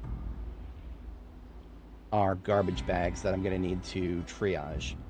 Because not a lot of the... There's a lot of stuff that I just kind of hoovered up that I don't really need to RTB all the way away. The stuff that I don't need to... if I have plenty of it at Jericho, I'm not going to be bringing more duplicates of things. Furniture is guaranteed to come back with me. The medical bed is actually going to stay here. Because medical beds, because they're lightweight, easy to move around, they're more useful to me out here in the field. So I'm going to leave the medical bed here. I'm going to deploy it over here so that I remember that I see it every time I come out here. And just leave that there so I know it's there.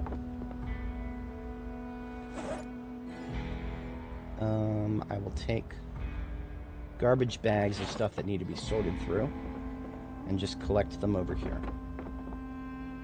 And I will do that sorting next stream, with the exception of ammo. Ammo I will go ahead and dump into these vehicles. Like, for example, we just got 12 boxes of 308, so we can now make a carton of 308, and that makes it easier to transport. 308 is not an active use caliber, so we are not currently expending a lot of it. So this carton is long-term storage. 38 special boxes are going back in my backpack. 44 Magnum in this. Everything else is to be sorted later. Yeah, so right now all I'm doing is extracting ammo. Shotgun boxes need to stay with me. Same with 38 special. 9mm I have enough of. I don't need boxes of it. I've got 9mm. I've got so many magazines of 9mm that I have magazines instead of boxes of bullets. I have backpacks full of magazines, and when I need a re-up on 9mm, I just get more magazines. Hey, look at that! We got another carton of 5.56.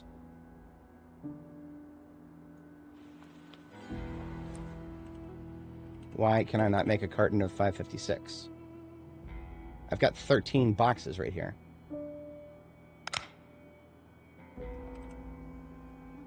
I don't know what's going on there. Oh, light. You don't need... Okay, so I didn't have enough light. You don't need light to open boxes, but you need light to pack boxes. We learn something new every day here. Lots of 5.56. It's a shame I don't have more than one M16 to shoot it, because I probably have way more ammo than I could ever shoot without breaking it. Kind of tragic, if you ask me.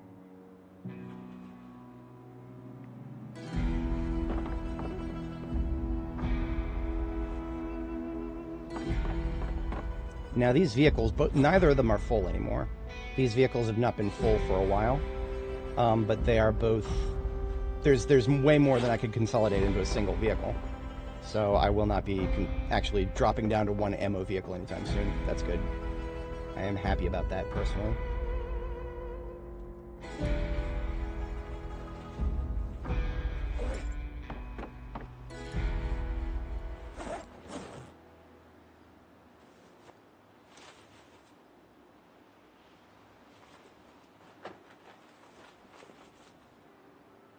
Our actual backpack is now full of stuff that I'm actively using. That's a good sign. We've got a lot of room in the ambulance for it. I didn't really count what kind of ammo calibers I was picking up when I picked it up. I just, like I said, I've been hoovering. So I picked up a little more than I needed, and that's, you know, threatened me with a good time. Alright, perfect. There's another bag handled.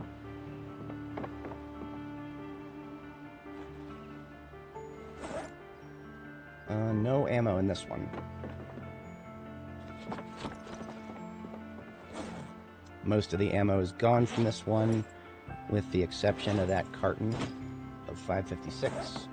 That makes a total of 4 cartons of 556 that we've found since entering Louisville.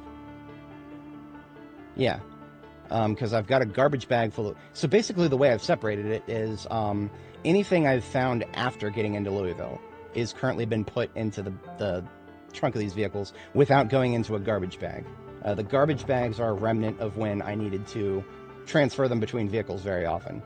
So this hiking backpack and these garbage bags full of cartons, that's a remnant of pre-Louisville. So we actually are in a phase where we've picked up a fair bit of ammo. Not as much as we brought, but we've picked up a fair bit. That's good. That is very good for, you know, parity's sake.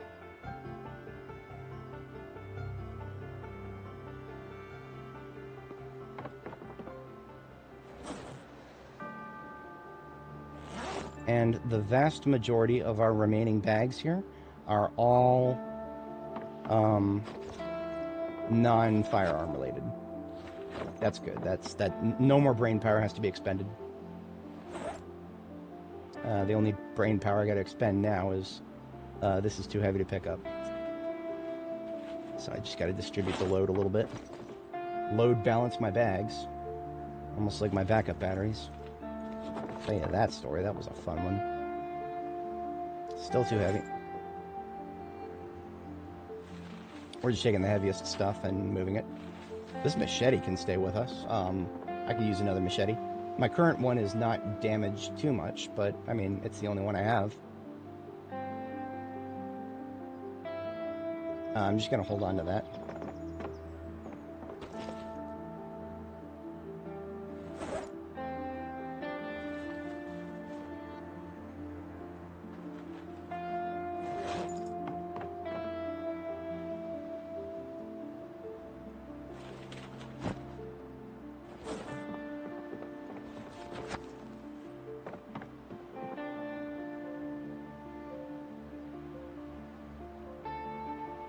Are a few guns in here. Guns are ambiguous. Some guns I actually would want for repairs. But the rest, no.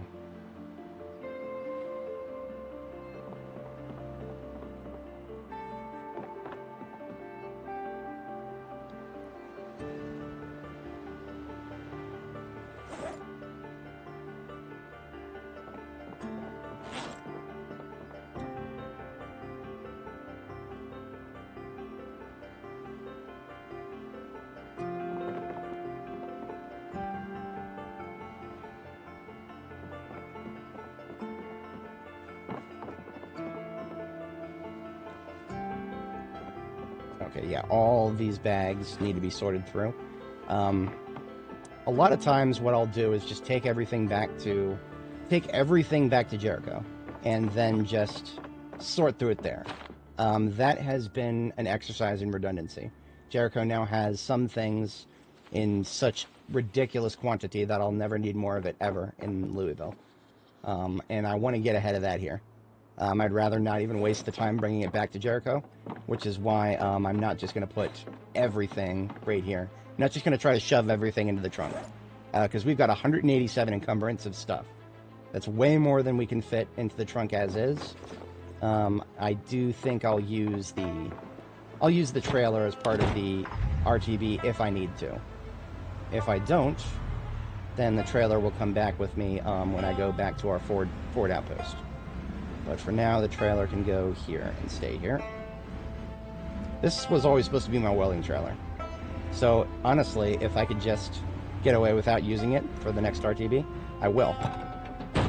I would maybe come back with another trailer. I have 3 in this area, but I've been using just 1 because, well, it's the only one available to me at the moment.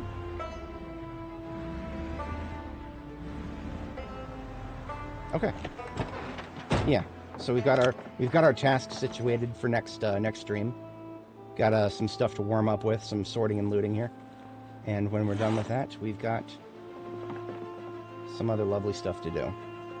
I would call this a very productive one.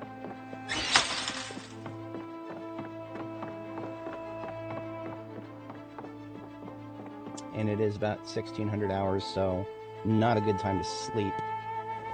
We would burn a little too much time if we tried to sleep here. So we'll just call it here.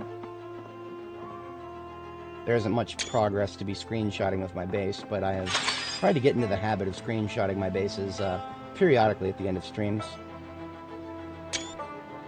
Alrighty. I shall catch you all in the next one. Now, the last thing we always do in my streams is we back up our save. This is part 69. This is part 69. This is the nice part of Annie Mae's journey through Build 42. We have 69, or we've got 68 videos before this. I've not been looking forward to trying to recover last stream's offline recording because the power cut out on me. I may have lost my local recording of that. So we'll figure that out. In the meantime, my server needs a reboot. That sucks. We're just going to our saves folder here. And there's the latest one. We Control-C. Go up a few levels to my backups folder. And we make a new folder. Wait a minute. This was supposed to be 6... Did I not back up my save last time? Oops. Well. Too late now, isn't it? Alright. I shall catch you all in the next one. I'm not going to make you sit here and watch through this. I'm not going to watch through this. I got things to do. I'll see you all in the next one. You all have a great day now.